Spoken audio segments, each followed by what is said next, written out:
Welcome everybody. Oh my goodness, we're gonna need some luck today. All right, we're gonna need some luck because it isn't just your normal banner that we're summoning on. We're summoning on. We're gonna be summoning on the weapon banner, and the goal is the mist splitter. I don't know what to say. All right, I don't know what to tell you guys. I don't know. Listen. There's too many ways this could go wrong. There's too many ways this could go wrong. Now the first thing is the winner hasn't really they've contacted me just like 30 minutes ago, but they've since disappeared. So here's the thing. We don't even have access to this person's account yet. But I've been preparing for this moment for the past, I want to say, week, because we've been postponing this summon session for a little while. Worst case scenario, we need how many summon? 65 times... Let's say... It's... Because you can lose the 50-50, then get the wrong one. Right? Is this 65 times 3? Chat? 195 summons? Wait, but Kwangbei, does the... Like, if you get an off-banner weapon, does that also count towards the pity, or only the on-banner weapon counts? Because I don't... Flowcat says yes. So I'm assuming that even if we get the off-banner one... Huanglei is back. Hello, Walrus and chat. Have been so busy. Finally make it to stream. Yeah, Huanglei, it's been a busy time of the year, and I know a lot of people in many different industries, like especially students, right? If you're in school, it's insanely busy for the past couple of weeks, months, even. As people started to prepare for the finals, I've had a lot of people come message me, like, sorry, couldn't make it to streams. Had finals. Damn, that's hot. Hello, Walrus and chat. Had been so busy, finally make it to stream. Growing heart. So yeah, welcome back. Huanglei, the game has been kind of in a slow state, so you didn't miss out on too much, and I'm sure maybe you have stayed up to date with some of the news. 2.7 has been delayed. We don't know for how long, so we're just currently saying 2.7 is delayed indefinitely. It could be a week from now, it could be a month from now. Hopefully, it's not going to be 2 months from now. But who knows? At this point, who the hell knows? But we're doing good. HoYoverse has been dropping a lot of news. Unfortunately, with no regards to Genshin, right? They've been teasing the Star Rails. They recently released a teaser trailer for a new game called Zenless Zone Zero. Did I get that right? Or Zenless Zero Zone, or it's something, it's ZZZ. So HoYoverse is busy working on different projects, and of course that's got people kind of a little upset, being like, how come you guys have all this time and energy to work on the other stuff when your golden child, your golden goose is is malnourished, limping on the side over here being Genshin, right? So that's basically, I think I just summarized the last month of Genshin for you, pretty much. Oh yeah, and we got some casual events. Teapot's still kind of broken. We got some casual events right now with, was it like Spice from the West or Spice from the East or something like that? But there are certain features of it where you have to like switch out. People want to switch out their Teapot characters for affinity, and they can't do that because something's wrong. It's weird. It's weird. We're kind of in the twilight zone. It's nothing feels real. Is my best attempt at summarizing it. So the winner to the giveaway still hasn't contacted me. I really hope they come through, because I was banking on them being here and available, so I could at least milk some content. Oh. Yeah, if you haven't got your fam already in Teapot, you are screwed. Exactly. Hopefully people had their characters all set up.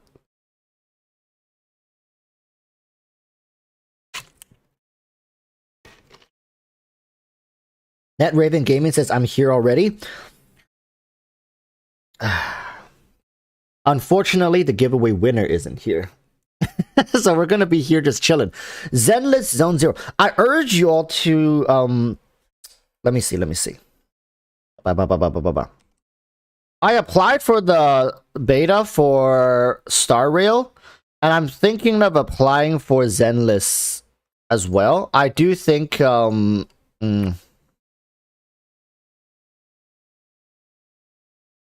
yeah, it is called Zenless Zone Zero. So let's apply. Where is the beta application? Sign up here. Is all new actions ends on 0 first, close beta, recruiter fill out. Okay, chat. Let's for the sake of milking content, let's apply for it together. All right, let's sign up for the beta together. Oh my god. Oh my. Oh, what it is. Oh.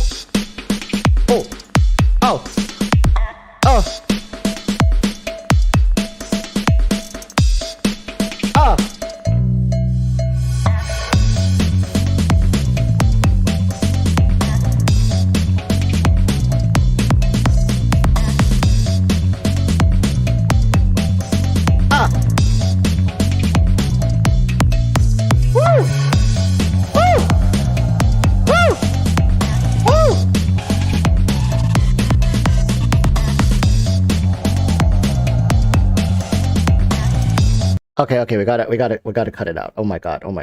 If I didn't stop the music, the stream wasn't gonna go anywhere. All right, just letting you guys know that.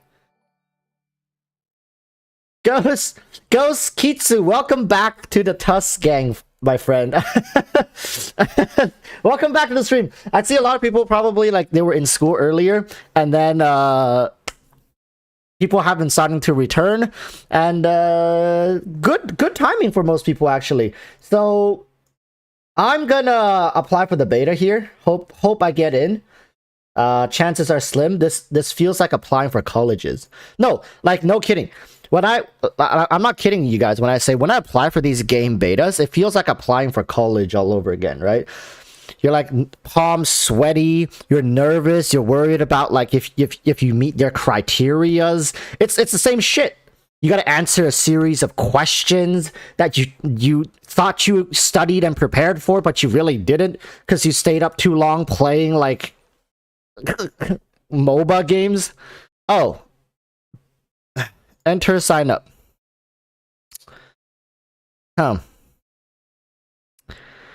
Zenless Zone Zero tuning test sign up survey. Thank you for yours. Okay. All right, let's start. What year were you born in? Do they go? they don't go. They don't go. I can't even. Oh, okay. Other. There we go. Born other. Bro, what is this? Are you saying people born older, like earlier than 1980s? You can't. I'm too fucking old. Nah, bro, keep your stupid game. I swear to God, if the next thing, if they,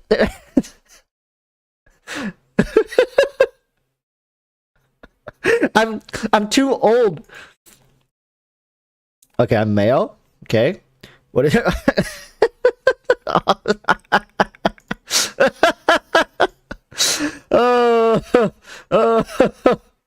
Bro, hey. Please select the device that you participate in this test. iOS. Right? iPhone. iPad. Other. I have them all. What do you... Can I play this on the Apple Watch? Can I... Okay, fine. Let's just go with that. Other seems too excessive. Bro. You already know. I'm overqualified to. Listen. I am overqualified to play this game. All right, look at this. Look at this. I am overqualified. Come on. Come on. Let me in. Let me in. What iPad model? Listen. All right? Listen. What gen was mine? Damn, how do you tell? It was like that one?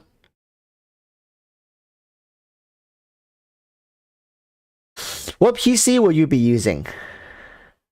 Desktop? Listen, can I show my specs? Can I show my PC specs? Would that be a bueno idea, or would that kind of would people be able to dox me from this? Can people dox me from this? Can people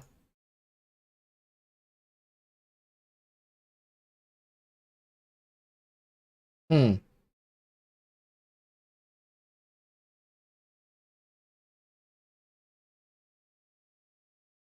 Okay. All right. Here, I'll hide the bottom part so people can see my specs. I am so overqualified to play this. It's not even. Damn, it doesn't show my graphics card. It doesn't show my graphics card. I have an AMD Ryzen 9 5950X. It's a 16-core processor. I have 32 gigabytes. The only thing that people can say that, oh, you don't have 64 gigabytes of RAM, that's cringe, man. That's cringe. That's the only thing. That's the only thing that people can criticize me on. But I do think I'm qualified. Oh, you see? I knew they were gonna ask this. Why bother give out beta keys to people who can't play your game? Boom. Boom. All right. What else? I just showed you guys, right? I just showed you guys. Give it to you. I mean, give it to me.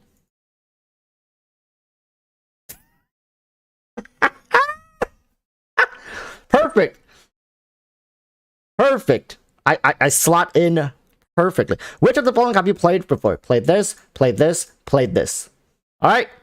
Listen, Hoyoverse. I've played more than 50% of your games. 50% of your games.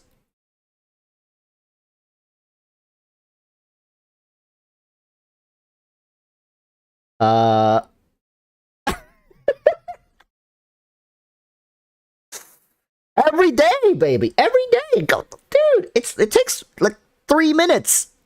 Okay. Probably like that. Alright, probably like that. Gotta get them brownie points. What adventure? Oh.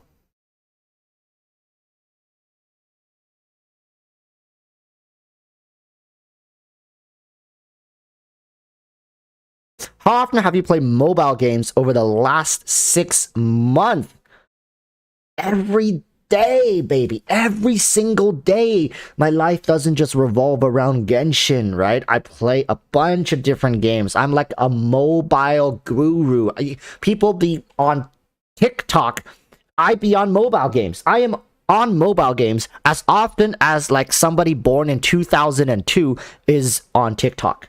I am thoroughly addicted to mobile games. All right, I can say that without a shadow of a doubt. I am completely head over heels addicted to mobile games.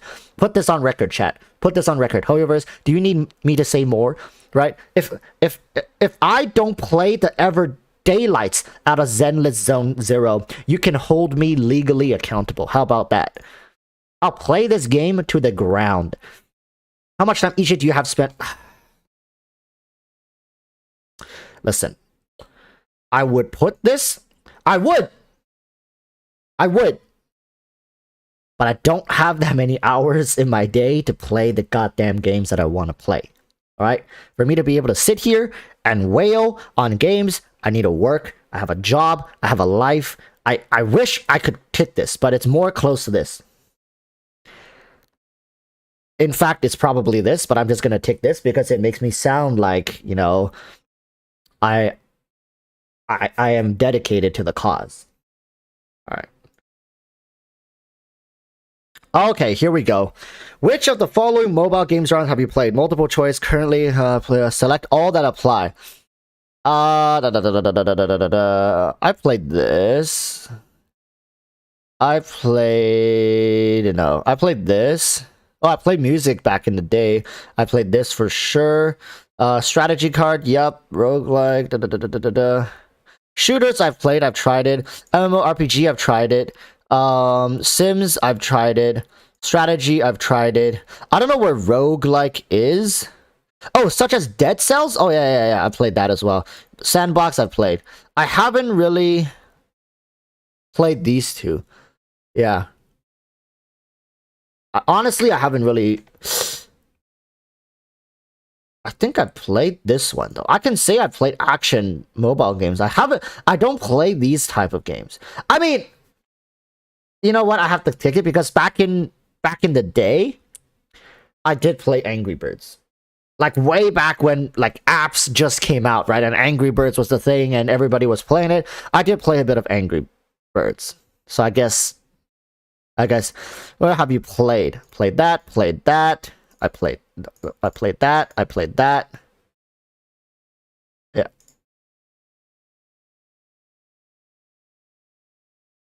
Less than once a week. I kind of dropped that. Less than once a week.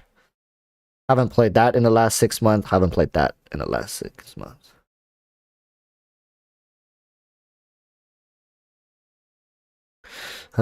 Here. Arc Knights. Ooh, Arc Knights.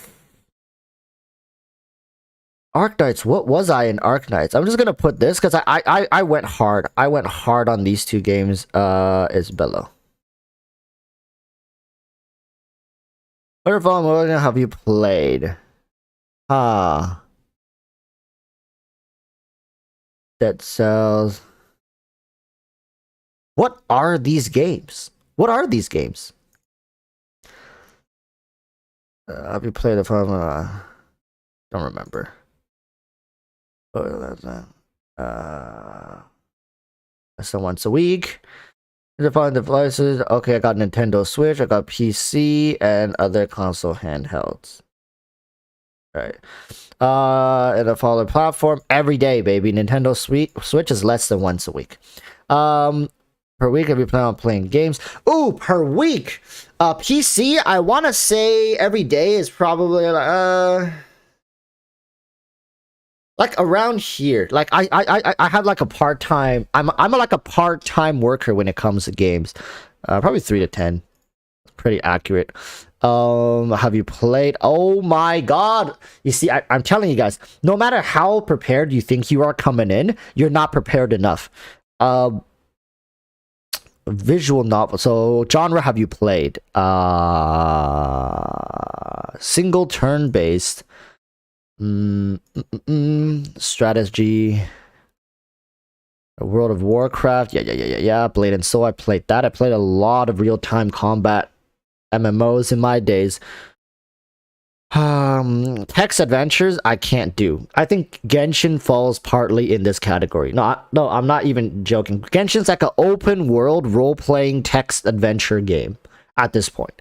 I'm not even capping because the amount of text that you have to read, it's like reading a light novel. I might as well just give me a light novel to read because that's pretty much what Genshin is whenever you're doing any story quests. It's a text adventure. Shooting, yep. Turn-based, yep.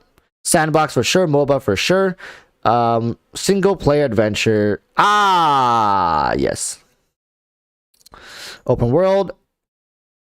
Where's Genshin? Genshin's not here. Oh, this is PC game. Strategy card game. I've tried it. Didn't really like it. Music. I played Osu. Who hasn't at least tried Osu? Single player, real time, under the Near Tales series. Nope. Never tried that. Have you played multiple choice? Have I played Sekiro? Yep, never touching that again. Devil May Cry, played that. Elden Rings, I have not touched it. Not touched it. No. Monster Hunter series for sure.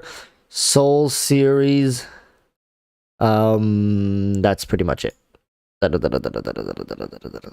In total, less than 20 hours for sure. I probably played this one 20 to 39 hours. Monster Hunter series, over 150 hours. Soul series, this is the thing, right? I struggle with this series because I'm a pleb. I never once claimed that I'm insanely good at games. I just say I play these games, but I still gave it a fair shot, I think.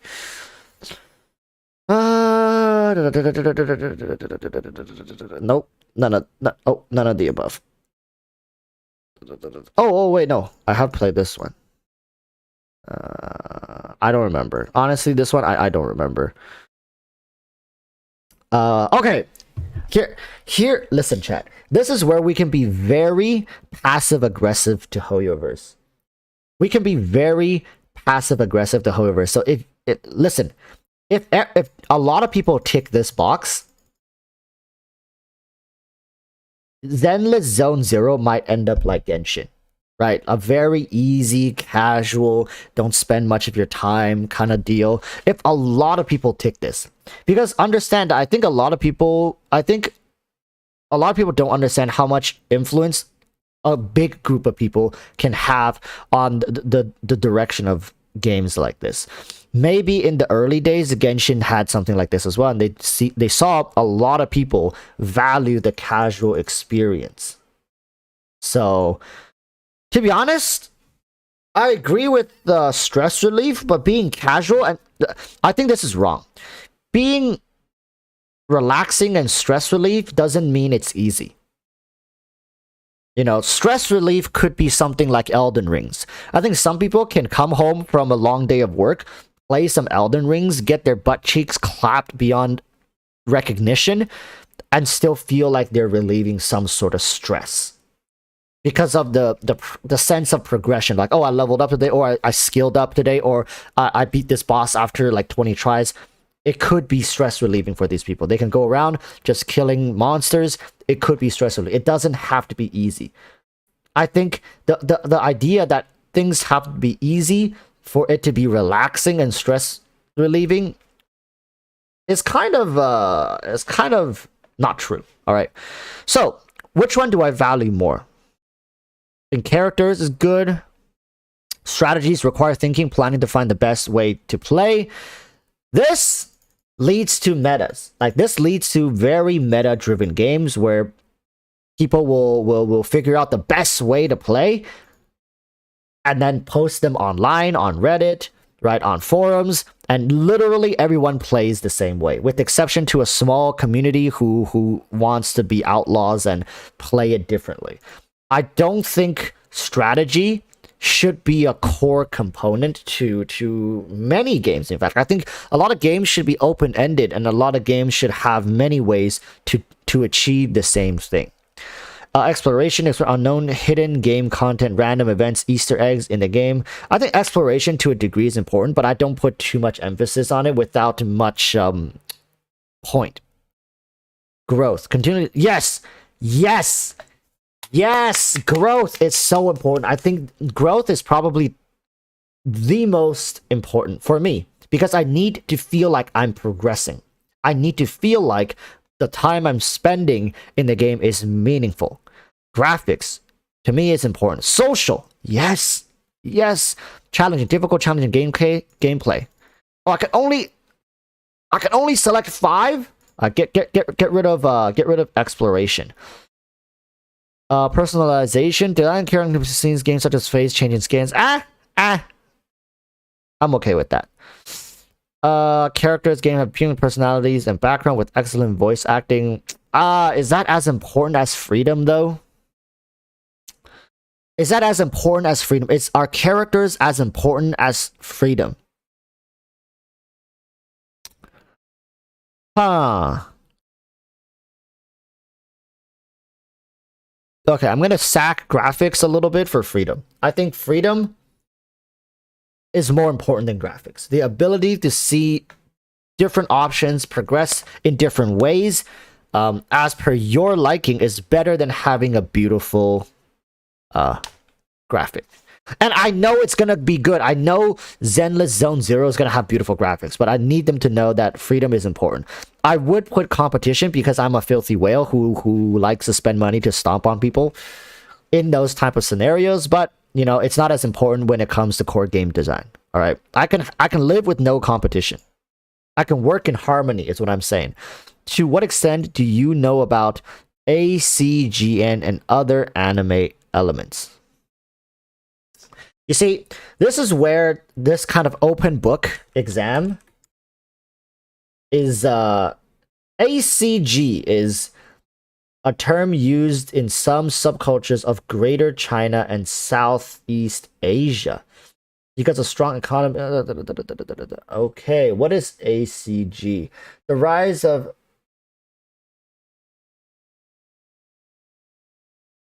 what is this? What is ACG? We're studying as we go. Listen, anime, comic, games, and now N is short for novel. Okay, it's aggressively taking turn in a 3D world. Oh, okay, okay. Yeah, I know. I love it, and I follow. I love it. I love it, and I follow various content. Listen, chat. It's not cheating. If I just didn't know what it was, right? I need to look it up to see what this meant, but then it turned out to be true. I didn't cheat. I love it. I watched. Yep. Yep. Yep. Nope. Yes. Nope. Yes. Yes. Yes. Yes. Yes. Yes. Yes. Look at that. Yup. Yup. That's me, baby. I have not heard of Hoyoverse before. Come on. Wait. What is this? I'm more concerned about other aspects than the developers. So whether it's a Hoyoverse game or it has... Okay. I actively follow and try Hoyoverse games. Listen, people. I am writing them so hard right now that it's difficult for them to look away from my application. Listen, chat. If you guys want to make it into this game, just copy my survey word for word, selection for selection, and I guarantee you're gonna get in. There we go. I'm in. I'm in. Oh, okay. All right. Well, you guys can't see that. You guys can't see that. Let's see if the giveaway winner hasn't contacted me since. Let's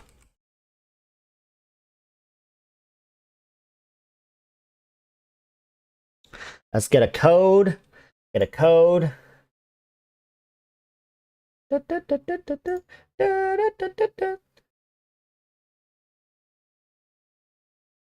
Where's the code?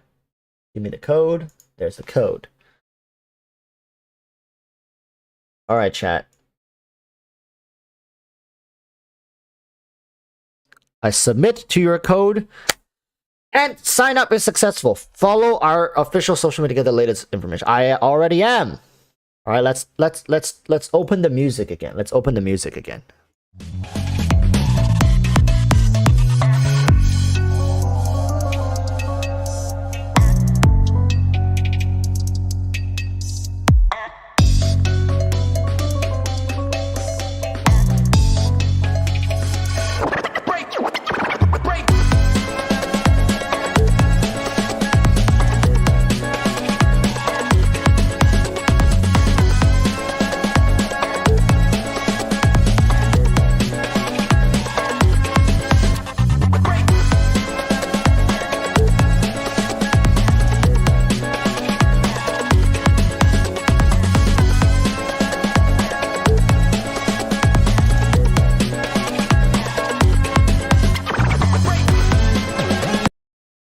That's enough. That's enough.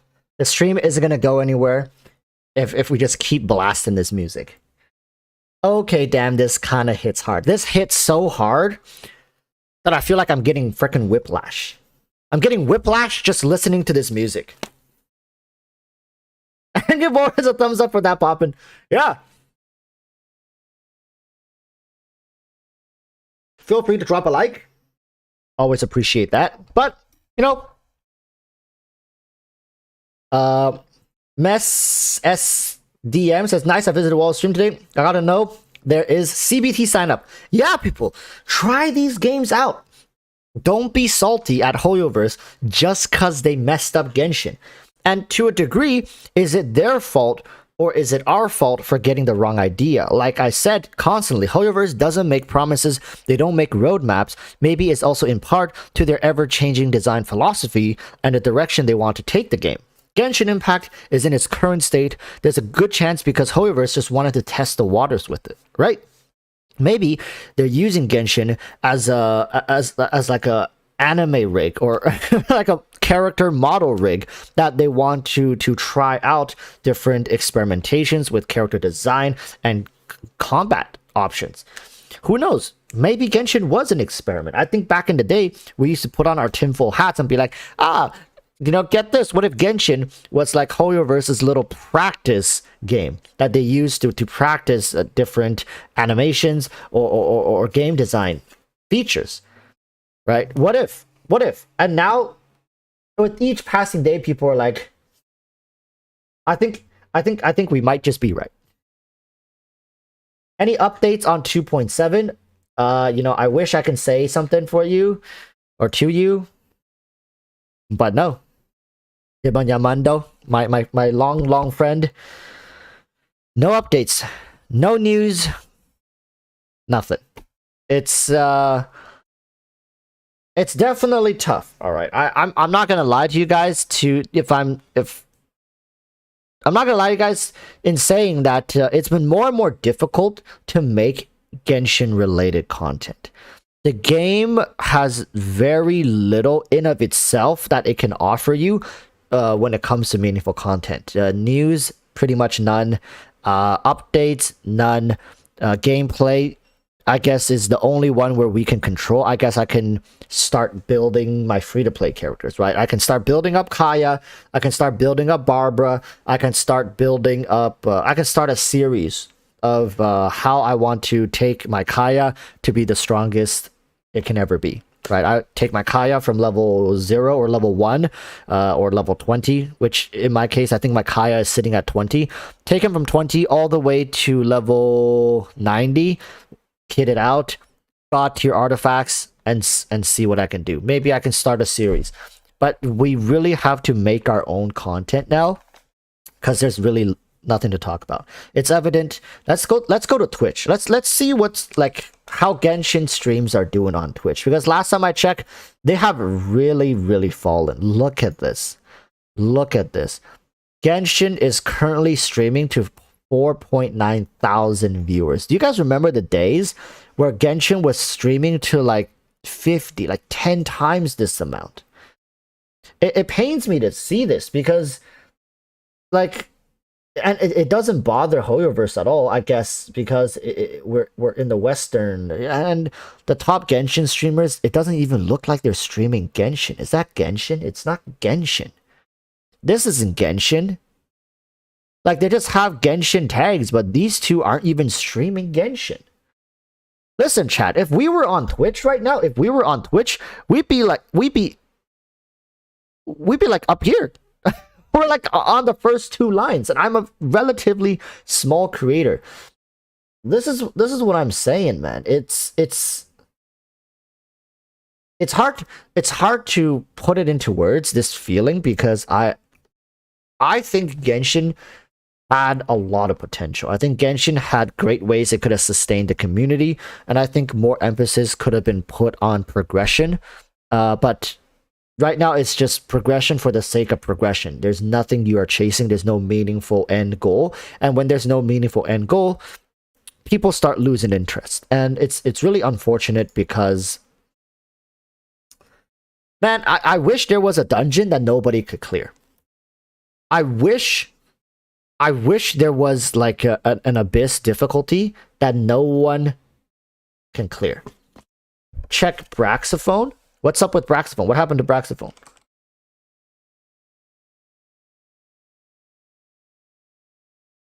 Braxophone. Oh my god, 23. But like Braxophone doesn't really push his Twitch streams, right? That's one of the reasons why. I think Brax has a great YouTube presence when it comes to his YouTube content. To a degree, I think Brax puts out the most truthful, heartfelt content in the space. And this is not me just stroking him because I know him and he's a good friend of mine. I think overall Braxophone does put a lot of effort into researching and putting out content, and that's also in part to his success, but he has never really gone out of his way to really push his Twitch. And to be honest, what really is there to talk about? What really is there to... Okay, listen, chat. Now it's not to stroke my ego. Like, the only reason I even have a viewership of the amount that I have right now with you guys is because I branded myself to talk about Genshin as opposed to play Genshin. There's always something to talk about Genshin, but you will come to a point where you have not enough things to do. So if I branded myself to play the game and you guys originally came to just watch me play, fight the Spiral Abyss, right, do these wacky things, I probably would have lost a lot of you guys by now. No, like, no kidding, I would have lost a lot of you guys by now. But I think that's one of my strengths. I think that's one of my strengths in branding myself as a person who talks about the game, the news, the good, the bad, the drama, my personal feelings. That's why. All right. So, and I think even that, we're struggling. We're struggling to even talk about certain things of the game. And that's really worrying. I mean, yeah, if you want me to milk it, I could, right? I could. There was a comment. There was a comment that I got in yesterday's video.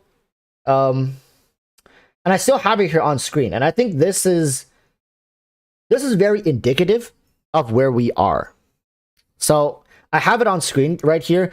I left it on screen because I wanted to show you guys. So look at this person. It's really sweet that they remain very respectful and stuff, but what they say is very true. Right? So person is called Legacy. Not to call him out or anything, but I think we need more people like this. So what they said is, while I respect other people's opinion, and Walrus, you speak eloquently on your videos. Stop. I can't help but feel this micro community seems to thrive on speculation and hearsay. I understand there is currently something of a drought with the Genshin delay, but what happened to content creators providing meaningful content? This all feels like filler. Sorry to say, I'm probably in a minority, but that's just how I say it. No, I think most people should agree with Legacy. I think most people in chat would agree with Legacy, right? And I think they absolutely nailed it. They nailed it. And this is my response. And I agree with him because that's how I truly feel, right? You're right, man. It's just apart from playing wacky off-meta teams or insane challenges like, beating Oceana with level 1 Barbara blindfolded with my feet while butt chugging hot sauce. That's a title in of itself. Trust me, that video is gonna get like 150 or 300,000 views before YouTube takes it down for degeneracy.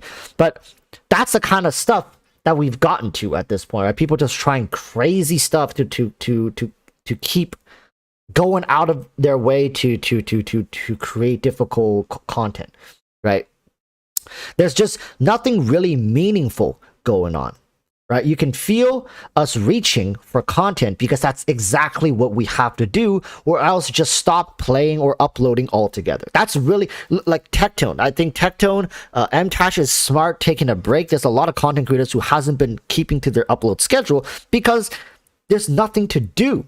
You can't do anything. It's just either don't upload or you upload content that's essentially filler, right? And I'm still very much searching for things to talk about, even if they may not be the things I am usually going for. Usually, now I'd be getting excited with the community about the next patch or speculating the new unit's kits and team options, but we're all stuck with crumbs for now. I can understand if you'd rather see content creators not upload if it's this dry, but I have people asking me about things and it'd be quite irresponsible to just go silent. I hope you can understand and still partake in discussions that you're interested in. Right? And I mean it wholeheartedly when I say that, yes, we are out of content. I am not out here telling you guys, just wait for the next video. You know, I'm blasting with content. Yes, it is dry, it is slow, and at the same time, a lot of the discussions may or may not be interesting to a lot of people, and that's indicative in the views. It's reflected, right? I don't think content creators should chase for views because it makes them more money. We should chase for views and study viewership because it gives us a better understanding of the topic that we're discussing and what people are interested in.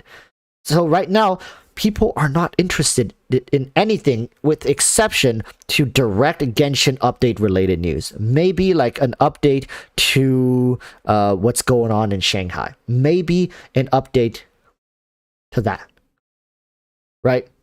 So I don't know what to say. I want to make good content. I do.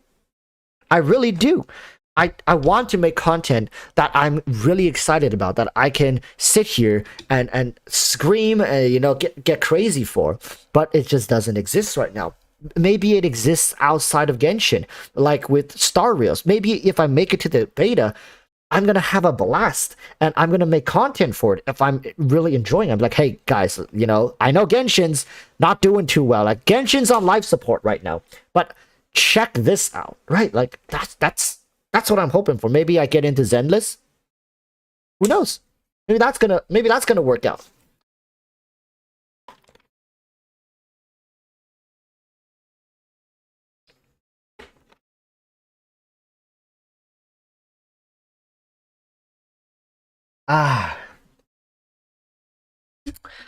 I'm 3J says some creators now resort into playing the game with one weapon type on a gacha game. Yeah, like the restrictions people have to put a twist on their content is insane. I know my comment earlier was a little exaggerated, but that's really what people are doing, right? If you go look at all the variety content creators, that's what they're doing. What do you want me to say? They're literally handicapping themselves as hard as they can to try to please the audience, to give them some sort of pleasure or excitement or entertainment. I guess that's what it is, right? I can't. I'm not enjoying it. I'm not having fun. And I believe that if I'm having fun, it's contagious. Then you guys hopefully would feel that and also enjoy it. But if I'm suffering, how can you guys wait up? Hold up a minute. Hold up a minute. Do you guys enjoy it when content creators are suffering? Wait, hold up just a damn minute here. Oh! So that's how it is. So that's how it is.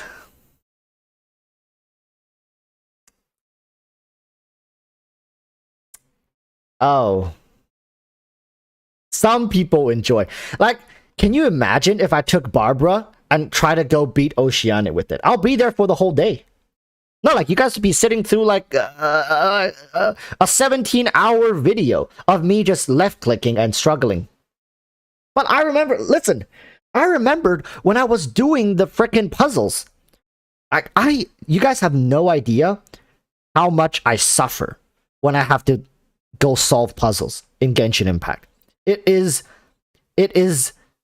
literal torture to me when I'm trying to solve these puzzles, because they're never clear. They always have like one or two different mechanics, and sometimes the mechanics are directly involved with the map you're on. Like in Kanomiya has the daylight and nighttime mechanic, and it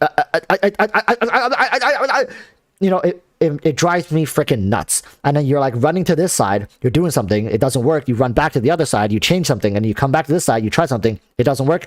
Oh great, now what? And then you're just running back and forth and back and forth and back and forth in the same area, running in circles, trying to figure this out. PS Queek says struggle is good. Queek 2 just applied wet status. Damn, that's hot. Struggle is good. Players either want to see content creators one-shotting everything, or painfully taking 2 hours to kill a mob, no in between. Dude, I feel it. I feel it. And this is the thing. I remember you guys were suffering with me. You're like, bro, Walrus, just stop. If you're suffering this much, just doing the goddamn puzzle, just don't do the puzzle. Stop. And I was like, okay, my suffering is contagious. You guys are suffering with me, and you guys didn't enjoy that frustration or seeing me get frustrated. Trust me, I get frustrated. I'm human, I'm a player, and if I can't do something, I can't clear something, and my wallet can't help me do it, and I'm stubborn, so I don't want to look up a guide, I'm just stuck there. Right?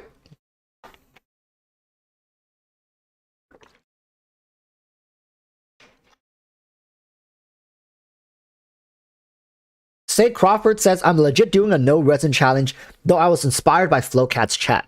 Speaking of Flowcat, chat, we're doing a podcast after my stream. We're doing a podcast with Flowcat, and we're going to be talking about the delay, the current state, the news, maybe some drama, everything. So I hope you guys, if you guys are interested in content creators and general players talking about the game and state, tune in. That's going to be, I'm going to be a lot more raw, and I mean, what does that even mean? I'm going to be a lot more raw. I'm going to be not holding back too much, is what I'm trying to say. I guess raw makes sense, right? So I'm going to give my honest opinions. It's going to be on Flowcat's stream, but I'm currently not sure if I'm going to just stream it here along with Flowcat, or I want to send you guys over, because a lot of the times when I try to send people over, people just kind of leave. So maybe I can stream it here and just be in Discord with them, right? Maybe. Unplugged version. Uncensored version. No black bars. But yeah, we're going to be talking about that stuff.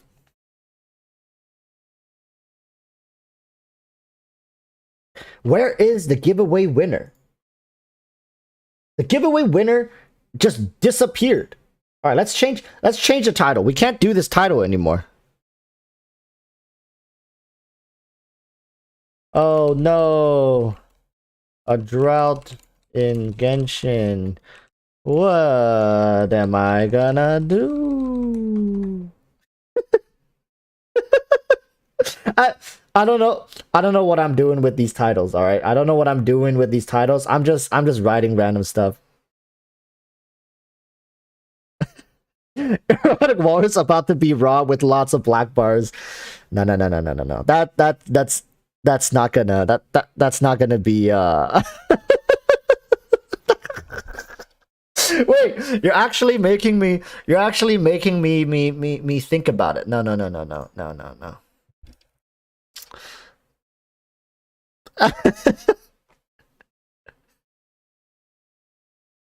Bot News 12 says you can wish on my account if you want. No, I can't. Listen, I don't want to get on too many people's accounts, because that's a risk of in itself, right? Like, no, you guys don't trust me, right? Do you guys trust me, a sussy looking walrus? If it isn't for the chance of getting hundreds of dollars, I think nobody would ever give me their account information, and that's a fact. All right. That's a hard fact. So what I'm here to tell you guys today is there's a good chance we're not going to be summoning. All right, and we're gonna be filling the rest of this stream just kind of talking, chilling. If you guys have any questions, I suggest you save it for the podcast, or you can ask me now because once the podcast starts, maybe it's going to be difficult to get your question in.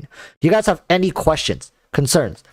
It could be about me, it could be about Genshin, it could be about the Zen list, it could be about Hoyoverse, it could be about China, it could be about... Just try to not ask me political questions. Because the other day I got a call from the Chinese government, be like, hey, Walrus, you've been talking a little too much, boy. Huh? Hey, we got eyes and ears, everything. Everywhere. We're talking a little too much. We're simmer down a little bit.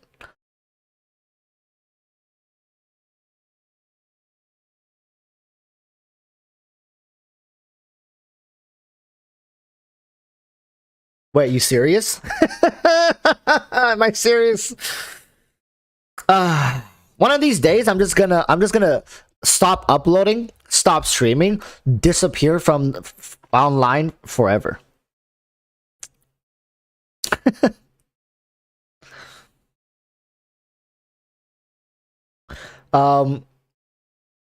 Sick 3R says, do you think after this drought Hoyoverse will realize they have no endgame and learn from this?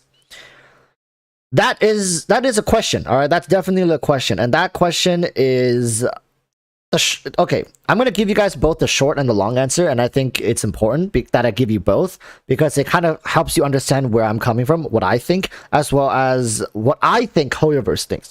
The short answer is no.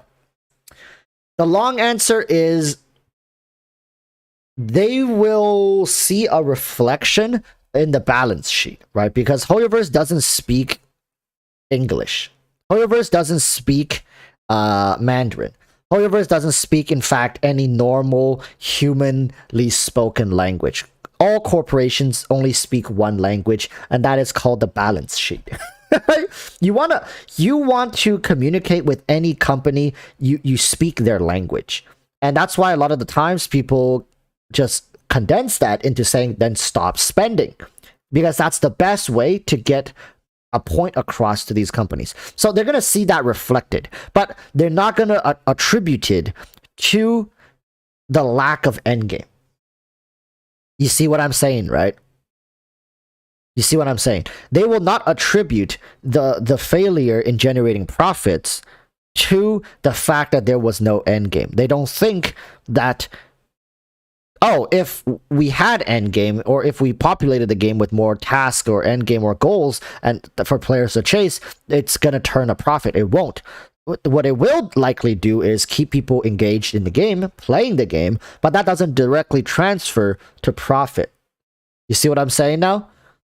That's why Hoyoverse, like, this is really like a two-part question, two-part answer.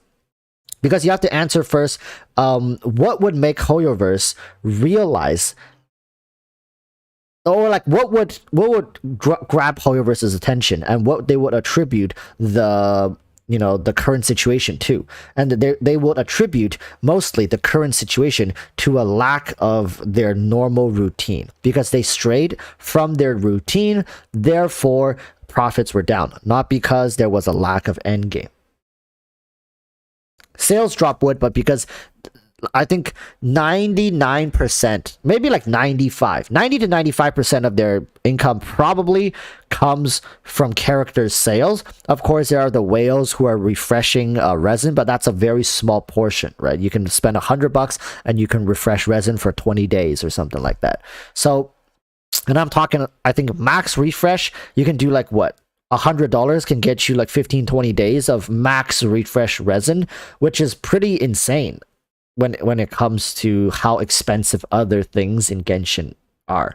So I just want to let you guys know to not get your hopes up with something this minor. This, in Hoyoverse's eyes, is a very minor hiccup that's not even really worthy of making adjustments on.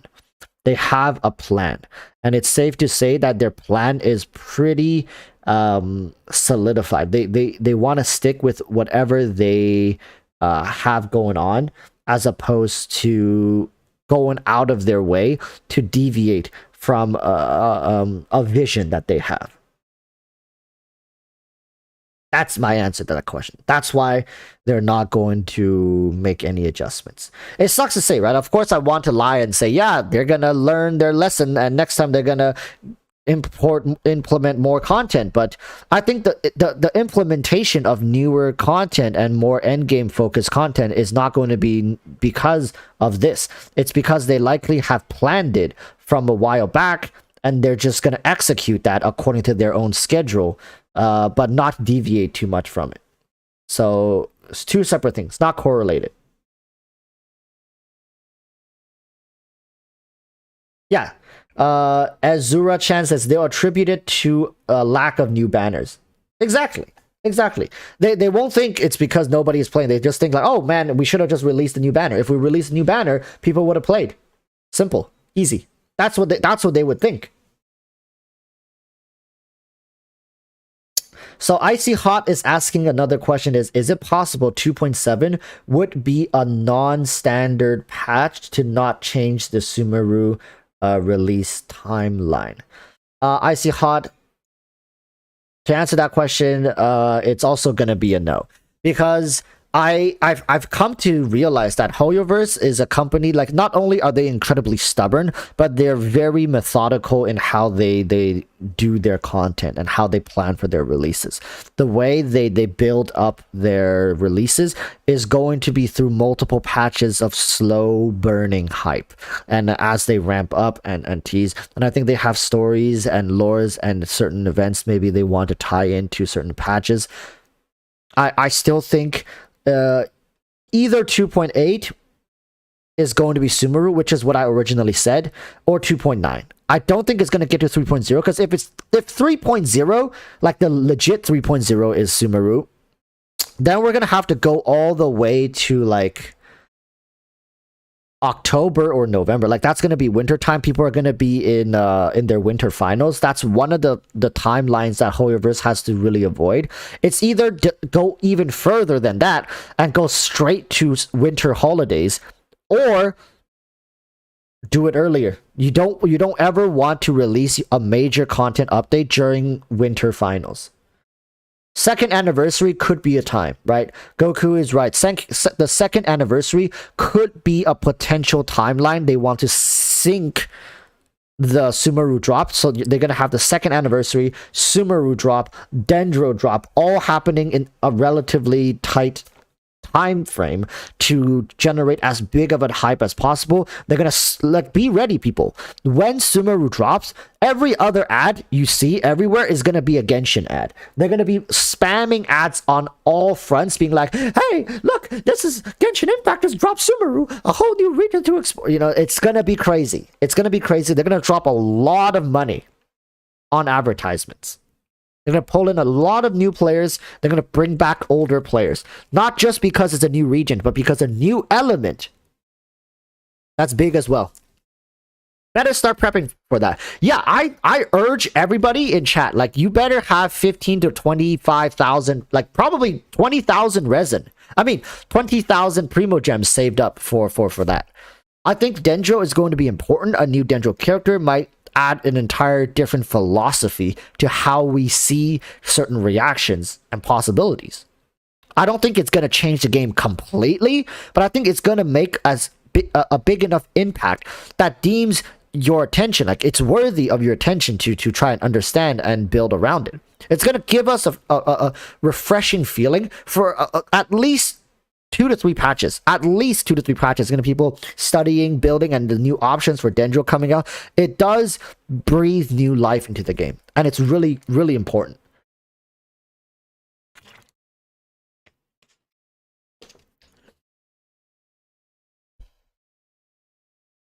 I'm just saving for the Dendro Archon. I think Dendro Archon is definitely going to be something that blows us away, because not only is it going to be an element that we've never had before, it's also another Archon, right? Sometimes people forget, you only get one Archon a year.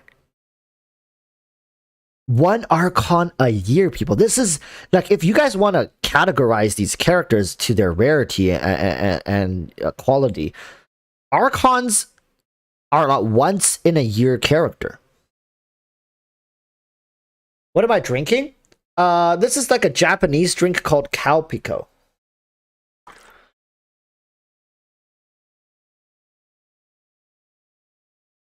I wanted to, if I were on Twitch, I would say something much more inappropriate.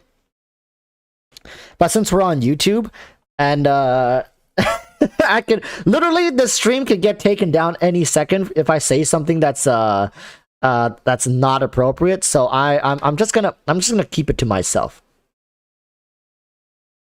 I'm pretty sure you guys can, like, seeing the color and of this juice. You guys probably could easily guess where my mind was wandering with that. So I'll leave it to your imagination. Sus.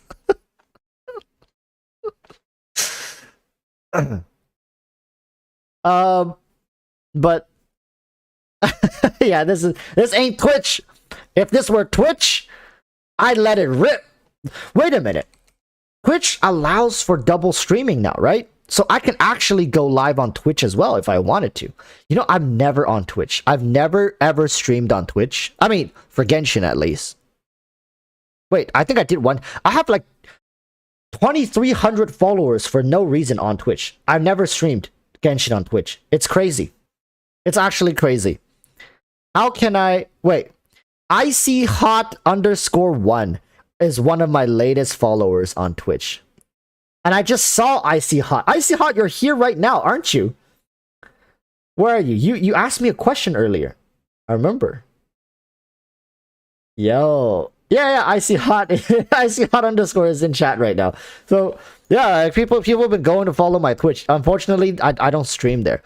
But, we can look to something. We can look to something. Maybe we can do future dual streams. But I don't think people are going to be too populated on Twitch. Twitch is a dying platform, bro. Twitch is dying. Why are you streaming on Twitch? Twitch is struggling. There's a whole that's a whole new rabbit hole to get under, but Twitch is definitely struggling. Damn. Twitch equals dead game. Gleverin says, hi everyone, hi Walrus, what's going on? Nothing, Gleverin. I'm just answering questions. If you have any questions, if it's Genshin related, personally related, as long as it's not political, I'll try my best to answer it.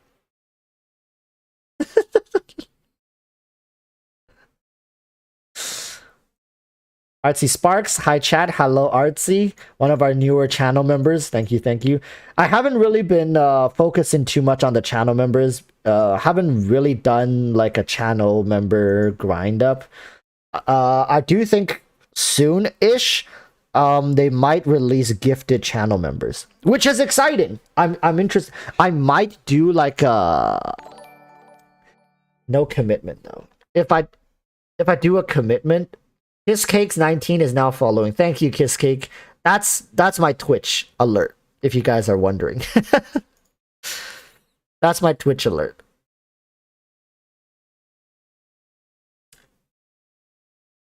But I don't know. Should I do like a 24-hour stream just for like a gift? I don't even have that many viewers. The thing is, I have about like 100 to 200, sometimes a little over 200 viewers. It doesn't take long to gift 200 channel members. You know what I mean? It doesn't take long to give 200. Like, it'll... Before you know it, everybody's gonna have a channel member. And then, like, it's done. It's over. I can't do anymore. Don't do it. You need your rest. Another 24. Yeah, like I would say, like if they ever do gifted channel members, I might do a push. I do think channel members is pretty sweet. Seeing you guys as the badges change. Listen, we're still at the size where I know most of you guys. You know, I know most of you guys. Count Sake, Seiko, Saka. That Korean name, I can't read it, but you know what? I'm Google Translate. Let's see. German? No. Korean? Enter text. Ah, it's Akali, dude. I remember you. It's the Akali dude. 아칼리 앰퍼샌드 아리 아칼리 앰퍼샌드 아리. It's the Akali dude. I remember I googled your name last time, so I remember you guys, and it's good. It's into the globulus, sugar pop. Yeah, like I know all your names. Ice Emperor, and just seeing the badge slowly evolve over time, over the months that we stream and talk and just commute, and it's great. It's a wonderful feeling. You guys, a tiny meow. Snot Diana, you don't talk too much, do you?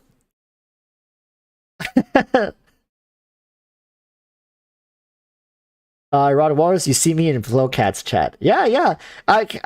A lot of people, we cross pollinate. we share a lot of viewers with each other, and I think Flowcat has a great vibe to his stream as well. I love just chilling in there. I don't talk too much because it's great to listen to what he has to say as opposed to talking and ruining his flow. You know, yeah. Snot Diana doesn't talk too much, but I know the name. PS Quick 2, yes.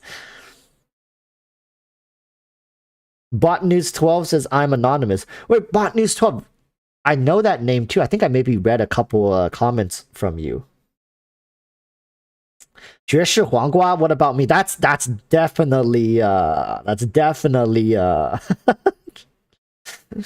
name that I remember. That's like you're like one of 3 people with Chinese characters.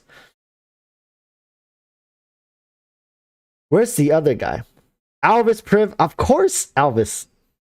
Alvis comments a lot on my videos. Alvis is almost always here on stream.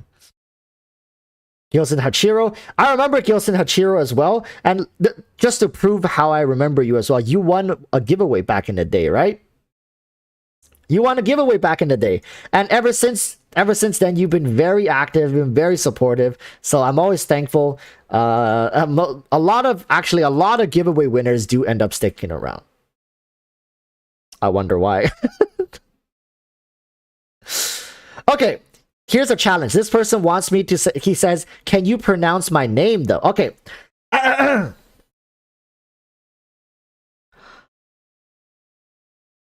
Trongduk Nguyen. How did I do? Trongduk Nguyen. I'm gonna guess the middle one is Duk or Duck. Duk. Trongduk Nguyen. Because I realize you guys don't pronounce everything. You like to link it all together, just like one. It just flows. Like whatever flows the tongue best is mostly how you end up saying it. Trongduk Nguyen.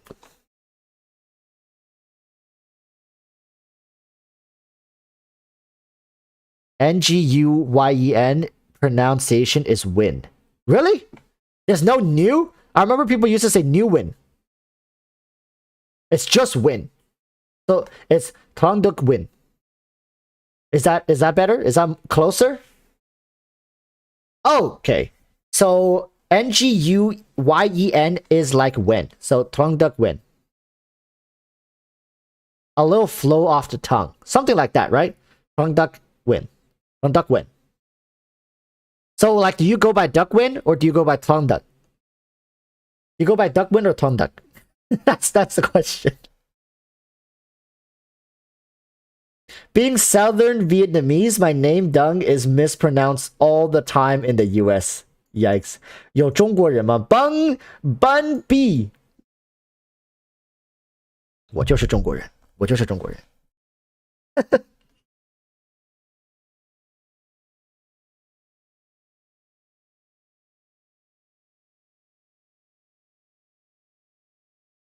It's very interesting to see fellow Chinese people in chat. A lot of them have English names as well, so you don't know they even speak Chinese. What do they say? They ask like, are there other Chinese people in chat?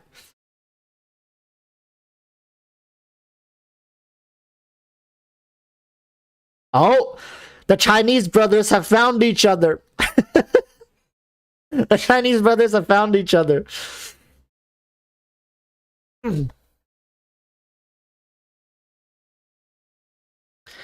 Let's see. The winner has yet to message me. Well, you know, it is what it is.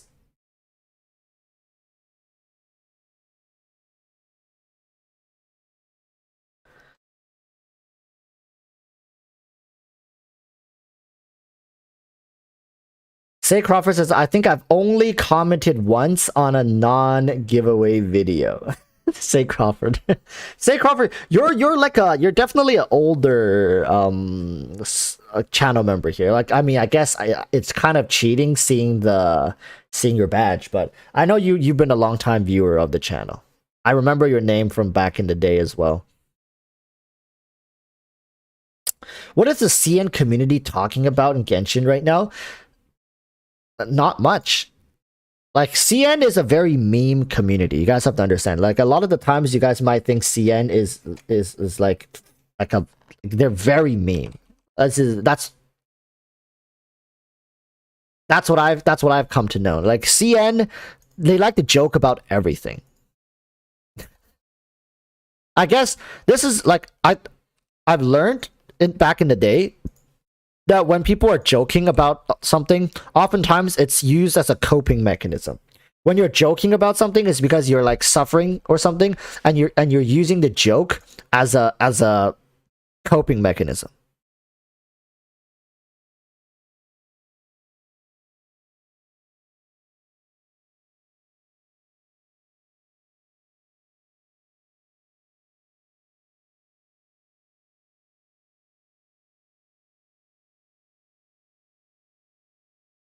I think there's a lot of people giving it 1-star reviews.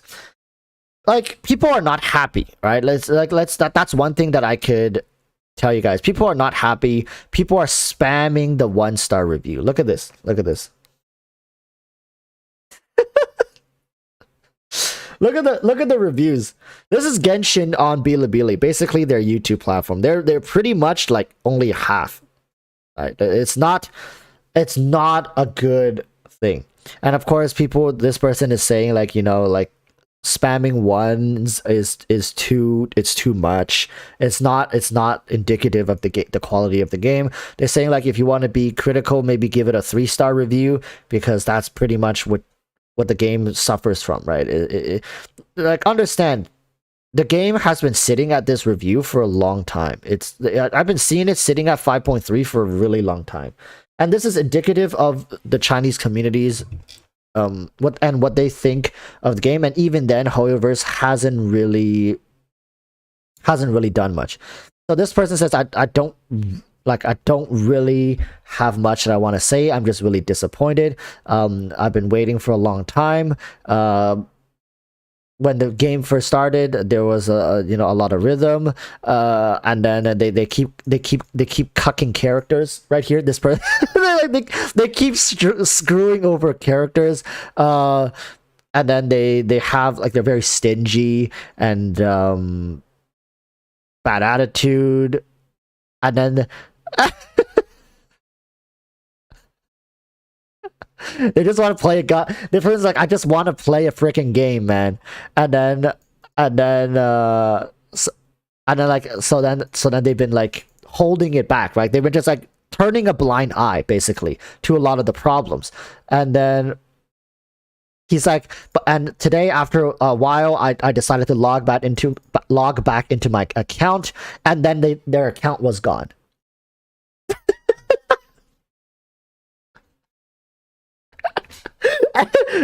The Genshin, I'm laughing because this is such a, this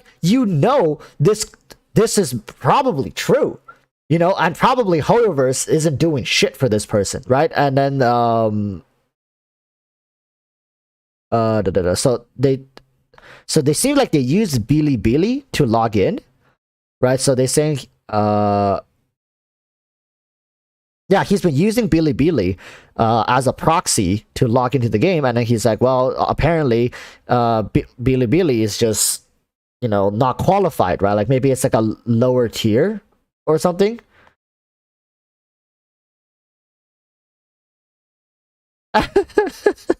So he's been following tutorials to change things, to maybe move his account and move his proxy and stuff like that. And he's been trying it for 3 days, and then it doesn't work. It's always the main login option. And then they're like, Hoyoverse, are you just like, can you do you feel weird if you just don't do something crappy, right? They're basically saying like, Hoyoverse, why do you keep messing things up? Why do you keep doing bad things? So basically, like, now I can't even play the game. I'm so disappointed. I'm quitting. He's AR-59, and he even bought the Kaching skin, and he's like, I'm so heartbroken. That basically, like, there's a bunch of bugs. It's not getting fixed. There's a lot of problems, and they like re-download the game 4 times, and then they follow different tutorials. Yeah, and then there's like, it's a bug. And that's a bug. It's a bug that existed in 2021. And then Hoyoverse choose to ignore it. So it's not just the Western community that Hoyoverse ignores. It's like CN as well. Like, people know of these issues. They're choosing to not comment on it, and then they don't even try to fix it. And basically, right here towards the end is like, the players are the one who is demanded to take a step back. Like, every time there's a problem, the players are the ones expected to deal with it, to take a step back, right? And the company never does anything, which is not necessarily true. They did end up reworking Zhongli along with Geo Resonance. They also ended up changing developing the 2-factor authentication. So, like, it's fair to say that they do little, almost none, but to say they don't do anything, very emotional, as you guys can see. So, yeah. So basically, like, they say, like, Hoyoverse always just pretends to be dead, right? Because they're like, no, don't hear it. They pretend to be, they turn a blind eye to all the negative things. They're saying, okay, this person's like, it's like, the game's still a good game, and then basically, compared to some other games, it's, it's of better quality. And they said they've been playing since the day it went live all the way until now, 582 days. So with exception to Wendy, all of their characters are max friendship, and and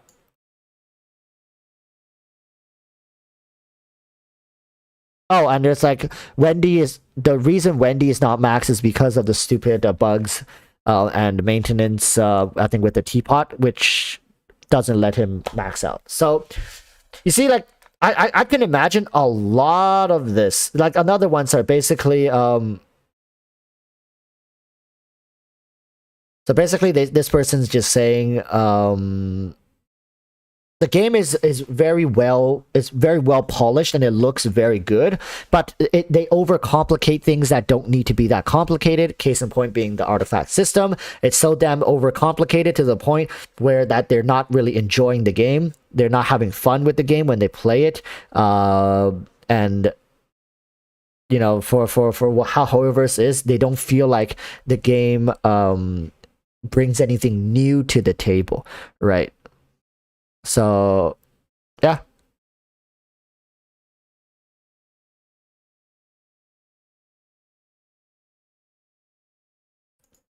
Basically, it's like too focused on profits.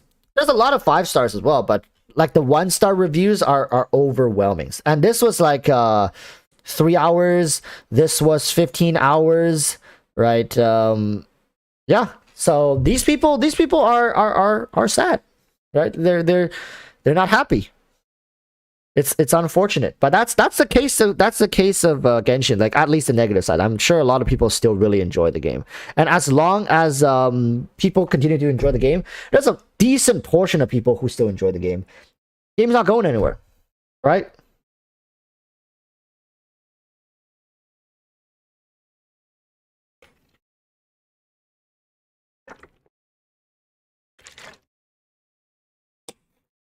Marcus Bullocks, it's good to know East Coast feel the same way. Yeah. Like, I think for the most part, we are in sync with the Chinese players. A lot of times people say oh, you gotta wait until the Chinese players revolt or talk about this stuff. They've been talking about it. They've been talking about it. It's just similar to the West. No one is spearheading it. There's no central voice. There's no we need one message across all servers. For example, if everyone everywhere, just like the anniversary, like people were spamming the Chi Chi Fallen meme, right? But right now, people have issues. People have problems. But where is the spam? Where is the where is the memers? Where's the people who want to generate this for change? Right. Oh,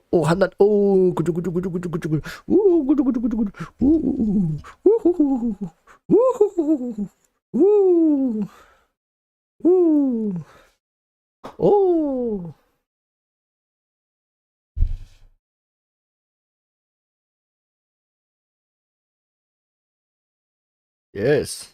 Oh. Oh. Oh. Oh. Okay, very good.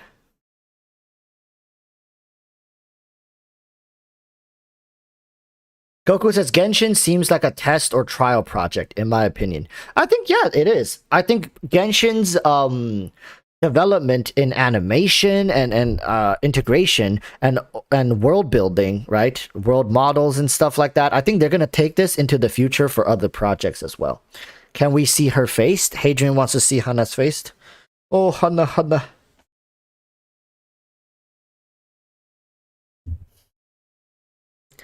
This is her face.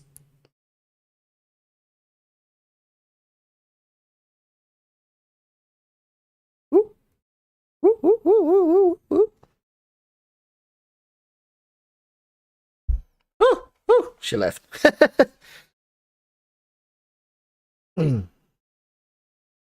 She just wants some attention. Usually after her dinner, she needs a couple scratches. She needs some time together. Hana, come on. Hana, come here. It's either she wants attention or the big cat stole her dinner and she didn't eat enough. You guys see this big cat back here? You guys see that? You guys see that ass?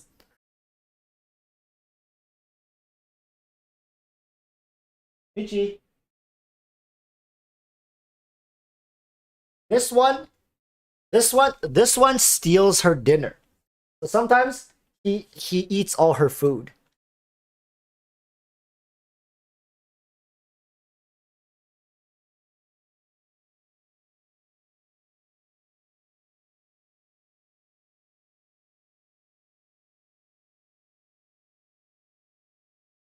Why are you being so dramatic?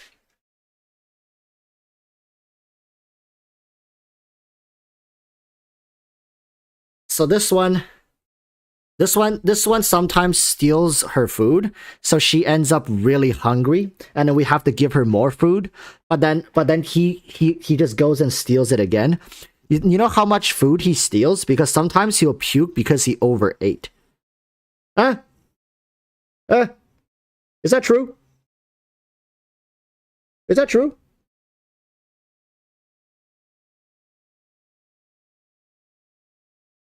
He doesn't look me in the eye because he knows it's true. This is what he looks like. Look how big he is. Look how big he is.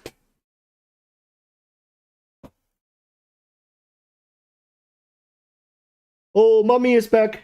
Mommy is back. Can you guys hear him?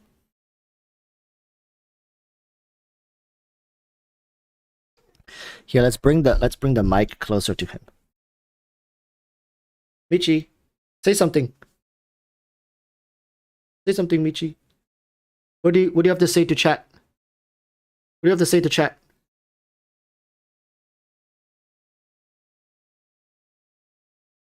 You guys might hear him sometimes in YouTube videos. When I'm recording videos, sometimes he'll meow in the background, so I'm sure you guys would have heard them. Like if you go watch my videos, at least every other video you should be able to hear a cat meowing in the background. Most of the time, 90% of the time, it's the white one. He's very vocal.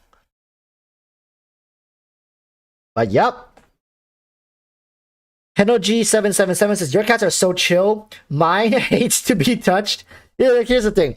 When they were little, like we hold them a lot. So we try to like hold them in our arms when they're sleeping, when they're chilling. So I think maybe from a young age, if you integrate that into their behavior, they should be fine when they grow up. I see. Thank you for that sticker. It's a dog sticker, but you know, wait, is that a dog? I think that's a Shiba Inu sticker, but I'll take it. Thank you so much. Whoa, why is the highlighted message so it's so bolded out?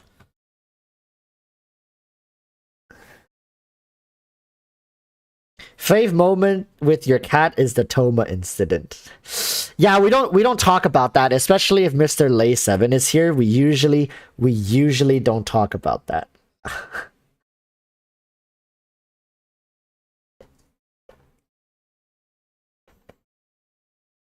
Suncake is asking, do the cats prefer you or Beluga-chan? For the most part, they go to Beluga-chan because Beluga-chan feeds them a lot more than I do. She gives them snacky snacks. What are you doing? Are you about to grab snacky snacks? Okay, I have to catch Beluga-chan now.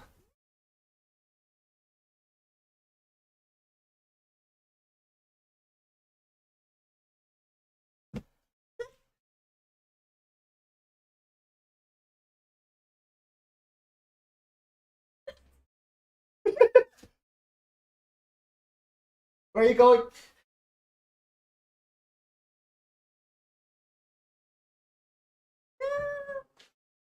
Why do you smell like chicken? why do you smell like chicken?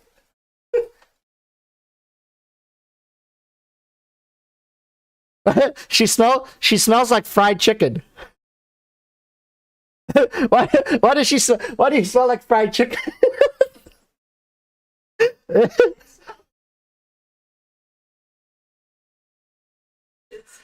People are saying Beluga-chan. Hey, hi Beluga-chan. What do you have to say? You have to come here and say hello. Why don't you show them your new bangs? Ah, Beluga-chan. Why don't you say hello to them? Hello. Hello. Hello. Hello. I'm about to get Beluga-chan to do some insane Genshin challenges. I'll have you guys know. She hates fighting in Genshin. She doesn't like fighting. The only thing she'll fight are boars. She likes to kill boars and birds. What do you have to say for yourself, you animal murderer? Up there, food. Yeah, you have too much food. You fried chicken smelling Beluga-chan. Why do you still have teriyaki sauce on your mouth? Is that teriyaki sauce? No. Okay. I think she might have had some teriyaki chicken. Who's her favorite character? Who is your favorite character?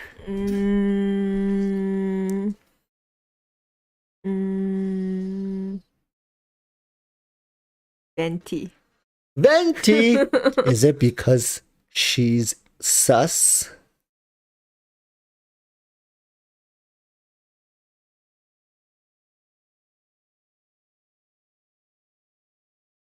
Looks like Beluga-chan likes sus characters. Oh, what do you have to say? What do you have to say for yourself?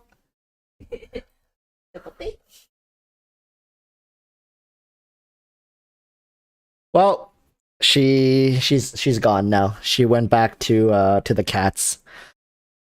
Beluga-chan has this illness which we call baby touchies deprived syndrome, where if she's away from her cats for an extended period of time, she starts shaking uncontrollably. Oh? Hello. NOG777 is not gonna lie, I started Genshin because of NT. I think a lot of people started due to one of the Archons. Also because of how hype the Archons were, right? So people are like, oh, like this is the best time to start so I can get my hands on one of these characters. Because they're limited. Suisin says, Walrus, do you have less views in videos recently? Cause Genshin's dead. Yeah, like if you go look at all the Genshin content creators, like look at all of them. Most of them are seeing a pretty steep decline. Because I'm not too worried because I'm still very small, right? So it doesn't really matter if I get 5,000 views, 10,000 views, 20, 30,000 views. It doesn't matter too much for me. It doesn't affect me as much as like for somebody who usually gets 200 plus thousand views and then now they only get 100,000 views. That's a sizable amount of income difference, right? It's, I mean, they're still fine, right? Like, what is that? For the potatoes, are you gonna feed them on stream? But I have to lift them. The camera is too high. You have to bring them all the way over here to this level, and then I will feed them. Okay, chat. Oh, that's too much. Michi, wow, what is this? Oh, what is this? Oh, what is this? Oh, He's happy.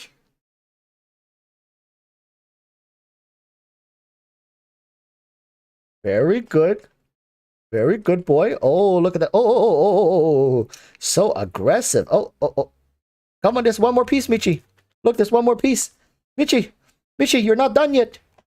You're not done yet. Michi, look. Michi, there's one more. Oh, look. Michi. Oh, what's that touching your whiskers? Oh, what's that touching your whiskers? Michi, eat it. Well, the white one is a little stupid.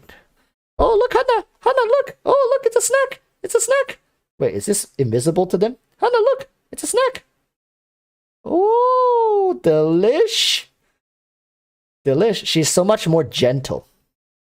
Okay, Hannah. What is this? Okay, snack. Oh, that's too much.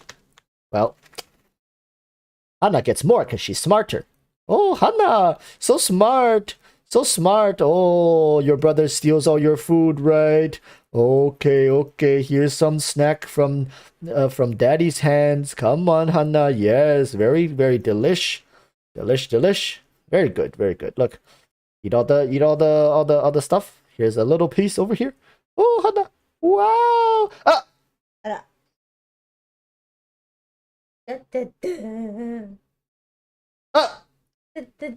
Now my hands are full of saliva.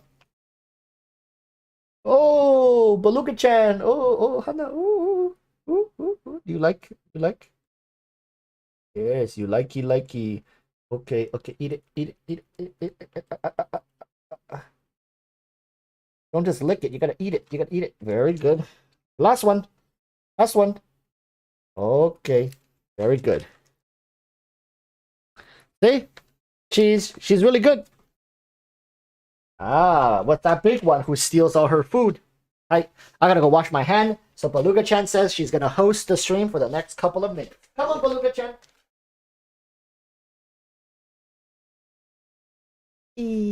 Hello.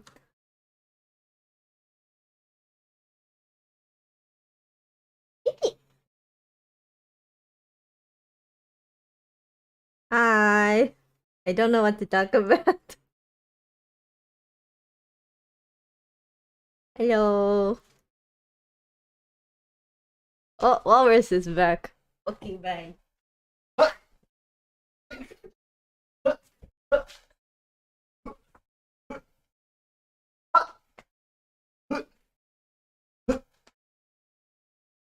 Shoulder massage. So time is it an issue that he spends so much time on YouTube? Well, I mean, I get to do my own stuff, so it's okay.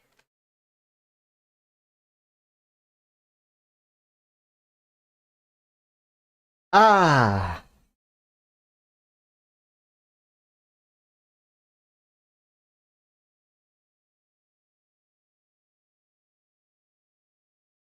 So Where were we? Oh yeah, we're talking about declining in views. I don't mind it too much, but it is indicative of Genshin's.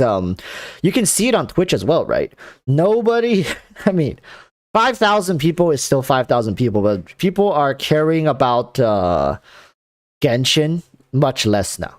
It's not as popular of a topic of a game. I mean, it's been out for almost 2 years, right? It's to be expected that most people are moving on. It's what it is. Fox One says still has more views than Tower Fantasy, but Tower Fantasy isn't officially released yet, right? Let's see what's Tower of Fantasy doing. Huh. Oh yeah, you can't even. Did the beta end? I think Tower Fantasy is gonna do okay. When it comes out, I think Tower Fantasy is gonna do fine. I don't think Tower Fantasy is gonna be as big as Genshin when it first came out. But yeah. Lay 7 says 18 minutes. Better get in here, Walrus. Are you guys already chilling in the group chat?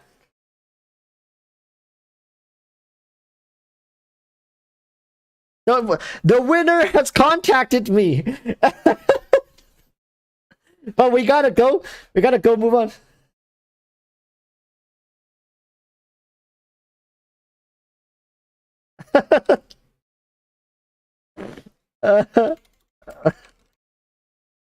The winner has contacted me. Sussy Lay 7 just applied wet status. Damn, that's hot. 18 minutes, better get in here, Walrus. Okay, let's go into Flowcat. Flowcat. Yeah, we had all the mojo set up and everything, and then they they disappeared, just like the Avatar. When I needed him most, he vanished. All right, let's see. Hello, hello. Walrus is here. Hello, hello. Can you guys hear me? Hey, Walrus. Oh, I can hear you. Oh, okay. They can hear me. They can hear me. I think. Can you guys talk? Talk. Check. Mic check. Hello. Mike, hi, Mike. Hello. Okay. Welcome. Perfect. So we start in 15 minutes ish, 16 minutes. Yeah. Okay. Mm-hmm. Exciting. I think how should I put this? We were talking about Genshin's viewership and all that stuff, and I know like viewership maybe isn't fully indicative of how successful or how popular something is right now, but I think it is indicative of how discussed or how talked about something is, and that decline is pretty evident. I think people are whether for good or for bad trying to move on. Is that going to be a topic later? Yeah. Well, we're talking about the delay and stuff, and then let's see. The topics are delay. How can we prepare for what's next? What do you recommend doing for the delay? The next topic is, will Dendro Traveler be the only free Dendro unit? And then Zenless Zone Zero, what kind of game do we expect it to be? Does Hoyoverse branding and all the new games mean that Genshin will be neglected is a topic. And then after that, it's literally just ask us anything, open discussion, chat. Okay. So this is what I was wondering. Do you want, because the feature still doesn't work, right? Like let me try to set up the raid thing, because Yeah. we have each other. I double checked after you said that, and I still have you on the approved thing in my channel, so I'm not sure why it didn't work. Like right now, if I'm trying to search you up under my redirect feature again, it doesn't work. It doesn't show anything. And I can go to your channel, and it just doesn't work. And last time you were live as well. Wait, did you you hit edit under your video? Your live video? Yeah, so I go to edit and then I go down to customization, and at the very bottom it says redirect. I click Yeah. add and it shows your videos or other channels. So I go to other channels, I use your link, and nothing pops up. Like nothing shows up. Dang, they need to fix that. Yeah, and I try searching it like the flow cat, nothing shows up. I tried your live stream link last time and nothing shows up. I tried it in both Dang. my videos and also other channels. It just doesn't work. I tried the share link and I tried the actual URL link. Doesn't work. So so I was wondering, do you want me to just stay live and I'll kind of just stay here and you stay and you get your stream open and I'll just tell people like, hey, Flowcat's doing it, and if they go, they go. If not, at least they can hear it from here. Because I think a lot of people kind of just, it's like I can try to push them over, but hey, we're calling you out, chat. Some people don't do it. I mean, it's up to you. If you just want to stay live, you can stay live. It doesn't bother me any. Yeah, I'll put the what's that called? Can you put something on your screen? Yeah, It just says yeah. I'll put something on my screen and I'll also include the topics like how you did it last time, where I like include the topics. And then so people know what we're talking about. Podcast. I'll call it the Flow at Podcast. Don't listen to him, Flo. He's just trying to steal your podcast. Got him. I mean, hey, no, but really, it's more. Look at how big it is on this. Anyway, it's more than just that Walrus has more subscribers, so he's like the signal boost. Okay. Yeah. I'm like just redirecting them. Yeah, he's hitting the algorithm really hard right now, and he's gonna drag all these people into this conversation. Yeah. Like, dude, I got the algorithm. Like, dude, I'm riding on the algorithm. I'm like putting him in a chokehold right now. They're like, I got him real good. So, so let's edit this text a little bit to where did it go? Oh, here it is. So I need to edit that.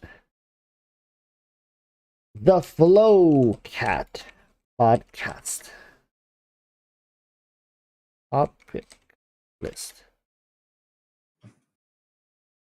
There we go.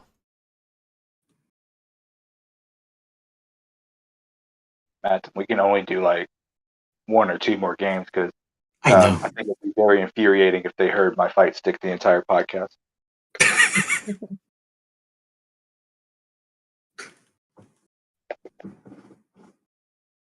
Wait, how come the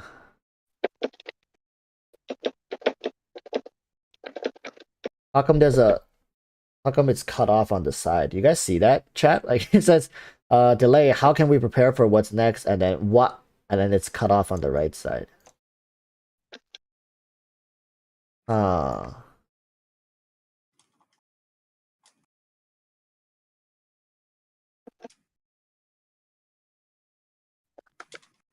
Oh man, that's such a good idea. Someone just said in the chat, Black Dot, rename Flowcat's podcast the Flow Chat. Oh my gosh, you genius. You genius. Oh, I'm stealing that right now. Let me just yoink. All right. That's mine now. We have a mastermind in Don't chat. give him credit, so it looks like it was your idea. Credit to myself. I came with that's such a good idea that I came up with, guys. Dude, Really good idea. I'm so Flo. smart. Really proud of you. So We got a big smart. brain moment in here. Wow, Flo, you're so smart. Thanks. yeah, like how'd I you know. come up with that? I don't know. It just came to me like it was like a dream. Was it like an aha moment? Yeah. You have to scream out Eureka or something like that. Yeah. Mice DM got my channel. All right. Well, I'm just finishing setting up and getting music and all that good stuff. Ooh, shit. I gotta do it like this for some reason, cause wait a minute. Can I do? Nope, I cannot. All right, worth a shot. You can't do like an announcement, Walrus? Why does it keep cutting off my text? Like I'm trying to I'm having a bit of a technical issue here. Oh, is it the OBS element? Do you have to adjust the width of the actual window? In like, if you go to the window and hit properties, you might have to change the Properties. width. Can I Yeah, like if you even? go to the text box, hit right click it, Mm-hmm. hit properties, like down in your scene. Oh, Yeah, I can't find the width of it, and oh yeah, it's it doesn't. changing as well. Like when I delete stuff, it changes. That's so weird. Why is it Yeah, doing I don't this? know. I have no idea. Read from file? What file? No way. Well, that's awkward.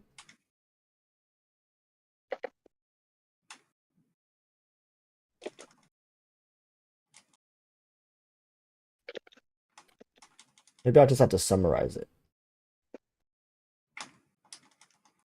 The delay.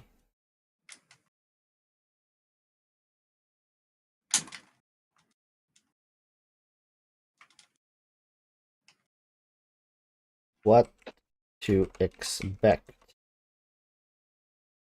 Uh,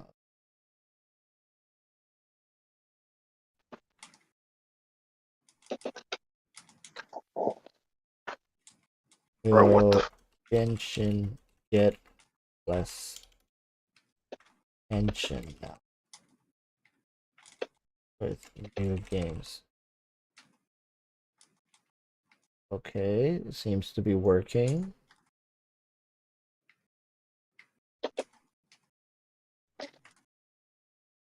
All right.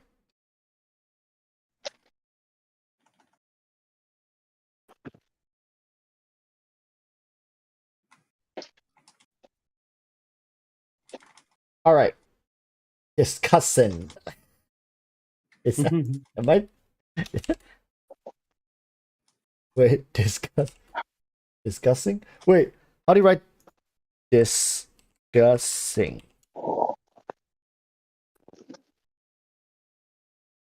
Wait, discussing, right? It's discussing? I was right the first time. Oh, I was right. Why did I second guess myself? There we go. Discussing. Yeah. Okay, there we go. I got everything done. Maybe I should bold it so it's thicker. You know how thick people like it. What? All right. bro? Should be good. I'm ready over here as well. Okay, I mean we've got 5 minutes early, but we can start. Let me get Wow. my. All right, I'm gonna go ahead and. God. Supposed to give me the option. Why is it not giving me? Okay, there we go. Alrighty, I'm gonna go ahead and hit live, and then I'm going to do a brief introduction, and it'll all make sense. So we'll just go in from here. Okay.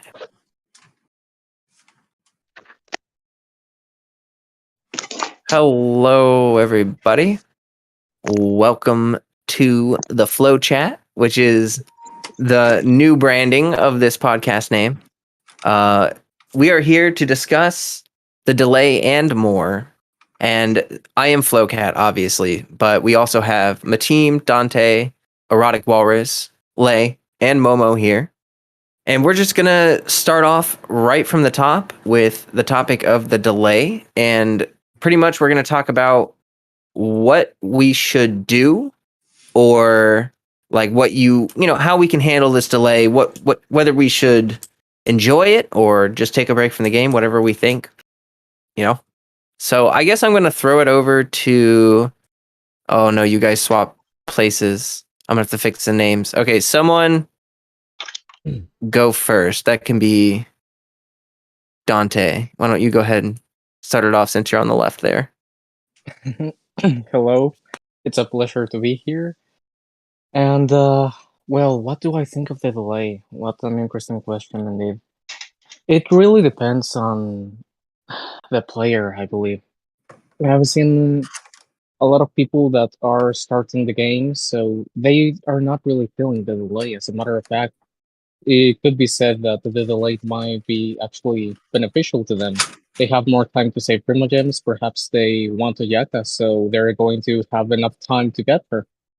And then you have other people that might be more advanced on the story, higher ARs, and maybe they might feel a little the burnout with the delay because they have almost nothing to do in the game.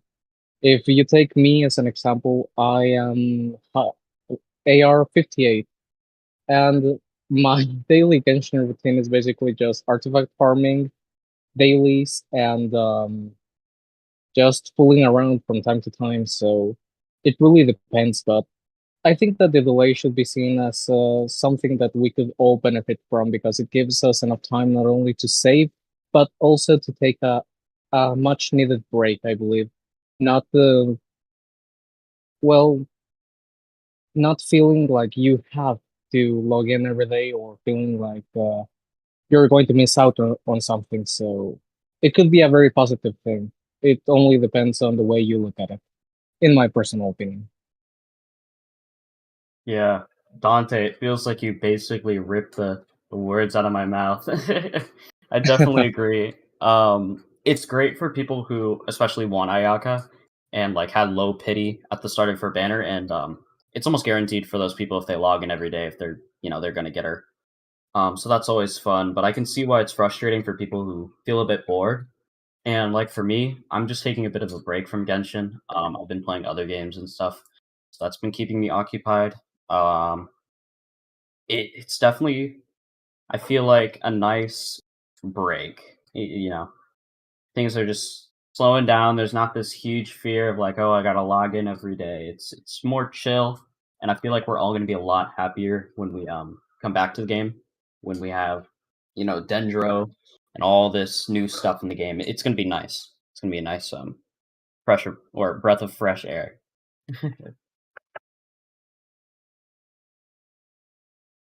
Yeah, for sure. I agree that it's it's totally a good opportunity to take a break if you're feeling burnt out or you're feeling tired or you want to try out some other games. You know, what is it? Distance makes the heart grow fonder, that kind of thing.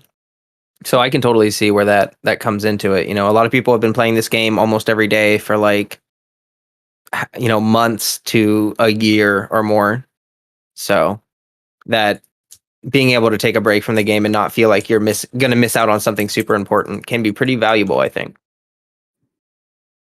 Who wants to go next? Oh, So I was not ready for this, man. You started 5 minutes early. oh, he's back. I was not ready. I literally said don't. I said no. You just ignored me, bro. Well, then we, take your time and Walrus can go first. Yeah, so I want to hop on the point Momo and Dante made because I think they both present a positive side, right? Like, how do we get out of this with a win, with a W, right? It's like like see it from the women perspective, and because as somebody who makes Genshin discussion content, I get people from all avenues of the game, and I think the people who are the most frustrated, which is going to be the veteran players, and I don't think there really is like a good solution apart from what Momo was saying, like take a break, right? And I think we need to take a magnifying glass and really focus on this taking a break way of dealing with it. And I think it's going to impact the game in a way that sometimes I'm not going to speak for everyone, but sometimes, at least in my experience, even for myself, when I take a break from a certain game, I more often than not find something else that I can commit to, right? To fill that empty time. And what ends up happening is I am so committed to this new thing that I don't find the urge to come back. And I think Momo was saying, hey, maybe wait until Dendro, Sumeru. And I've had cases where even anniversaries, new patches, super exciting stuff that I used to be very excited for when I was playing the game, but after I got really invested into this new game or whatever, right? People can pick up new hobbies.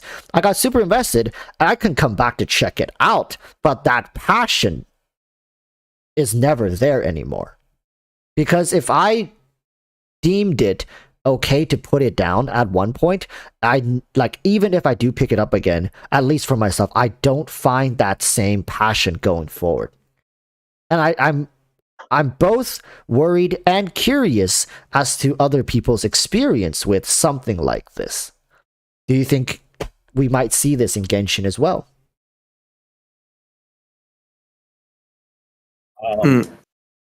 Yeah, Walrus. That got me thinking. Right, like I'm having that kind of thing right now with a different game, and going back to like the whole delay thing. I feel like I haven't heard a lot of people talking about like the overall benefit of this, which is we're getting a more final product when the update actually comes out. I feel like there would have been much more of a negative response if like Hoyoverse released this 2.7 update and it was incomplete. Kind of like I felt that when Onkonomiya came out, it felt kind of empty. And I feel like if they released something as big as Sumeru and you really had nothing to do, there would be some unhappy people. So There's benefits and downsides to this delay on both sides. Like you can, like, y'all named a lot of the positive, but there's also a lot of downsides. But I'm not trying to be super negative, but it is what it is, right? Like there's a good and a bad to everything. But I do think that the good outweighs the bad, and people are over exaggerating this delay a little bit. And I think the worst take I've heard of this delay is people are really upset that Ayaka's banner got extended. Like, of all the things to complain about, why that? Mm-hmm. Yeah, that one's really cringe. I think the cringiest take is definitely people that are mad that Ayaka's not exclusive enough. Like, too many free to plays are gonna have her. She's like the free to play queen. Like, I don't understand how that could possibly be a bad thing. You know what I mean? But I do see what Walrus is saying, and I kind of feel like Lei and I were talking a little bit about this earlier before the podcast, but like Genshin, like, okay, Lost Ark came out globally. It had like 1 point something million players when it first came out, and it dropped down to like 200,000 within like a month, maybe a little less. Mm-hmm. Genshin's release was pretty big. I don't think we really have numbers on that, but I feel like Genshin retained people a lot longer, probably due to hype and just it being relevant in the conversation, like culturally. And I think that a lot of people now are having like the wool pulled down over their eyes. Like, it like, does that make sense? Yeah, and I think that's also attributed to how Genshin set up their game model. We can holler at Hoyoverse, and we can talk bad about them all we want, but it's been proven over and over and over again that their business model works. It makes them money. It keeps player coming back, whether if it's kind of manipulative in the ways they do it with FOMO, also like how they bleed you dry with resources and they kind of force you to partake in their events. That's in part one of the ways, and they give you very little ways apart from that to get the primo gems to summon for the only thing that nowadays seems like that matters are the new characters. It doesn't matter if it's about meta or just about collection or it's about your waifu husbandos. If you have a character that you want, you have to play their game for like 2 months. right? Like every day, you have to log in, do their events, do your daily tasks. You have to do it for like 2 months to get a character. So it's proven to work. And I think a game like Lost Ark, which gives you much more freedom to explore, but it gives you like systems where, oh, you can not log in for 1 day, 2 day, 3 day, 4 day, and we'll give you a rest bonus system. You come back, you can claim all those rewards that you missed. Those kind of systems encourage bad, retentive player behavior. And it's more free for the players, but it's bad for the companies to allow your players to feel like it's okay to not log on, because it becomes a habit. And once it becomes a habit, you move on. You can move on. It's very easy to quit those kind of games. But Genshin, they make it difficult. Well, I kind of feel like it's difficult for a different reason. I think it's difficult because people, whether they decide to stick with Genshin or not long term, I just think it's more impactful to people than like Lost Ark. I think Lost Ark's story is kind of poo poo. It's kind of, it's skippable, and it's all about. It's very a singular focused game, and I think if the combat and the rating doesn't grab you, it's just not really a game for you. Like, I just think that the hype didn't last as long for Lost Ark. I think it kind of says something about Genshin, how like the hype for this game has lasted an insanely long time, and I think eventually, yeah, we should expect it to probably die down a lot. I think the fact that we're just now seeing it die down for really like the first time, like in a huge way, other than like the launch and right after it. I don't know. I'm hopeful about the future with it. I know everyone is feeling lost and stuff, but it's we won't really know what's going to happen until after it all happens. So I'm just trying to, stay hopeful. We have other good games that are out, like Lost Ark and Elden Ring, and other good games that people are playing. And I think we should just hope for the best. You know what I mean? Well, the worst thing for Genshin is most of the player base want Genshin to be their main game, but Genshin was never meant to be a main game. Genshin was always meant to be a side game. But because most of the player base wants it to be a main game, that's why we always have so many complaints, right? About not having anything to do. If MiHoYo wanted to add endgame, they would have by now. Like, me and Walrus had this discussion a few days ago. Dude, like, they don't want this game to be a grindy game. They don't want it to. They want it to be a very casual, you have a little bit of everything, right? They don't want it to be. And they probably are not going to add endgame. Like, I'm sorry, but if they do, it's going to be a very, very long time from now. And I think people have to start accepting that. Like, it's a side game, and it's an amazing side game. But if you try and treat Genshin as your life, you're going to be disappointed. Well, yeah, but like, let me just stop you for a second and be like, why are we trying to expect a video game to be your life? Like, I'm sorry, but like, yeah, you should go outside. You should play other video games. You should read books. You should go for a jog. You should get a girlfriend. You should do anything that you can do with your life. Like, I've been having a lot of issues with how much time Lost Ark takes. It takes me like 2 hours to do my dailies. By the time I do my dailies, I don't even feel like doing the extra raids, because it's just like so much work to get all my dailies done. It's very grindy. Mhm. And it's helped me appreciate, like, Genshin, I can be in 20 minutes and be out if I don't feel like playing that day. I want to go outside, touch some grass. Cool. And if I want to play Genshin, I know this is a really unpopular opinion, but once they have more zones in the game, I'll probably feel pretty happy with it, because I just like running around and mindlessly killing stuff. And I understand that that's not purposeful enough for a lot of people. But I'm not saying that it's a bad thing. Like, that's also like a good thing about Genshin, right? That you don't have to spend your entire life playing it.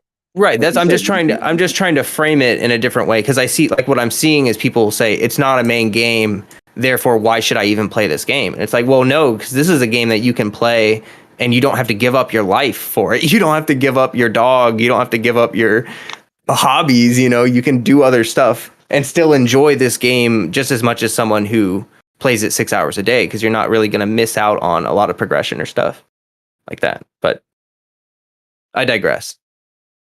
If I may add something here, I have to agree that this game conditions you. to do things in a very cyclical way.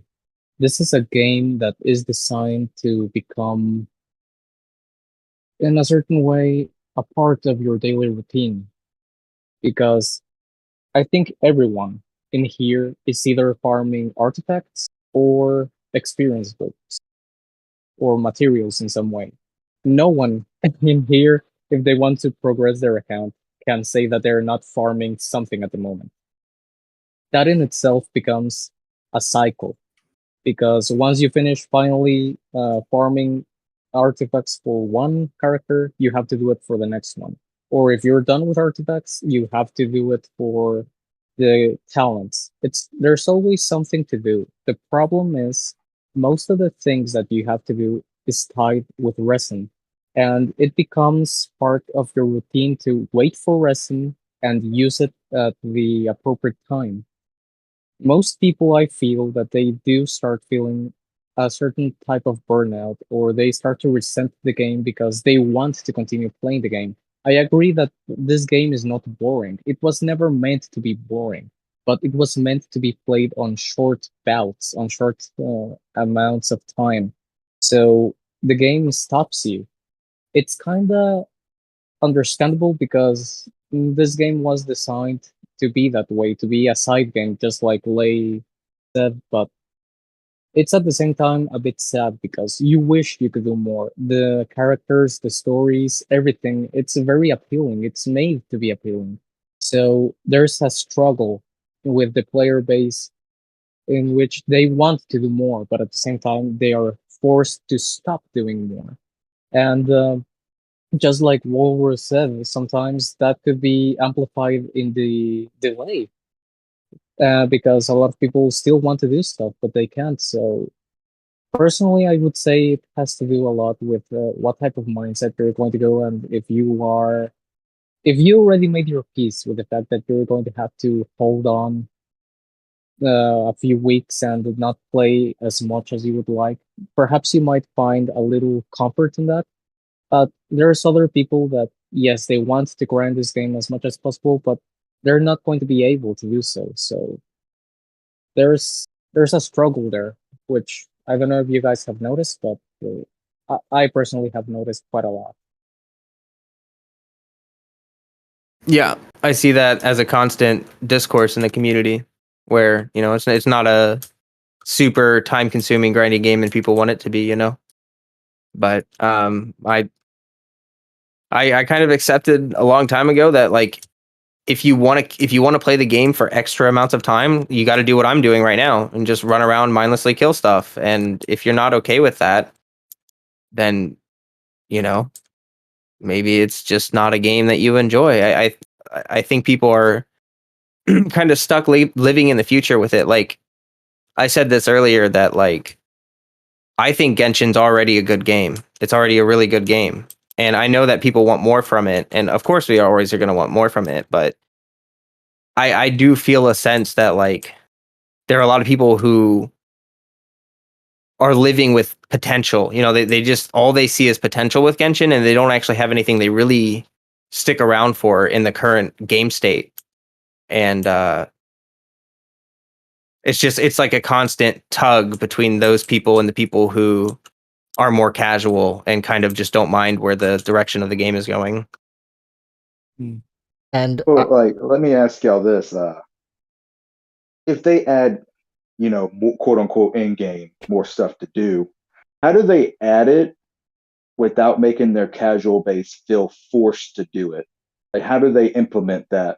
Because if they add in game and it gives a crap ton of rewards and other stuff you can get from it, wouldn't that kind of make the casuals feel like, oh no, like I have no choice but to go and do this now because I'm missing out on a lot of stuff? How do they implement that? Because obviously right now they're targeting the casuals and they don't want to make their casuals feel left behind. well, I thought about this before, and I think the only way they can do that is if they end a casual equivalent endgame, if that makes sense. So like an extreme casual mode. So basically make this entire like a similar type of rewards to it. So and make the players choose So like if you do this event or this task and you claim these rewards, and it could be like so for example, casuals maybe don't care about artifact quality as much, because I know people who has the best characters in the game and they even got lucky with constellations, but they are like abyss 4, floor 4. They've never passed floor 4 and they have level 90 characters. Like, it's true, there are people who just don't care about that content and they want to do other things. But first and foremost, Hoyoverse needs to populate the game with something that the casuals can care about. The hardcores want better artifacts, we want better weapons, we want more primo gems to summon for the characters so we can get stronger for the weapons, constellations, whatnot. And I think they need to kind of have a forkway to take casuals in one direction and to take hardcores in another direction. Only then would they be able to cater the next level of difficulty for both, right? Casuals can get more casual, if that makes any sense. They can go extreme casual, and hardcores can go really hardcore, and tie two separate rewards that you can only claim one per cycle, kind of like the BP, right? It operates on a cycle, and you can only claim one reward. So if you want to be casual, go do your casual tasks, right? Go chill, cut trees, whatever. Oh, that's actually a really good idea. No, I that's actually like, they could do a teapot version and like a super abyss version. Yeah. And if you pick the teapot version, then literally all you have to do is teapot tasks. But if you pick the super hard abyss version, it opens up an entirely new combat endgame for you. Yeah, and you got to go do the new endgame content. And at the end, the rewards even out. So the casuals win, the hardcores win. But they don't have the foundations in place for something like that. Well, Okay, but another question then. Let's say they add this hardcore end game, right? What's the cutoff point? And by cutoff point, I mean, how hard do you make it? Do you make it so it's as hard for even the C6 R5 people, or where's the cutoff point? Because I feel like if you don't have a cutoff point, you make it too hard, and then people are going to complain about that, and then only the giga whales are going to be able to clear it, right? But if then you're going to also have the giga whales be like, well, this is still too easy. Yeah, Matthew, go ahead. Yeah, I wanted to mention it. I think like they could balance it so the rewards are given even if you're a free-to-play player. So if you're a hardcore free-to-play player, you're able to clear the content to get the rewards. But the waves, you could say afterwards, they can even go even further for the whales. And they have just minor extras, like Mystic Horse. one thing I might want to add is the fact that this type of content should not be time gated, because normally when they release content, it's always based on time. Even the Spiral Abyss is based on time, even though it's enough time, it's based on time. We have already models of reward systems that cater both to free-to-plays, hardcores, whales, and low spenders, and that's with both the Dragonspine, the Chasm reward system. You have to explore, you have to go look for things, and they give you stuff. And that's what they reward is exploration. What they reward is you going out there to play the game. And the beauty about it is that it's not tied to any resin system whatsoever. You can take 5 minutes and just progress 1%. You can take an hour and progress 10%. It doesn't matter. It's on your own pace. So I think that more content or more mechanics or systems where you get the same rewards based on activities, not based on your power level, should be something that the entire community could appreciate. Yes, of course, there should be combat added to everything, because obviously if not, everything will go in a boring direction, everything will become stale. But I do believe that the game does have, in a certain way, a model for what could benefit the entire player base. The thing is, if they implement that type of model, it could be way too beneficial for the players, if you think about it, because we're getting rewards. Everyone is being able to get more resources, And from what we have seen, when it comes to Genshin and their resources, if it's a premium resource, that's how they treat it.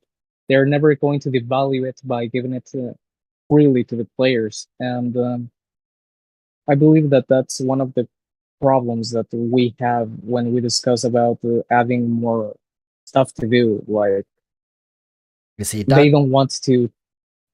Dante brings up a really good point, right? Like, and I think this kind of highlights almost everything we've been talking about. You see, it's a problem when the players get what they want and they're too happy, they're too content, it's too perfect. So, and it's funny because, like, Dante, you're absolutely right. I don't think Hoyoverse will ever get the player base to a place where they're fully content, or they're mostly content with what we have, because then it what's that thing called, like the post nut clarity, right? Like when you get everything, it hits all the spots, like, oh my god, and then you have that clarity and you're like, wait a freaking minute, like, I guess that's all I wanted, right? Like, I got everything I want. And what happens to people, or to us, when we get our hands on the things that we want? We start caring about it less. I think a lot of Genshin's magic, which even now it's like kind of drifting away, is in the fact that we don't have everything, and that there's potential. And that potential is what keeps people hoping, coming back, looking at leaks, getting excited, right? And generating a hype.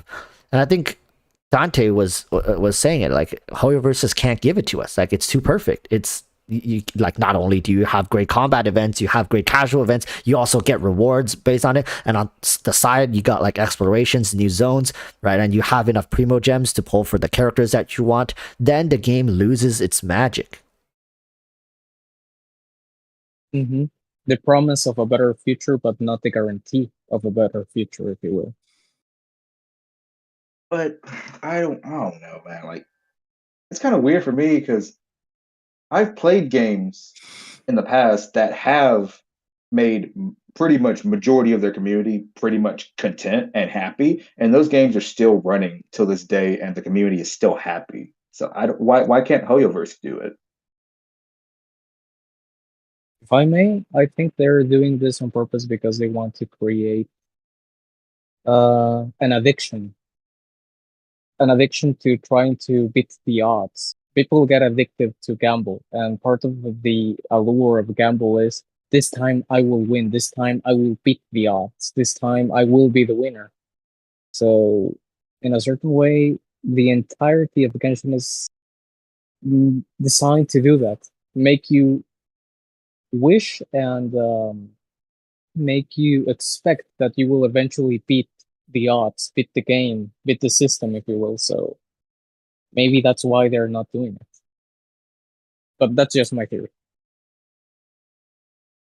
I know Dante's gonna hate me for this one because me and Dante talk a lot, but I always bring up Azure Lane. He's gonna hate me for this. But till this day, Azure Lane, about, let's say it's about almost 2 years now. Almost 2 years since they added the end game to Azure Lane, another gacha that I used to play. Well, I play sometimes now, but till this day, till this day, bro, almost 2 years, they are still updating that end game, and people, like the community, I want to say like it's like 80-20 to like satisfaction rate. Like the community is still just so positive and happy. So like that's why I'm just like, I hear what you're saying, Walrus and Dante, but why can't, if one company can do it, why can't a company as smart as Hoyoverse do it? You see what I'm saying? Like, if Hoyoverse is not stupid, they know what they can do. So that's what I'm just like, why can't they do it? This is where I think I fully believe Hoyoverse has crunched the numbers. They've held like board meetings. They've sat down and analyzed it with whatever. They might have ran surveys, or they tried it with other projects. They probably know that what they're doing right now will maximize profits over the long run, as opposed to doing it the other way. Not saying the other way can't generate profits, or it's not efficient, or it's, of course, we all want to create win-win scenarios, but I think Hoyoverse wants their win to be much bigger than our win, which our being the community. They want to make us feel like we're winning, right? But if you just play the events as a free-to-play, you can get all the characters, right? That's a win. That's a win, really. As a free-to-play game, Genshin is good. They've done a great job at balancing the meta with 4 stars, 5 stars, and giving us constellations. And that's a win for us. But their W is like an annual $3 billion revenue gacha game W. That's a much bigger W, right? And I think they've really worked this out internally to be able to confidently sit there and ignore all this criticism and go forward with their own model, knowing that they got a grip on us as tight as they think they do. Mm-hmm. I don't know though, because if their goal was to make as much money as possible, then the current state of Genshin does not indicate that they are trying to make as much money as possible. Because like the game is, if you care about bandwagon theory and you care what game is popular, and that's what makes that the Genshin is dying. It's a dying game right now, according to metrics online that people apparently care about. And so no, they're not just doing everything they can to make money. I don't think. Like I think if you want my honest opinion, I just think that they don't really care what it feels like to the players for their game to be developed. They're developing a game in front of us, and they don't care how that feels to us. They're not in a rush to satisfy our needs in the development process. They're just worried about developing the world and the game. And like Lei said, if they add in game, I think it's going to be in years from now. I think once all the major region content is done and their development team is more free to work on other things, then they'll probably look towards other modes of like game modes and stuff like that. But to be honest, I just think they don't care that like if you play right now, we're like early adopters and they kind of view us as just like not like guinea pigs, but like for all they care, we could come back in 2 years and pick up the game and start fresh, and they just wouldn't care. You know what I mean? Does that make sense? Yes, I hear you. Yeah. But okay, Flo, I'm not calling. I don't mean this in a bad way, bro. I love you, but you're one of the few people I know that truly enjoy like running around, killing all the mobs and exploration and stuff, which is not a bad thing. I'm not saying it's a bad thing, but Yeah, no, I know. if most people I talk to say that exploration's like the main thing for Genshin, do you agree? I don't think exploration's the main thing. I think it is a very large part of the game. Yeah. But what if they made in-game for exploration? Because right now, I'm gonna be honest with you, for 90% of the player base, there's just no reason to run around and farm mobs if you already have enough materials, right?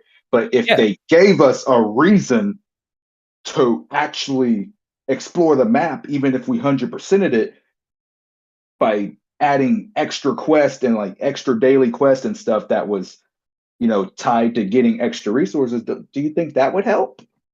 It might help. It's just a carrot chasing a stick, though. Like, I'm gonna be quite frank with all of you. Like, I see that most people don't enjoy Genshin unless there's a reward. I like running around killing the mobs. I know there's no point. I'm like wasting my time right now doing it, but I enjoy doing it because I like Teyvat. I like the world. I like the characters. And so spending time here, it's like maybe it's like a safety blanket. Maybe you can view it like that. That it's like my safety blanket. I can always come home to Genshin and run around and kill mobs. And I can do that all day. I could do that for like 3 hours, and it's just kind of mindless comfort, I guess, Right. You say that, but one time on stream, you went so hardcore. I think you finished like the entire world in like an hour and a half. Yeah, well, that was back when it was just Leeway and Mondstadt. It was really easy to do that. Now it's a lot harder. It's bigger now. You were like, oh, there's nothing else to kill. Yeah, no, I used to go into co-op and farm elites in other people's world because I would run out of elites in my world, and then I would go to other people's world to keep farming. One thing I can say that it's very interesting that Flo said is normally the player base is not content if there's no reward. And in a certain way, yeah, I can agree. We've all been accustomed to we do something only if there's a reward. Like you have to give us something in order for us to care. So I think that at the very beginning, I don't know if this is only me or if other people will share my sentiment, but I started playing the game not because of the gacha. I didn't even knew how gacha worked. I was this is my first gacha game. I started playing the game and I enjoyed the game because of the story. I fell in love with Genshin because of the story. So perhaps instead of giving us rewards, um, Hoyoverse could give us more story, more things to do based on quests, on stories. They could. I mean, I don't know how they manage their resources, but they could probably start voicing more stories in the game, like voice acting more stories, not only giving us text or stuff like that, and incentivizing us to play based on interacting with the characters. They have hangout quests, but once they're done, they're done. But if you give us every single patch more stories or more stuff to do, if they don't want to give us resources, if they don't want to give us premium resources like primogens, then give us a story. Give us something else that we can do and that we can enjoy. Make us fall in love again with the game. That would be probably what I would say. I genuinely want to continue playing Genshin, and I want to enjoy Genshin for what it is. A great game with a great story that we have to look forward to. So I don't know if I'm alone in this, or what do you guys think on this? Uh, Dante, we had this discussion yesterday. Was it yesterday or 2 days ago? It was very recent, but I told Yes. you that you know how every time you get on my account, you literally like cringe because I have no expiration done, and I have so many chests to get. I have so many story quests to do. I still haven't done the latest Archon quest, and I still haven't even done my freaking Kokomi story quest, and I have done like Mm. no hangouts except for Diona. And you just cringe every time you come into my world. I think you're gonna kill me. Like, but I told you the reason I don't do that stuff. It's not because I'm lazy. It's not that I don't have time. It's because I'm scared to run out of content, bro. Like, I do Mm. not want to get on one day and have nothing to do because exploring and killing stuff like Flo does is not my cup of tea. Like, it's good that he likes it, but for me, it's not my thing. So every day I get on and I have the option to do a quest or something involved in the story, I'm glad I have it. I'm just scared. I'm scared I'm going to run through it. And if I get on one day and I run through all my story quests and all my hangouts and all my world quests, for me, I have nothing to do. And I just don't want that. Hmm. Yeah, I mean, I do think I mean, I totally feel what you're saying, that there's like this existential dread, and I know, I understand that. Like when you're like, especially if you're a mid game Genshin player and you're listening to this, like when you hear Zhang Li say "Don't rush," you have no idea what that means, because all of us do. As anyone Yes. who started Genshin at the beginning of it, because the hype was too much for the game. The game, there's like, let's think about the hype compared to what was actually in 1.0.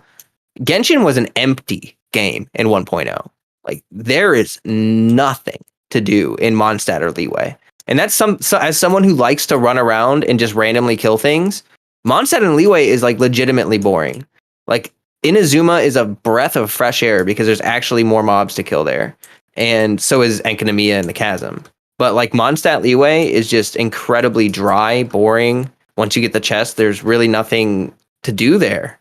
And yeah, no, I mean, I just can't believe that the game had as much hype as it feels like everyone had rose-colored glasses. Because like, why are you so in love with a game that has almost nothing in it? You know, that's how I feel about a lot of people that started the game early, is that they like their expectations were so far beyond what the game actually was at the time that it was like they were in their mind playing a different game. They were playing this anime MMO online raid co-op infinite gotcha game or something, like this perfect game, you know. And I just think that maybe those high expectations are going to kill Genshin, because maybe people just can't get over it. Maybe people have seen too far into what Genshin could be, and they just can't accept Genshin for what it is. And just Yeah. maybe that's just what it is. Yeah, we have the perfect guest though for this. We literally have the perfect test. Thank God Walrus is here. Walrus, as someone who understands Chinese, I have seen it so many times, man, on whether it's Reddit or YouTube comments or Twitter. I see it so much, especially now with this delay, that people are saying the Genshin devs did not expect Genshin to be as big of a game as it is. I need you to confirm this, bro. Since you can actually understand Chinese and you can actually read that stuff, like, is it true? Did they really not think Genshin would be as big as it is? Were Yeah, they not ready for this? yeah, it's true. It's because, like, I think they expected it to succeed. I think there was no doubt in their mind that it was going to rival, if not surpass, Honkai's success. But I I remember them, the director coming out and saying in an interview that he himself did not expect how explosive this was. Maybe he was expecting more of a slow growth process, but not not whatever happened back in patch 1.0. So I think they have a plan, and it's been proven to us that they chose to stick with that plan as opposed to accelerate the game for the sake of pleasing the player base. It's not that I know for a fact that the Genshin devs know what the problems is, what the community concerns are. They are just actively choosing to stick with their original plan because you guys know this. They said they have a 10-year plan for Genshin, right? So regardless of how successful the game has become, they've chosen to stick with that. So that's what I can say for sure. Well, yeah, you know when Genshin came out, it was also like what, right when COVID was like at its worst in the world, right? Yeah. Tell me, do you think that if Genshin had not come out during that time, it wouldn't have been as successful? Yep. There's no way it would have been this big. No way. Yeah, there was also a huge lack of games at the time. Like I distinctly remember people saying, "I want to quit Genshin, but what else am I gonna play?" You know, like that used to be a really big issue, and I'm actually very glad now that, you know, like Lost Ark and other, like I keep bringing up other games, but like other games are coming out, and that's good for gamers in general. You know, like to have only one option of a game to play is not a good feeling. It makes you feel trapped. That's bad. Yeah. I think Genshin suffers largely. I think to summarize what we've been talking about for the past little while, I think we might have to move on to our next topic. Yeah, we've been on this topic forever. Yeah, I kind of just like we took tangents and it took another tangent. We're like now in the suburbs.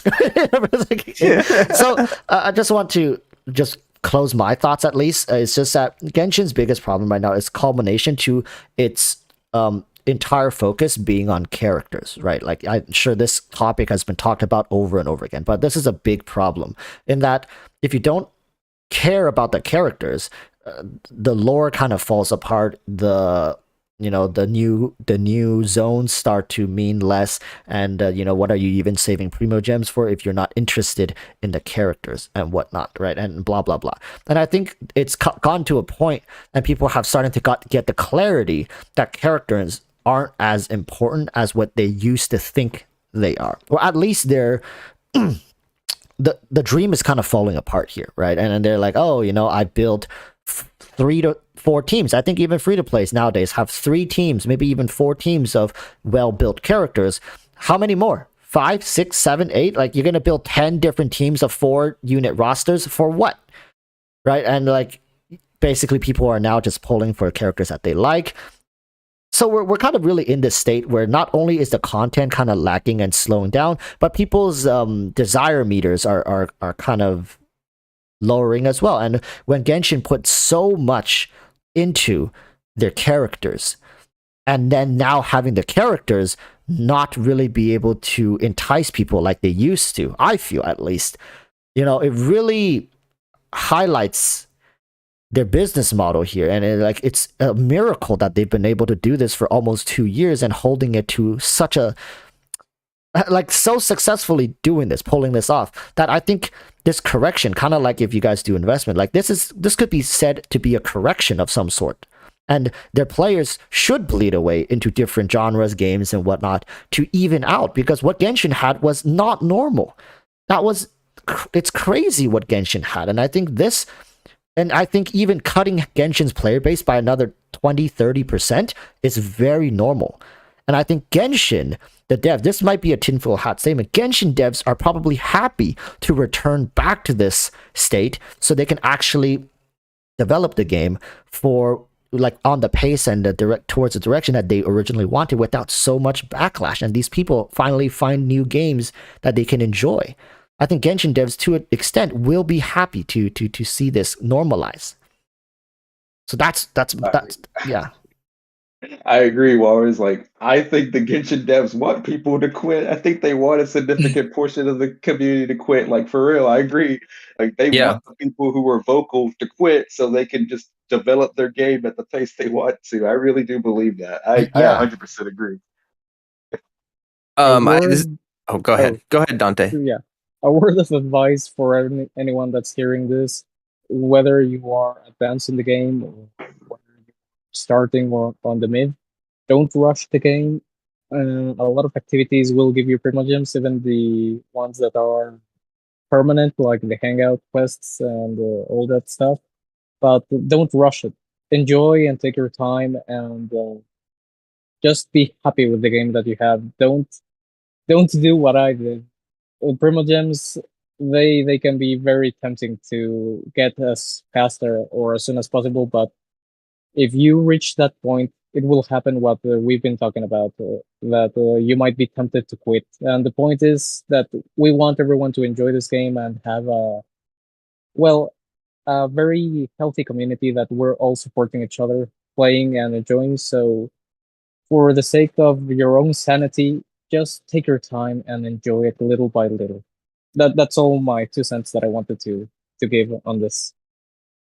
Absolutely. I've been ever since, like, I did have a time where I sped through all the content so hard I didn't have literally anything to do. And I agree with Lei, and learning content pacing can be important. If you can really speed through a game, if you're really hardcore as a gamer, just realize that Genshin doesn't require you to try at all. It doesn't require you to care like that hard. Like, you can just take your time and enjoy the content, and you don't need to really rush through it. But this will actually lead into another topic, which I think is a really good transition. And I wanted to ask you about this, Walrus, because I saw recently, I saw that you applied for the Zenless Zone Zero beta, and I saw that in the beta description, they say this is going to be an action game. Like, and the trailer didn't show any exploration, didn't show any open world. It looks like they're gonna have to make it different from Honkai because it looks like Honkai. It looks like a you're gonna spawn in, fight a bunch of stuff game. Do you think, I'm starting to think that maybe Zenless Zone Zero is their response? Is the Genshin endgame? Because it looks very much like Genshin in a stylistic sense, but it looks like it's going to be like, screw the story. Like, the story looks silly. It doesn't look that serious. Like, screw the story, screw the exploration. It's all combat. Do you think that they're hoping to drag players from Genshin that want a more combat focused kind of thing and just move them over to Zenless Zone? Yeah, I think they're just trying to dominate all the markets. They're just trying to make a product for every single market. So if, like, it doesn't matter what you want, there will be a game that is made by HoYoverse for you. And I think that's their response, like you said, to I think people were asking that, oh, are you sure HoYoverse doesn't care about losing players and profits? Well, they're not really losing the players and the profits. They're just trying to put them into other areas. And of course, people are going to bleed away, but I think that's something HoYoverse just has to accept. And for a big corporation, you have to be smart enough to accept that you can't capitalize on all the profits, right? 3 billion a year is not going to be every year until your company closed down. Right? It's not realistic. So I think Zenless Zone Zero is a great response, honestly, to the current state of what we have in Genshin Impact. And I think the timing is, again, I don't know how they do it. The timing is great, along with their even very recent announcements of Star Rail. I think all of this stuff is a great marketing move by Hoyoverse to capitalize before Tower of Fantasy even has a time like to breathe, right? Like we were thinking, wow, look at Tower of Fantasy, they're really giving a great uppercut to Genshin and Hoyoverse, and then Hoyoverse give them like two wide swings, one to the left jaw, one to the right, and now Tower of Fantasy is the one in like shaking in their boots. Really, it's Hoyoverse has a great way to do this. I really want to say like what I want to say, but I can't cuss because of flow. Dang it. I was gonna do like gotcha, you know what I mean? Like the gotcha. That's Yeah, what yeah. Hoyoverse is doing right now. Yeah. But what I'm hearing is basically, if y'all are right, and Zenless is the Genshin in game for Genshin players, what? So you're saying all the toxic players are going to go over to Zenless, and Genshin will be healthy in the future? No, it just means that everyone will be in a place where they feel more at home. Like seriously, I just think that like I've known, okay, for example, I have known some more hardcore Genshin players that go play Honkai and they like Honkai more because it is grindier, it is way more hardcore, and it is it's probably closer fitting to what a lot of those players are looking for, more so than Genshin probably. So I could see them just doing that with Zenless, because I mean really Genshin, if we're being honest, probably takes more development than a game like Zenless would, because of the scale of the world and stuff like that. That just takes a lot of time and effort for them to design, but they could probably pump out a game like Zenless like easy. I mean, it really didn't look like the environments were complicated at all. It looks pretty easy for them to just pump that out. I mean, we've seen how fast they can pump out Genshin characters, right? So like making these characters for this new game is not going to be an issue for them. They've got that in the bag. Yeah. So what I guess kind of what I wanted to just point the conversation to is like what kind of game do we think? Because they haven't said yet. What kind of game do we think Zenless will be? Like, fighting game, or like what do we think? I don't know what it's gonna be, but I just feel bad for Walrus because he's not gonna be able to play as that pink-haired girl on stream without getting demonetized. So she's already off the books, unfortunately, for your Walrus. Well, we'll work things out. I think exceptions could be made, right? I'm definitely gonna go, and I think there's another character that's even more dangerous. But thank goodness in the trailer, You can't play those characters on stream. The cat girl, the cat girl who was wagging her tail in the trailer. I think that one looks like a 4-star character, so I think we're safe with that one. But we'll see. The pink-haired one looks kind of like an early game character, anyways. But I'm sure they'll have better waifus in the long run. But I don't. Yeah, Hoyoverse really amped up the skimpiness with that as well. Like, dude. Seriously, like Hoyoverse at this point can release an entire lingerie, like clothing apparel line. They can legit just go design lingerie and stuff, and I think it'll be, Victoria better guard. Like Victoria might let the secret out of the bag, if you know what I mean. If you want to stay competitive with what Genshin's got going on. Bro, this world is so screwed because like every reaction video I saw at Zenless when that pink haired girl got on the stream, every single person it's oh my god, what is this world becoming? I just laughed. I couldn't stop. I just thought it was the funniest thing that I've ever seen in my entire life because it was so shameless. I just couldn't handle it, man. Someone said, "Oh yeah, those are big weapons, all right."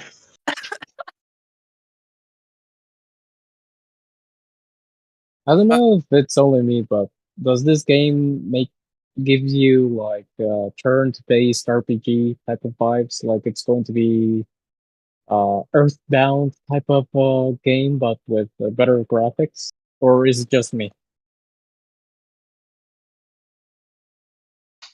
I honestly think it's just gonna be MiHoYo's version of what's that game you play, Flow PGR? Oh, Punishing Grey Ravens? Yeah, I think it's gonna be MiHoYo's version of that. That sounds probably accurate. I could see that. I'm kind of thinking that the only way they can make it, I heard someone else say this in my stream, and I think it makes sense. Like the only way they can make it different enough from Honkai is I think they're going to make it like a roguelike game. Like it's going to be like a dungeon crawler. I think. Oh my god, I would love that so much. I love All right, roguelike games. I'm gonna expose myself real quick. I need y'all can go ahead and laugh at me. I don't care, but I'm not smart. Pretty dumb. I don't know what the hell a roguelike is. Can someone explain? Yeah, like Binding of Isaacs. Do you know that game? Dang, I must be sleeping under a rock because I've never heard of that in my life. Do you know Hades? Yes.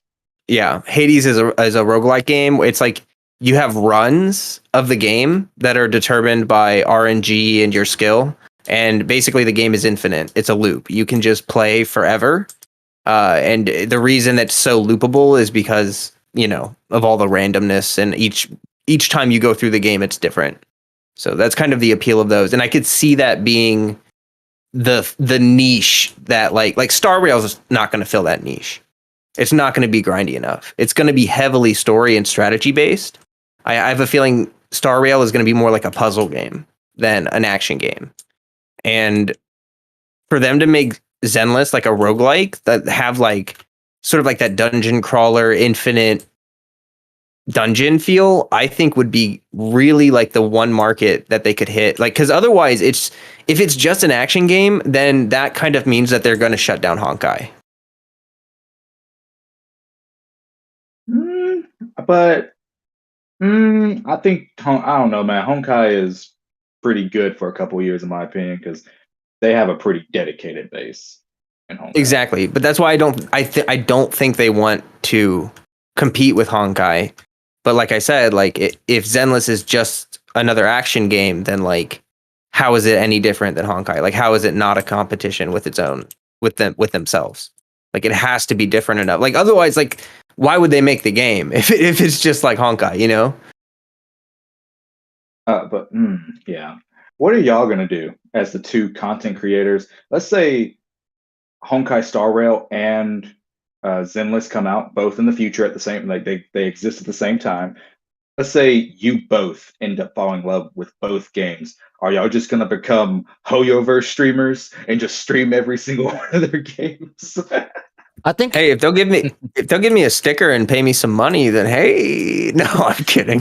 Go ahead, Walrus. I'll definitely play the game that's more streamable and easier to make content for, and I'll play the other one on the side as my off game, and maybe I'll cover the news for it every now and then. Like I don't want to sound like I'm doing it for the views, but I want to do it for the people who cares about it more. You know what I'm saying? If let's say I make Star Rail content and people just don't care, they're like, oh, you know, I'm not interested into watching, then why would I do that? Even if I enjoy it, I enjoy in both ways, the discussion, the response, as much as the delivery, right? So if people just respond to, let's say, ZZZ better, Zenless, then of course I'm going to be focused on making Zenless content because people enjoy it, people want to talk about it for whatever reason. If maybe the way the game is designed leans better into making videos, talking about it, right? And then maybe it's not my cup of tea, right? For example, Flo and I don't see either of us being like intense mathematical people, being like running charts and code lines to figure out optimal play styles. So if let's say Star Rail ends up being a game that requires that to make meaningful content where people only watch you if you are that analytical guy, I don't see Flo and myself being in that community per se. But yeah, I'm definitely going to check both games out. Even if I don't make it into beta, I think I'll at least wait until it comes out then.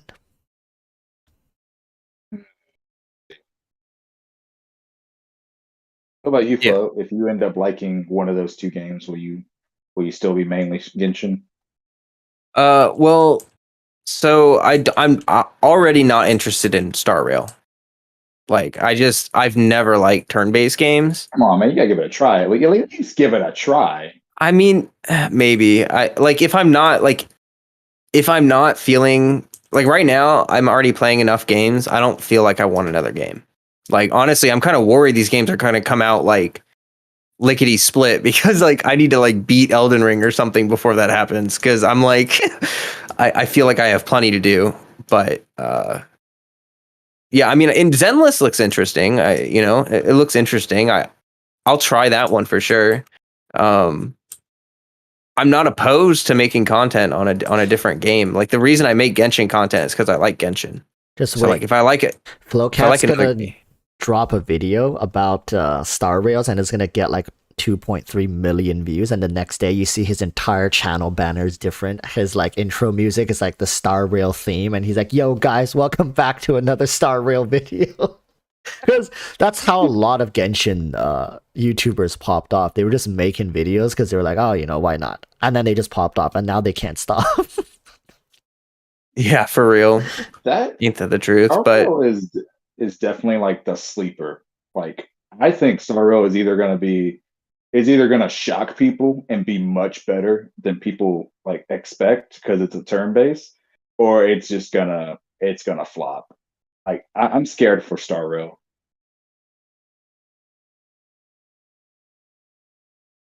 yeah. Momo and Mateem, you haven't spoken in a while. Do you want to get some thoughts in on Zenless or Star Rail or any of that? If I'm being frank, have not looked into Star Rail at all, so I don't want to like talk out of my rear end and say something that's not true. So probably gonna sit out of this one a little bit. Okay, have you seen that? You haven't seen the new Zenless trailer or anything? I didn't see the trailer, but I was listening to what you guys heard, and I actually just filled out like the beta form. Because like if it's a roguelike game, I really like those games. Like I really like Binding of Isaac and all that. So I feel like it's definitely gonna keep people's attention, and like it will definitely bring more people to like Hoyoverse games, because right now, um from what I know, Hoyoverse doesn't have a game that really caters to that side of people. And then if people find Zenless, where it's like this roguelike game, and they go over and they look at like Genshin, maybe they'll be more interested in that too. I think it's really smart if they open up their like wider player base to new genres and stuff, because it's just going to bring more people in. You know what I mean? Yeah. No, I agree. You should check out the trailer though, for real. It looks good. It's very vague. We really like I'm saying it could be a roguelike game. I have no idea. Like I'm just totally guessing. Like I'm pretty much pulling that out of my butt. But the only reason I think that so strongly is just because I don't really know what else they could do. People were saying it was going to be a shooter, and that kind of made sense, right? Like, like they've definitely never done a shooter. So like that would make sense.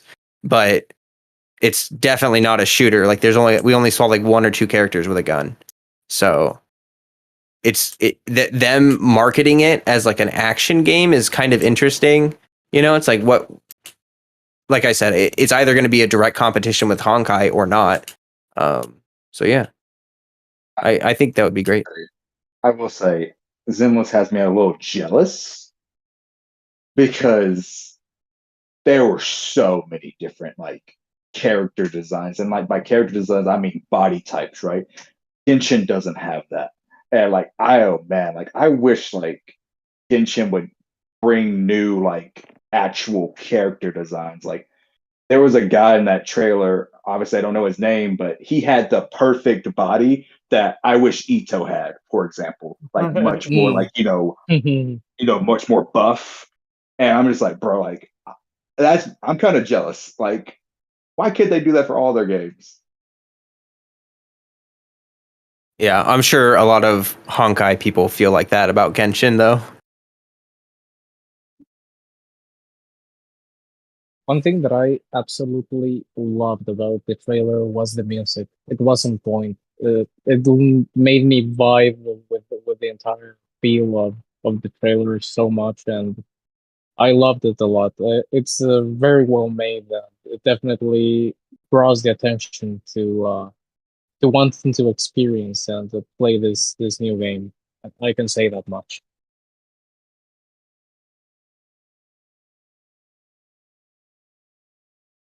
I mean, I'm gonna be real, Joe. I don't really have much else to say about Zenith. Yeah, that's fine. Anyone else have any other thoughts on that before we move on? I'm fine. Okay. Looks cool. If you plan on streaming it, be careful. Just be careful. FBI knocking at your door. All right. Well, then we pretty much, I mean, there were some other topics Genshin related. We kind of hit a good amount of it. I mean, like the one Genshin topic left would be, will Dendro Traveler be the only free Dendro unit? And we can maybe hit that and just move into open chat discussion. Like basically after this, we're just chatting with chat. I say, can we give Walrus? I think we should give the guest one topic of their choosing. Oh, for sure. Yeah, sure. Walrus, do you Yeah, have anything in particular you want to talk about on the stream? You know, I haven't really. Let me think here. Because if I were to talk, it's gonna loop back to Genshin again, and a lot of what I'm thinking about is very speculatory because I'm always interested in what HoYoverse is up to and thinking, and I Bring think it.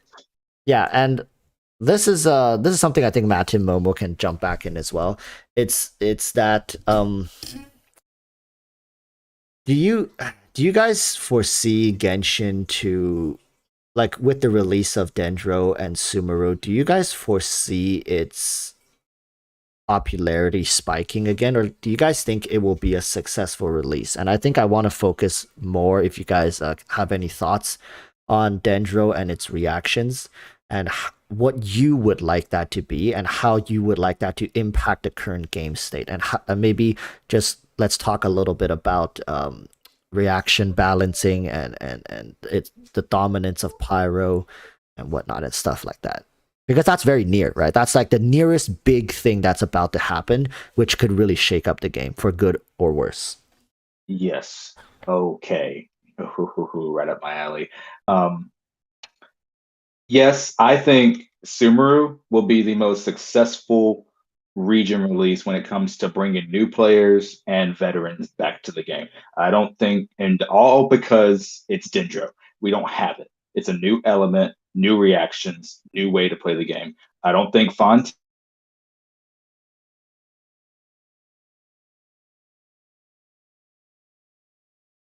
those elements. Like literally, like the thing carrying Sumeru for me is that it's a new element, and we're getting brand new ways to play the game. Yeah, we lost you for just a second there. You said, I don't think Fontaine, and then I think you were about to say it's going to bring like anything as changing yeah, as.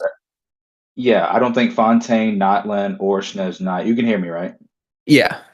I don't think any of the last after Sumeru are gonna be as impactful just because we are getting a new way to play the game because of Dendro. And because of Dendro, there's gonna be new team compositions, things that we don't work now, like what we think don't work now. Obviously, I don't know because we don't have the final numbers, but can potentially be extremely good in the future just because of Dendro. So you're saying Genshin's gonna peak with Sumeru, like that's basically the next big peak, and we're not gonna see one for a long while, if ever again.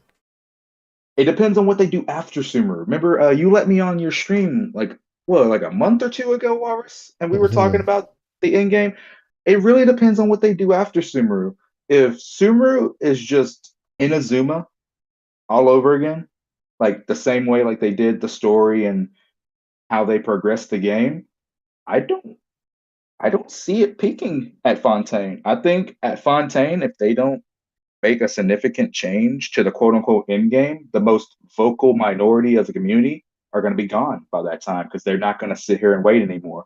And you can actually say that's kind of a good thing. It's a good and bad thing, right? Yeah.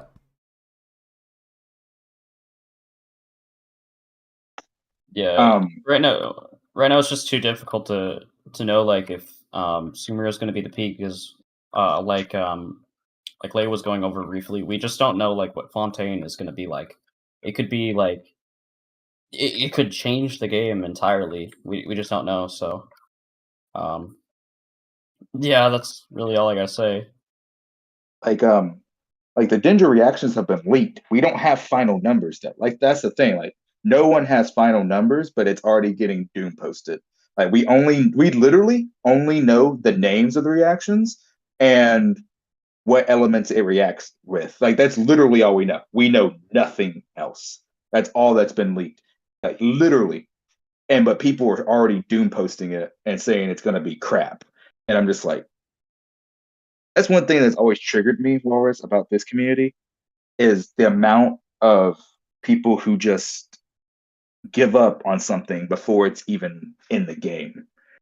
I don't understand that. That's what happens when, it's like these theory crafters, they have a lot of responsibility when it comes to leading their communities to be more open-minded, and because it kind of goes against their philosophy, right? They test and then they find results and then they share it. And I think it's really it's really such a shame that the community doesn't really try to make things work. If something comes out and it's underwhelming, people seem to want the work done for them by the developers as opposed to doing the work themselves as players. If that makes any sense. And that's such a shame, because I think there's so much potential in a lot of what Genshin has offered. Yeah, like as a meme, if you're building a superconduct team, you're doing something wrong, right? Like you're building a team just around superconduct to do damage with the reaction. You're doing something wrong. But I think a lot of what Genshin has that's going for it is variety, options with different characters with their reaction. And I think just because Dendro reaction come out and maybe on paper it may not seem that impressive, people are too quick to give up because things are too easy now. And this is just going outside of Genshin, but because like it's too easy, we get things so easy now. Like, even as a free-to-play player, if you want a character, all you have to do is log in and play the game, do the events, and you can get your character. Free-to-play characters are really strong. We got everything we could ever hope for. And I think there's just no satisfying people. And again, like Dendro could come out and could be like busted, and people could still find something to be upset about. And I think we just have to be very careful how we lean into the negative side of stuff, because a lot of the times it could be that they're just hating for the sake of hating, right? They just don't have things to be happy about. Yeah, I will say just as a quick point to validate what you're saying, like I think probably one of the best examples of that is Kokomi, because Kokomi wasn't in her best state when she came out, but when a couple YouTubers made videos of her with them building her with crit and stuff, trying to do vape damage, and it just wasn't working, it felt like everyone just was like, oh, well then she's useless. And everyone just stopped trying to build her or stopped trying to utilize her well. And it just became, a huge meme to just trash on her. But I think that's like a perfect example. It's like everyone was just like, well, they need to fix Kokomi. It's like, well, maybe we're just not building her right because we don't have units like her normally. You know what I mean? Yeah, she got a lot more love on her second rerun. Like literally, like if you go back on her initial release and look at tier list, people have her in like F tier. But if you look at tier list now, they have her in like S tier, and it's like, whoa, what happened? So, Leigh, I heard you bring up something about like the Dendro reactions getting linked or leaked, and that totally reminded me of something that I was thinking about. I think me and Flo talked about this briefly. I can't remember, but I don't understand why Genshin can't do something like I think it was in Chivalry 2's beta, where they just put like your UID as a watermark in the center of your screen, so people can't leak that stuff without getting a little funny lawyer on their door. Like I feel like that would solve the problem of number one leaks and people doom posting about things that aren't even in the game or not even permanent yet. You know what I mean? That's why I've been saying like people call me crazy. Like I'm like the tinfoil crazy guy. I kept saying like you guys can go to my videos way back in patch 1 point something, and I said that Hoyoverse wants leaks. They just put this. Okay, this is the thing, right? They put this front. So what do you think? What do you guys are gonna do if I suddenly say like, oh guys, dude, I accidentally did something. It's in my Discord server. Don't go check it, guys. Please don't go look at it. I'm trying my best to take it down right now. Now you guys are gonna be thinking, what the hell did he post in his Discord server? Right? So Hoyover is coming out and saying, oh, don't look at leaks. Oh, people stay away from leaks. We're actually hunting down leakers. We're going to go file lawsuits against them, and we're going to have this whole debacle. Now, what does the community think? Like, oh, like what the hell are in those leaks? Now I want to look at those leaks. I keep saying Hoyoverse wants leaks to exist, but they want it to exist in a form where it's easier for Hoyoverse to monitor them and to release them to like release the information to the public. Like Momo was saying, they can fix it so easily. If they really wanted to stomp it out, it's easy for them, right? Their legal team can easily dish out these notices, and they actually can copyright, get those people's accounts banned, right? All these YouTube channels could be terminated in a week. It's easy for them. Why don't they do it? It's because they want it. They want it like this. They prefer it like this to generate hype and excitement. But on the surface, they have to deny it. But that in of itself generates more viewership and interest towards the leaks. It's like a cycle for them. I have to agree 100% because when you think about it, leaks keep the community expecting new things. They keep the community with hope that there is going to be something that they like, they want, or they desire. Leaks in a certain way have become part of what most of the community expect to have because they now have something to look forward to. It's not, they don't feel like they're just trapped on this single patch. For a lot of people, they want to look what the future holds. They want to have a certain certainty of what they're going to be getting or what they can be expecting. So in a certain way, I think that Hoyoverse does realize that. And they do want leaks, just like Walrus said, because in a certain way, it keeps the community engaged with the game. It keeps the community looking forward to something to do in the game. And that in itself keeps the player retention in a way that the developers probably feel satisfied with. I believe. Yeah, but Walrus, I think I'm definitely joining you in the tinfoil hat gang. Yeah. Yeah, I was tempted to say, oh, Hoyoverse knows about the leaks thing and they're kind of using it, but it's good to know I'm not the only one thinking that because it feels very obvious. I don't want to be repetitive, but like if they really wanted to, they could fix it. Like little watermark over your screen. Now no one can record videos without getting like a DMCA or something like that, or breaching their non-disclosure. Me and Flo have been talking about this for a while. Walrus, I want to ask you, you agree? We think that, well, obviously we don't know. We could be wrong. We think Kazuha is going to probably be the last rerun right before Sumeru, and the next big thing that's going to be like community changing. Because let's be real, Kazuha is like once people realize they screwed up, and now like 90% of the community wants Kazuha. I think Bahoyo's trying to give everybody the middle finger, and they're going to put Kazuha right before the next big thing. And now people are going to have to choose between him and whatever's coming that's amazing in the future. Yeah, I think what's gonna happen is like it's basically they're gonna give you the finger, but very subtly, right? They're gonna put Kazuha the patch before the big Dendro patch, and then they're gonna put him as the first one.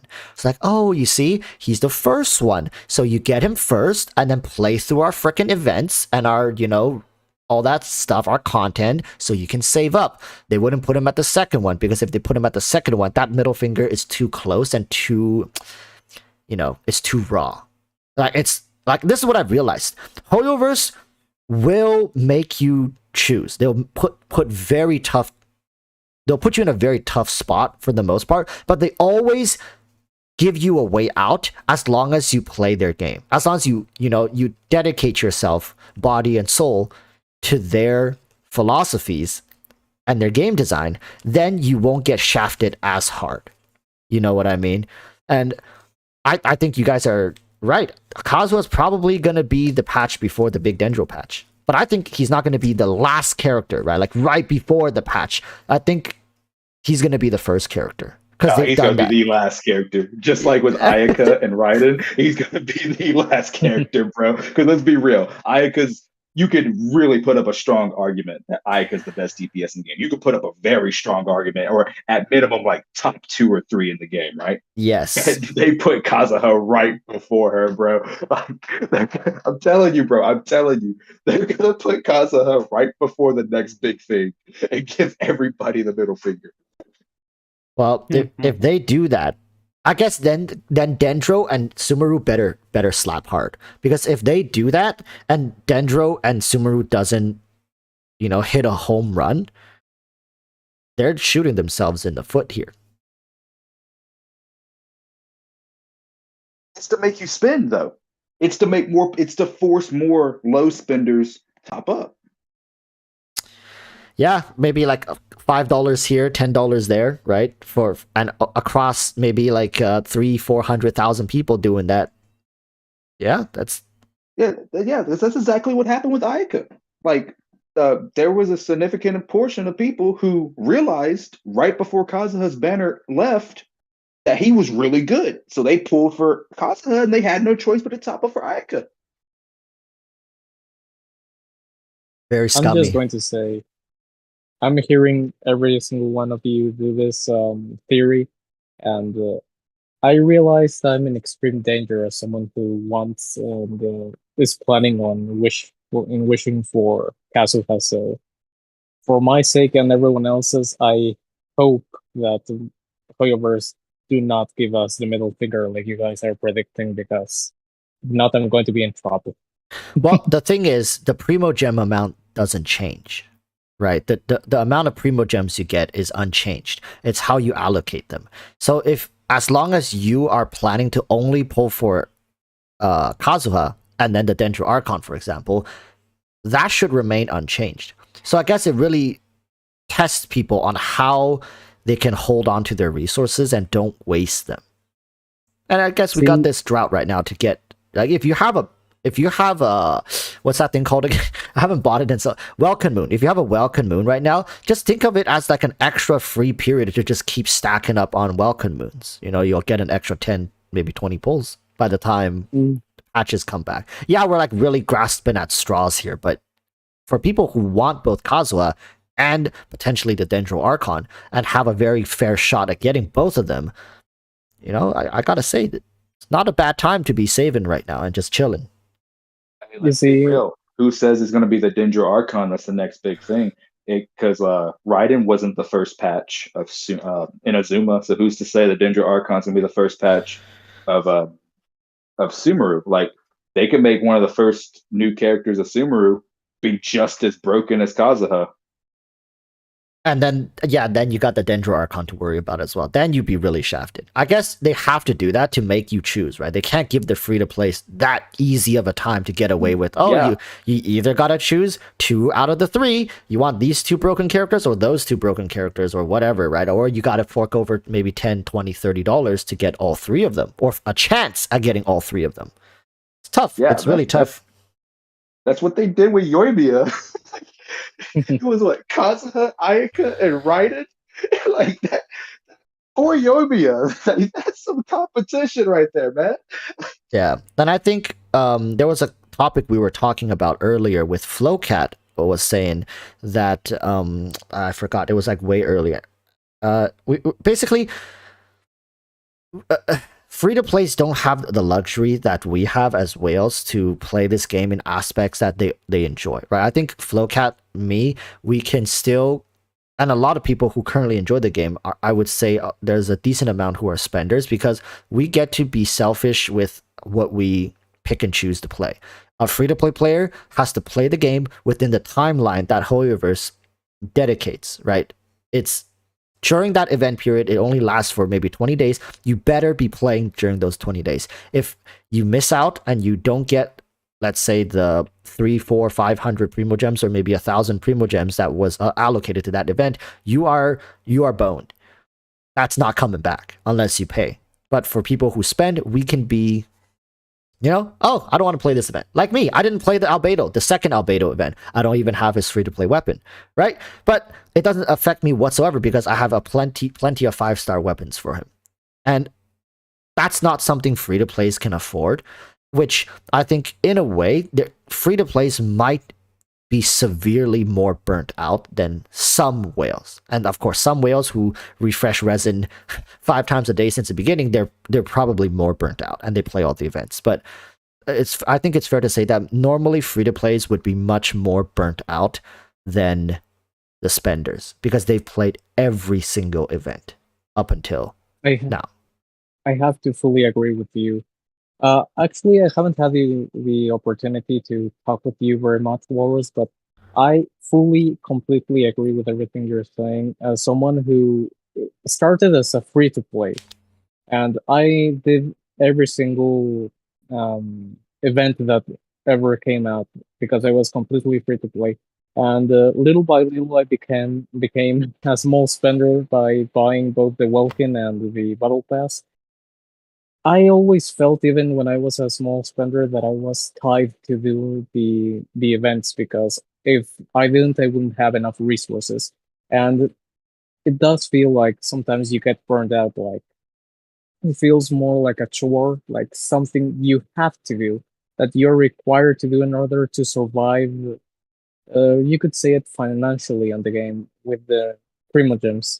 So by far, I can attest that what you're saying is absolutely 100% true, and the only way to survive the burnout, in my personal opinion, in my perspective, is treat Genshin like Lay 7 said before. Treat it as a side game because if not, it's really going to start wearing you down. Or play it with friends, like enjoy co-op just with friends, fool around, do whatever comes to mind, but you have to find a way to keep yourself motivated with the game because if not, you might actually experience quite the burnout. So uh, I God, I'm I am happy that you brought this up.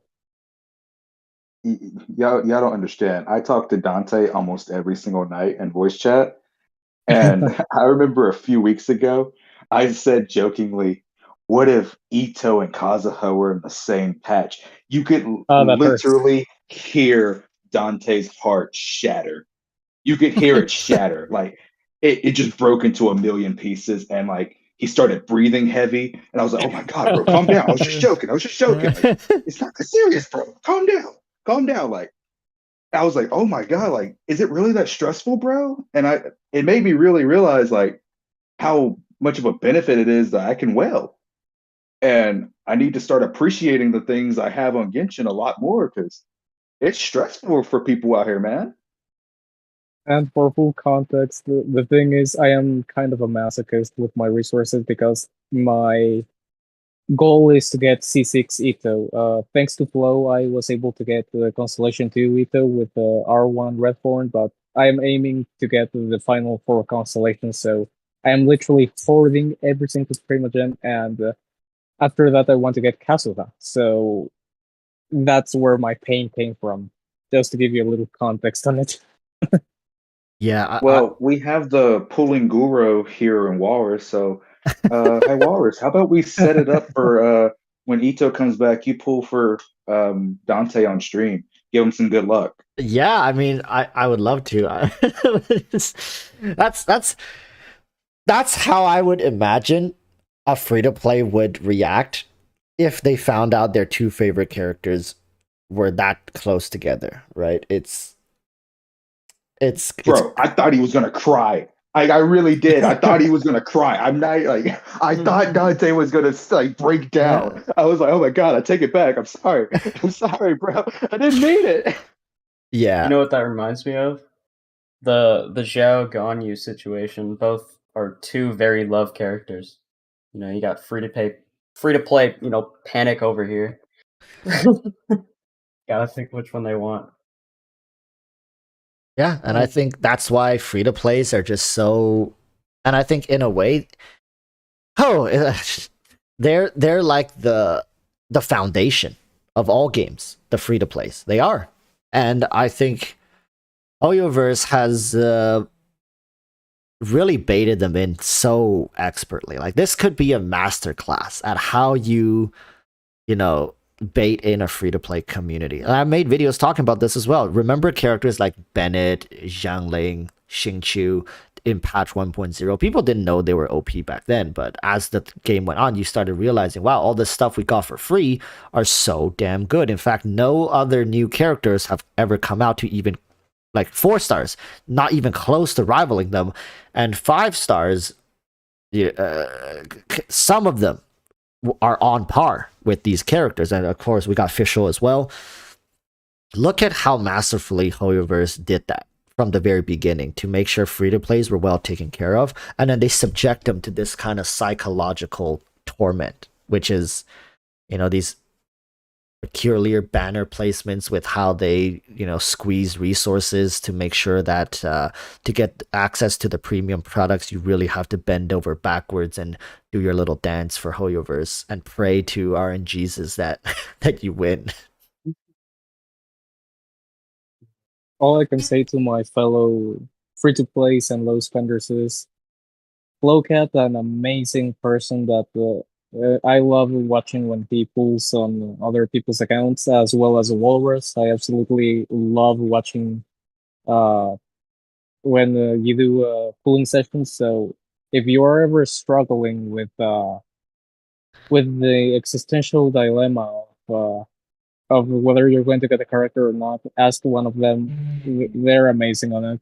So don't fret too much. So I swear, this is another tinfoil hat. Like maybe HoYoverse really has all the content creators like IP or something like tweaked a little bit, not enough to like matter, because we can never really get the enough math together to see if there's a difference. But really, content creators, streamer luck, I do feel like it exists because it's from a business perspective, we're the ones who's showcasing it to people, right? We're kind of, in a way, we can mislead people in a way to see like, oh, look how lucky this is. Oh, look, I won 50-50. And I think a lot of people, maybe they lost 50-50 and they're just now watching videos and they're like, damn it, like this guy won another 50. Oh, another 50. Oh, another 50-50. You know, fuck this. Oh, sorry, Philcat. Sorry. Like, oh, screw this. No, you're good. I'm gonna go spend $50. It's just $20. I'll drop $20 to get to, you know, my 50-50.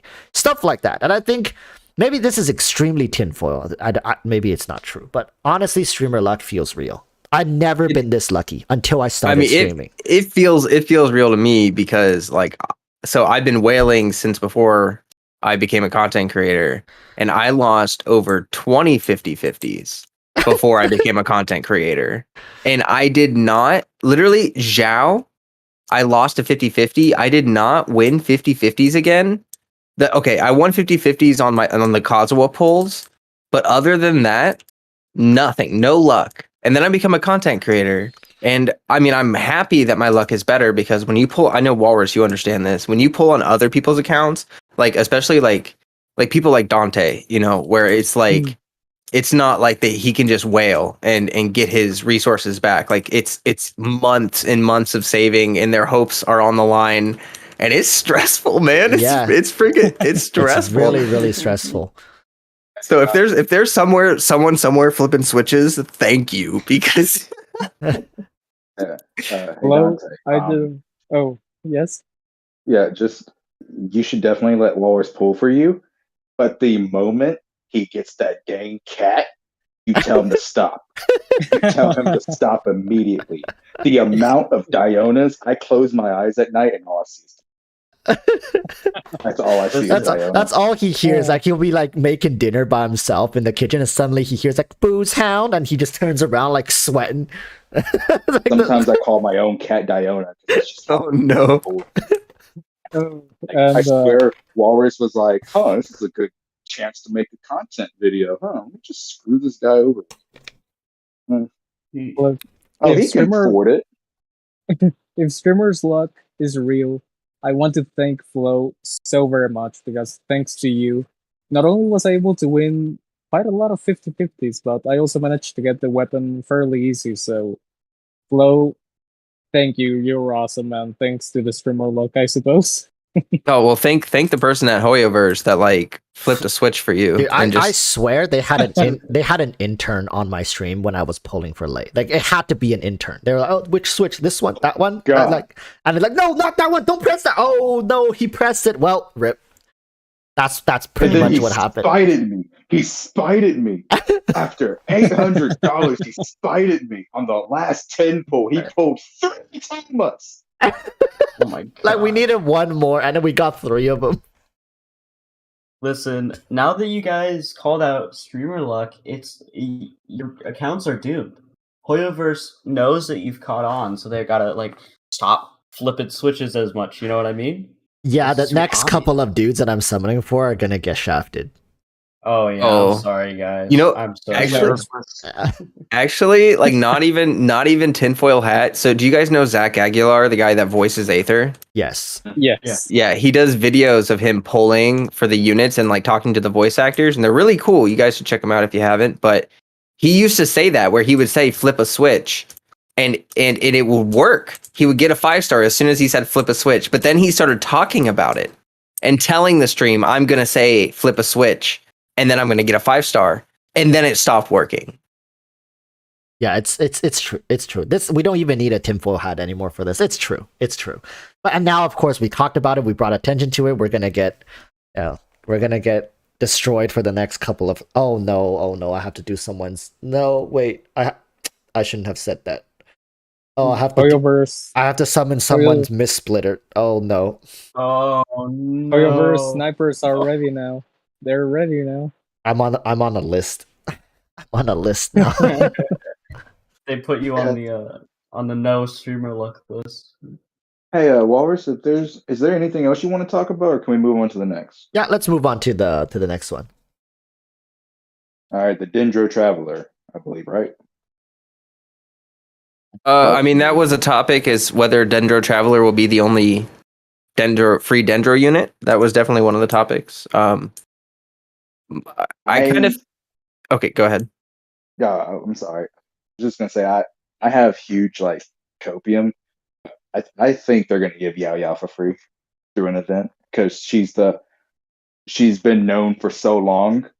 I think it's either gonna be Yao Yao or Baiju. I have to. I don't know if they would. Oh, sorry. No. You know what, Momo? Go ahead, please. Okay. Yeah, I can't see them giving away a character like Baiju for free. Like, think about it. He's been in the game for how long, and it seems like people really like him.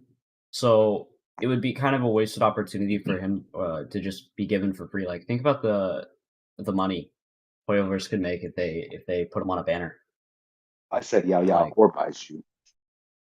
Yeah. In my case, oh sorry, you haven't finished. No, I was done. Really? Sure. Yep. Yes, I'm sure.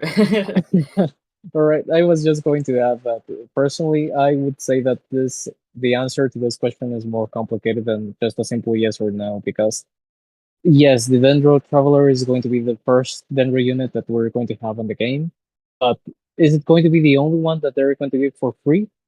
I remember that there are certain events where they give free units. Like for example, we have that for Beidou for Xingqiu. So it has been known that MiHoYo does give free units, or Hoyoverse, sorry. But the thing is, how far in the future that's going to happen. So is Dendro Traveler going to be the only free Dendro unit? Probably not. But is going to be the only free unit that we have for maybe months upon months, because Dendro is going to be new, it's going to be unique, it's going to be the buzz of the entire community. So in order to keep sales high and keep people trying to get the new and shiny, well, toy that is going to be the Dendro units that they're going to be releasing, I don't think they're going to be gifting something for free. They're going to allow people to talk of how good Dendro is and create the necessity to get the Dendro units by wishing. But giving for free, not very likely unless we're months in advance on the game. My personal opinion.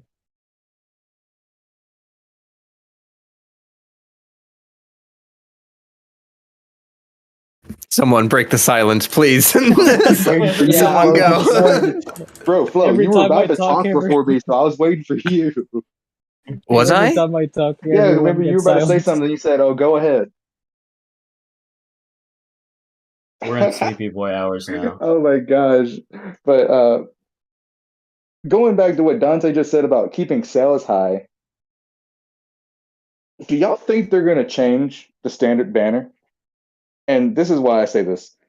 We're going to eventually get to the point where Genshin has over 100 plus characters. So this double rerun thing they're doing now, it's okay for now, but in the future, it's not gonna work. They're gonna either have to do triple reruns, quadruple reruns, or they're just not gonna be able to cycle through their characters. So do you think they're gonna change the standard banner and add other limited 5 stars to the standard banner? Or are we just gonna get, like, let's say Kazuha gets his next rerun, right? What if we don't see Kazuha for like 2 years because there's just too many characters? Yeah, I feel like it's definitely possible for the standard banner to get changed. It's just I don't know what would actually be on it because think about it. There would be such an outrage if they put a limited 5-star on it. Even like Venti. Like think about it. People have been waiting all this time for Venti rerun, they got their Venti. Imagine like how much of a kick in the balls it would be for Hoyoverse to just be like, you know what? He can be on the standard banner. I hear you, Momo. Like I hear you, but when we get to where there's 100 plus characters, if their solution is to put triple or quadruple reruns to catch up, that screws the weapon banner over because you can only have 2 weapons on the weapon banner. They would have to rework the weapon banner. But if they don't want to rework the weapon banner, how can they do triple? You see what I'm saying? There's going to be too many characters in the future. Yeah. So we're gonna literally, like in the future, Shinha, like for example, let's just say a random character like Shinha. Shinha rerun for like 3 years because there's gonna be too many characters if they keep the double banner system. Like I'm being serious. Like, I how think are they gonna fix this? I think they're gonna do multiple standard banners. They might. So, for example, we have the original one. I think they're gonna run permanent standard banners. So next, like, think maybe 1 year down the line, we can open the summoning page, and there might be like 5 different banners at the top. One is gonna be the current limited banner. I see this in a lot of gacha games. They just have multiple banners running, and the other one is gonna, like, one of the standard banner is gonna be your OG standard banner characters. There's gonna be like the Inazuma, blah blah blah, right? And then in there you have Raiden Shogun, you have Ito, you have Kazuha, you have Yoimiya, and then you have Ayaka, for example. That's all. Like, that's the one you have because that's the one they decided this time. Next time, once it rotates out, it's going to be the Inazuma special, and it's going to be the remaining Inazuma characters. It might not be this many. It might just be 3 or 4. And of course, in that standard banner, you have all the standard weapons as well. And maybe they'll throw in, if they feeling spicy, they'll throw in the chance of you getting the Mist Splitter or the Engulfing Lightning. But it's like the rates at that point, the rates of actually landing on that weapon is so abysmally low that you might as well just burn your money if you're like wailing on it. But the option will exist for people who have been saving up on standard banner summons. They might, like, if they're feeling nice, they might make the pity shared with all the standard banners. But if they're feeling like assholes and they just want to be more greedy, then each standard banner will hold its own pity, but thematically it'll carry over. You know what I'm saying? Like, over time, if you just commit to the Inazuma banners, you're gonna land an Inazuma region character. Something like that. And then they'll just have those continuously rotate throughout like 2 weeks or 3 weeks. And it's like really low chance of you sniping a character. But it's like a slot machine, right? That plays into the slot machine mentality. People's like, oh, I didn't get right in C2 this time. I was so close. Oh, you know what? Let's just dump everything in the standard banner for Inazuma and hope I get right in or some crazy, so like, or get her weapon. Something like that. You know what would be fun? If like you had your like the standard banner right now or something, or if they changed it, and then every like month or so you would have like a random character on your standard banner. It would be different for every account, but it would kind of have this RNG aspect to it. So like maybe you would have, I don't know, like Kokomi on your banner 1 month, and then it would swap over to Venti. I don't know. I feel like that would be an interesting mechanic. Well, are you basically wait? Tell me if I'm wrong, Walrus. Are you basically saying like, let's say like we get to Notlin, and by that time we have close to 200 plus, like 200 or more characters in the game, right? Mm-hmm. Are you saying like instead of them trying to forcibly go back and rerun characters like Eula from Mondstadt, they just have a Mondstadt banner and a Leeway banner, Yeah, and like they have like a they might have a they might even have a standard banner called like the Mondstadt High Class or something, and they have Eula, Diluc, and Jean or something on that banner, right? Like thematic banners like that. I could see regional banners, and then they could have special rate ups. Like it's a Mondstadt banner, but like right now, like you're saying, like it's the high class rate up. So Diluc, Jean, and Eula all have rate ups over all the other Mondstadt units. Yeah, stuff like that. Like thematic rate up standard banners, and then they just have those running constantly for people who want to, you know, try their luck on a limited pool rate up banner. I could see that. I honestly thought, I'll just say this real quick because this is the only thing I have to say about this, but I thought they were going to do this when Inazuma came out. I was ready for them to, I thought they were going to take like all of the non-Archon units from Leeway and Mondstadt that were released and just put them in the standard banner and move on to Inazuma. I was totally shocked when Inazuma came out and there were just no changes to the standard banner. But now I'm kind of wondering if it's sort of intentional, because one of the uses of the standard banner right now is that if you get a 5-star on that banner, you can farm up materials for that character at no matter what AR you are.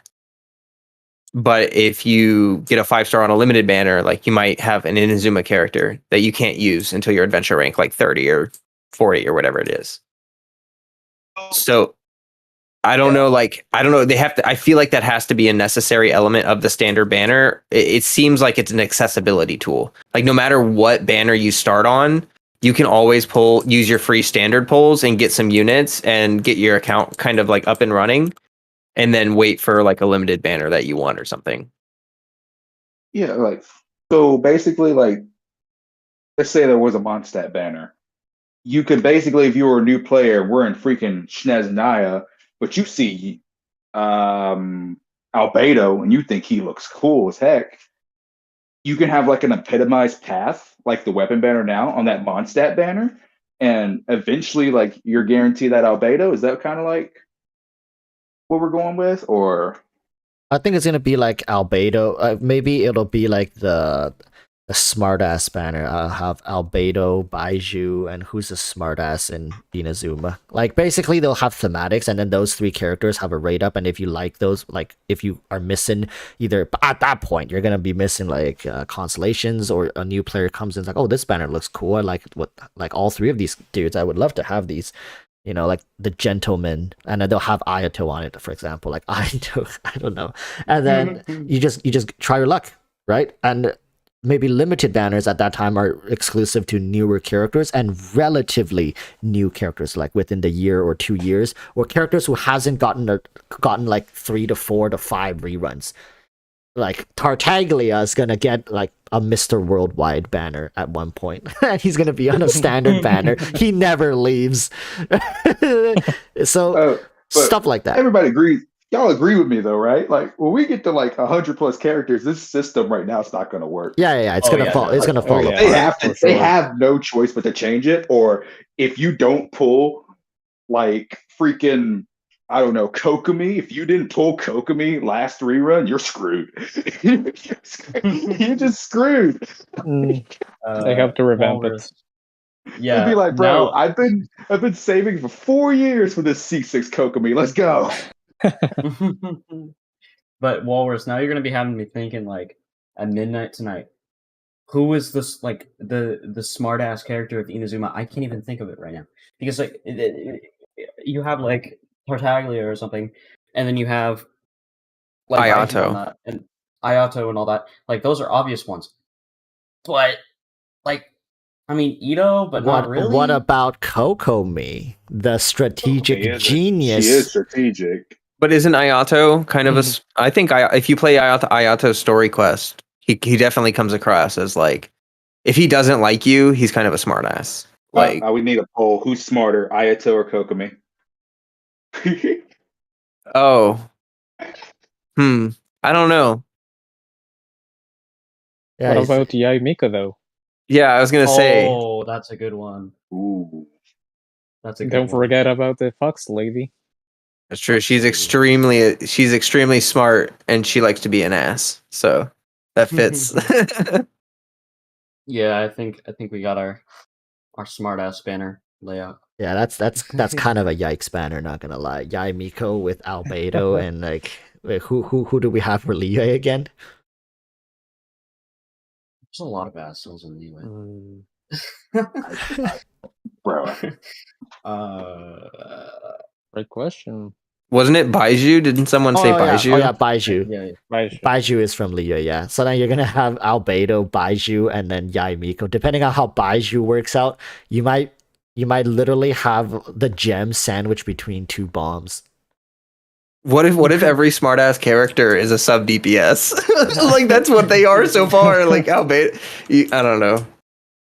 Yeah, I mean, that's what makes them smart, right? Never be in a spotlight, but be good Right. enough and relevant enough for people to desire you. Yeah. Smart. Y'all just reminded me. I had a heated argument with this group of people on this topic. Like, please, someone help me. The Dendro Archon. I know it's random, but please, the God of Wisdom. What weapon do you think Kusanali's going to use? Please, for the love of God, tell me it's a catalyst. Please tell me y'all agree it's a catalyst. Wow, Please wow. someone told me it's going to be a polearm. Someone really think it's going to be a polearm or a claymore for the I think it's going to be a Claymore user. Dude, how do you oh, what was that? Oh, so how do you convince people that you're smart, right? By using big words. Yeah, you basically have to dominate them, I would say, without violence. How do you dominate without violence? Sounds like a big claymore. No.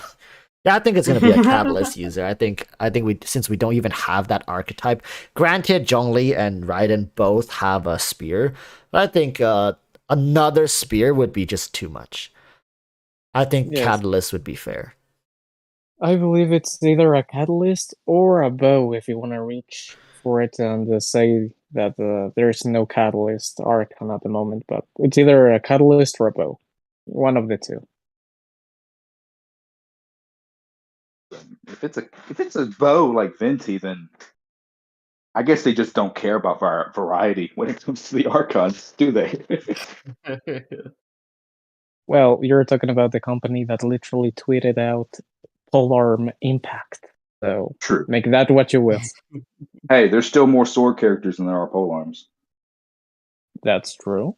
I cannot argue with that. Fun fact, when the game came out, the only polearm character in the entire game was Zhongling. Yes. You are correct. The Polearm Archon herself. Hold on. I'm glad everybody agrees with me that it's not a freaking Claymore. Yeah. I mean, listen. Okay.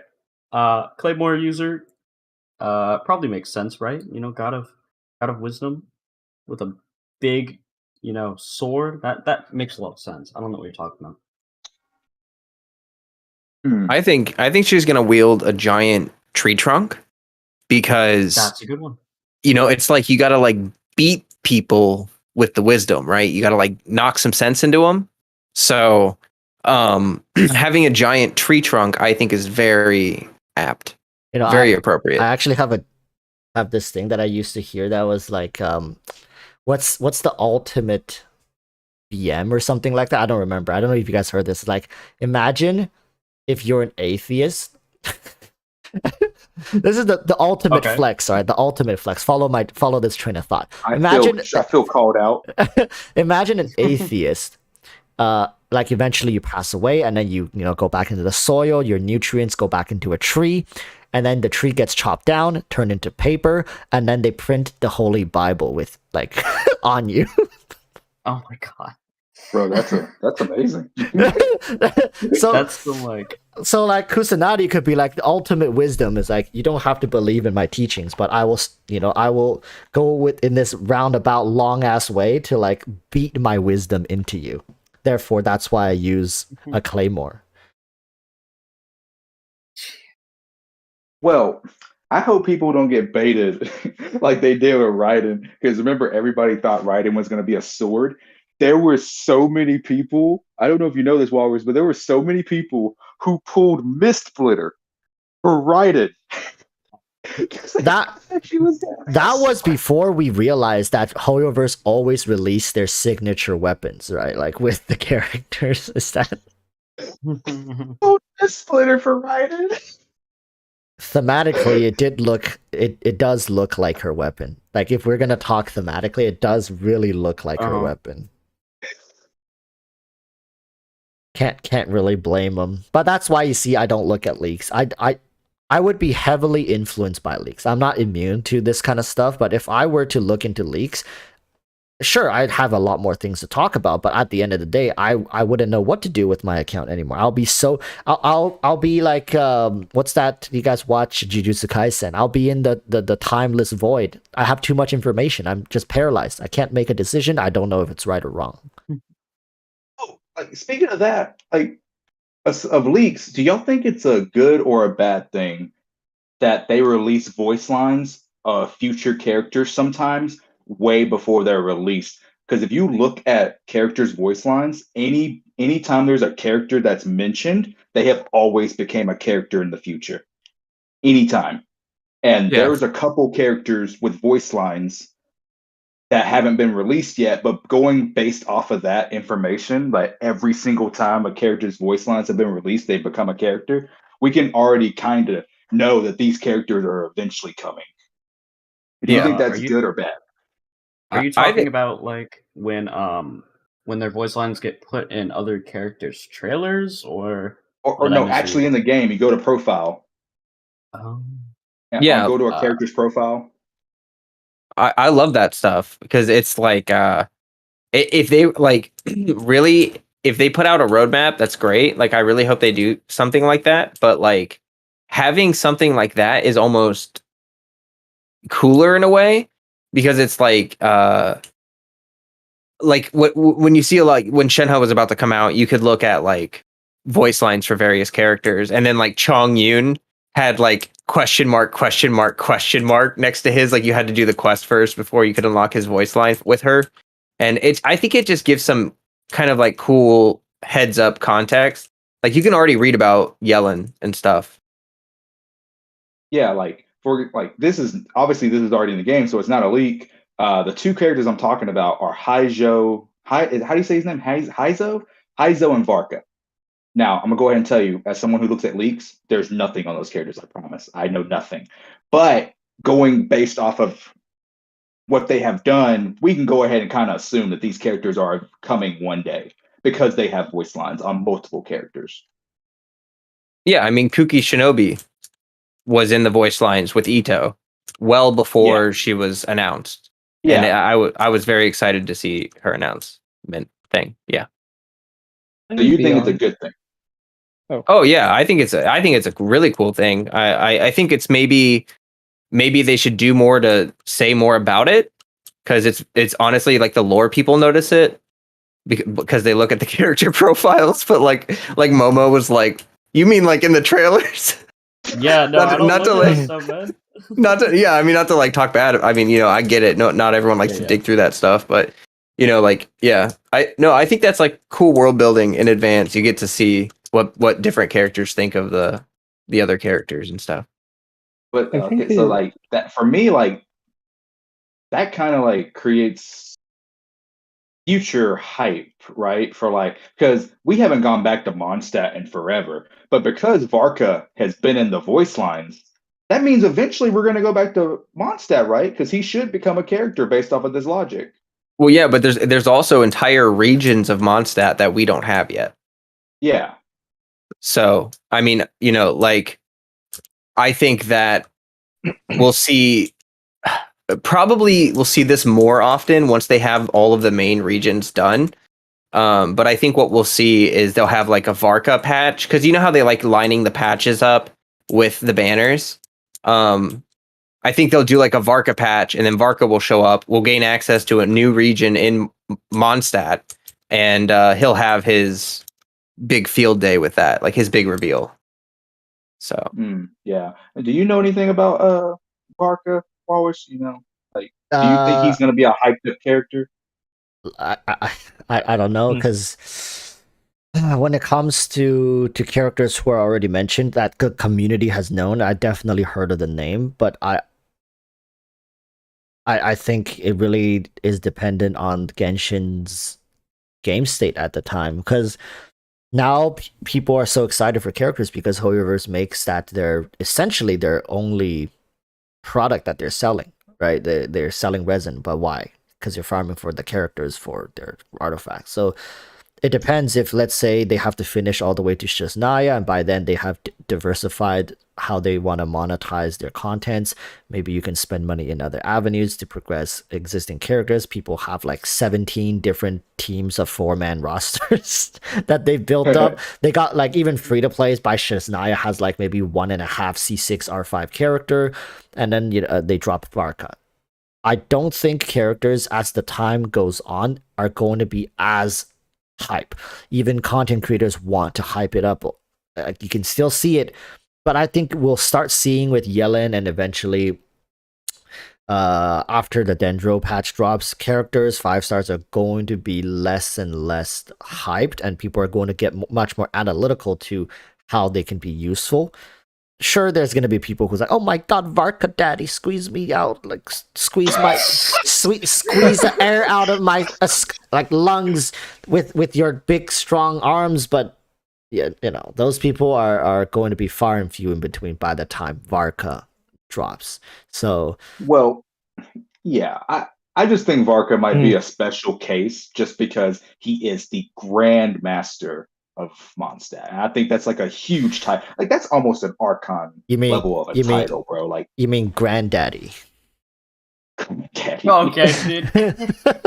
May I just say that hearing Walrus say Varka Daddy squeezed the air out of my lungs made my night. I think Walrus is actually a Varka sim, but he just doesn't want us to know. I think Varka's pretty cool, and with the name, if he looks like Ito, I'm gonna squeeze the air out of his lungs. Dude, I can't imagine them not diversifying more character models. That's also something else. Like, I don't think Varka would come out to just look like Ito. Come on, like they can't do that to a guy named Varka. Like, right? Oh, well, we came up with like some speculations like a couple months ago. With Varka, like, if you look at the two characters that have like a lot of interaction with him supposedly in lore, it's Razor and Eula. Razor and Eula are both, like, if you look at their voice lines, they pretty much interacted with Varka a lot. So they're both physical units, and they're both claymores. So I don't. What if he's a claymore? That's how I got that he might be a claymore. People are saying the two unit team. Yeah. People in my chat are saying, what if Varka looks like Diona? Like he's a little furry. Oh my god. I would. Oh my god. Yeah, he's like along the cat line, right? He's just a little cat, and he's an old cat with a beard and carries a giant. Oh no, I can actually see it now. God damn it. It's ruined. It's ruined. I think you are ruining my dreams. I think it's better off that we expect something like that, and then are just horribly pleasantly surprised when Varka is not a tiny cat girl. Well, if we're going with this logic, Lei, do you remember the time that we were talking and I told you that what if Varka comes as a playable Claymore character that has a Geovision. You see that now it's not that far-fetched? I told you, Well, it's not that far-fetched. I'm gonna be real with you. I don't know what element he's gonna be. You could make a case of him being basically any element. I've heard why Flo thinks he's gonna be Dendro, and he has a point. And I've seen people say why he might be Cryo or Electro because of his interactions with Razor and Eula. You have a point. I've heard people say he might be a Nemo because he's the Grand Master of the Anemo Nation. So you have a point. Like he could be any element. I don't really care anymore. I just really think he's gonna definitely be a Claymore. Is 'Cause Varka the character is confirmed to be a man? Is Varka confirmed to be a man? yes. If you look at the voice lines, they say he. Okay, okay. All right. I'm just like, if Varka comes out to be a cat girl, cat girl Dendro healer with the catalyst user, No, but I'm done. he's confirmed to be a man, and he's confirmed to be like an adult. So Okay. if he's a small body, then he's a midget. Oh my goodness. Yeah, like these characters, I think it's more fun always to speculate about them, but the magic always dies. Like not to diss Dante, but like, the Ito people don't really get too excited talk. Like how many people are still making videos about Ito? The same thing with characters like Yoimiya, Hu Tao, all these older characters, right? Like I think the magic only lasts briefly up until their release, and then at most a week or week and a half after their release, and then eventually they just get added to the roster. It's like, yeah, the people who really love them continue to dedicate themselves and their time to building, perfecting them, and other people just move on. I think there's a huge wave of people who are just there to get excited. Like we're just there for that. It's like a roller coaster ride. You go up and then you come down. You're like, whoa, that was amazing. Wow, like the community really got everybody together on this one. All right, let's see what's coming up next. I think it's just gonna be like that. And I think a lot of our excitement right now is also because he doesn't exist yet. And I think this is basically the best point to be. We essentially peak with every character when they're speculative. Yeah. My favorite part is always when they finish the live stream, and those 2 weeks or 1 to 2 weeks, it's the best. I love it so much. Yeah. I think like the only characters that have a chance at standing the test of time are characters like Kazuha, where they're so universal, right? Yeah. Flowcats is over there like, yeah. Yeah. Well, Hey, I mean, supports have a longer lifespan, I've been, I'm just.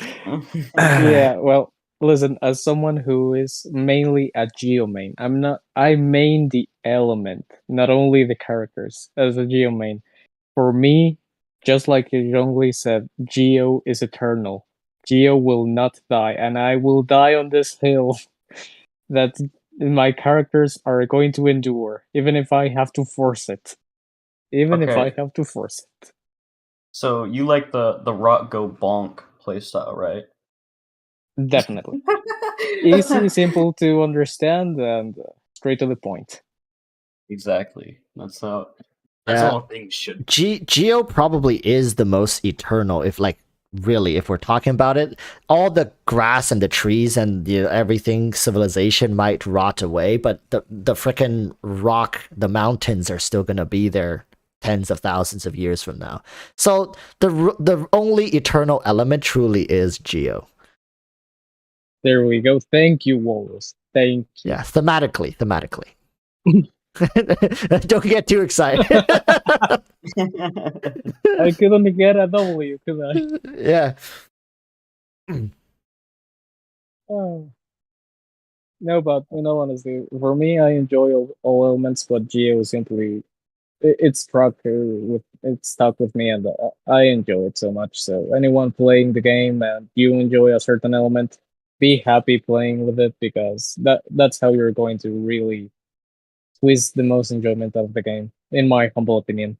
It's that moment where you guys watched the Simpsons scene, like your Homer was like at work and he was like struggling or something, or he and then it was revealed on the wall he kind of blocked out a couple letters and it says "do it for her," and it was his daughter's picture, and it's like it just keeps him going, right? And I think if people, it's the same thing with Genshin. If you just play this game to catch the newest trend, to get the new shiny characters, unless you're like a Giga Whale, you're not gonna find that much enjoyment. You're going to find yourself slaving away at these meaningless tasks just to get the next high. But if you have something that you're constantly working for, right, working towards or trying to improve upon, like a waifu. That's why like I don't get why people meme so much on those who like have a waifu or have a husbando or like simps. I think it's great that if you have a character, but if you're like every single female character, you're like yes, queen, and it just like okay, you know, get some help. But like you need to ground yourself. You need to find a goal, and I think with Genshin that's more important than anything because a lot of these tasks that they get you to do can get really repetitive really fast. I'd say like 1 to 2 patches, and by the third patch you're going to be like, oh my god, this again, right? So but if you have meaning behind it and you're like, okay, I'm doing this for my, you know, for Lei is going to be for his Eula, for Flo is going to be for his Kazuha, Dante got Ito, and Ito. right? So that's what keeps us still committed. But once you lose that purpose, you burn out. You burn out so damn fast. Bro, I'm gonna be so real with you. If Eula did not exist, Yeah, you'd be gone. I would no, I wouldn't be gone, but I would have been took a break. She was literally the only reason I logged in for half a year because I wanted to get my Eula stronger with her artifacts. I felt like even with C6, even though I had C6, her artifacts were garbage, and I refused for my favorite character to have a bad artifact set. So I logged in every day and was determined to farm for her Pale Flame. Yeah. Lei, you know what you should do? So I need you to follow my step-by-step instructions, okay? I need you to get up from your chair, walk outside, and go touch some grass really quick, all right? Hey, homie. Yeah, let me just go outside my crutches real quick. You got I got you. Let me we just hear him slowly- tumbling down the staircase in the distance. A little bit of screaming. Yeah, and it just cuts out because he's too far from the mic. Yeah, bro. Okay. Yeah. All I can say is I relate with Lei because I'm trying to improve my Ito even more than what I already optimized, and it's what keeps you moving forward when you're playing the game and farming artifacts. Because for me, artifact farming is pain, but all in the name of Geo and Ito. I get it. I honestly though, I'm not gonna lie. As a whale, I do find it kind of like stressful. Like honestly, pretty thankful for the delay in the sense that like Walrus will understand this. When you are a content creator and you kind of try to keep up with every character, man, it's stressful to have to farm them out and like build them because by the time you're done with one, like here comes the other, and it doesn't leave you a lot of room for optimizing and making sure that they're really at their peak potential. Like it makes it really hard to show them all that like individual care that you really want to show them, you know? Yeah, so like that's why for me it's level 80, talent level 8, and I gotta move on. Level 90, talent 10, 10, 10. That's just not possible for me. And I think level 80, talent level 8 is already really pushing it.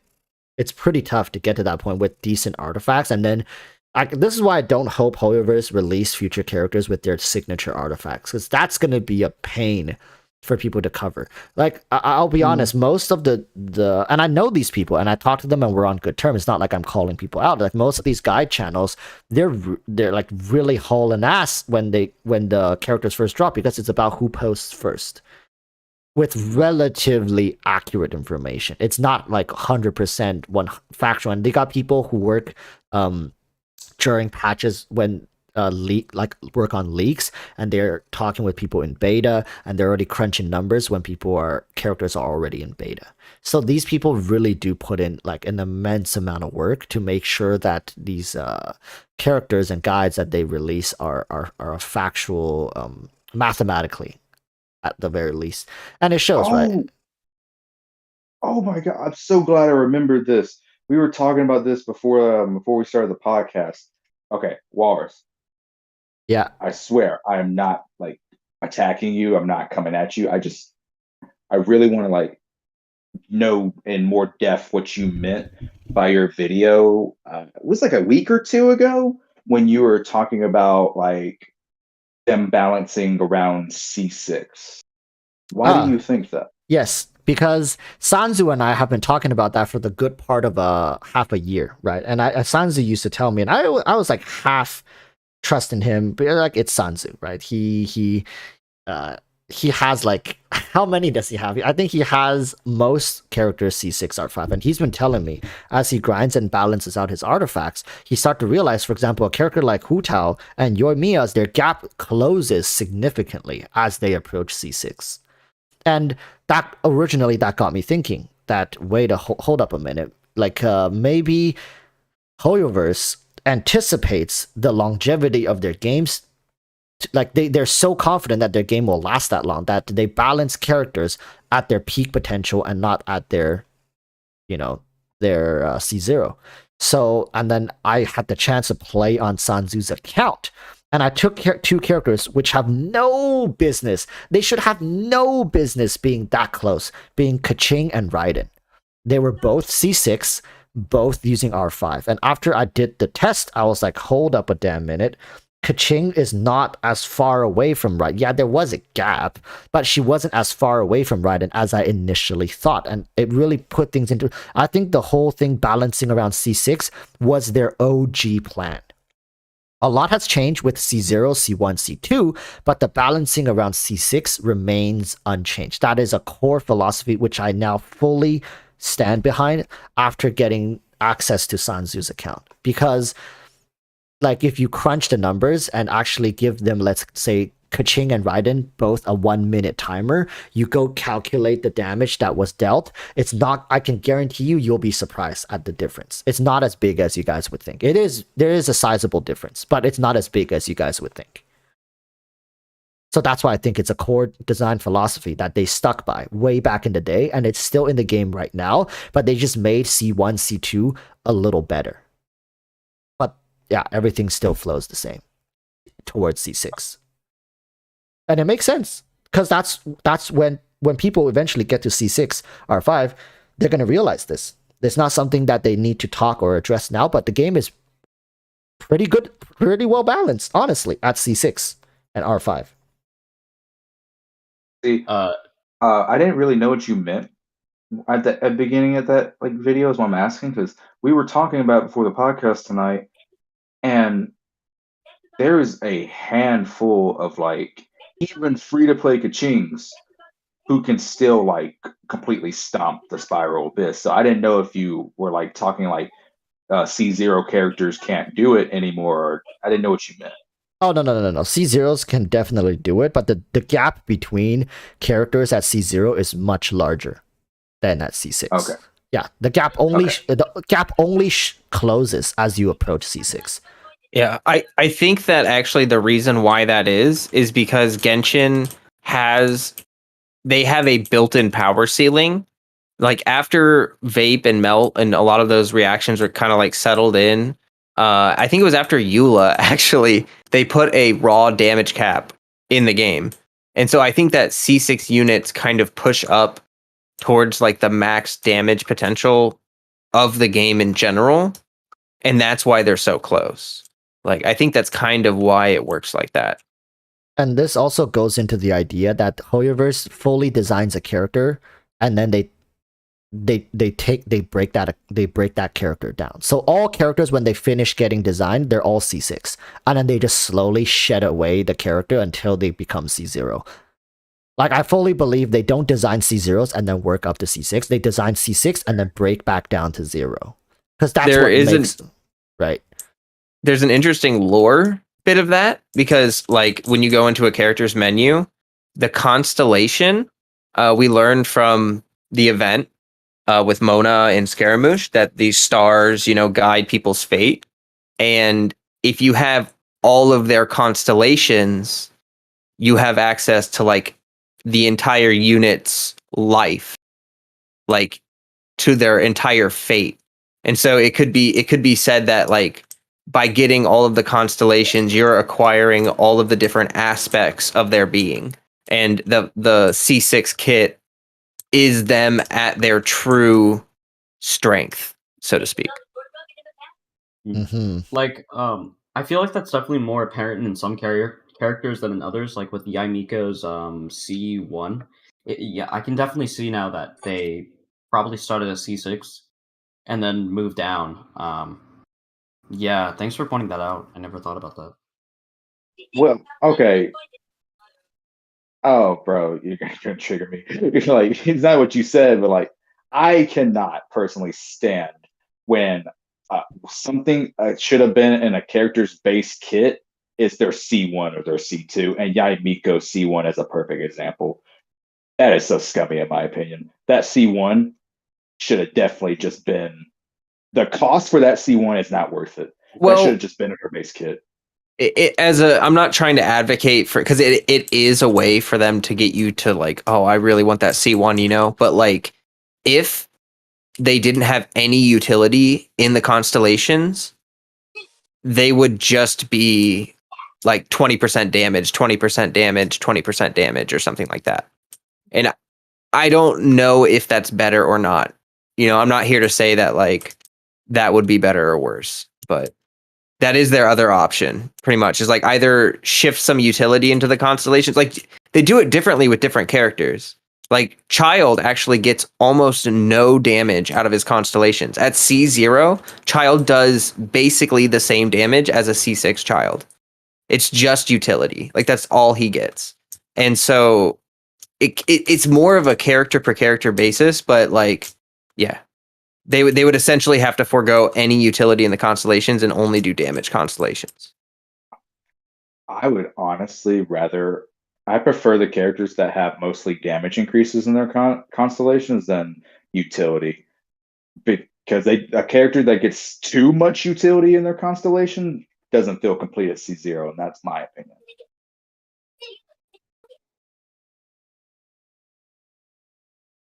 Yeah, fair enough. I mean, I can totally see where you're coming from with that. Ito is one of those characters. Ito, I think heard Ito. Yeah, if you get to C2 Ito, he feels completely different. Not like he just feels not completely different. He feels very comfortable to use.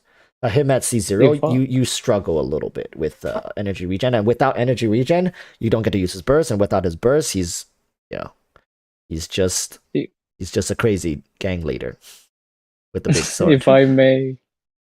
If I may, you're absolutely right on the fact that the C2 makes Ito far more comfortable than a C0 Ito.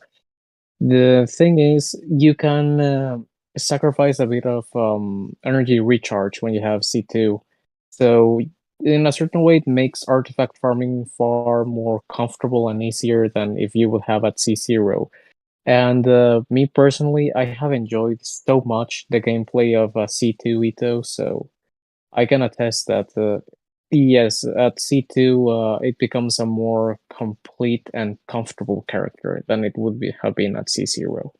Mm-hmm. Yeah, like my favorite character, Eula, she literally just gets damage increase. The only utility she gets is C2, and C2 is it's cool, but it's definitely not necessary. So like, I don't know. I guess I'm biased because of that. I just prefer characters that don't get crazy amount of utility from their constellation because I just feel like that's fair. Right, but you can also see how like the appeal of like for instance, just to go back to Child, he has an appeal for free to play players because you can put a driver team together with C0 Child and he's going to do comparable damage to a C6 Child.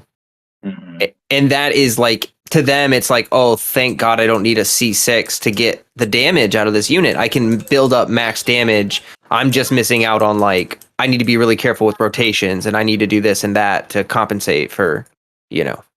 Mm-hmm. I agree. So, like Child, in my opinion, feels complete at C0. Like as a character, you just gotta play him better, right? But Yaimiko, that C1 is it's so scummy. I hate it. Like the fact that they just fix her ER problems with a simple constellation, that's so stupid. It's like you either have Raiden and she solves the ER problems, or if you don't have Raiden, then you got to have C1 to solve the that's so I hate that. I cannot stand that. Because it's so central to her kit. And I think really sometimes constellations can even open up new team options, and that's a cool part. I think a lot of people don't talk about this, is that the true value, I think, in some constellations, like Dante was mentioning earlier, is the luxury to play the game in a more expressive manner. You can literally do more things with the higher constellation characters in the ways that you want to do it, with the teams that you want to do it, and still get that satisfaction of big numbers or whatnot. And I think that flexibility is severely undervalued in most people's evaluations of constellations and their worth. Yeah.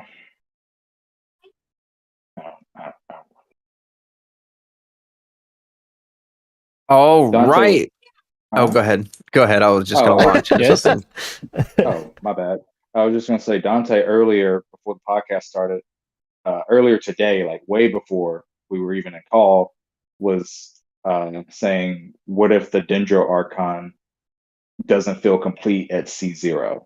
And I was like, "Bro, like that'd be so scummy if they made the new elements Archon feel like you have to have their C1 or C2."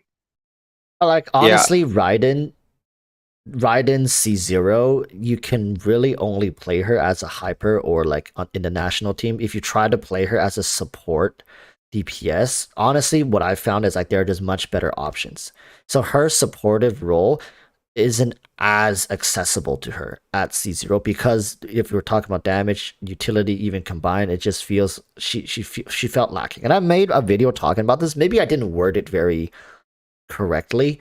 Is that C0 Raiden is very expensive to build. Not only do you have to pour more resources to make her work better, and I stand by this even till this day. I think C0 Raidens will eat up so much resources, but people turn a blind eye because the results are so life changing for your account. Right, you can clear content that you were struggling with, and it's a breeze with national or hyper carry C0 Raiden. But her roles are much more limited, and you're gonna have to dump so much more into her as C0. But her C2 opens her up to a casual support DPS, and her support DPS capabilities are higher than most of people's even main DPS. And she can stay in the back and just pop her out, do her burst, charge everybody's energy, and she deals massive amounts of damage at C2. And C1 really helps with her resolve stacking as well. So like, I can see the Dendro Archon getting released and feeling good, like, okay, she's good, or maybe in certain areas like, wow, she's irreplaceable in this team, amazing, best, she's the best in slot for these team options. But then if you get her to C1 or C2, like, oh boy, like that's she'll show you a different side of her, if that makes sense. I can see that. Yeah, we were actually saying, like, what if Dendro is like the next Anemo in terms of like artifact? Like, what if they just make a Dendro artifact set and 99% of the Dendro characters just want that artifact set, kind of like Anemo units always want Viridescent Venerer except for Xiao? Yeah. What do you think about that? Oh, go ahead. I was asking all y'all, like, what do y'all think about that? Oh, well, we were talking about it. I obviously think it's very possible, because I'm going to be totally what we're talking about earlier with the Dendro Archon being kind of undertuned. I have the opposite opinion. I think, first of all, shout out to Final Flame. He just popped into the chat. If you guys have not subscribed, if you have not subscribed to Final Flame Latome, he's like an OG Genshin content creator. He took a break. He came back. He's here. He's trying to do some cool podcast stuff, kind of like what we're doing right now. So shout out to him. But okay, Dendro Archon. I think that the Dendro Archon is going to be overtuned because it's a new region. The game is kind of stressed for popularity right now, and it's a new element. And I think that they're just going to try to spike. Like Lei was talking, he thinks that Dendro is going to be like the peak of hype for Genshin. I think they're going to milk that as hard as they can. So I think that there's actually a really good chance that it's going to be like Raiden all over again, except a little worse. Not worse, maybe better is a better way to put it. Like I feel like the Dendro Archon is going to be pretty crazy at C0, assuming that there is a new artifact set and that, with the new reactions and everything, it's just, I feel like it's going to be pretty game changing. Yeah, like we were saying, like the reason why the leaked Dendro reactions look lackluster right now is probably because they're gonna pull another Anemo situation and they're gonna release a broken artifact set for Dendro units. Like if you take Swirl as a base for Anemo unit, Swirl is trash.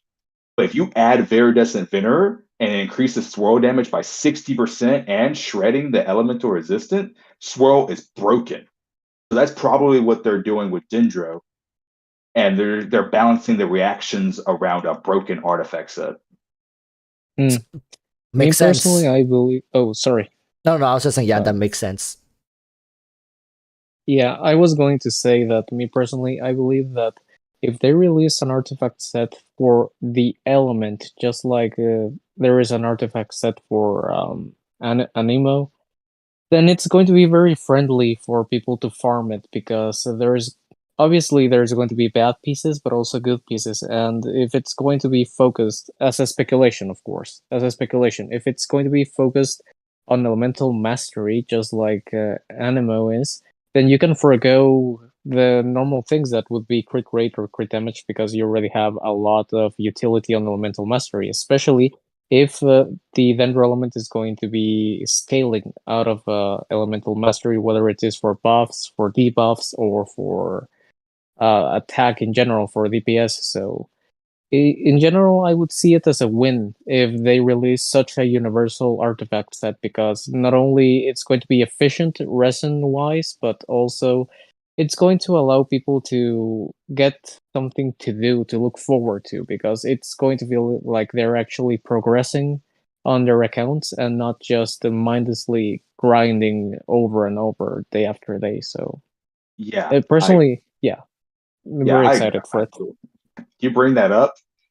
This is why I truly believe Dendro is going to be a truly supportive element, and like supportive element only, and they're not going to be like normal like damage dealing characters that want like elemental goblets. Because if they mess around and they make Dendro like a damage dealing element, well, the first couple of months people are screwed because no one has a Dendro goblet. You know how painful that's going to be trying to farm a Dendro goblet. So they have to make it scale off of something else that's viable. Because no one, even Giga Whales, they're not going to have a good Dendro goblet. Yeah, friendly reminder. Oh, sorry. Friendly reminder, real quick. Start saving your attack, HP, EM goblets.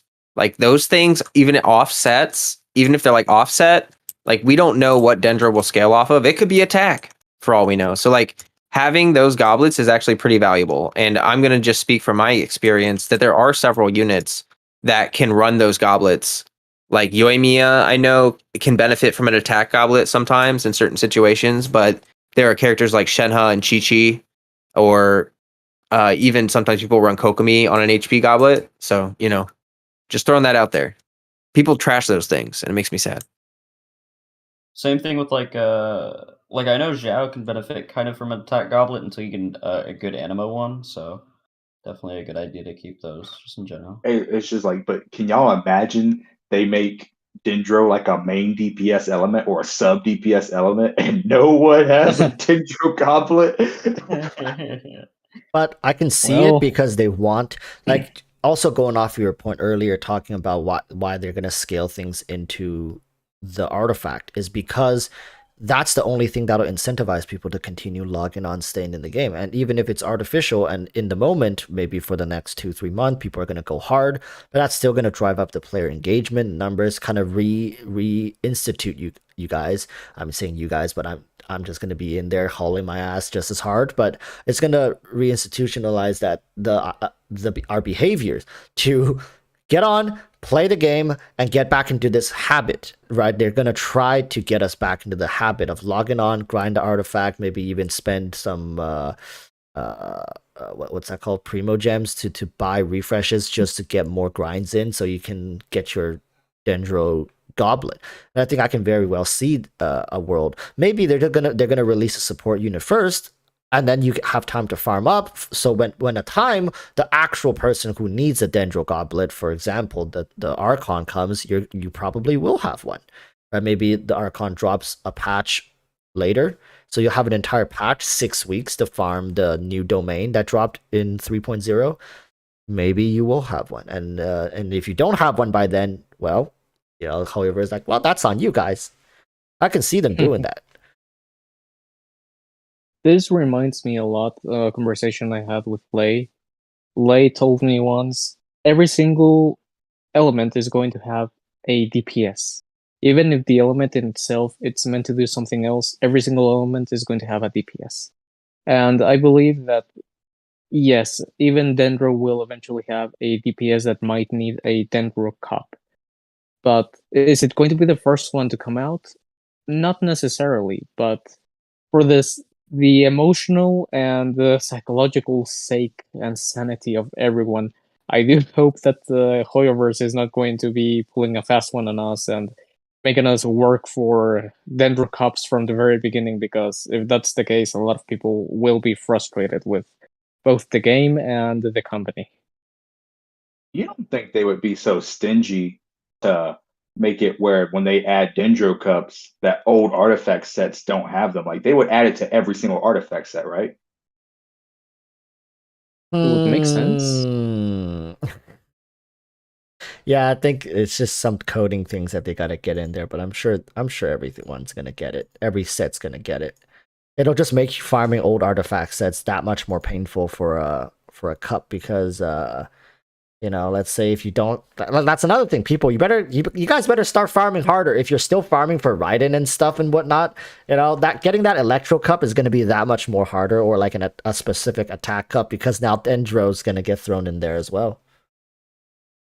Speaking of Dendro Wars, I remember you said something about you and Sanzu, if Dendro doesn't give the buff that you want to Electro, y'all are gonna be like super disappointed, and like, you're not gonna quit on us, are you?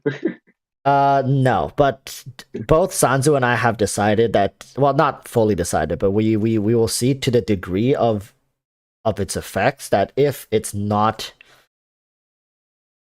satisfactory, we might just spend less. I'm already spending less because I don't see the need to get battle passes anymore. I keep my Welkin just because I'm logging in anyways, and it's just literally two clicks just to click it.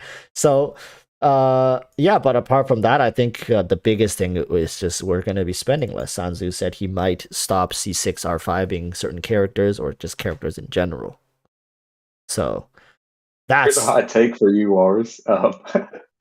So the Genshin big theory crafters, quote unquote, like 1010 in them, right? oh shit. They made a tier list like a month ago on like their sub channel. And in the middle of that tier list, one of them asked and said, what's the strongest element in the game in order? And they all agreed it was Anemo, Hydro, Cryo. This is in order. Anemo, Hydro, Cryo, Electro, Pyro, Geo. They said This hurts Electro me. was better than Pyro. That's cap. This hurts me. That's quite cap. And this is the reason they said that was they based the ranking off of utility and how many characters were actually carrying that element. And they said Pyro only had Bennett, Xiangling, and Hu Tao carrying that element on their back, and all the other Pyro units weren't that good. I see it as the potential. Could there in the future be a character that comes out in this category which would just work amazingly? And if you think about it like that, the potential of the element, because it's not difficult to release a character that fits a certain playstyle or niche, but it's very difficult to say, well, to make this character work, we're gonna have to change the element. And I think them in saying that Electro is better than Pyro is simply because right now HoYoverse hasn't released a character in the Pyro category that completely blows this off, blows the lid off of this conversation, because they very well could, because the potential is always there. That's why they're so careful with ICDs, right? They're so careful with ICDs to make sure that no character can reach that potential. I just know, like, it kind of started a heated argument when they said Electro was better than Pyro. I was like, oh boy. Yeah, that's cap. I think that's going too far. Pyro is probably the Pyro and Hydro have great potential in the game. I do agree with Hydro is probably either number 1 or number 2. I think the only reason they put a Nemo at number 1 is because of the artifact set. It's the Viridescent set, right? Like, there's no way they're putting that as number 1 because Jean or like Kazuha is this is how I like to think it, right? Like, what if Kazuha was a different element, right? Because I keep saying, if Kaching was Pyro and had no ICD and every single one of her hit can vape or melt, she'd be broken. Like, the amount of hits she gets in with her birds, like she's immediately broken with the scaling. But it's because she's Electro that she feels it inadequate, right, due to a lack of reaction. So yeah, this is a rabbit hole we can't go under because we're going to be here for the whole night. But yeah, I do think they're overstating the value, but it's also because of their criteria. So I wouldn't hold it against them, because the criteria they use was, what we currently have in the game and how they function and behave. So I understand why they would say that, but that's cap.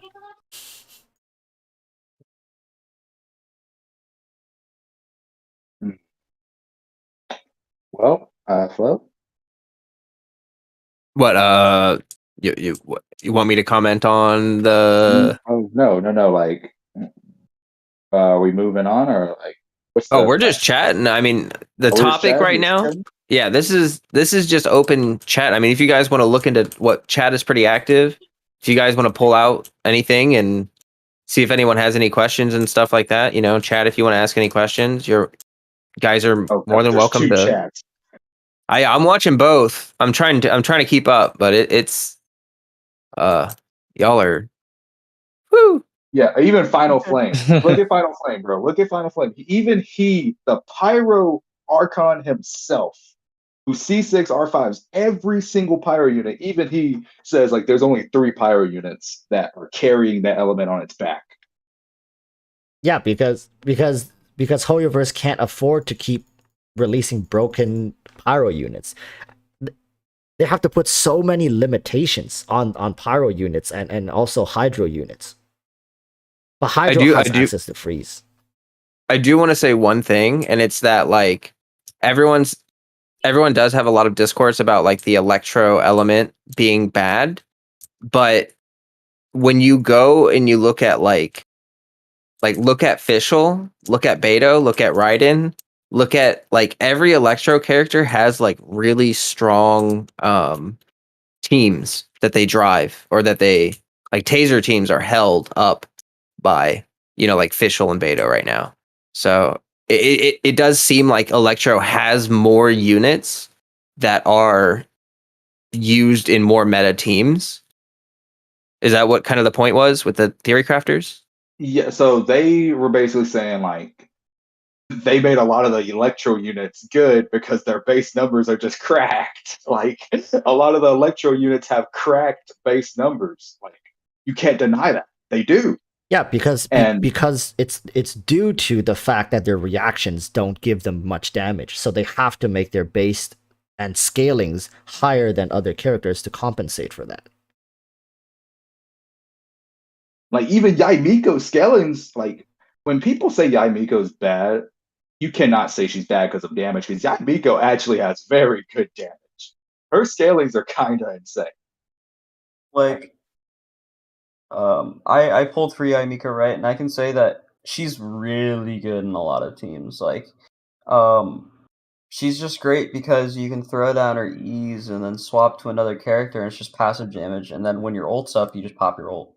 Like, just a very like hands-off character. Hey Momo, do you have C0? Yeah. Can you we were talking earlier about because I have, this is one of my regrets, is like lately I've been a little too anxious to like test characters out at every constellation or whatever. So my Yaimiko is C2. I have no idea what a C0 Yaimiko feels like. And we were talking about the energy problems earlier. Can you talk about like maybe how ER feels on her, or how that situation works?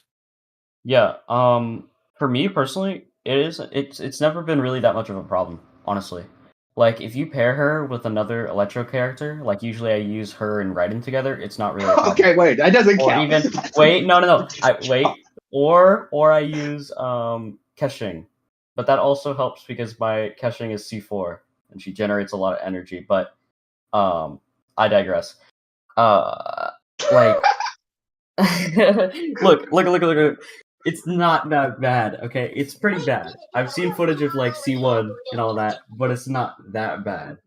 Flo, if you ever want to hop on my account or something and just test it out, I'd be happy to let you though.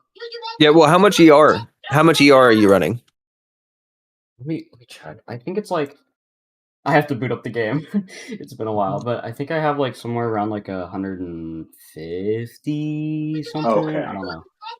Maybe more. I could be wrong, very wrong. That's pretty good ER in your artifacts. Like, that's about what you want for a Yai, is around 150 to 160 at C0. Yeah. So you actually meet the ER requirement. Like, but like C1 makes it where you need like no ER and you can just go straight damage. Yeah. That's my problem. That's my problem with C1. Bro, C6 Yaimiko's damage is fucking off the chart. Oh, I keep swearing when I get excited. Like, I'm sorry. No, it's off okay the as long as, charts.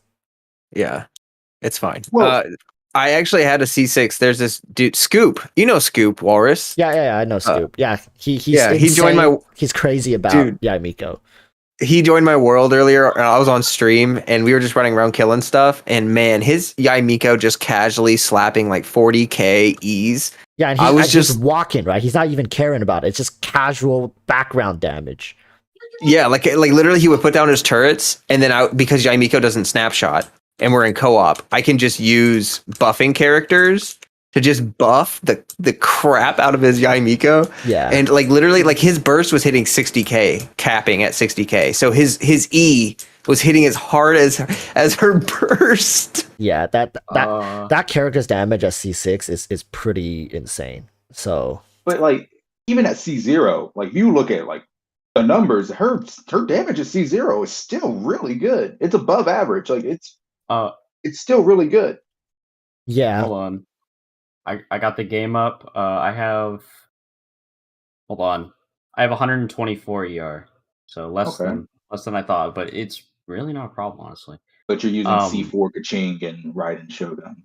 Okay. No, okay. Those were two different teams. Okay, the Raiden Shogun one, I can see why that wasn't really a good example because it's Raiden. But Kaching, I mean, like C4.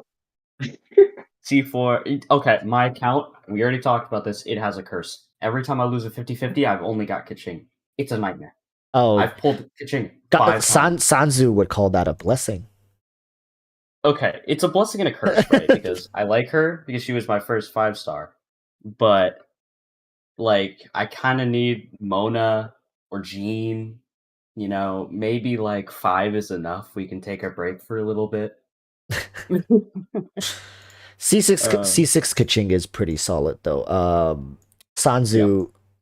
I had the opportunity to get on a C6 R5 account, and dude, the damage that Kaching was pumping out, very respectable. Because here's the thing, Sanzu showed me this because he says Kaching is not about the screenshot, even though her burst actually has decent scaling and it hits many times. It's about the number of times she hits.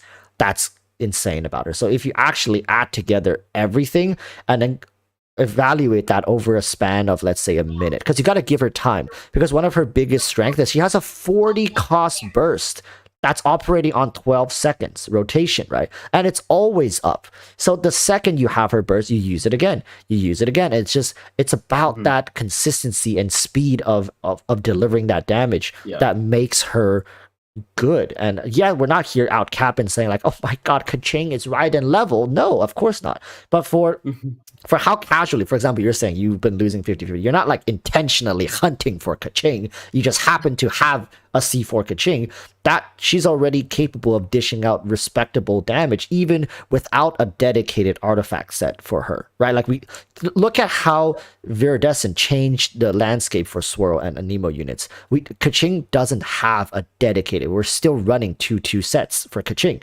just like Zhao for the longest time. So the potential is always there, and along with Dendro, that's why we're putting so much faith into Dendro in rebalancing Electro, because we don't want to see in the future that all Electro characters just have insane scaling because they have to, right? That's a flaw. We want to see a potential where, hey, maybe we can leverage some of that power into the elemental reaction, because this game, it's kind of like marketed off of that to a degree. So why not lean into that? So then it gives the players more option. It takes some pressure off of Hoyoverse having to release a new Electro character and then having to buff the daylights out of their base stats, right? So that's why we're banking so hard on Dendro. I think it's gonna be a shame, right? It's gonna be a shame if it ends up being that Dendro isn't anything too special or new or exciting, and it's just more of the same old, same old. I mean, but it's kind of working right now, though, like making Electro characters have really good base numbers, because like even like Sarah, bro, like, oh my god, like she Sarah's burst. Yeah, I had like 400k one time, bro. Yeah, like, she's crazy. But that's the thing, right? Like, I always feel like it's become a characteristic of Electro to have insane scaling, because they have to, and it makes the characters less exciting. It's you have really only one way of building them, unless their kids demand it otherwise. But I don't know how I feel about this. It just give us a little more flexibility with Dendro. Like, I don't think Sanzu and I are asking for Electro to become the number one or something. I think it's just all elements should be viewed equally. I know that's a very naive and idealistic way to word it, but it's just, I think all elements should be equal, and it's really up to preference and the content that you face to deem which one is more favorable. And maybe, for Dante's case, it doesn't matter what content I'm facing. Even if I'm fighting Geo Slimes, it's just gonna take 10 minutes, man. Like, what can I say? It's like it should be up to the player to decide which one they prefer to use. And I think now, like, look at Raiden. She's so busted at C2, C3. It's inexcusable to how strong she is. It's crazy, and I think we didn't need to be in this spot, and characters could be more balanced. In fact, it should lean more back into balancing if reactions were more impactful, and they should be, because they play such a big role in the game. Well, not for Dante, but but for everyone else, reactions are a huge part of how we play this game and interact. So, yeah. Normally, I tend to stay quiet when it comes to the discussion about reactions, because there is not much I can actually give to this conversation. But I will humbly say I am sitting here just hearing you all out. I'm happy here with my Geo. That's all I can say. But I'm wishing for the best for all of you reaction users. That's all I can say. Yeah, Dante already got his his all the buff he needs with the resonance buff. All I'm saying is my account's actually more future-proof than Dante, because Geo units scream in fear when they see a Geo Slime or Geo Spectre. But as long as my Eula can hit it, she can fucking kill it. I'm so sorry, Flo. Well, no. Here's the thing. there is something called physical damage that Ito can also use with his stacks and power. So I have faced multiple Geo Slimes, and I have lived to tell the tale in less than a minute. So I'm and just saying. I mean, Yeah, doesn't Zhongli's E also like basically destroy any Geo shield? It's like Yes, that's absolutely Yes, true. it does. So what we were saying, like, buddy, old friend, what were you saying? I'll there? do it 10 times faster than you. Everything's a competition nowadays. I feel like Dear Lord. there's gonna it's actually pretty interesting that Hoyoverse has never released physical immune units. I mean, I guess to a Yeah. degree the lectors, right? Like I bet you struggle with the lectors, right? No. Yeah, and the big robots 'Cause, have like a ton of resistance, but it's not immune. I just one-shot them into their phase with Eula, and then Rosaria literally handles every single lector shield. Like, there's not a single lector that Rosaria can't handle. Ah, I see. Well, we'll just have to wait until they design a unit that hard counters physical damage. It's like immune to normal damage. Bro, like, you remember the Primogia Bishop being in the Abyss? Oh yeah. Do you remember that? Yeah, I remember that. 2.4? Yeah, you know you have too much power when you can just pre-pop your. You know how when he stands up, he's immune to damage. Yeah.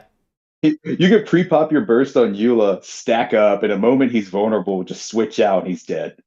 Yeah, you see, that's the thing about Eula when she gets to a certain level. I think C0 Eula is sometimes like there's quite a bit of risk, you know, and also of course you have to have game knowledge to understand when to pre-pop your burst and how much damage you've accumulated. I think a lot of Eula players, for the most part, if you just dabble in the Eula world, you don't know when to pre-pop, and I think a lot of it eats into people's abyss runs and times, and or they overshoot by like 3 times the damage to kill monsters.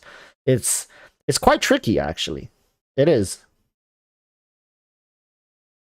Yeah, Jeez. but being a Eula main, I don't think you understand. Theory crafters, like the quote unquote top theory crafters in the community, they all hate Eula. It's nothing but Eula slander. Anytime Eula comes up, they find any and every way to crap on her. Like they absolutely hate her. So Wait, why though? Like, is it because they like she's an think physical anomaly? trash. If you don't have C6, she's not good. She has to crit or you have to reset.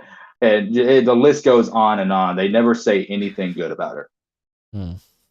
Well, the thing about Eula is that it's such a high learning. It's like the learning curve is very steep, in my opinion, and very different from normal characters. It's not mechanics. It's really just you have to know the numbers roughly in your head, and the timing of your burst is very important as well.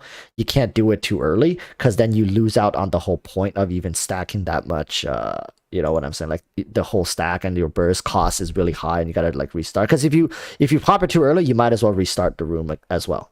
Like there's just no point in continuing the run. Yeah, but one thing people forget about Eula is that her constellations do not increase her normal attack damage. It only increases her burst damage. I think C1's like the only one that technically increases her normal attack damage, but it's only about like 10%. So you have it where people will say, okay, what about enemies that have like a damage cap? You can't use your burst, right? Even C0s might do too much damage. You don't have to always use your burst on Eula. Bro, it's very easy, even for a free-to-play Eula, to hit 30k per auto. Like, you don't have to, her autos hit like a truck. You don't have to burst every single time with her. You see, this is where we get into the territory of specialties. Most Can you people believe don't that know we've that. been going for almost like 2 hours, more than 2 hours right now, actually. Oh, we're hitting hours. 3. We're hitting 3 hours right now. So Yeah, Really? 5 minutes will be 3. Wait. Oh my god, you're right. Oh, I forgot that we. Oh, I thought we started at 10 p.m. PST.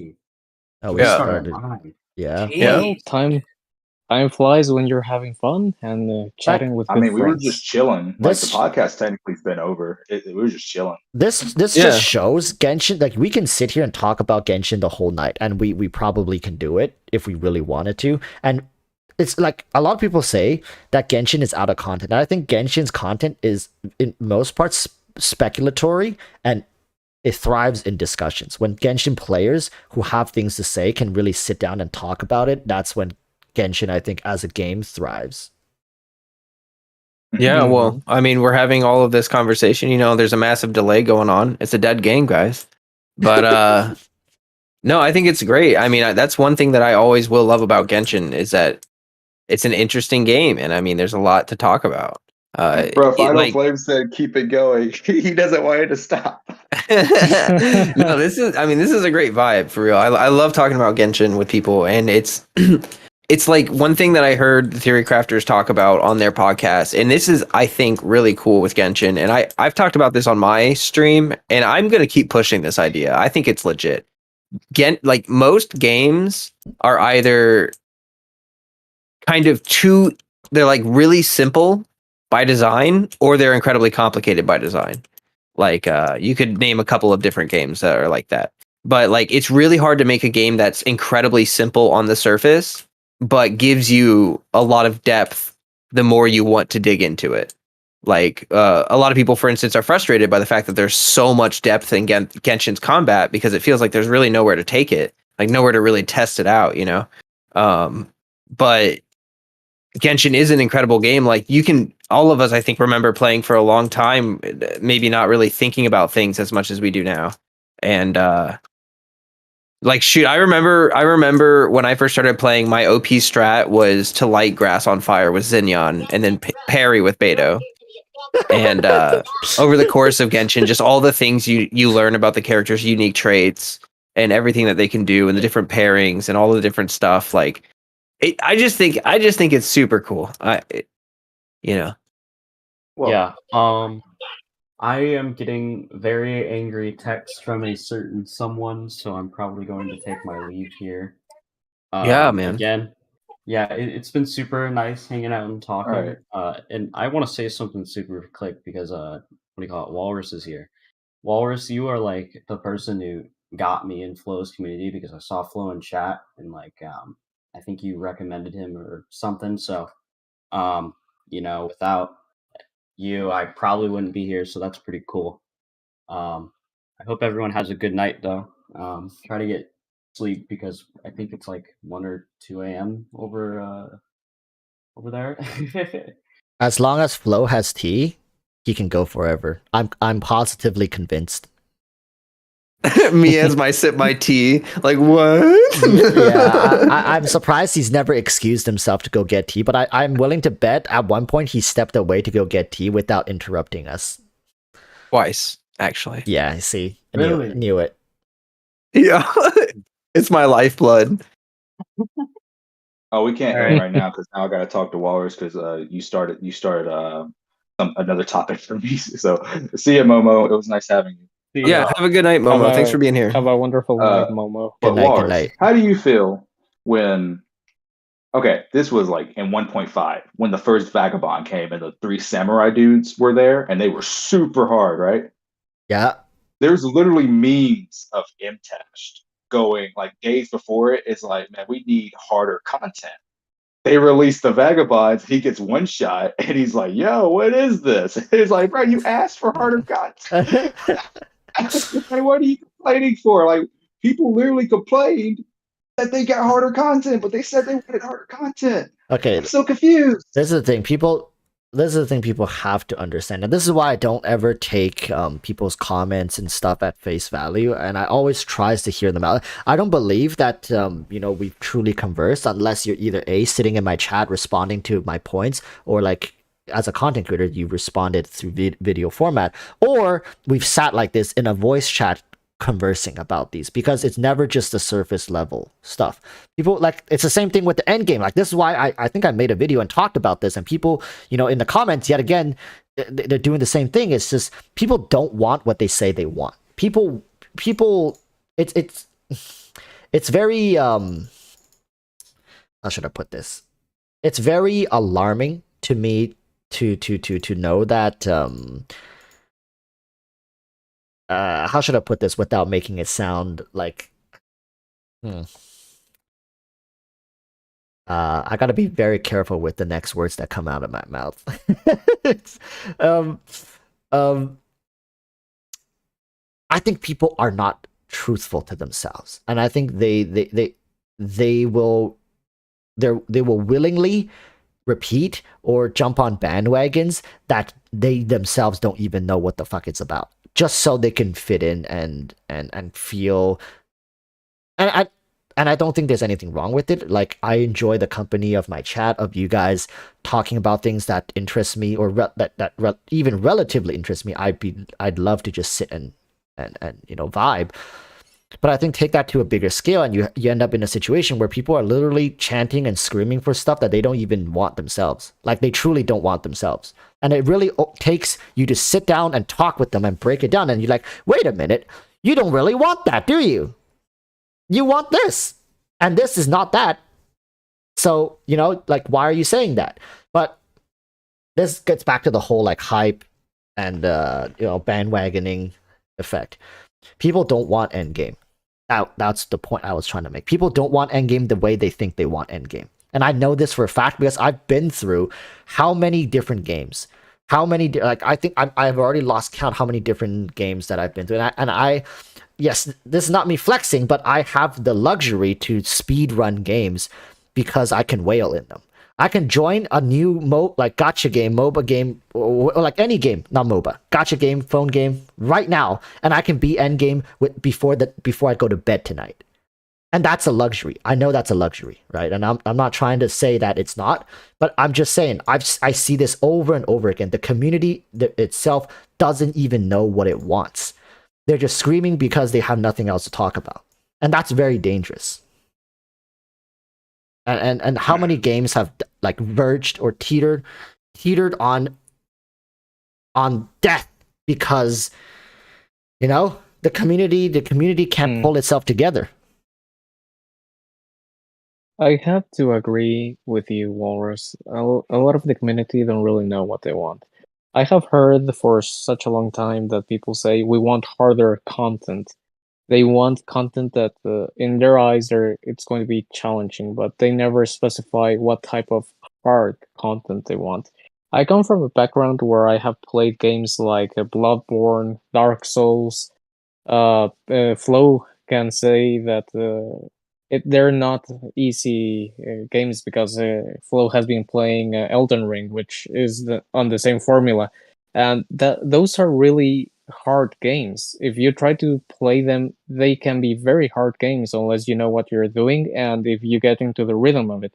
And still, you should be careful because you could die at any moment. And the thing is, a lot of people demand harder content, but they don't really realize what harder content means. And the thing is, I don't think that people want harder content. They just want content that would endure more what they're doing. Like, sure, they have to endure the DPS that you're outputting, and that could be translated to larger health pools. But harder content, that would mean introducing a lot of new mechanics or simply bloating the difficulty by introducing more mobs, or what they have done recently, the monolith protection that you do on the spiral abyss. That can technically be harder to accomplish because it's a different mechanic, but a lot of people might not be satisfied with that at the end of the day because that's not what they truly wanted. They wanted something different, but they don't really know how to properly communicate it because they don't even know. They have never experienced it. This So is personally, yeah, Mhm. like I think I found a good way to explain that, and I use an example a lot, and I hope this will help people understand what I'm trying to say. Is that take watching a movie, right? Like, how often can you walk out of movie theaters, even as somebody who has no experience in film production, but for some reason the audience can tell when a movie isn't good? And this isn't subjective. I'm talking like just overwhelmingly certain films can be, let's say like Sharknado 15, for example, right? You can definitively say that was a bad movie. How do you know that? Right? You've never studied filmmaking. You've never really made a movie. In fact, you've never even, let's say, filmed anything on a camera. How would we know that? We know that because we've seen enough good movies to know what a good movie feels like. And it's the same thing with video games, right? But there's a point where we can say that was a bad movie, but if you break it down even further, okay, what was bad about it? Okay, how should we change it? And what do we do over here and there and there and there and there? And eventually it gets to the point where the normal person can't answer any more questions because they don't know what else they can change because they've never made a movie. So I think currently in Genshin Impact, it's gotten to the point where, yeah, we can tell the game maybe isn't amazing in certain ways, right? But then people are taking it the next step. They're taking the liberty to start telling the developers what they should do to make the game great. And they're very vague about it, right? That's what Dante was saying. Oh yeah, Yes. I absolutely 100% agree. There's many aspects of game development and business that I think gamers just lack understanding of in general. And for that reason, we just make wild assumptions about like what could be possible for the game without considering like how much time that would take, how many resources that would take, like many things, even to the point of like just simple things like scope. Like I know a lot of people keep saying that they need to hire more people or put more money into the game. Like people are mad that they're funding other games. But like I've said this before, pumping more money into Genshin is not necessarily going to make it a better game. It's not going to make it like make or break the game. It's not going to just all of a sudden make all the problems go away. If anything, it could make the game worse because they could end up spending a bunch of money on useless nonsense that bloats the game and kind of sucks the life from it. Like I'm sure you guys know a lot of AAA game producers nowadays. Like they don't produce works of art anymore. They just produce games. Like it's just the same game over and over again, you know? So I do think that is a thing. Yeah, and I think that's where the community really has to band. And I keep saying this: we need to stay connected and to share a voice. I think content creators should be the megaphones to the communities, right? We should be taking important points and discussions, and we should project them to a volume where maybe it'll get the attention of developers or other content creators to the point where people, if the point we're trying to make is truly important, maybe more people will pick up on it. And that's, I think, I feel like, I don't want to sound too lectury, but I just feel like we're a lot of the time that is being spent into Genshin and whatnot, and its content creators have really just given up. I to a degree, I think they have, because I see them rather look for new games and new things to do as opposed to, and I don't know if we can really blame the community, because a lot of them can just say like, well, we tried, we talked about it, and the community just call us doom posters, harass us, threaten us and tell us to quit. And then I think this is we're in a really tricky position, aren't we? Like the people who truly finds Genshin to be no problem whatsoever, it's the perfect game, and why should we change anything? Can we truly say they're wrong, right? This is like, we're at the point where the movie isn't Sharknado, but it's more like, I don't know if you guys seen this. I need to pick a movie that's very subjective to people's opinion, like a Dark Knight, like a Batman movie. Some people may like it, some people may not like it. Like Batman 3. Is it Batman 3, The Dark Knight Rises? Like yes. Like some people can say, it's a bad movie. Some people say, it's a pretty good movie. I really liked it. I liked it. Okay, Batman, The Dark Knight Rises versus The Dark Knight. A lot of people would say The Dark Knight is a better movie, is the better movie. But there would be people who says, you know what, I like The Dark Knight Rises more. I like that one more. So it's like, it's really independent. Like, who's right? Right? Is the game good? Is the game bad? Should the game need to change? Should the game need to evolve? Or should it just stay the same? It's tricky. I I've been making videos Yeah. about this stuff for so long, and I just can't get a grasp on it either. Yeah, well, it's also that people tend towards extremes. Like I've seen some theory crafters make a few videos about this, which is I think we should talk about this a little more often as content creators. Is that like I mean, we do live in a reactionary clickbaity society where it's kind of like, we're all trying to garner attention for our brands. So we're trying to be relevant and bring up people's attention to us. So, we use tactics like that. But I think sometimes it causes people to escalate a conversation that doesn't need escalating, or it causes people to inflate an opinion that is really menial.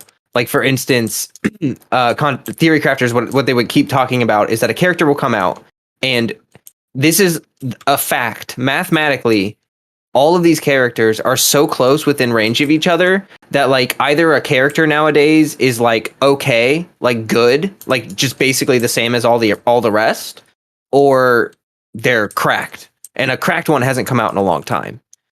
And the thing is that people go from saying this character is okay to saying they're the best character on the face of the earth. Or they go from saying this character is pretty bad or kind of bad to saying this character's gutter trash.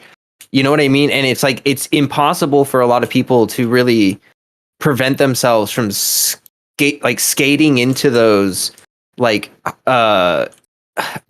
like a clickbait hole or something. It's like your opinion becomes a clickbait because you see it all over. Like, Kokumi is trash, worst character in the game, ? And then you're like, you're just like saying that stuff to your friends. And does that make sense to everyone? Yeah, I don't know. Yeah, I see exactly what you're saying. Like, holy smokes. Because it's gone to the point where is there really, like, can there be a video release that's not clickbait? If you are a sizable creator, I think to a certain degree, you have wired your content and how you even title, like, because I think there was a video talking about this. There's like two different types of clickbait. There's a type that's very suggestive and eventually does maybe even like answer your question or your concern or whatever. And then there's a type that's just a blatant lie, like straight up lie. Right. So for example, if I post a video right now and it's titled something like oh my god, Varka choked.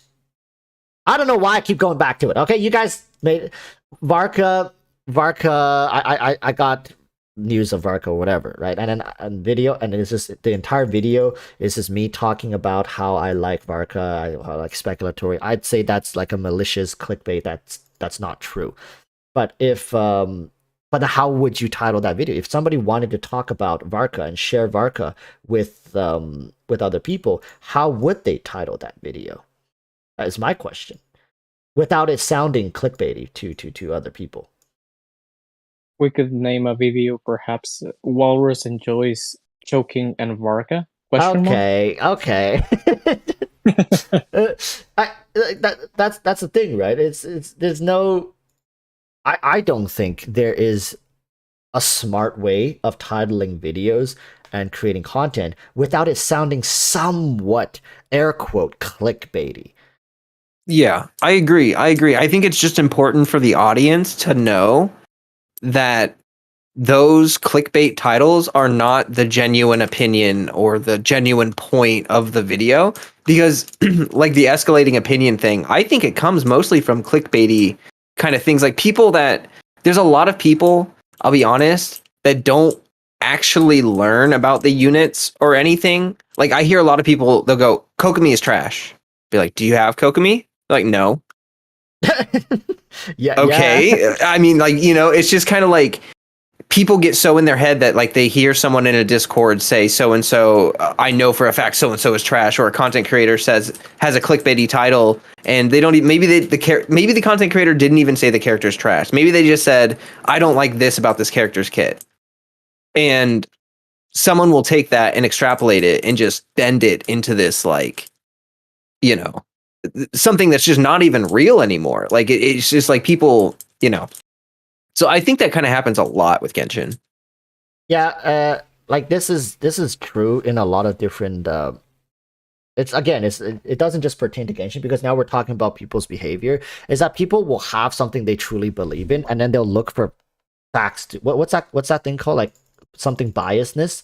They'll It's look. confirmation bias. Yeah, Confirmation bias. Yeah, they've already have an opinion of something, and then they'll look for facts to support their opinion, and they'll ignore everything else. It happens so much in Genshin, and I'm not gonna even name people or communities that do this, but there are entire communities of people. Like, I think to a degree, most subreddits are like that. That's why they form subreddits, because those people will give them that confirmation bias. But it becomes a problem when they take that and start going around and holding it over other people as fact. Yeah, because Genshin is a game where like it's pretty new and we're starting to get the feel for it. I feel like everything is starting to get pretty well understood, but for a long time, things were like really up in the air. And it's like you're like watching one content creator who says, "Oh, Hu Tao's going to be like the most insane broken character ever." You're watching another one saying she's literally useless. And then like it just like this conversation gets kind of crazy and people get lost in the weeds, I think. Like they don't really understand that this is more of like a meta conversation and less of like this will be your personal experience with this character for sure kind of. Yeah, that's why I really miss the what was it called? The early days of Genshin. I think those days were good because nothing was set in stone. People were willing to remain open-minded. Everything you posted was subject to change, and conversations spring up. So I just feel like that's what segmented people though. Like people went into like these little mini communities because they felt like insecure about Genshin's future, and so they're like latching on to some confident streamer who's like, "Oh, I know everything about Genshin," you know? Yeah, like that's why I say if we just stayed in that state, it would have been good. And of course, I know it never stays like that. But that moment was great because everybody was willing to ask questions. Nobody was like egotistical for the most part. Because like honestly, to be egotistical to a degree, you have to lie to yourself to at least tell yourself, "I know everything. I know it all." But like at that time, literally no one knew it all. And it was like B tier. For whatever reason, I did not know it was B tier, and like Jiangling was considered not that good, right? Xingqiu was okay. People were memeing about him looking like a girl, right? Until they realized like, holy shit, wait, this that's a daddy right there. But I really miss that time. I think I really enjoy that aspect of a lot of different games when they're in that stage because meta doesn't matter, and I don't think meta matters too much for people now, but it's just like when the meta has been figured out, it leaves little room for discussion and talking about potential. Hey, maybe we can try this. Like, no, that doesn't work. Mathematically, it doesn't work. They're already crunching numbers. Not gonna even bother with that. Like, no, like, what's the point of playing it? Like, are we playing a game here, or are we like writing some science paper? If I may, I think that personally, meta could be used to optimize a character, but it shouldn't be used as the gospel that they're using it at the moment, if I may say so. Because when you think about it, this game is designed to make every character have a role. It's not like characters can be just crashed away because none of them are viable or none of them are what can you say, like useful in a certain way. You have to remember that every single character is a product in this game, and if it's a product, the developers, Hoyoverse, is obliged to literally design them to work. So normally what I do is I approach this game looking for the characters that I like, that I enjoy, the elements that I enjoy, and I base my playthrough on that fact that I enjoy playing this character, I enjoy the personality, and I'll make them work by optimizing, and that's where the meta, quote unquote meta, comes from for me when it comes to just optimizing the character and making it work. But I don't stress too much about, for example, completing the Spiral Abyss. Even to this day, I haven't been able to 36 star it, but I don't sweat about it because it's just one part of the game. the enjoyment that I have from this game goes beyond just trying to compete and get those stars. So But I think that in you see, general, Dante, you're lucky because you're in our community because we're so nice. But no, I'm I have serious. Like No. half joking, but No. like there are people who are in communities that if you, for example, if you can't beat Abyss 12 and then they see your team and they're like, how can you not beat Abyss 12 like that? Like blah blah blah blah blah. Right? And I think Flowcat, you can even Mhm. attest to this that there are communities out there that are very goal driven, and I think eventually, I mean, Dante, why you ended up in our communities, I would like to hope is because that you enjoy how casual this community is, right? And I think yeah. to a degree that people, how should I put this? I think for the most part, the Genshin community is good. I truly believe that. I think for the most part, people are amazing. It's just it just takes one person though, right? Like it just takes one person in a community to really make things a little sour for everyone. And unfortunately, in the Genshin community, because it's so large, you can't avoid finding a couple bad apples. It is what it is though, which is Bruh. and I've chosen just to turn a blind eye to it because there's nothing we can do. They have the freedom to say and do what they want, so let them say and do what they want. To I'll answer never, your sorry, Lee. never talk to Dante about like artifacts or something because Dante likes to flex on people, bro. No, And that's you think absolutely a Dante's lie. nice? He is not. No, bro. Like No, he that's will not shove that's a stuff lie. in your face. No, you shut up, Dante. Let me tell them this. This That's an dude, absolute literally, lie. when Ganyu's rerun came back, he popped in a voice chat with me and Matum one day. We were just chilling, having fun on Genshin, talking, just vibing. He pops in. He goes, guys, I just got my Ganyu.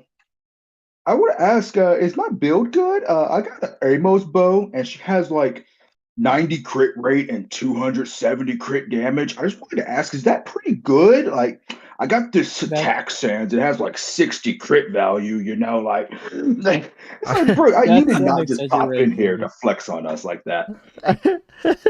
Okay, for context, let me defend myself here. I started playing the game around what was it? Perhaps Zhongli's Banner, the rerun, and I have never had the opportunity to get Ganyu before. I didn't knew nothing about Ganyu at all. So actually, I knew I had some good pieces on that artifact set, but I didn't knew if I had to get an elemental mastery or an attack. So I was genuinely asking because I didn't knew. But somehow Lei always believes that I was flexing, and from this Yo, point even on, man, bro, you literally popped in. You didn't no, even say no, hey. You said, "Hey, man, is my gun you good?" About 90 crit rate, 200, almost 300 crit damage, and her no, signature I did, weapon yeah. on a four-piece Wanderers and stuff. I'm gonna try to Mhm. pull Kazuha in the future, get her to a nice little team, like and stuff. Like, bro, you didn't even say, "Hey, how's your day, Lay? Like, how are you doing? What you doing, buddy? Like, oh man, are you on Genshin? Can you join me?" No, it was none of that. It was, "Hey, bro, look at my gun, you, bro.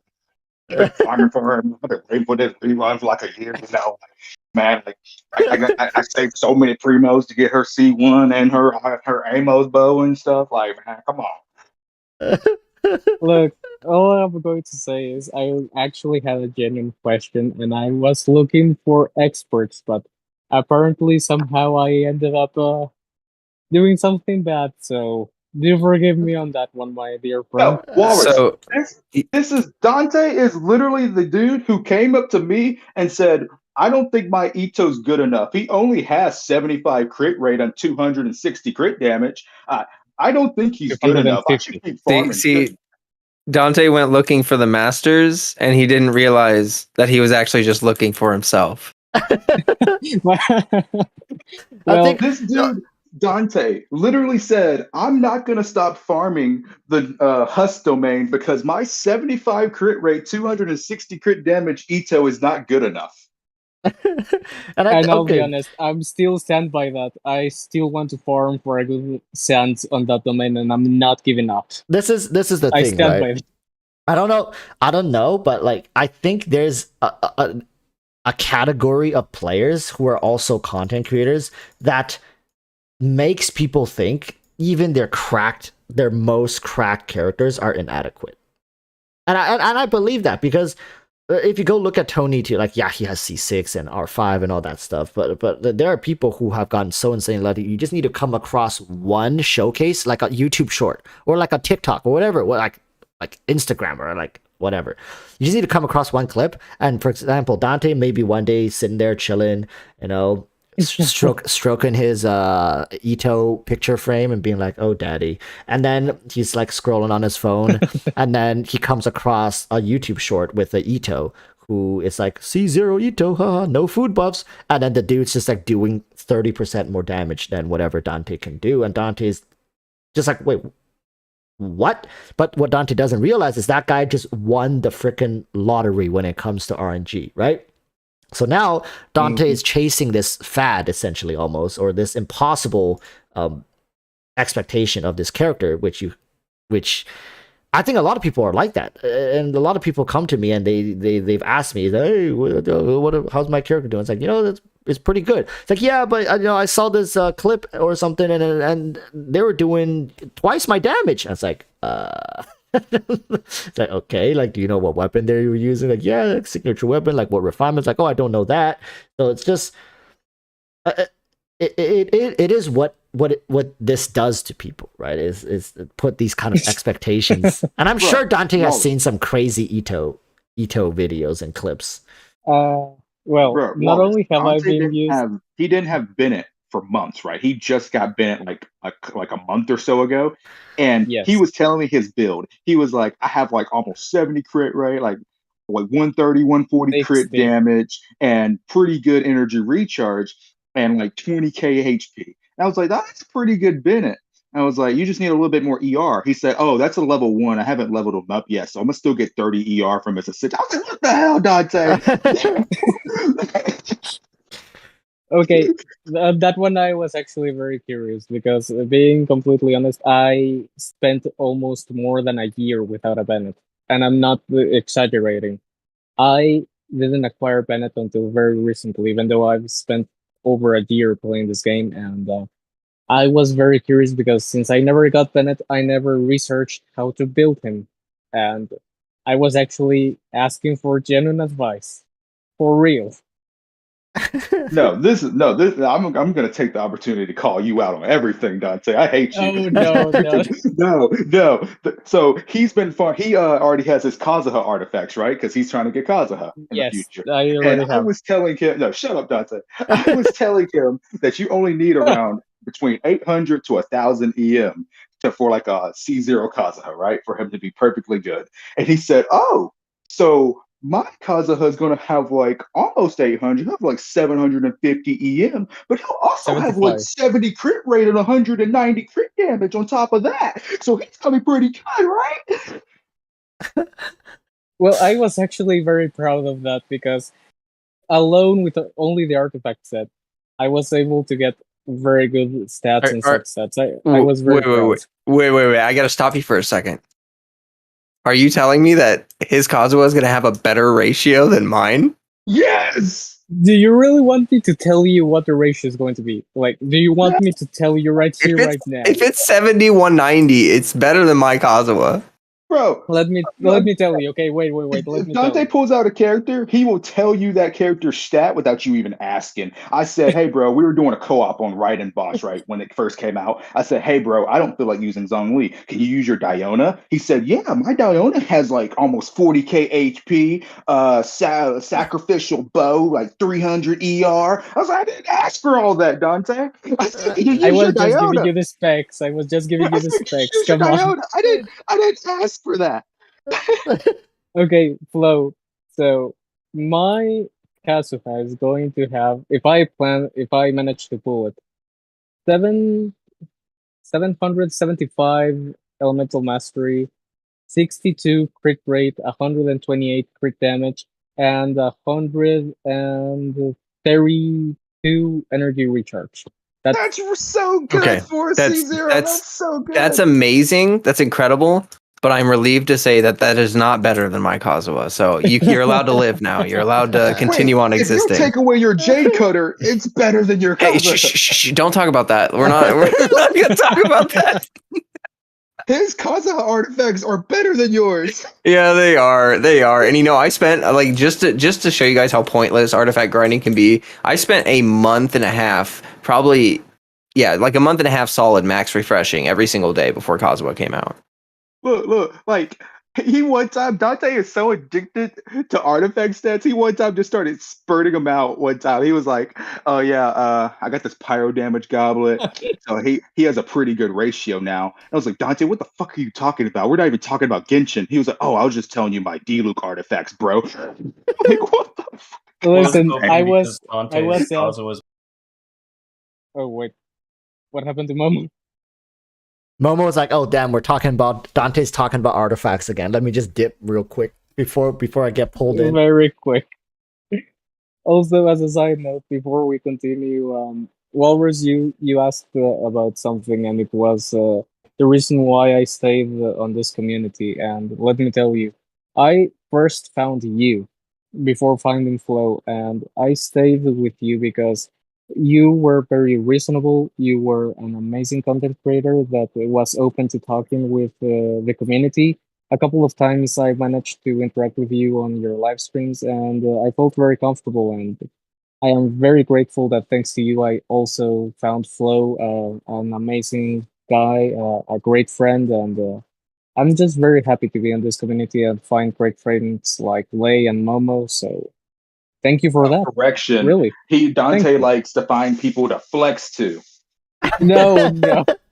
Dante, I was coming. Well, I'm here glad that to- Lay's mic cut out there because that's a prime opportunity to interrupt him. Wait, am I buffering? No. What's happening here? Wait, can y'all not hear me anymore? Am I can hear buffering you. right now? No, I can you're hear good, you. Flo. You're good. We can hear I can hear you, Flo. Hello? Oh no, I Wait, don't think but he you can don't hear hear me? us. I can hear you. I can hear all of you guys. I can hear everyone. Yes, I'm Oh, fine no. as well with the connection. Oh, so it's Flo's end. He's the one who cut out. Yes, I believe so because the live stream is Okay, also quick. We cutting out. need to make sure he cut out. Let me just say, hey, I think Kazuha sucks, man. Honestly, You know, yeah. Yeah, Shenmue is he's- the he's worst gone. human. Yeah, Who he's would gone. ever see Sixer? Yeah, he's gone. He's gone. He can't hear us. We can say whatever we want now. Yeah, there's we a need to bug start- that's going to be, so I value my life. We need to start organizing a riot. What is it called when pirates like kick off the captain? A mutiny? A mutiny. That's what it's called. We need to Yeah, start a mutiny. make him walk the plank. Exactly. Oh no. Walrus, you're the main channel right now. Flo's stuff died. Oh, you see, Uh-oh. thank goodness I was streaming this as well. So, all right, everybody, let's maybe I think he might have spilled his tea. Just saying. Oh no. Yeah, we'll pester him when he comes back. So, we were talking about Dante and him flexing artifacts, and we were kind of in a heated discussion, Momo. So now I'll act as the judge and jury. So we have the defendant Dante to my left here, and of course the prosecutor Lei on the right. So Momo, can you, as the witness here, can you please talk a little bit about your experiences with Dante and how he, tends to lean into discussing his artifacts. Wait a and minute, whatnot. they don't even talk. They barely interact with each other. Momo, you're my friend. Come on, help me out here. Okay, silence so- in the silence in the court. Yes, please take the Lei? stand, Momo. I will not have silence for injustice. No. Can you guys Lei, hear me? Listen, me and Dante, we have this like secret relationship. Like you don't know. Like we're the best of friends, and you don't even know it. Like me and him, we're like tea and crumpets. You know what I mean? And I can say that Dante has never once ever talked about his artifacts to anyone. He's very humble about it. He definitely does not. You are lying. You are lying. Lei 7 is like you, hearsay, Momo. Your Thank Honor, you. hearsay. Hearsay. Dante has never ever talked about his artifacts to anyone else. It's a very private matter. It's like discussing your income. Momo, if you Exactly. value your life, you stop lying right now. Don't silence the truth, Lay. Momo is speaking That facts is the right now. truth. Bro, you're more religious than me. How can you sit here and lie? Can you hear? Yeah. Oh, we heard you for a second just now. Hello. Oh my gosh! Hello, my internet just. We're overloading the world with Genshin right now. My internet just failed and completely crashed. Dude. all of the mobs you killed are coming back to life. Yeah, I thought you got choked out by Varka or something like that. Yeah. Yeah. Well, let me check my channel and see if the live is still up. Oh, you mean It's- Varka and his big tree trunk? Yeah. It says it's still. It's up. I refreshed it just now. It says it's still going. Oh, it's frozen again. But it was. Oh wait, going here for I'm a popping it second. open. I'm popping it open. Let me get. We organized a mutiny. Oh my god. Yeah, Float, in order to test if you were actually out or if you're just faking it, we all just like gave insane Kazuha and Shinhe slander, and you didn't like say anything, so we knew you were out. Here, I'm trying to get it rebooted on my end. Wow. I think it worked. We're back. Yeah. Yeah, wow, that's crazy. I can't believe it rebooted it. But Back in business then. holy cow. Sorry everyone, my internet exploded in a fiery flame of terror and destruction. So, I am back. It's okay. Let me get logged back into Genshin. My internet exploded. So yeah. You mean your internet overloaded? Genshin references. That's rich. Oh, that's just rich. It's like Bro, fuck your internet, honestly. And Dante, you better start telling the goddamn truth right now. Okay, Lay, Bobby, my friend, I think that you're overreacting here. I just asked for advice a couple of times. You have to relax, my friend. Relax. Nothing else happened. Lay. I needed to take 3 deep breaths. Okay. No! Injustice! No. Do you think that's a productive way of coming to a solution? Anger has never led to anything. All right, except who's an for when attorney? Is there a lawyer in chat? I need someone. Is there a This is lawyer? bullshit. What? I come from a family of lawyers. What's that thing that Confucius used to say was like, people would think violence is the answer until a fly lands on their balls. Okay, dude. It's true. It's true. It is true. It is true. Yeah. Oh my god, for one of my communications classes I had to do opening statements for a mock trial thing, and oh my god, I hate it so much. You had to memorize this whole 1 to 2 page script. Is bad. I mean, I think Dante, to a degree, you don't need to worry about it, man. Just keep asking Lay for good, solid artifact advices. I'm sure he'll love to guide you through all the, the details, the do's and don'ts and whatnot. Walrus, I literally one time said elemental goblets are the hardest thing to farm because I was struggling, right? Just farming an artifact set. And Dante goes, "Oh, so I must have got pretty lucky with this cryo goblet I got one time for No. you." It wasn't cryo, it was an elemental mastery goblet for Casita. Well, he remembers. It was EM. He remembers. He remembers that conversation. No, that just means you've done it twice, you bastard. Well, you mean Kazu mid, right? Yeah, and I remember precisely the stats on that artifact set. I remember them to the letter. You've done it twice, because I know you've done it for Ganyu before. Or where's Matum? Why does Matum have to live in the UK? Yeah, he's long gone.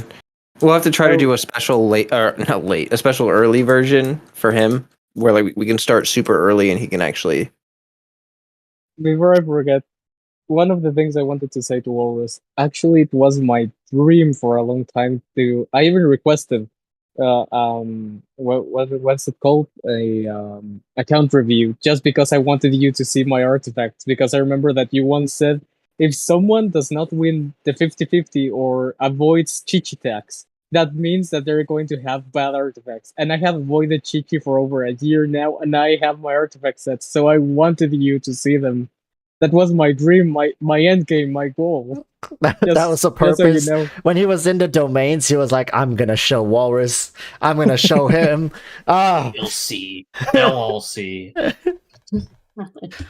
Hey, Walrus, how does it feel to have like one of the most popular Genshin memes in the community, like from all communities? what meme? I have one of the most popular Genshin memes. Dude, do you like actually not know? Is it the Chichi tax? Are people actually using that now? No, it's about Chi-Chi, but it's not Chi-Chi text. It's when a long time ago, like long time ago, you were saying like characters needed batteries for like elements, and you were like naming off. You were like Bennett for pyro, right? Bennett for like Shangling and stuff. And when you got to cryo, you said Chi-Chi needs a Chi-Chi. I mean, Eula needs Chi-Chi for a battery.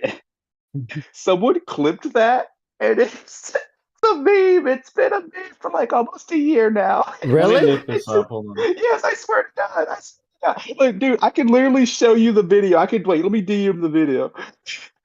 Oh, really? I didn't know that. Wait, I Bro, said it got so many views. did I say? Dude, I don't even know about that. Actually, No, I swear to you, I'm Chichi's a not lying. cryo I meme. swear to you. Zajeff, Oh my god, it's a thing. one of the big theory crafters, Zajeff, Ziox guy.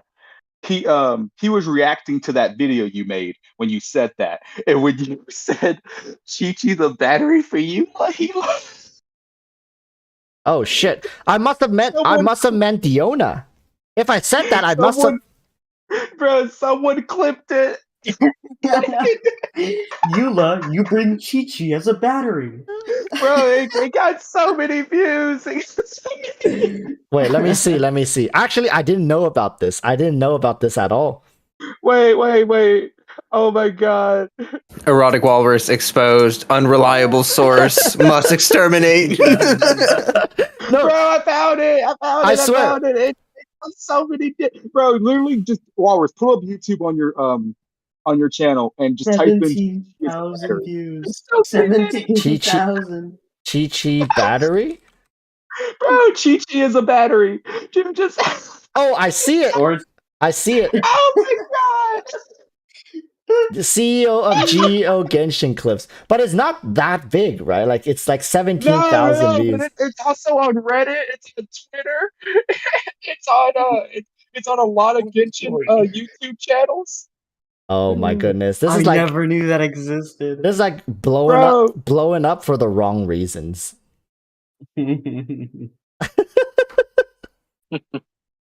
This is No, okay. The thing is, I must have meant Diona. It's like this is the thing. I knew for the longest time Chi-Chi doesn't generate particles. So there's no way I would have said it either. Like I thought you meant like I said it as a joke and people were like taking it like that, but I don't even remember this. Like this is still back in my This shit blew up, bro. It's on Reddit, it's on Twitter, it's on YouTube. This is You have to make a response video. You have to apologize for putting out false information to the Genshin community. Oh my gosh, Walrus, can you do a super fake apology video? Please. do it. But the thing is, no one is ever gonna it's not gonna get the traction. Right? It's not gonna get the traction anymore. But that's crazy. Like let me Listen, you gotta start with I have made a severe. Bro, Walrus, I thought you just handled it so well. I thought you knew about this. Fischl as a battery. When you bring Eula, you bring Chi-Chi as a battery. What like I didn't know Chi-Chi was a battery. I'm gonna have to Wait, did you actually not know about this? No, I didn't know about this. Bro, what? Oh, hey my Lay, God. I told that story on stream today about that person who tried to do a theory crafting session with you and then was like, "So is Flo single?" Wait, what? Oh my Someone did Hold it. on, god. hold on, hold on. Lay can tell Run it. it back. Okay, so we have this thing in Flo's chat. I mean, not chat, Yeah. Discord. Hmm. And it's like a theory crafting session. So you can come to me, and it used to be Yeah, Kiryu, but he's taking a break from Discord right now. So it's only yeah, I me know. as of right now. So if someone wants to apply for it to help me out, you can. But people will put in an application, and then I'll literally sit down with them, and I'll basically do an account review. But I'm helping Flo out because Flo can only do so many account reviews. So that's basically what I'm doing. I'm helping Flo out on the side. We call it a TC session. I had a TC session with this guy. He deleted his account on Discord, so I guess he quit Genshin. But at the very end, right before I said bye, he said, "So you're really good friends with Flo, right?" And I said, Like, "Yeah." And he said, "Do you know if he's single?" I was like, "What the fuck?" Wait, well, I think he's single. Well, why? He was like, oh, nothing. I was just curious. oh my Damn. god. People be hella thirsty out here, aren't they? Flo, how does it feel to be such an icon, just like really in the Bro, public eye? Flo, it was the stream when your hair was wet, like you just took a shower. Oh wow.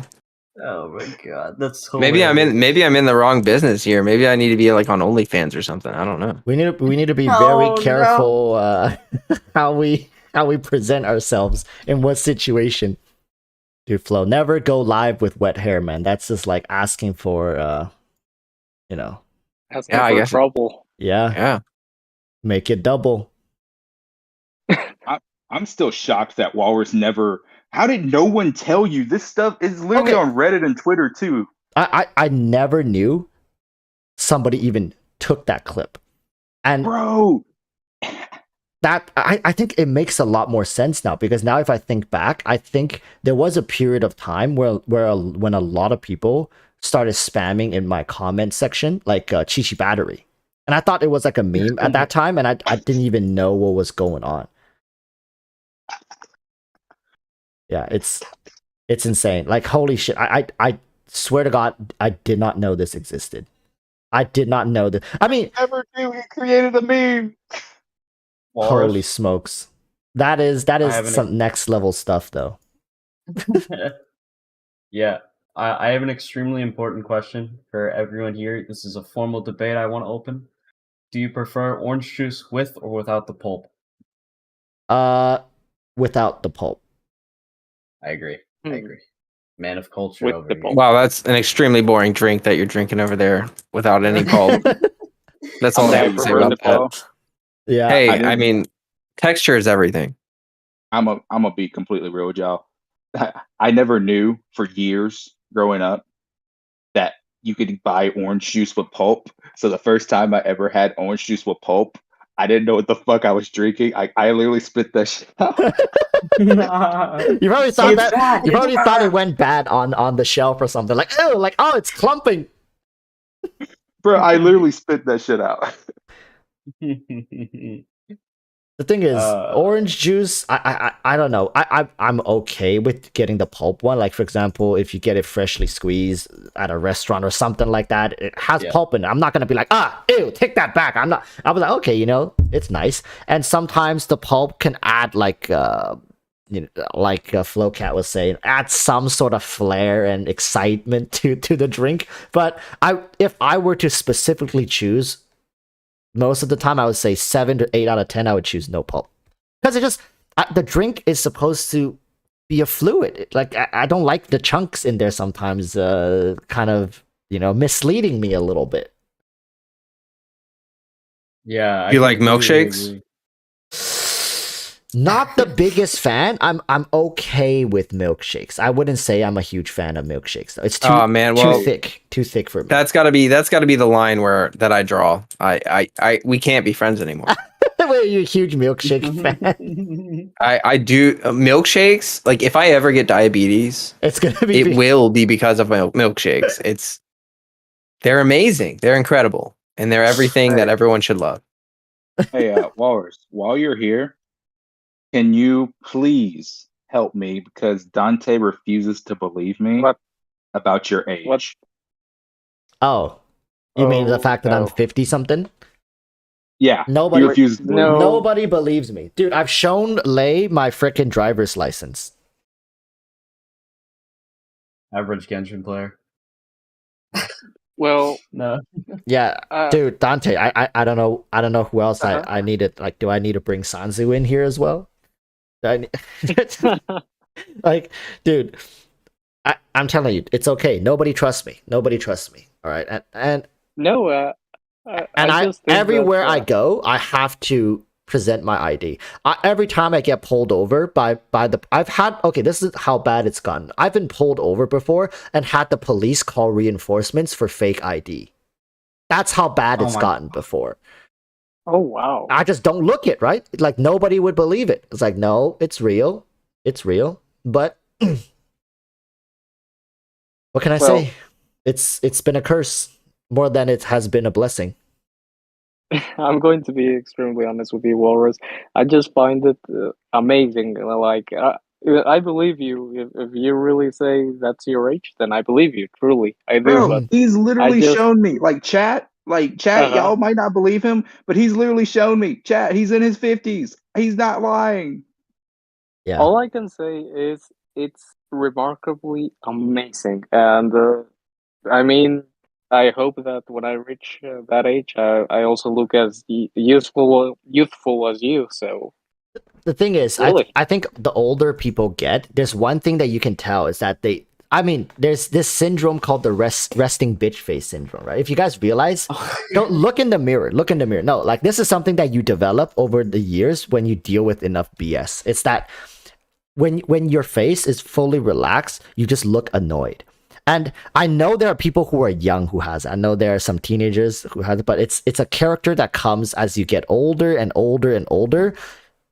You deal with enough stuff, you just have that face. That's how you can tell. Like, I'm not lying. I have it. I had this syndrome for over 20 years now.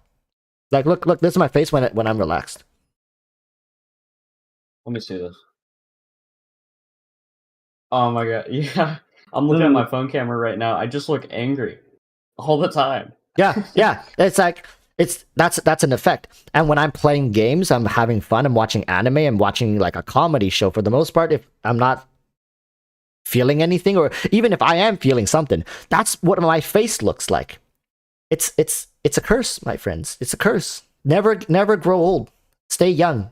Stay young at heart and in appearance. Dante, you're gonna look fine when you age. You're gonna age like wine. People say I age like milk. Why? Well, Listen. thank you. I hope.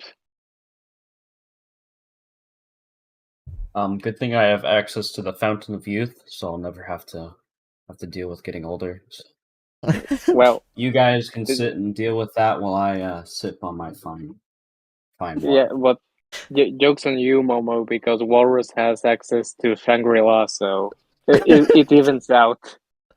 Yeah, it's the pulpless orange juice. The fountain of pulpless orange juice. Yeah.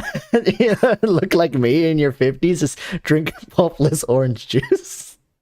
Well, you just converted me. Congratulations. Okay, but the real question is, if you had to cut out one the rest of your life, cake or cookies? Cookies. No, you did not just say that. No shot I would cut out cake, because you know how much variety cake can get. No, like think about it. Like cake is one of those things. It's very like occasion. Like you don't go home and you see like every day in your pantry or your fridge just like cake. Usually you have Speak it left for over yourself, after the friend. event. Cheesecake okay, every day. Maybe. But like with my personal experience, like cookies are all around the house because they're cookies. I like cookies, so it's like you can't just cut those out. Like No, but like, don't you have those instances like a cupcake? A cupcake is also a cake. There's just more varieties in the cake genre. okay, Okay, that changes things. You see, No, no. Yeah, no, Momo, stay strong. Momo, stay strong. Wait. You know what, okay, Stay strong, okay. soldier. I have an incredibly important question, and it everything hinges on this question, and Okay. does cheesecake count as a cake because it's technically a pie? Ooh. Well, if it's technically a pie, then it's not a cake. Well, But it's called a cake. but it could have been Wait, but called that a also- cheese pie, but they deemed it a cheesecake. So, I'm just gonna Wait a roll minute. with the cake. That opens discussion to something like pizza, like. Is Well, that they call it a pie then? pizza pie. They call it a pizza Well, yeah. pie. Yeah, but no one looks at a pizza and goes, "Oh yeah, that's a nice looking pie." Like, you know what I mean? It's like, He's got a God, now point. we're going down the loophole of like. Wait a minute. Doesn't pizza mean pie?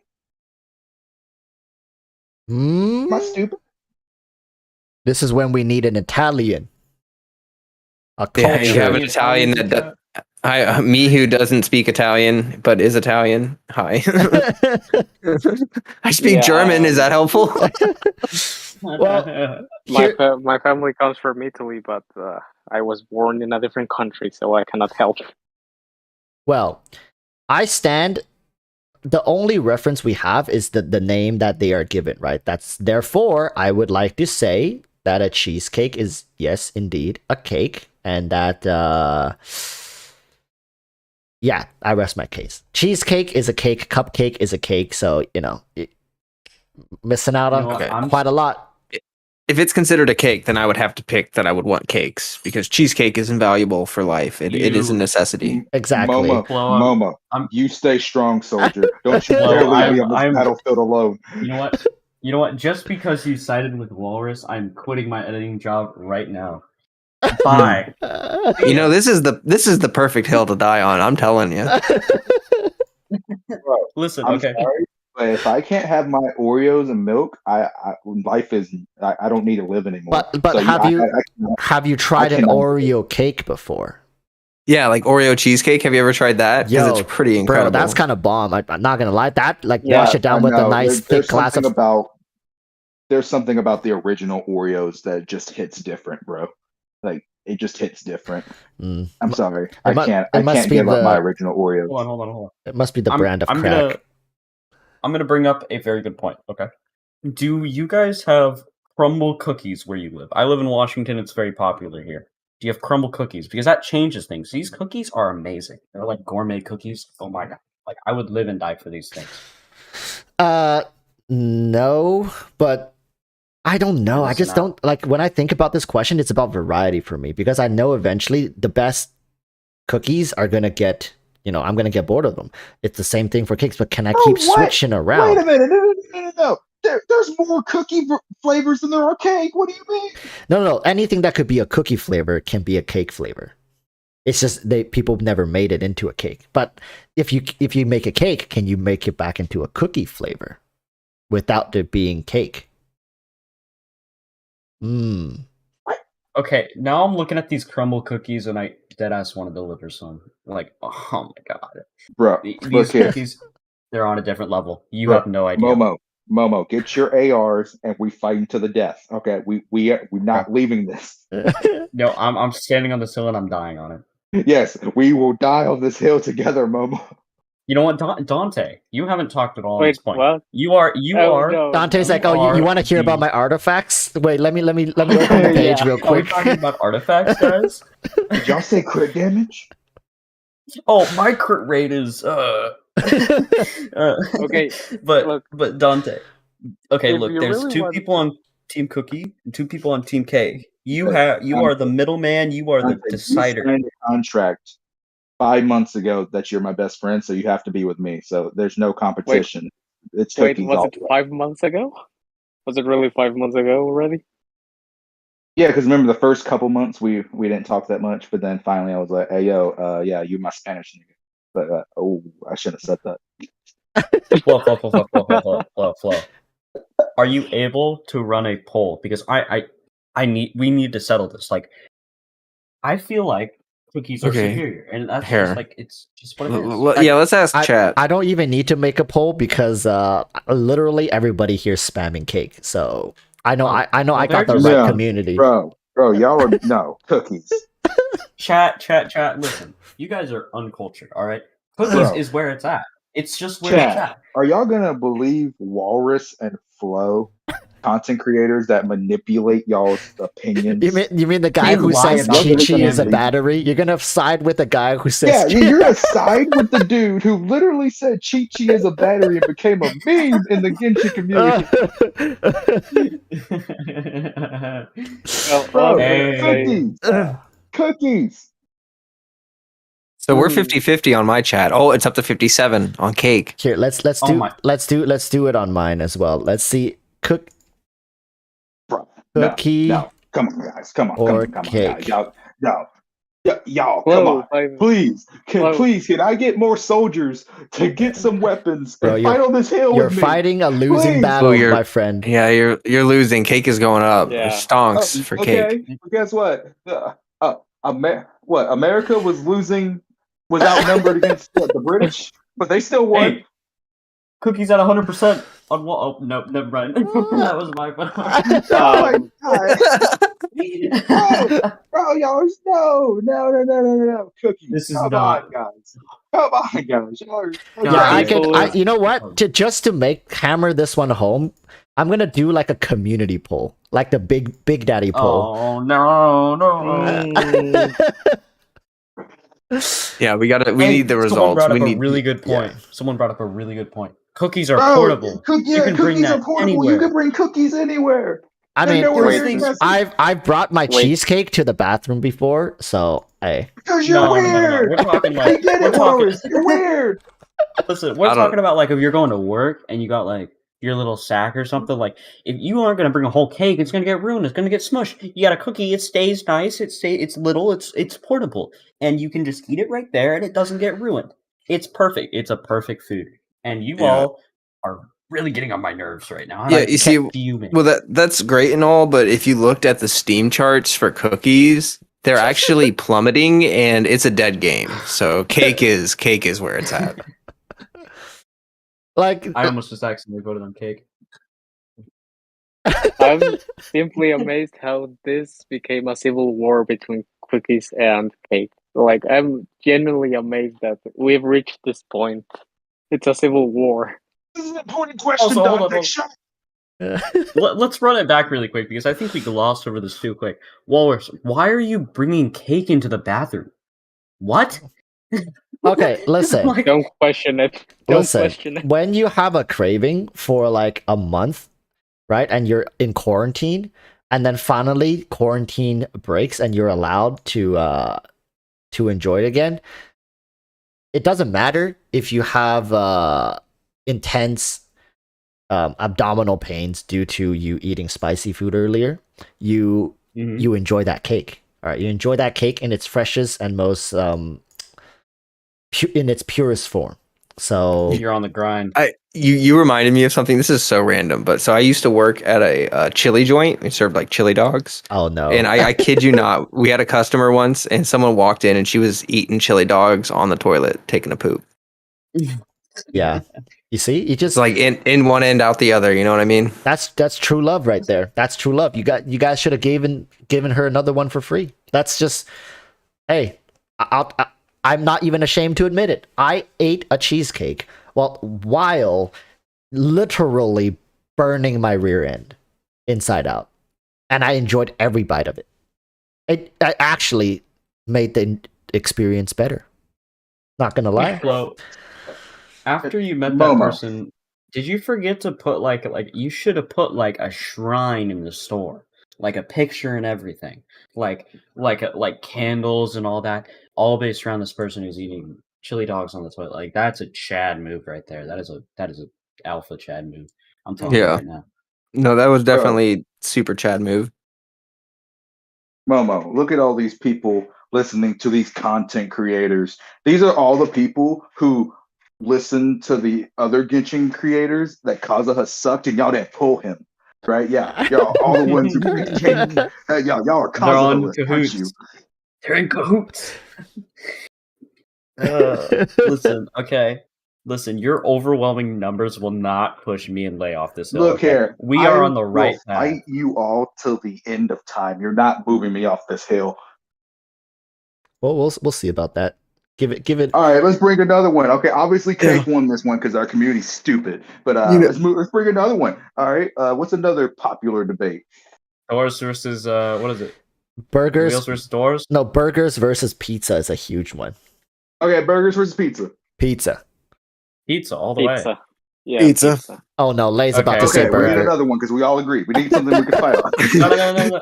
All right, okay, this one was super popular, but it's is there more doors or is there more wheels? Oh, I know this rabbit hole. Holy smokes. We're gonna be here for hours. Yeah. I hope you What? know that. So Yeah, this one's a big one. Flowcat. This one, like, you wouldn't imagine how deep this one gets. okay, think about it, right? So every No, car you gotta get him to answer first. You gotta first get him to answer. Oh, yeah, then yeah, you yeah. break it down for him, and then you blow his brains out. So more wheels or more windows? Yeah. no Doors. more wheels or more doors in Doors. the world.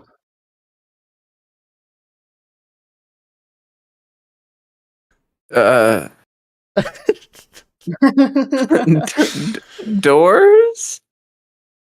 Okay, now I'm gonna bust your mind open. Okay, think about Hot Wheels. Okay, let me get the number of Hot Wheels created. They got 4 wheels, no working doors. How many Hot Wheels have been manufactured? 4 billion Hot Wheels. That's 4, Times 8, 4. 12, 6. That's 16 billion. extra Wheels. wheels. Yep. And that's not including all like the other like truck toys and like cars and stuff like that. Because think about it, some cars got backup wheels and like the trunks and stuff. So you got to take that into account too. But also, the cars got trunk doors, and that's technically a door. Yeah, and you got all the cabinet doors in your kitchen, right? There's that too. And half of them are on wheels, though. Think about it. Like the sliding ones, those are on wheels. So this one is a real doozer. Hey Dante, I didn't hear you answer. Are there more wheels or doors in the world? So my Eula is actually running 69% crit rate. Hey, nice.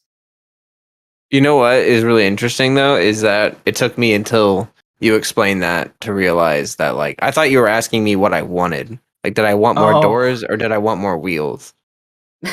Now it all makes sense. I swear, me and my family, we have like in-depth arguments about this. Like this is like a big thing for us. I do think wheels should be more though. I do think. I have no proof, but I just feel like there's more wheels. I don't know why. We need the numbers. We need the numbers. Come on. Yeah. So we need to, whoever in chat is available right now, we are recruiting you for this incredibly important mission. You need to get a notepad. You need to get a calculator maybe, or just, use your hands or something. And you're gonna go count. People in chat are saying My computer just turned into an airplane. What? It's going. I don't know what it's doing, man. Oh my god, look at chat. So this is what no resin does to damn right. Look what Genshin has done to us. I still have my gun fully loaded for you idiots though. Cookies all the way. I don't care. Oh God, He's still preach the word. I don't care. Okay. I will fight. I will beat you with my crutch. Well, now that's a happy image and a happy note, if I ever heard one. At least he's energetic enough to I mean, beat I us don't with even have this to hit crutch. you with it. They'll still arrest me because I'm black. I should. Oh my. Bro. Oh boy. No. Woo, it's getting real. Anyway. Flow, before I forget. To since Momo wanted me to flex some of my artifacts, Oh and my since you have me your friends list, you could, I don't know, I mean, only if you want, of course, you could show in I your don't stream know. my character showcase. I mean, it's an Maybe option. Oh, you mean like click like this profile thing right here? Like I can click check information, and then there's all your characters right here, and then I can go ahead and click on them and show them. Precisely. How about I Don't do just? it. How about Don't I get his just? ego up any more than it already Did you know is. there's an unfriend button? I'm actually That just one's gonna. pretty cool too. I'm gonna sit here and just stare at his name cards. Okay, Flo, what you gotta do? Click those 3 dots, all right, over Dante's name. Trust No, me, trust me. And then you're gonna hit the button that says unfriend. Okay, wait. There's one that says set name. There's one that says unfriend, and there's one that says Oh, no. mutate chihat, and one that says ADD to block list. Oh, And do then that there's one. one that Do that says okay, and that's gonna add him to like a Roblox friends list, right? Like so we can all hang out on Roblox, right? Yeah. Okay. Mm-hmm. All right. I'm gonna go ahead and Yeah. click that then, and we're done. Awesome. Done. Okay, perfect. I'm just kidding. I didn't click it. Hey, Flo.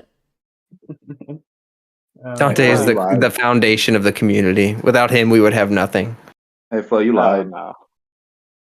What? You lied to me. What? How could you? Remember, you were supposed to re-add. Yeah, yo, where's your UID, man? Hey, we gotta add you back on my friends list real quick. Yeah, y'all know what he did? He literally unfriended me on stream. Wow. And I said something like, he won't mind. I was Of there. I all the witnessed people, it. of all the people, he unfriended me. Yeah, You I know, just that knew. I knew. Sorry, that gave Lei like emotional damage for years. He's gonna have to go to therapy. He's gonna have to talk to people for years to come to get over this. I didn't even challenge, know and he it's did all it. your He could have shut up. Like I really wouldn't have noticed. He texted me. He DM'd me on Discord and said, "Hey yo, by the way, I unfriended you." Sorry. Guess I'm not important enough to notice. Oh, he used the reverse Uno card. Yeah, I guess. man. I noticed man, every take it how you second that you were want. gone from my friends list, but. Hey man, take it how you want.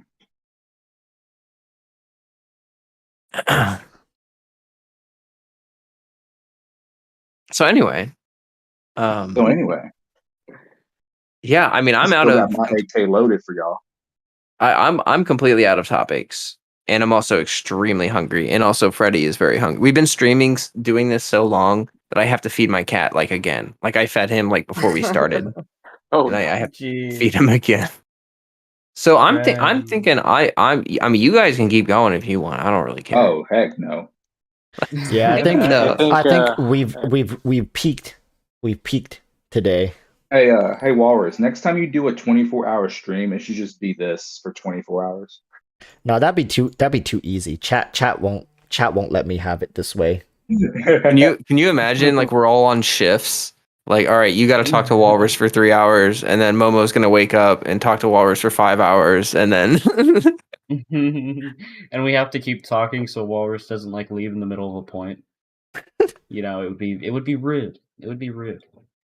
Right. I think I've been teasing the idea of a potential another 24-hour stream, but I don't know. Those things do be they're different, man. Holy smokes, what can I say? Like I start hallucinating after I pass the 18-hour mark. Really? Yeah. It's weird. You know, I don't know how people do like subathons and stuff like that. Like imagine having like days of your life just on camera. I would never be able to do stuff like that at all. Oh, I mean, I can imagine myself doing a subathon. I think I can probably go for a week without much issue if I were to do a subathon. Like I can probably okay, I have to leave this camera if I go take the doo-doo or something like that, but I wouldn't, I could sit here for a while. Mm-hmm.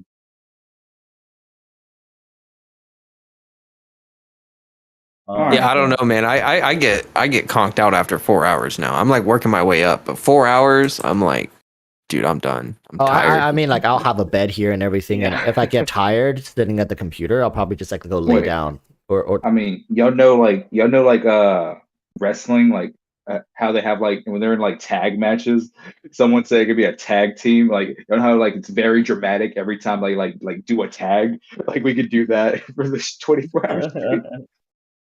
yo, Oh, no. probably gonna do another one this year. Just don't know when it is. Once per year should be pretty manageable for my health and sanity. Oh, bro, screw your health. You're a gamer. Oh wait, going back to the cookies and cake thing, it evened out. It's around 50-50 now on Walrus' stream. No, that's just because Lay's been making new Google accounts and Oh, yeah. Okay. Lay. Yeah, we're still Bro, going strong you with. think at 3 a.m. I have the patience to log in for an account. Lay, you're supposed to sway it to like 70-30, not 50-50. Jeez, come on. Momo, Bobby, give it a rest. It's time to rest. You need to accept defeat, my friend. Look here, I It's don't over. care. As long as I have a few people, they can be my decoys, and I'll just take everybody out by myself. I can do this by myself. So I just need some body shields. you guys can actually now go to my channel's community tab and just look at a live update. Check back maybe after you guys wake up. It's already at 201 votes, and Cake is winning 52-48. So Okay, what are you gonna do if you wake up and Cookie's winning? Make Well, alt accounts? I mean, I'm gonna have to report to YouTube for bot spam. Okay. Listen, we have to have some kind of like wager or something, otherwise it's not fun. Interesting. Okay. If Cake wins, we get to delete one of Dante's best artifacts. If Wait, what? if if Cookies win, if Cookies win, if Cookies win, we get to We also feed. get cookies. You get to feed his Ito weapon into a 1-star weapon. Oh my Wait, gosh. Either way, That's brutal. Yeah, it's brutal. I don't Don't worry. accept this. Watch Dante. Dante is gonna be creating so many alt accounts now that. I was gonna Look, say we don't cookies care if you don't win, I'll accepted C6 Dante. by Bennett, but then I realized that's really dumb, and I probably shouldn't say that. Wait, what? No, Momo, please say it. Momo, please say it. No, I'm not going to C6 my Bennett over this. I don't even have Yes, like you will. a constellation, but I'm not going to do it. That just I means he have, doesn't like, believe. C5 right now. He doesn't believe. He doesn't. Yeah, believe you're it not enough. committed. Yeah. Cookies Oh my- cookies lose by default. Yeah. Sorry. Look, How- look, how can- Walrus. Let's do my account since I'm the whale here. I can just reboot the shit. Like, let's do my account. Wait, you actually believe that Cookie's gonna win? You actually wholeheartedly believe Yes, Cookie's if gonna win? it's 50-50 right now. Think about Oh it. my- When the people wake up, when you wake up, you ain't thinking, I could really use some cake right now. You're thinking cookie because it's a small stack, it's light, but it also has that great flavor. So all these people are gonna be waking up. They're gonna see this community tab while like scrolling through YouTube Shorts, and they're going, "Oh, I like cookies." Click on it. So we Win. should Easy. reconverge this time, like Saturday next week. So we give it a whole week for it to run because the algorithm is weird and it takes some time and give people enough time to switch sides, right? But we can't. Only the people right now would know what's at stake because when stakes are involved, sometimes it might be enough to sway people, right? So we need to keep this under wraps for the most part. So let's hear it, Lay. What do you have proposed as wager? Okay, let's see here. If Cake wins, you can get on my account on stream and you can delete 3 of my best artifacts. Not just Oh, one, wow. 3. Wait, then what the hell do you want if Cookie wins? If Cookie wins, it has to be your account, Walrus. God damn. What about Flo's account? Can me and Flo kind of like Hey, can me and Flo shoulder this together? No, man, I'm sorry, man, but you gotta take on this incredible responsibility on your own. But I'm in a way envious of your position to be able to be such a Well, strong advocate for the cake I mean, you army. don't seem very dedicated to the cake side. Look here, if you Oh, don't Hey, accept no. it, then I'm lining there's up no right deal. behind Walrus. You have to accept it, Walrus, or it's no deal. Can I shoulder it with what's his name? It's me versus you, homie. This is gonna be a tough one. Let me gauge the stars real quick. Let me gauge at the constellations. Wait, so you're telling me you're not that confident in your cake pick? Wow. No, you know, Tough talk. you know why I'm shaky when it comes to this? It's because I don't think I know the demographic well enough. Because this has now turned into a math game. Do I think in the world, at least in my demographic of subscribers, see, I don't know. I think Americans love cake more than cookies. I do think so, wholeheartedly. I think your typical American, like USA, and even Canada would love cake more than cookie. But if you involve Southeast Asia, you see, that's where it gets tricky, man. I can't really Walrus. put a finger on it. Do it for the content. All Do right, it come for on the then, content. Come Walrus. on. You know propose you can something. make a Since video you're out so of it. scared. You know you can make a video out of it. Shocked face. I had to delete my 3 best startup. You know, like, come on. You tell me that doesn't entice you?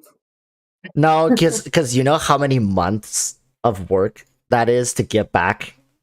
And do you know how many months because this is the thing, I can't part ways with my Raiden artifacts because I just spent a good part of like 3 months finishing her set. And now Lei can just go in and like 6 clicks, 3 months of my painful artifact grind away. I don't know, man. I don't know. I don't believe in cake that much. I'll admit it. Admit it. Cake is feeling pretty sad. I don't believe in cake that much. But oh my god. You see? Thank goodness I didn't take the bet. Look at that. Look at that. Look at that. What? Oh my god. What? You guys go check my community page right now.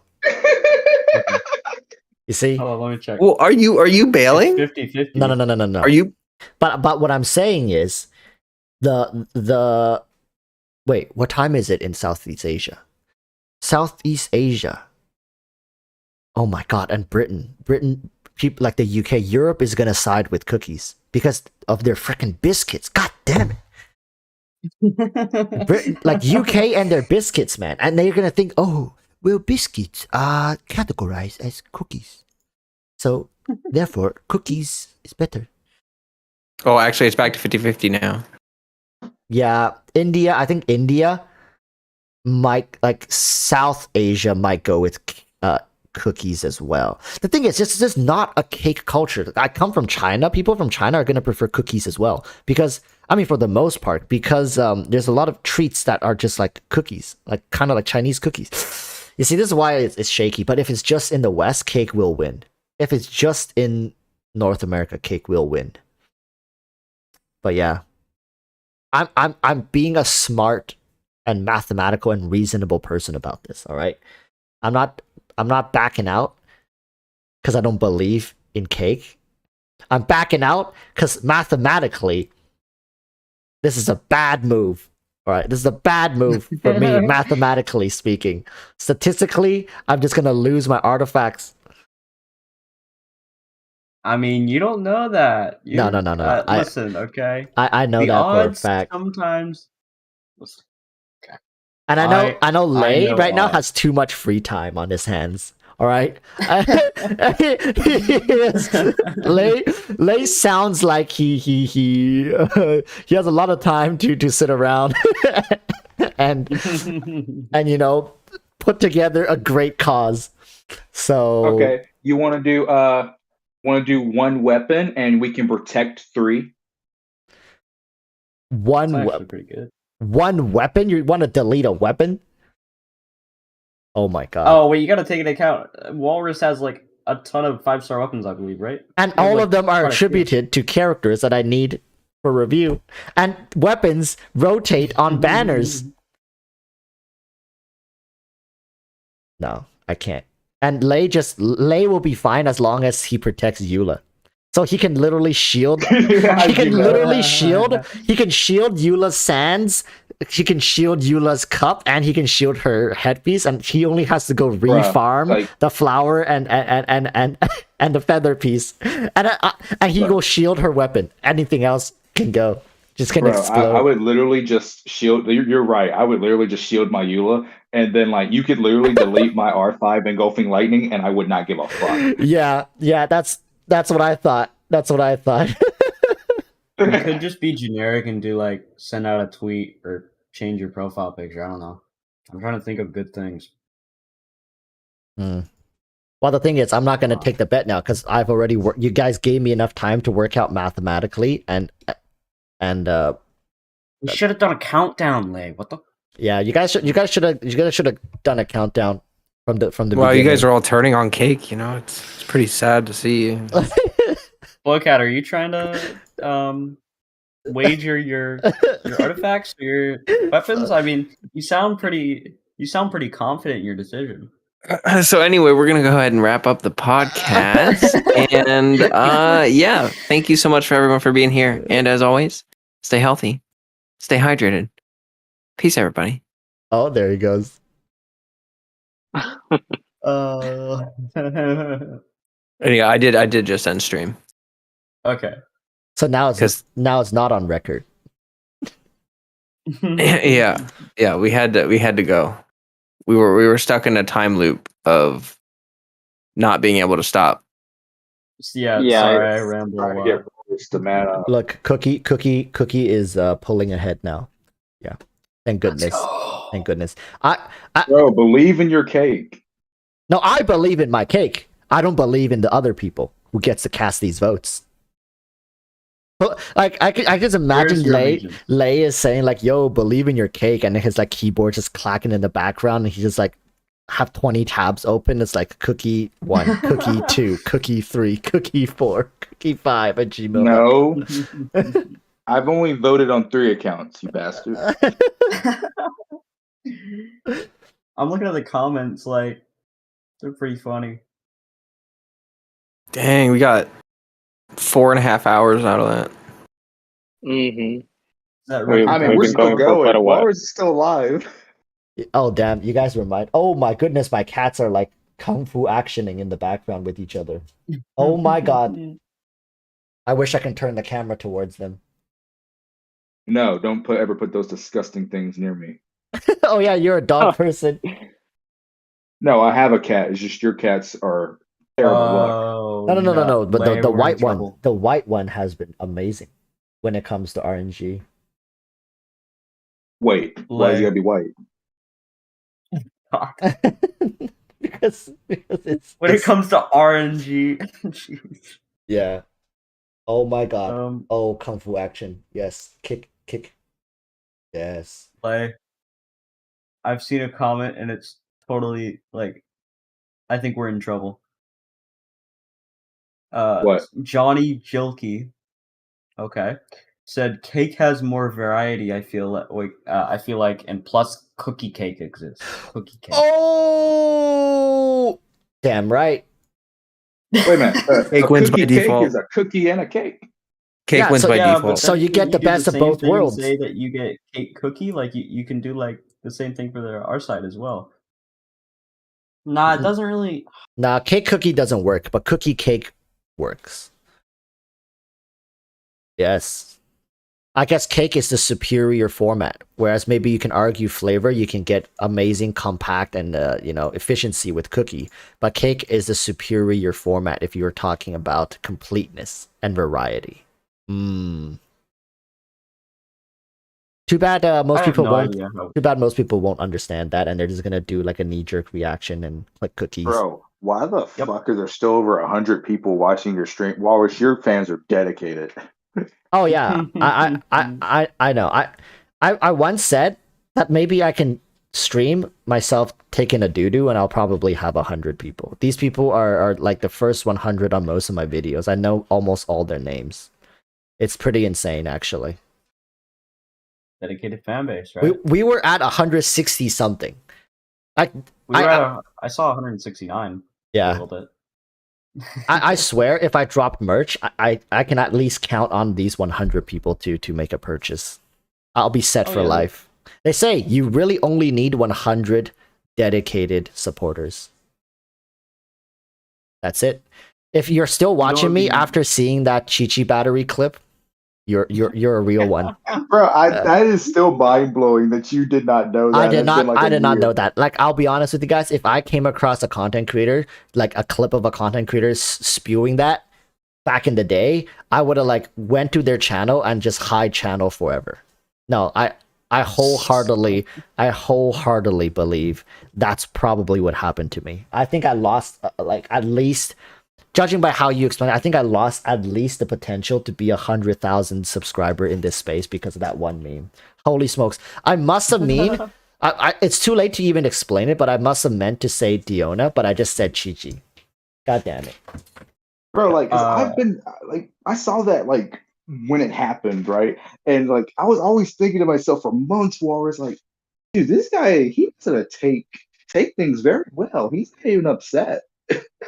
Oh, I mean, I'm not upset. Like, at this point, it's happened so long ago, I can laugh about it. And it's even more funny because now I remember back, I don't know how long ago, there was a period where I had a lot of people spam Chi battery. Like, I had a lot of people spam it. And I think even recently, like as recent as maybe like within the month, I've seen at least one comment that says Chi battery, but I've never understood it. I thought it must have been a meme, and then it died off. Bro, so it's did like, you actually okay, watch the video? yeah, watch the video. The person just lost it. I would too. But the thing is, now thinking back, I don't know how old that video was. How old was that video? Because well, the repost was 10 months ago. 10 months ago. It must be around a year then, right? It was probably like 1 point, because Hu Tao was out by then. Hu Tao was out because I said Hu Tao in the video. So probably it was around like 1.4.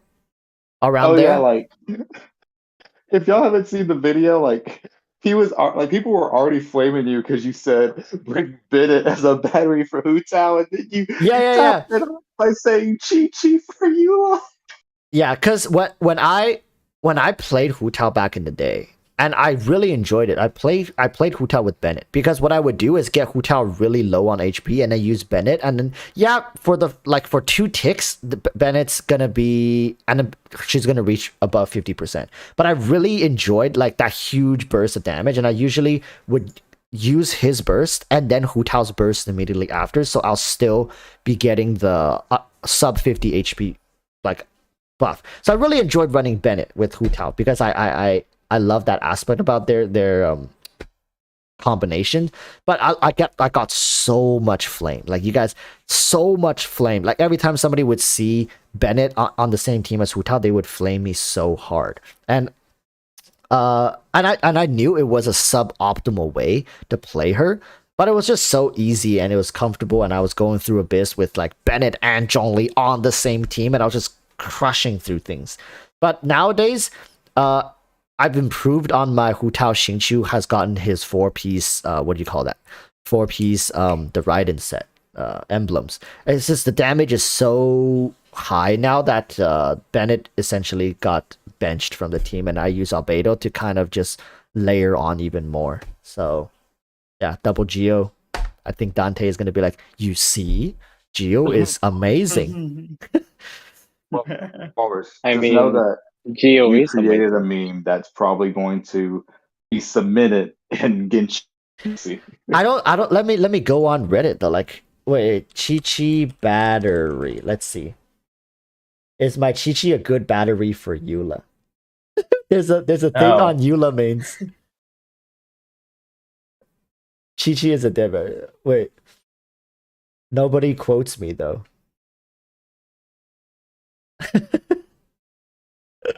I think there are like renditions of this meme everywhere.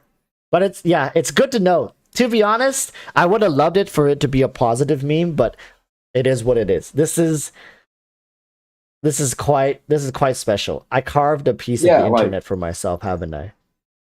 it's funny, but at the same time, I'm not gonna lie, it is also like a toxic meme because like a lot of people like talk shit about you because of it too. Oh yeah, I think maybe that's why. Oh, now it makes more sense because with the knowledge of this, if I just think back to patch 1.4, 1.5 ish, that period was pretty difficult for me to make any sort of what you call it, the like meta based content. If I talked about meta, it would be met with like very weird like to dislike ratios. So I guess yeah, like holy smokes, I never thought about it, and I think I probably even watched through the video right before I uploaded it or I made it public. So it's crazy to me that I probably seen it at least a couple times and I never thought to pick it out as a problem. That's crazy. Yeah.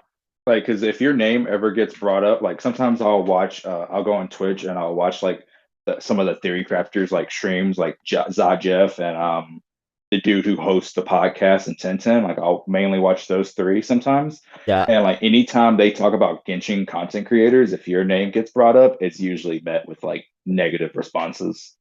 Oh yeah. Oh yeah. Because I know there's a community on Twitch that is very vocal about I mean, I think there's a dude also called Razor.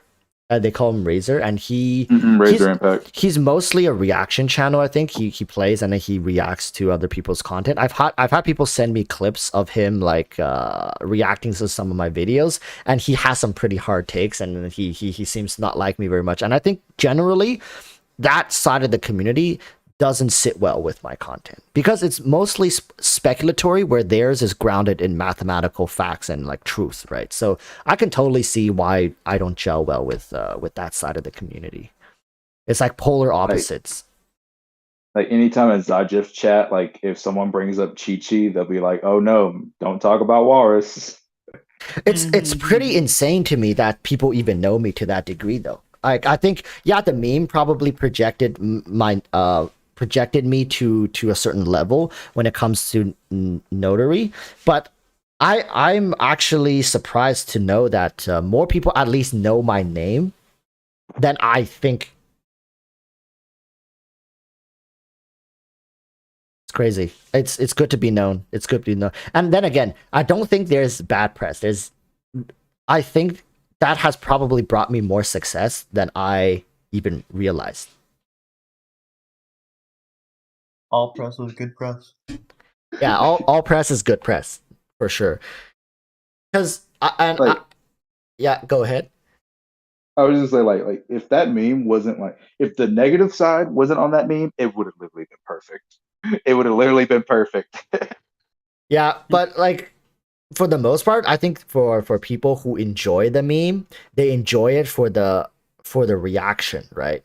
They enjoy it for that like that clip, that moment, and just creating that moment, knowing that I created that moment or I was a part of that moment is good enough for me, even if it was at the cost of my my credibility to a certain degree, right? You can see it inside Jeff, like his heart just shattered. You said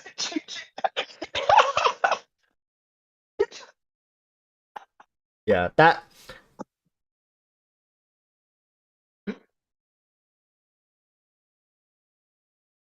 this is great. Yeah, I'm people glad I like could his tell you laugh. though.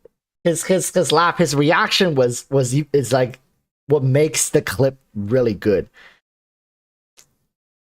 Yeah, but like I'm glad I'm so happy I brought it up because I thought you knew.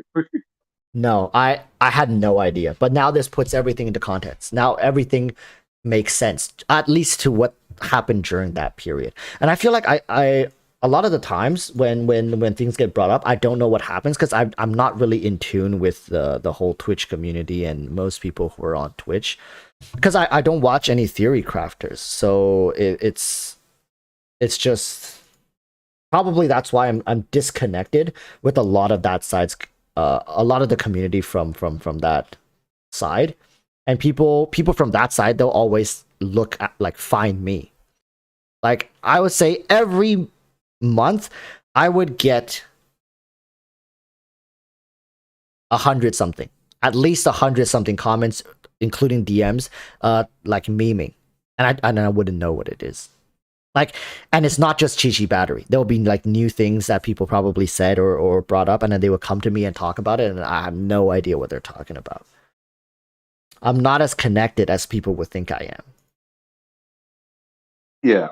Well, that's I don't know, but like that has to kind of also suck because you don't look at leaks, right? And you don't really care about like the Yeah. hardcore math of the game. Yeah. So like when you're doing like when you're actually like just speculating, like you're just speculating. Like there's nothing wrong with that, but because I bet you a lot of people who are negative towards you are people who look at leaks, and when like they already know what something's gonna be, but you're speculating, they're like, "Oh, this dude's so wrong. He's so stupid." Yeah. That's pretty much, I think, what like 80%. I'd say 80 to 90% of it is from that community, which is fine. I put myself out publicly, so like of course, and nowadays I expect it, right? So when I make those videos or make those look at the Yellen video. Like a good indication is the Yellen video. It doesn't matter how much I preface or how much I even explain it in the beginning, because people don't want to believe me when I say I don't look at leaks. They think I look at leaks, but I'm just on purposely saying the wrong thing to get clicks and views, right? And a lot of these people think that I fully rely on YouTube for income and to survive. So of course I need to bait the views or else I can't live or I can't survive. But if they were able to see how little income YouTube generates, even with my size, they would quickly realize that it's the money doesn't really add up. So it is what it is. I assume the risk every time I talk about this stuff, and you know, it still gets a large portion of the community at least talking. So it's good, and I think I have enough influence right now, at least to get people to have discussions, which I think in of itself is more than enough for me. All I've wanted is to start discussions, whether it's good or bad. Just get people talking. I think as a commentary channel at this point, I've done my part. Yeah, like, well, there's Go also, yeah, like there are so many units in the game. There's so much going on in Genshin. Like, no shit, we're gonna make mistakes. We're gonna say things that are wrong. Like, I dare you to find a single theory crafter who has 100% accuracy on their statements, because they don't. And like, if if the community wants to hold people to a standard that's impossible, then they're not going to have very many theory crafting content creators anymore, because they'll just, you know, Well, 1010 will say something wrong. Oh, he's gone.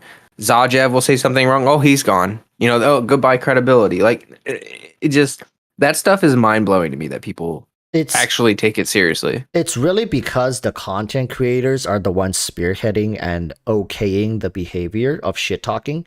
Because right now, like, I don't go out of my way to shit or to talk bad about any of these creators. I disagree with them, and I say, like, you know, I'm not a big fan of theory crafting, right? Because first of all, it's a theory, and you're crafting a theory, and a theory can always be proven wrong, right? It's always just going to be a theory. So I don't believe in that until I get my hands on it myself, because I also don't like the idea of other people telling me what to think, what to feel, how to do this, how to do that. And this is not me BSing, because it's throughout my entire gameplay. I don't look at guides either. I don't look at, like, when I struggle with a puzzle, I literally sit there, and people also meme on me for this. I can spend, like, collectively a week to figure out one puzzle, because I'll play like an hour today, I'll play 2 hours tomorrow, I'll play 30 minutes the next day. And I'll just come back until I figure it out. And people meme like, oh, look, it spends a week. But the thing is, I really don't like it when things are just breaking down for me. And but a lot of people really enjoy that. If you guys go look at, there are channels that are built on showing people how to solve puzzles in Genshin. Like they have hundreds of thousands of views, right? Per video.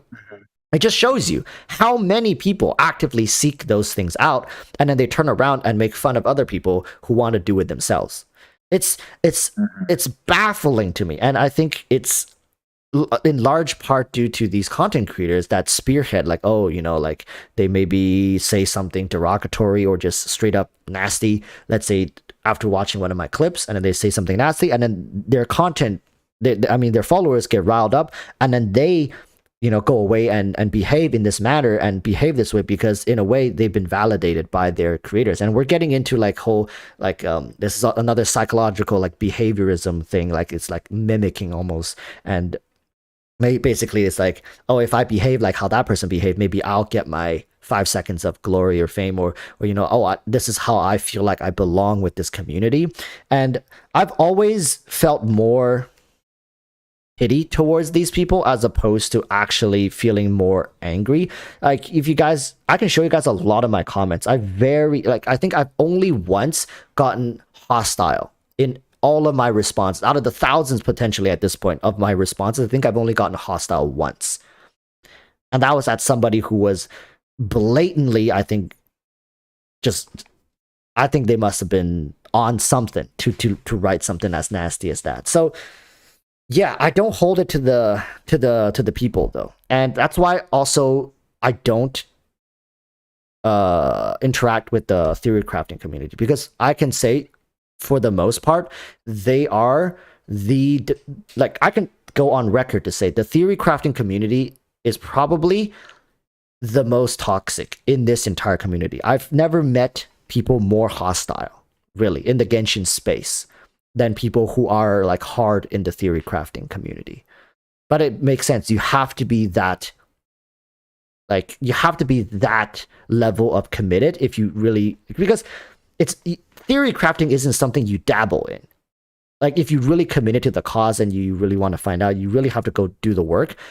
Of course, someone like me could be seen as like, I can be seen as like shitting on their hard work. Like those people take hours of their time to figure out the truth, and here I am just throwing out a random blanket statement or like a hot take, and it maybe, of course, maybe it'll poke them the wrong way. It's like, hey, we actually spent hours, weeks figuring this out, and you're here discrediting or like spreading, as they call it, spreading misinformation on things that you know nothing about, right? So of course, I can see it. Like they think I don't understand it, but I understand it. But they also have the wrong assumptions. These people are, because they're so focused. It's ironic because they're so focused on figuring out the truth, yet they're so blindsided by their version of the truth and reality that they shut out everything else once they found out the mathematical and truth to their to their discovery. It's very ironic, and I never had a chance. I would love to though. Like I would love to sit down with one of them and just talk, because I'm confident they're reasonable people, and if we were to sit down and talk, that I'm reasonable enough to at least hold a conversation with them that they probably don't even expect I'm capable of holding. So that's my. Yeah, no, I actually, a couple notes. I mean, like, I did a lot of research before becoming a content creator. I followed like a ton of Genshin channels and just tried to see what people were up to. And what I noticed was that if you go to the comment section of, the content creators that do like a lot of story quests and stuff, and like they're very casual about the game. If you look at their comment section versus like a theory crafting comment section, like I Win to Lose or anyone like that, dude, it's night and day. It's night and day. You go to those like people who are just doing story quests with their community and stuff like that, and it's all like the comments are all really nice and all really thoughtful and cute. You go to the theory crafting channels and look at their comment section, and it's all arguing. Oh my god, have you ever seen an I Win to Lose comment section on one of his DPS showdowns? Holy shit. Yeah, it's actually crazy that people, I swear, they just turn a portion of their brain off in order to engage in this primal, like, battle with another person on the internet. Bro, he did C6 Eula, C6 Xiao versus C6 Ito, and like I was telling you how Eula can pre-pop her burst, and when the things become vulnerable, she can just switch out and insta kill it. Eula was getting like 0.5 second clear times, and people in the comments were so fucking mad. They're like, she's cheating. Yeah, I it's crazy. I used to make guides. I think all of you here, including Dante, probably watched me at one point when I was still making guide videos, right? And I don't think I've ever came out and said publicly why I stopped. I guess this is the time. It's just the people were getting so toxic and they were getting so fixated over the minute details. For example, I can say something like Xingqiu, the best in slot set for Xingqiu is the emblem set, right? It's not wrong. And then there will be an entire argument in the comment section being like, oh, but like if I just started yesterday, I can't get that. Right. And so I think the best set should be allocated to people. I mean, the best set should be definitive of people across all ARs. Therefore, the best set should be the 2-set Noblesse and 2-set Hydro set. That's the best set because it's the most accessible set to everybody. So like, and it's like, and then they were like, you should stop misinforming people because you can't get access to that set. And then like they wrote like a whole thing. And they wholeheartedly believe that. And that's just one out of like hundreds of comments in which I think at least 10 to 20% of all of those videos, all guide videos, will have people like this arguing those points. And then they'll have people responding to them, be like, oh, really? Like, I just started the game like a month ago, and I still don't have access to the emblem domain. Should I just forget about it and farm this? And then they will respond and say, like, yeah, of course, like, because that is the best set, and the difference in damage is only like blah, blah, blah, blah. And like, it's not worth it. So then these people now go away to go farm the noblesse, and then it's crazy. It's a breeding ground for people who seems like they come to the videos like they're freaking examiners. They're like they're grading a paper, and they just need to tick off boxes like, okay, he got that right. Nope, that's wrong. I gotta make a comment about that. Oh yeah, he got that right. They're not here to learn. There's a ton of these people. They're here to like fact check or to cross reference their beliefs with yours. And till this day, I speak with guide people. I have Zyox as friend on Discord as well. It's like, and I've spoken with Braxophone about this. It's a very difficult. Like people, guide channels have it the hardest because they're not theory crafters, so they don't have the people who are really dedicated. They have dedicated followers, but they get hammered by people who are into theory crafting, and these people are just going like off on them all the time. And I just, I do this to have meaningful discussions. And when I realize I cannot have meaningful discussions with these people, I immediately stopped attracting them. Like, you guys can probably see it almost like roughly when I stopped going hard on guide videos, because you can't have meaningful conversation with them because they already have a predestination.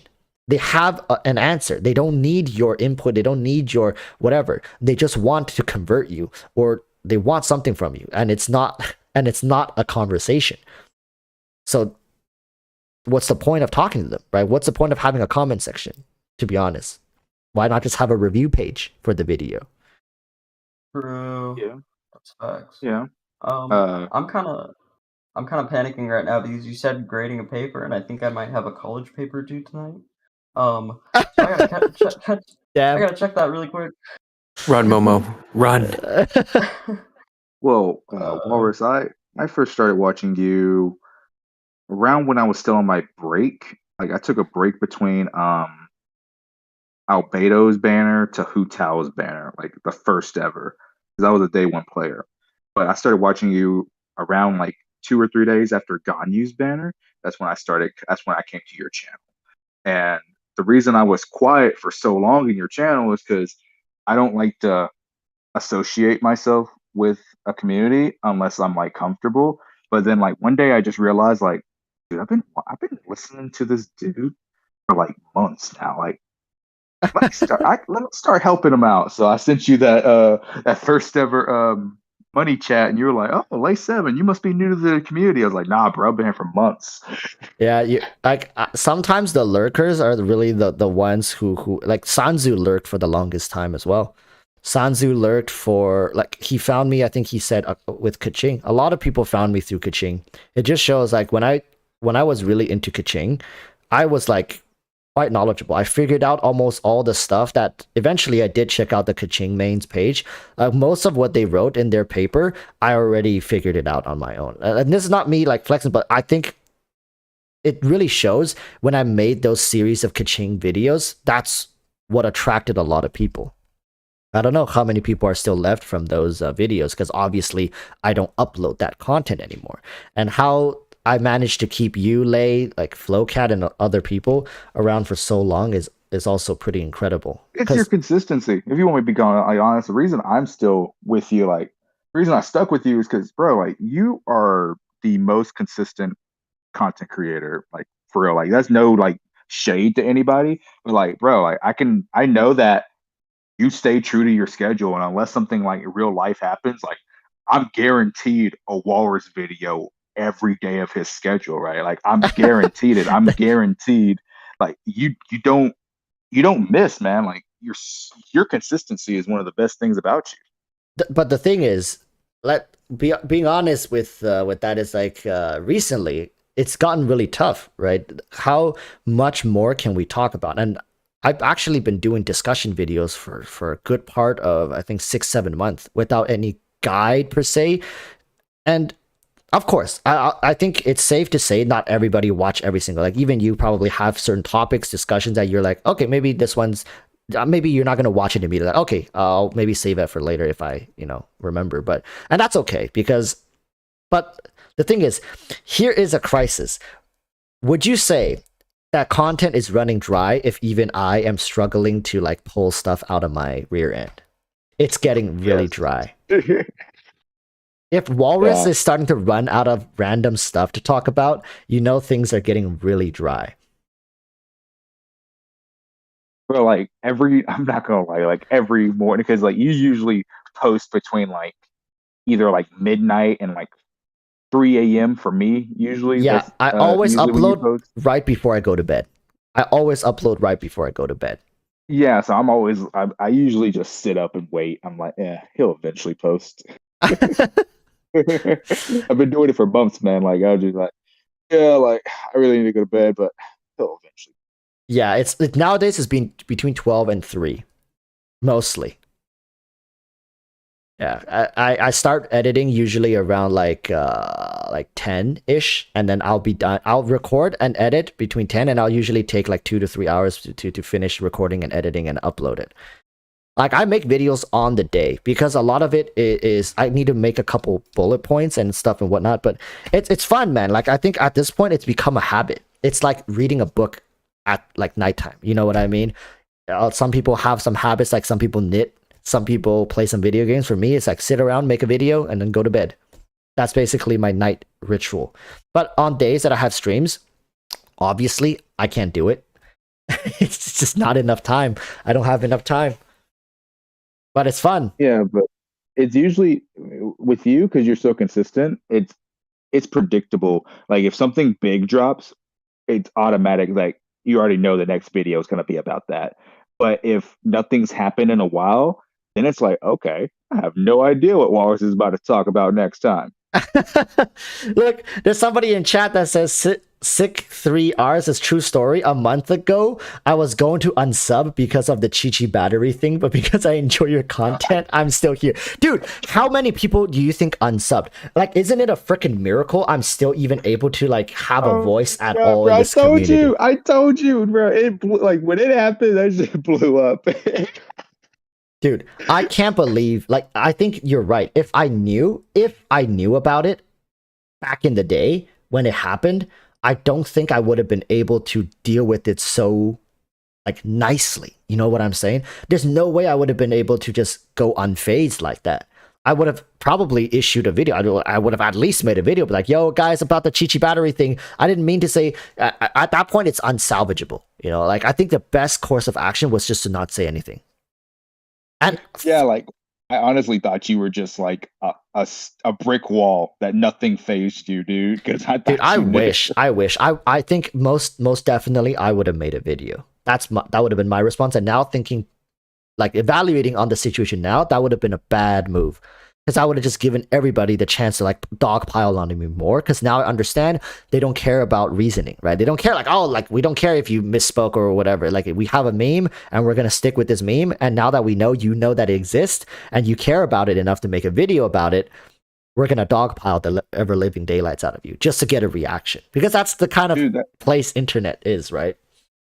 you probably the reason why you get less Chi batteries now is because people are like me and they just think, wow, like, dude, this dude is unfazed. He just does not care. So there's no reason to do it anymore. Like, he just doesn't care. But if you would have gave a real reaction, you probably till this day would still get Chi Yeah, for sure. Like for sure. And I think let's just like everyone in chat and here in this chat room, we're just gonna pretend like I still don't know. I'm just gonna go on pretending like I still don't know. But people in chat who are here for the stream now knows, right? And That's a meta meme right there.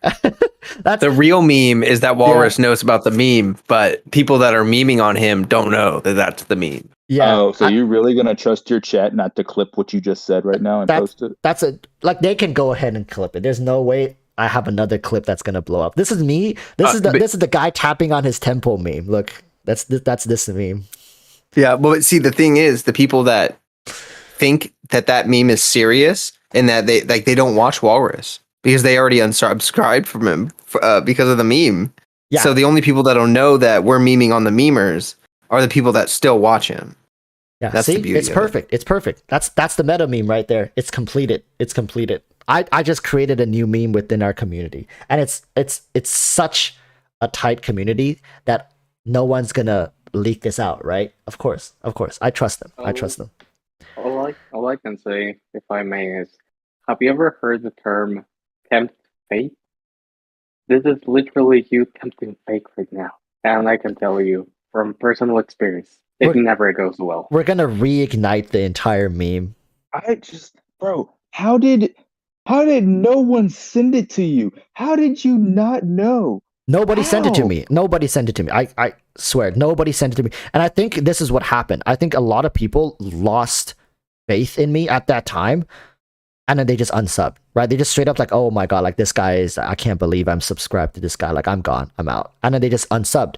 So then like it's actually like Flowcat says, all the people who would care about this are gone from my community. And then eventually I moved away from, like, it would be different if I were still making guide videos. Like if I make guide videos every time, right? And I think people can easily meme on me. I think I would, if I were making guide videos still till this day, you can probably see that meme in the comments, regardless whether I comment on it. But because I shifted away from it as well as not comment on it, it kind of just died. That's like even like my casual friends who have quit now, like even when they heard it all those months ago, they were like, what the fuck? Dude, I can imagine. Like I said, even if I heard it, I probably would have stopped watching. At least I wouldn't watch the guy anymore for his like his guides and his stuff. But thank goodness things aligned for me. And I to be honest, I don't think it got big enough, because if it were that big, then I think, and luckily I wasn't that big back in the day, right? Like I was probably at like 3,000 subscribers. Tectone has a one where he's saying like Ganyu is a support or something like that. Mm-hmm. That one is huge as well, right? And I think till this day, because he was much bigger than me, and I think there's enough content creators giving hot takes back in the day that it kind of shielded me a little bit from this clip going like way out of hand. Yeah, that bro, I'm kind of like disappointed because it's cool now that you didn't know, but I kind of wish you did know, because like now I don't like, now you're not as like strong as I thought you were, bro. Yeah, I honestly thought, like, I thought you were just a hard ass walrus. Was like, dude, I don't give a fuck. No, Hey, You can say what the hell you want about me, but now you say Oh man, I didn't know. Hey, Lay, never meet your heroes, man. Yeah, Never meet your heroes. yeah, I didn't know, but I'm just gonna continue going on like I didn't know. Trust me, after a night of sleep, probably would forget all about it. But you know, we'll see. Maybe in order to let an old meme die, we need to let a new one be born. I need to go on record to say some really, dude. I made an entire video about how C0 Raiden, like how I don't like C0 Raiden, or how I don't think she's, you know, as hype of a character as she is. That video got me like hate for the next 2 weeks. And then I made another video about Yellen being potentially yikes, right? That's the most recent one. And that one, people been like memeing on me for that one for however long. But surprisingly, people have been sending me clips of other people's reaction, and then they've been sending me clips of people responding to those people. Like it's clipception. There are people on my side this time actually, because I made the follow-up video talking about how we snitch on ourselves, right? What was that video called? Like how we've been snitching on ourselves when with character releases. Hype might ruin Yellen. Yeah, I said why Yellen might be yikes, and the next one is Yellen is in danger and it's our fault. And I basically was saying how people have been hyping up characters like mindlessly, right? Every character that comes out is going to be insane. Holy smokes, have you seen their kit? Holy smokes, have you seen the numbers, the damage, the deeps? Oh, and then they come out and they're doo-doo. And I say, like, we only have ourselves to blame because we're literally, you guys probably seen the video, so I'm not going to recap it. But people were on my side, actually, for that one. Surprisingly, I was making that one kind of like semi as a, you know, like a joke. But because like I was trying to highlight how absurd it is that, you know, that meme where the guy shoots somebody in the chair or something, or that it's many different formats, or a guy riding a bicycle and then they take the stick themselves to jam the freaking wheels and then they fall over and be like, oh no. Basically, that's what the situation I was highlighting. It's like we are the ones doing it to ourselves, and then we are the ones who complain and feel bad about it afterwards. It's like, don't jam your wheels when riding a bike, right? Don't shoot yourself in the foot. Then you won't have this problem. Surprisingly, video did pretty well. People sided with me. I was like, oh damn, you know what? I'll take it. I think it's a pretty good take. I mean, yeah. I think a lot of the drama, I think a lot of the issues in the Genshin community is like self-generated. Oh yeah, for sure. I'm sorry, Walrus, but I went back and I had to watch it one more time. You remember how like hours ago you were talking about how Kaching's streak is her 40 cost burst? And then in that clip you said that Kaching needs a battery. No, the thing is, when I used to play Kaching, I always brought another Electro unit.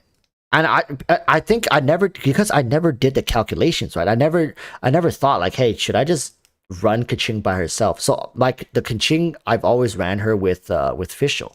I think that's what I said in the video, right? Back in the day. So I was like, I would battery Kaching with Fischl, battery Hu Tao with my Bennett, because those are the teams that I legit ran back in the days, back during that time. So I was like, yeah, and I run these and I use them as batteries. That's why, you know, I run them together. And then when I got to Eula, because I run Eula with Diona, because it gives her a good shield and it generates great particles with the sacrificial bow, right? And you can do it twice. And Eula does need the particles. So I was like, yeah, and then you bring, you know, Diona with Eula to battery Eula. And I just moved on right from that point. So nah, man, you meant Fab Sword Chi-Chi. Yeah, and then now looking back, I said, and you bring Chi-Chi with Eula. In fact, if you go look back, I've never brought Chi-Chi with Eula ever. It's always been Diona. Good old slip. This is one of those happy little accidents. I think I'm gonna look back at this.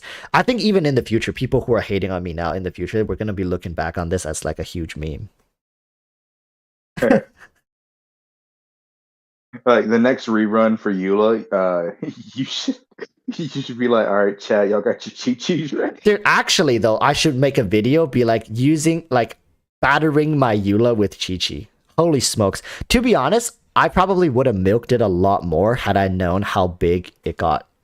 I probably would have milked it a lot more. Man, missed opportunities. Now we'll never know. Dang. Unfortunate. By the way, you got a sneak peek, Walrus. What's the next video? Dude, I don't know my videos until the day I make them. No Oh cap. my god. I don't know my videos until the day I make them. Because have you guys ever had those thoughts that you think about and then after like it doesn't even have to be the next day, like an hour, 2 hours, and you're like, oh damn, what was that really amazing idea? That's why you always got to write them down, right? I used to write all my ideas down and I realized they're really bad. Like in the moment I would think they're good, and then when I look back at them I'm like, dude, these are horrible. Right. So nowadays I'm just like, then what's the point of writing them down? I don't write them down anymore. I just on the day see what happens and go with it.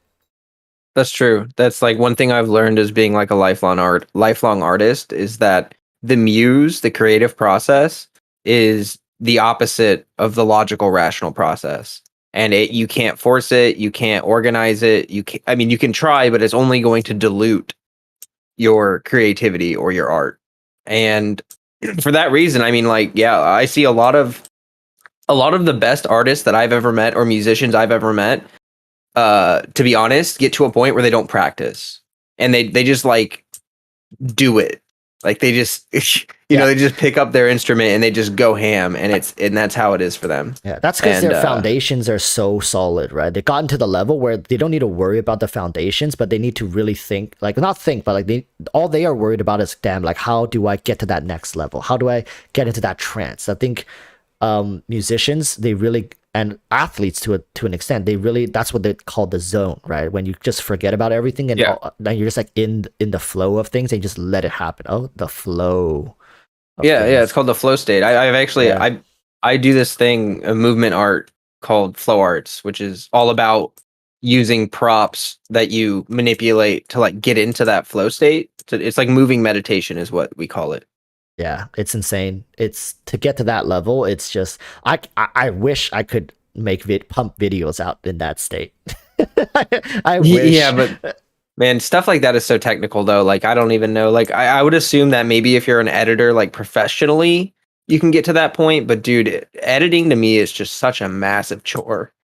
The thing is, editing, because I've seen documentaries about Hollywood editors who won rewards, and there's like how they break down. I don't think they can ever get to that state because I guess you were referring to YouTube videos, right? But for the top level of editing, they are telling a story, and of course they have to have the footage and all that, and they choose whatnot. But in film, they usually film scenes from multiple angles, and then it's up to the editor and maybe the director sometimes to piece it together. It's an art form in of itself. They're amazing storytellers. Don't think like if people ever think editors are like more technical, no, they're definitely more creative.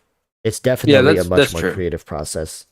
Yeah, I mean, well, there's a technical and a creative aspect to everything. Like with music, you have music theory and all that stuff, and music history. But yeah, that's a very good point. That like you can see. And that's the thing, is that you can see who really is very skilled with something because they're skilled if they're able to improvise and they're able to really like let that creativity shine through. And then you can see like, wow, this is natural for them. Like this is just their state of being, which is really cool, I think. Yeah, I'll probably like, speaking of the video, like what am I gonna talk about? What is there meaningful to talk about? I usually have to see the news on the day. Like the news for Genshin or news for like Hoyoverse.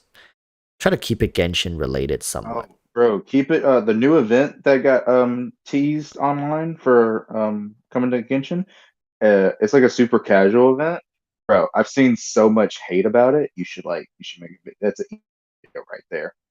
Like why people hate it. The thing is, I have to balance my my videos with I can't release, this is what I've noticed, I can't release too many consecutive negative videos. I know you might be like, what, why? Like that's BS. But the thing is, like some people actually do get sad.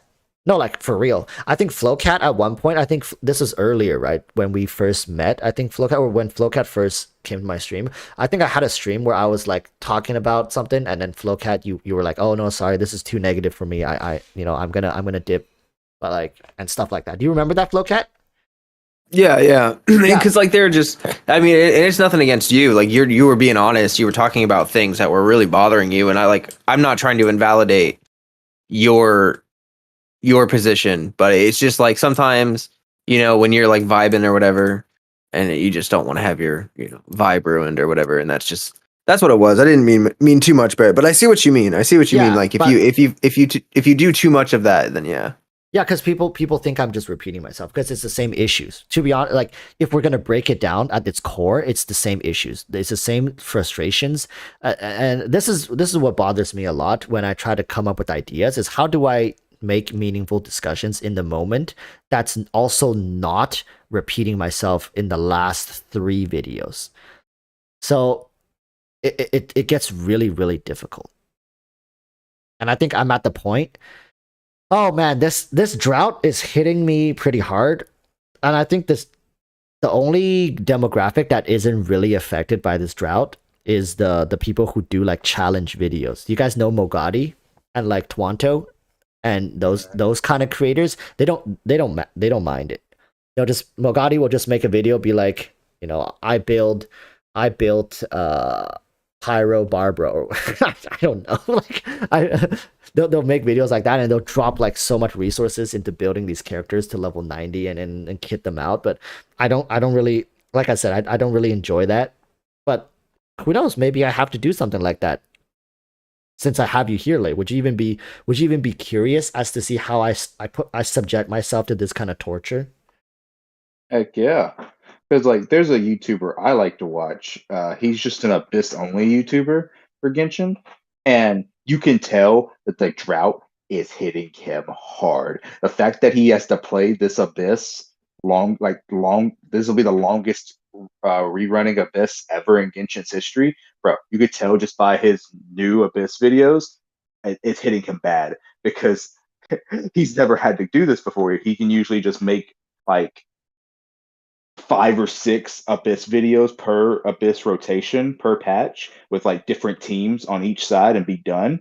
But now he's having to like do like one character on each side to like just have enough content because Dude. there's nothing new coming from the Abyss. So, like now he's doing like solo runs. Yeah, that's absolutely brutal. I feel bad for people if they really rely on this like fully to make an income. Like this is something that can really jeopardize. I know the top dogs are fine, but if let's say you're about twice my size right now and you gain like, I don't know, 40,000-50,000 views per video, I feel bad. I really do feel bad because this is really gonna hurt those people, especially if they have mortgages, families. Oh my goodness. Actually, I want to ask y'all, like, I'm not going to say names, call someone out, but there's been a certain top dog recently that came out on Twitch and said, someone basically said, why do you keep playing Genshin if you're not happy? And he literally said, because of the money. And I know if I stream this game, I'm going to make money. Like, how do y'all feel about that? Oh, I respect it, but it's a pretty sad reality. I kind of feel like it's more of like it's kind of like the clickbait thing for me. It's like if you are watching a content creator that is over 500,000 subscribers, they are like you watch those streams of those creators and they're like, don't give me your money. Like don't give me your, like don't super chat me, like don't do that stuff because I don't want your money. Like I'm like a millionaire or whatever. Like they got all the money that they want. But you need to realize as an audience member that is fundamentally a business for them. Like this is not a passion project for them. Like this is a job. And that, if you're looking for a certain dynamic from a content creator, whatever the heck that means, then maybe you want a content creator who puts a little more heart and soul into it more authentically. And maybe you don't care. Maybe you just like the high quality editing and the really slapstick style of, or whatever it is from the huge content creator that you like. Yeah. Like he's literally been doing what you said you're starting to do, Flo. Like you said earlier that you're gonna start like doing Genshin until there's no more Genshin to be played, and then you'll switch games, right? And then like your dedicated fan base will stick around for the streams. He's literally been doing that on Twitch for like the last week. He'll bring up Genshin for like an hour, and then he'll switch games, and then because he's big enough, he'll still have a sizable audience to stick through, even if he switches games.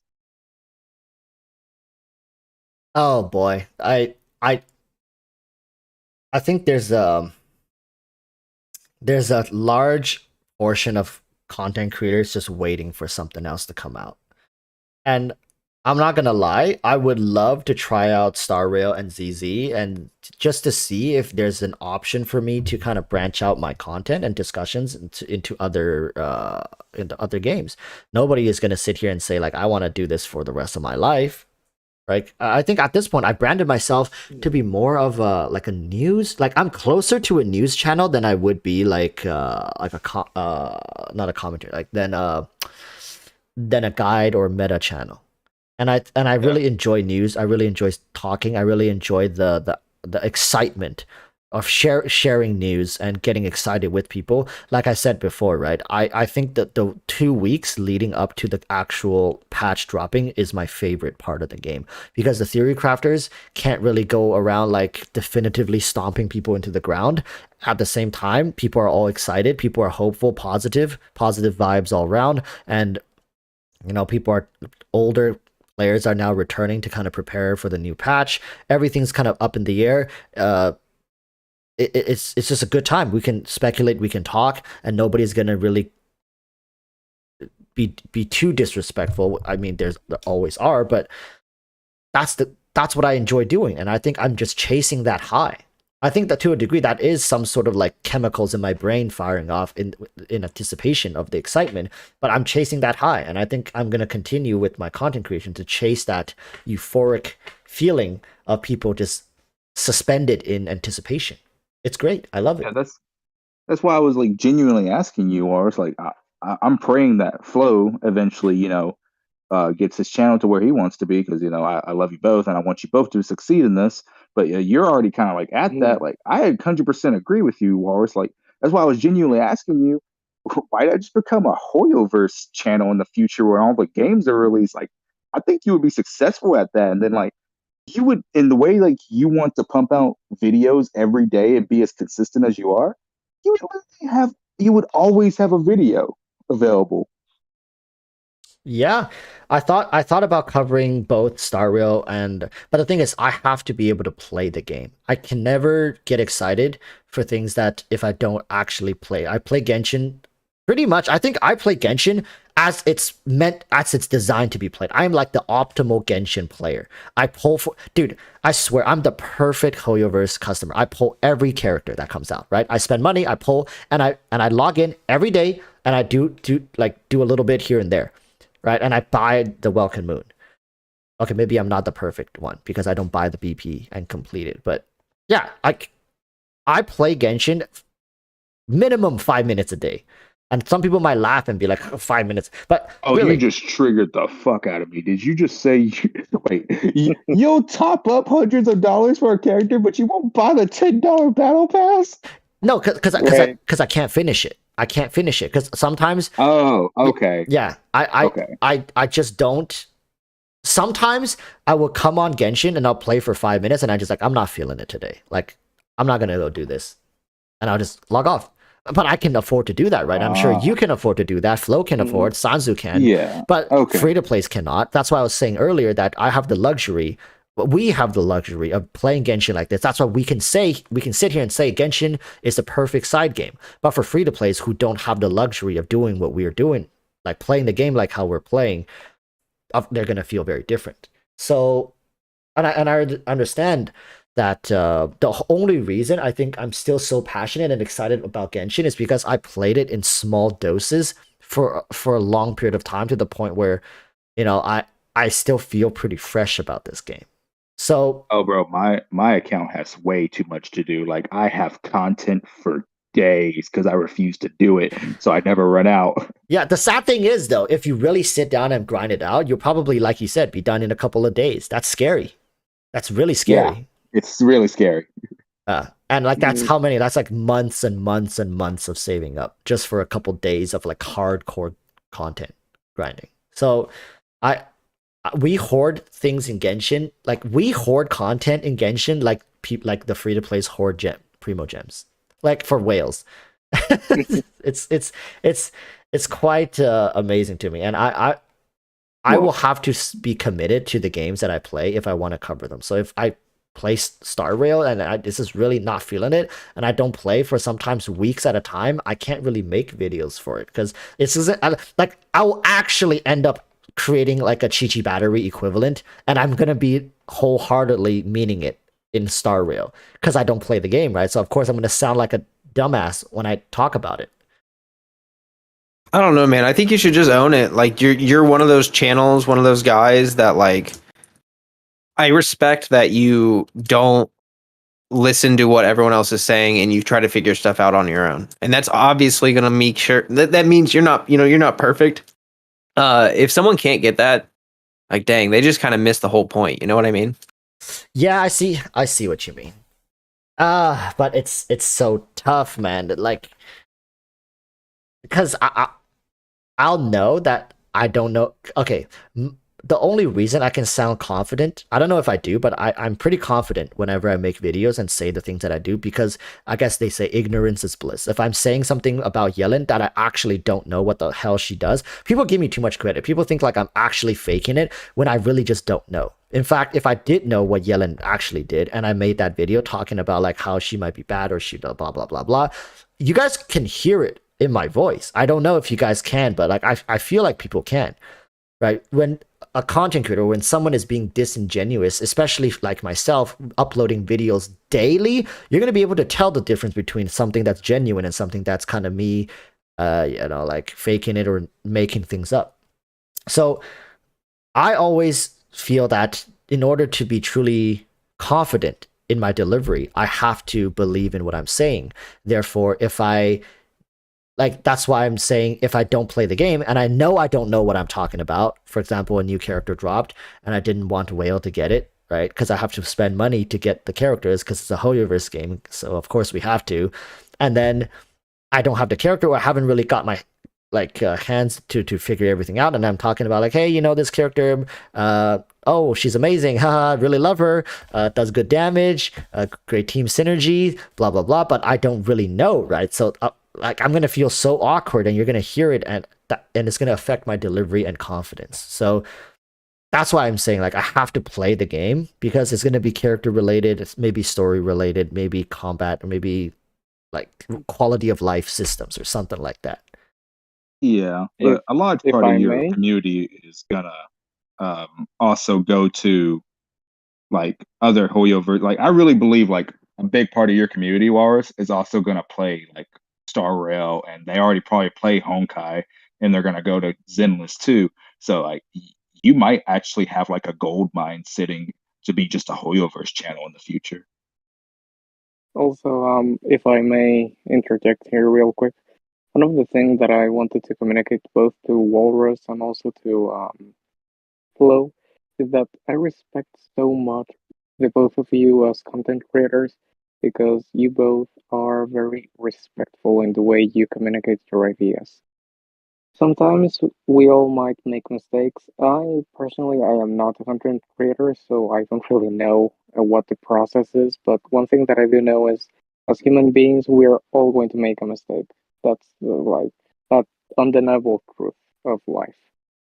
So, whenever a content creator makes a mistake, I don't really hold that much against them because it was an honest mistake. It was not something that you did on purpose. Like it was not a malicious thing to do. So, normally when I see content creators trying to branch out and explore new topics, new ideas, I always try to be patient and hear what they have to say and understand what they're trying to say.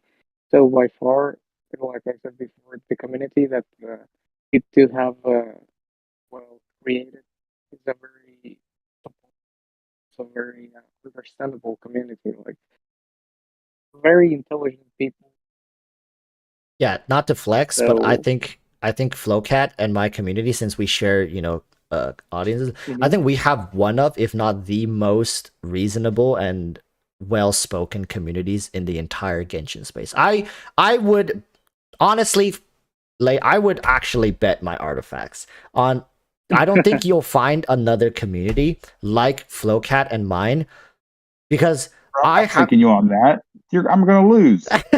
I honestly believe, Exactly. I think for the most part, Genshin communities are very like the wild, wild west. Like people can say whatever they want, they do whatever they want, and content creators don't really care. But I think Flowcat and me have really gone out of our ways. Like I think Lei, you've been in our Discord channel. We've had ups and downs with different people, and we've taken care of all of them. Like we've removed the people that needed to be removed. Even longtime mods that were stepping out of line, we removed them, banned, like perma banned. Because, dude, I cannot have it any other way, because it's just gonna ruin the whole point. But I finish a day of work, I need to be able to come back and talk to reasonable people. I can't have people screaming in my ears for like nonsense and not listen to my point. It's like when you get off work, you go back to your like wife or family, you want to be able to talk about work and they listen, right? And then they say something and then you listen. It's so that's kind of like that's what I've cultivated here. So I wholeheartedly believe you will not find another community like this. And it's great that we're a small knitted community. It's great because the bigger it gets, the harder it is to manage. Hey, Walrus, Mhm. can you teach me the So- secret on how to get a girlfriend that won't be pissed off at me at 5 a.m. in the morning for talking with the boys?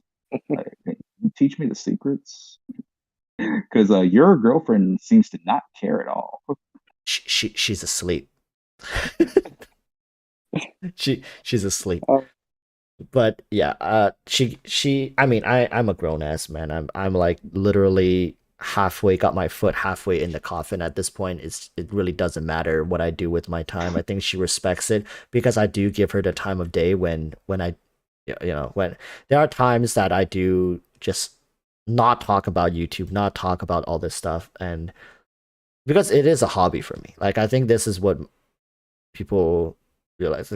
It is a hobby for me. So at the end of the day,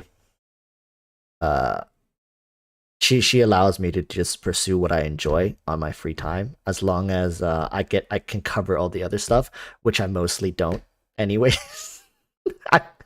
She's great, yeah, but she's asleep, so she wouldn't know. I just wanted to say to both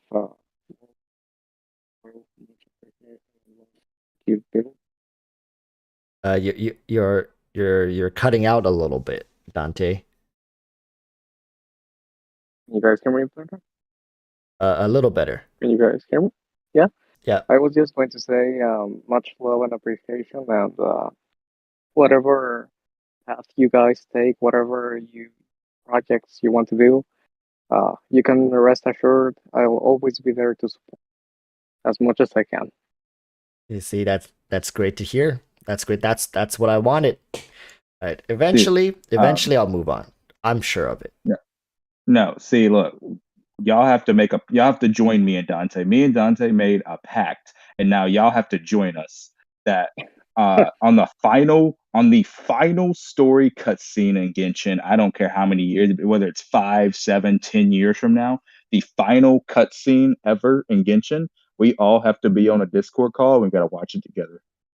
But are For our you journey. wait? Are you saying we have to what's that called? We have to watch it together without previously knowing it, or like the final Genshin cutscene, like after we've already played through the story mode, we can come back and watch it, or we gotta watch it together. Oh no, like the final, like the last ever like story quest, like no one plays it, and we'll just hop onto a huge Discord live stream call, and we got because dude, like by the time Genshin finishes, I'll be in my 30s. Like that. Dude, I don't know if I'm gonna make it to the end of Genshin at this rate. But You don't think you're gonna make it? yeah, it's Genshin's kind of like One Piece, you know. I might have to hand it off to my kids if I ever have kids to finish it. Yeah, it's gonna be like an heirloom level.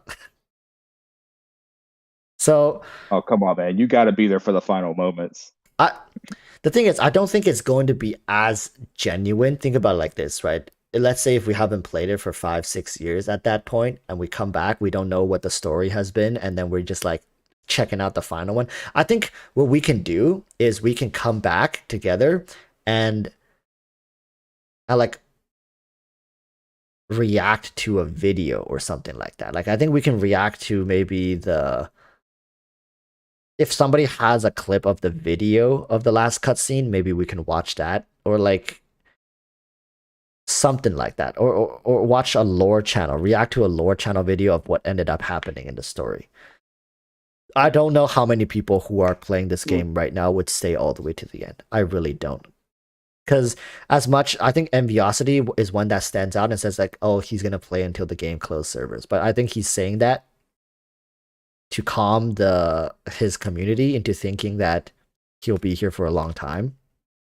But Enviosity, much like a lot of other creators, they blew up unknowingly, like Genshin. Nobody knew. Enviosity didn't know he was gonna like get to hundreds of thousands of subscribers being a free to play in this new mobile gacha game. Right? Nobody knew. I can promise to that we'll reconvene at the end of the story. How about that? I'll say we'll get in a Discord call. We'll watch something. Hey man, if League of Legends can still be alive after what, like 13 years? Why can't Genshin? Yeah, Genshin will be alive, but I don't know how many people who would still play it. Think about League. League is a game that's designed to be unique in every single playthrough, right? The MOBA style, and you can like grind away at the leaderboards and stuff. What does Genshin really have to keep you committed long term? I'll be honest. Well, if ZZ, oh yeah, go ahead. Oh, just like they don't have it now. We don't know what they're gonna add in the future. Yeah, but how they're gonna have to really change the whole landscape, because gacha games come out very frequently, and good games in the mobile genre do appear more often than a PC game, right? Because a mobile game's development is, I don't want to say easy, but it's, I think relative to a PC game, it's generally easier, and it's not as expensive in some cases more. But I would see more mobile games releases that are competitive and fun and engaging than PC games. So Genshin's gonna have a lot of competition, and with their resistance to player feedback and communication, I don't see them faring well in the long run. They'll still be around, they'll still pull revenue, but I think they themselves will work on new projects, and Genshin might just become like many games, Genshin will just end up being a what if story. Like, what if they cared? What if they wanted to make it the best game of the decade? I think Genshin is going to end up as a what if, like a lot of other games. Even you one time said like, HoYoverse is not stupid. Like, if that happens, right, and a lot of competitive games come out in the future, like in the next few years, it's not unheard of. It's rare, but it's not unheard of for a game to completely revamp itself to get in line with the modern era, right? And I just think HoYoverse has the potential to revamp in the future if they need to. I think we might see Genshin Impact 2, like a new game, or like they're gonna take the old models and upgrade them and then run them on a new engine, right? Mm-hmm. And I think they'll maybe release Genshin Impact 2. So it'll be just like Genshin Impact 1, the story and everything just kind of get brought over. Graphics are better, new systems, new, better UIs, more optimized for stuff, and more features, proper end game, maybe a leaderboard, a guild system, proper co-op and stuff, because they'll just recode it, they'll just redo it, and they'll level it up. Maybe that'll happen after Shiznaya. Who knows if the game ends after Shiznaya? Maybe Shiznaya, after it finishes, we're like, wait a minute, we're nowhere close. And then there's like, haha, welcome to the end of part 1 of Genshin's amazing multi-dimensional storyline. And then it goes on for another 40 years. Who knows?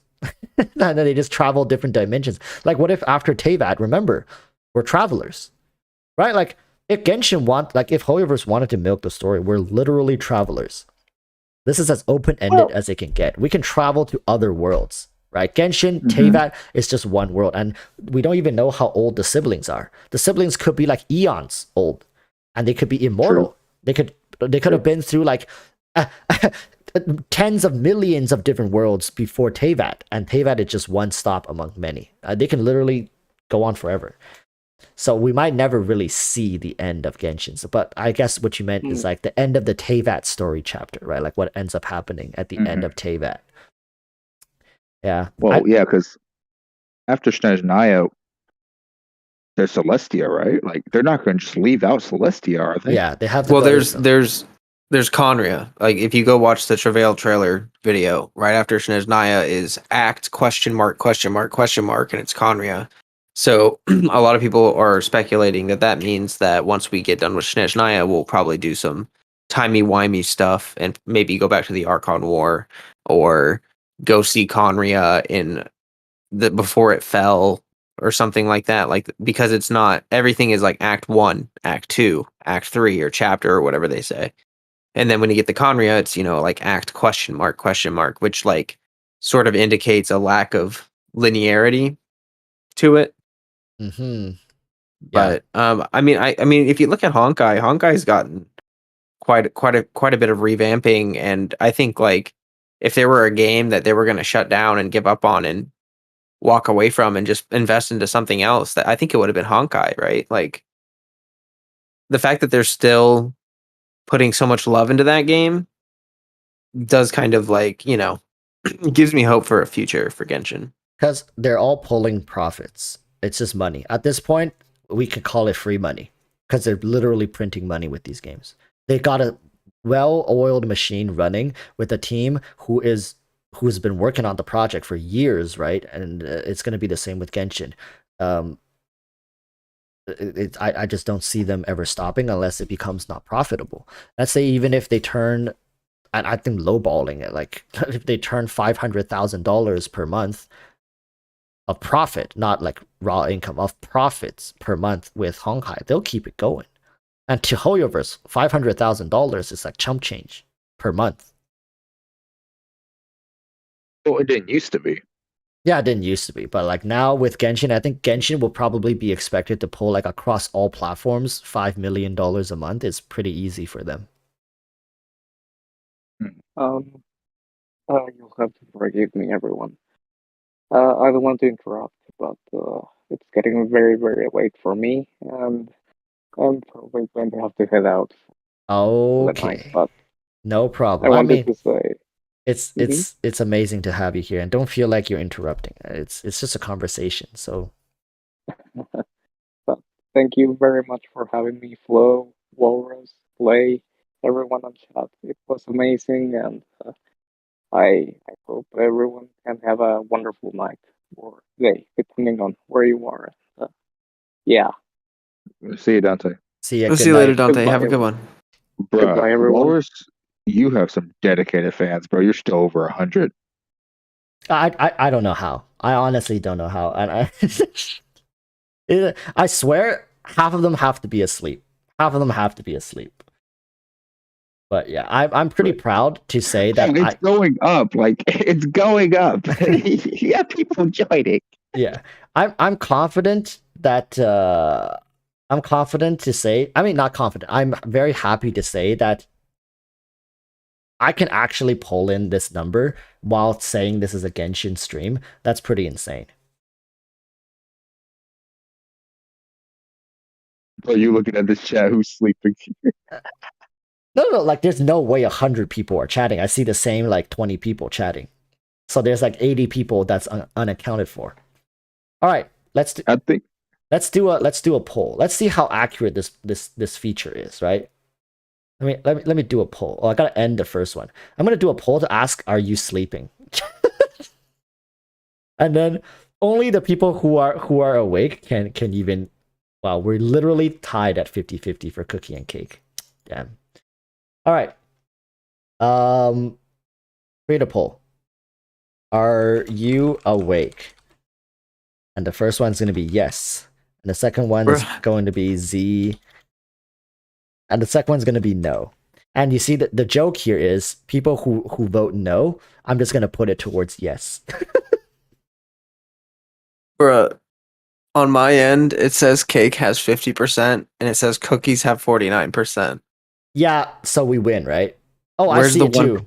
Yeah, Where's the we 1%? we just lost 1%. Where's the 1%?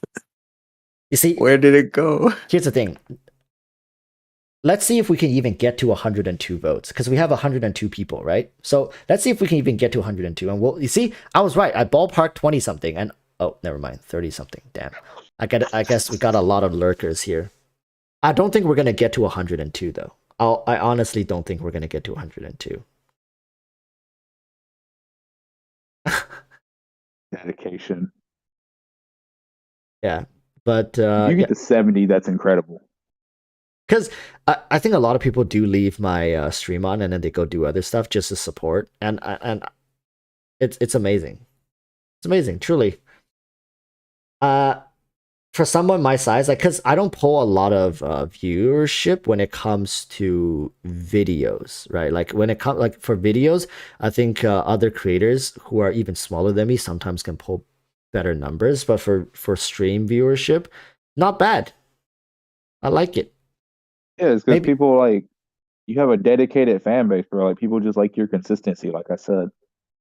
Yeah, I think I should just become a streamer. Maybe I should stop uploading daily videos and I should reverse it. Maybe I should stream every day that I currently upload and then upload every day that I stream nowadays. I'm gonna be real with you, Walruss. That might actually work.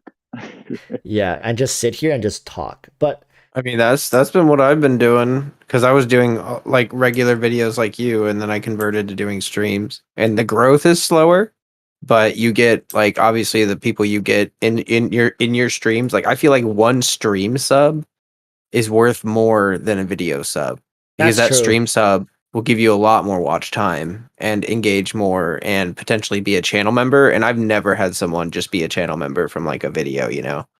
You're absolutely right. Am I onto something? Should I do it? No. But I've created such a habit out of it, though. I love the video creating process.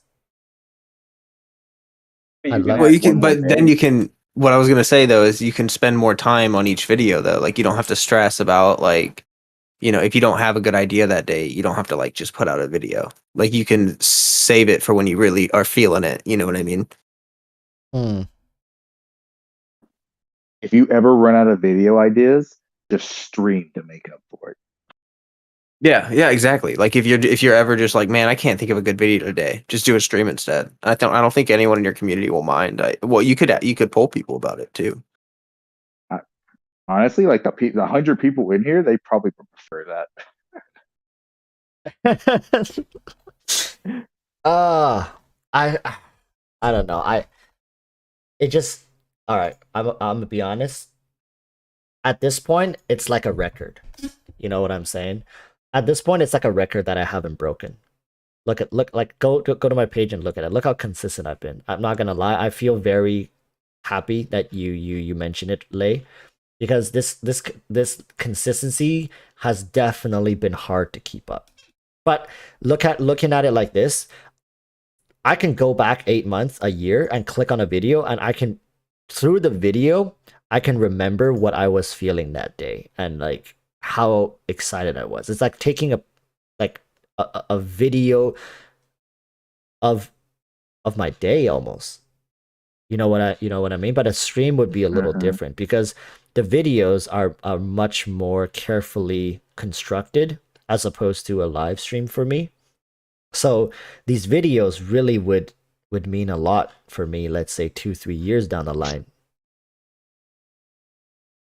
Bro, like your consistency is so crazy. Like even the big dogs like Toronto, M-Tash, like Tectone, like there's been times in Genshin where they've gone like a month or more sometimes without uploading a new YouTube video because they just don't have that consistency. Like, dude, like with you, I knew that I was gonna get a Walrus video on this day. I knew it. I was like, later today, I get to watch a Walrus video. Like I just knew it was coming because you never miss. But that's the thing, right? Those people, they're so successful that for them, not uploading for a month wouldn't they wouldn't feel it at all. This is to them, it's not a hobby, it's actually a job. That's the thing. And for people like Twanto, for Tectone, again, I can't disclose because I can ballpark probably a very accurate, well, kind of accurate, the income. Like they don't need, like, if Tectone didn't want to, he can not upload for like 3 months. If Tectone can quit YouTube right now, and if he was smart with his money, he can be fine for the rest of his life. No, he can't do it right now. He's kind of in the hole. Oh, is it? Oh, yeah, it's because of the mortgage, right? Like, or he owes Yeah, because somebody he's money. Yeah. Well, did you? Okay, I he made a video once going over how much money he's made. Yeah, and how much money he's spent on Genshin, and then he kind of mentioned how much money he had like put back, and he spent a lot of the money that he made from Genshin's come up, and now he's got that mortgage thing with Ms. Kiff where he basically put himself like $300,000 in debt. Oh my god. Yeah. Oh my Yeah. god. But it's okay. It's okay. 300,000 is not that bad. All right. I sold my place 2 years ago. I sold my place 2 years ago. I was just breaking under the debt. Like, dude, 300,000 is manageable. I think I was $1.3 million. I was paying back a $1.3 million mortgage 2 years ago, and I can't tell you guys how suffocating that is. A mortgage will break you. It doesn't matter how like it doesn't matter how tough you think you are. A mortgage will break you over time. I hope Tectone's gonna do fine. Should never shoulder more debt than you think you can take. And I think for him, shouldering 300K, he should be comfortable with it. At 300K at his level is fine. He's gonna be fine. He'll pay be able back to easily. Yeah, I mean, he's already done a bunch of subathons, and I'm assuming that he's probably paid a large chunk of it back already. Yeah. It's just like, whew, man, I'm the total opposite kind of person. You don't like debt, I can't. right? Yeah, no, I hate debt. I honestly, it took me a long time to get good credit because of that. Because to get credit, you need to get debt, and that's just like, that sucks. So true. So true. Yeah, Sucks so much, right? It's like That's okay, why see. I always tell people to get a credit card when they're like, I remember when I was going to college, people refused to get credit cards, and I really never understood why. Because with my upbringing, my parents were very like savvy when it comes to finances and building yourself up for success. So getting a credit card is really important, even if you only spend $5 and you pay it off. Like you don't use it primarily, but you use it just so you can pay it off. That act of showing that you're paying it off is invaluable. And I think a lot of people are scared because they hear horror stories of people, incurring that 19 or 20% interest rate, and then they get just buried. Set up automatic payment. I don't care. It's doable. This is turning into a very different topic than I imagined, but understand, people. Leveraging debt is probably one of the smartest things you can do to be successful. Really, truly. Financially. And I know a lot of people are younger in chat and they probably have no idea what the hell I'm even talking about. But yeah, people, be smart. Be smart with your money. People like Tectone, Mtash, I know they're smart people. They'll be fine. I have an aunt who lives in California, and he lives in like a section where they have like it's called like forever mortgage or like a eternal mortgage or something like that. Like the people who rent those places out know that you're never gonna be able to pay it off.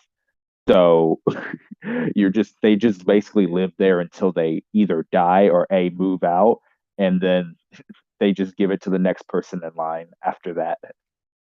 God damn, that's sad to see because I honestly believe anyone, because I work in this business. I see so many people, and I've worked with clients over many, many years.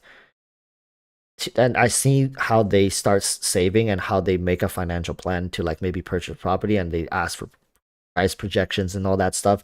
How they, with a proper financial plan, can actually save up. You guys would be surprised how much money you guys can save up over a short period of time.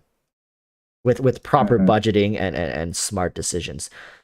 Another thing, inflation. Inflation is it's really something, man. If you have like $10,000 just chilling around, that's a bad move. Just letting you know. I usually have about like 6 months worth of money set aside. Everything else is dumped into random crap. Altcoins got about like the dream, the ultimate RNG. Yeah, It's crazy. I agree.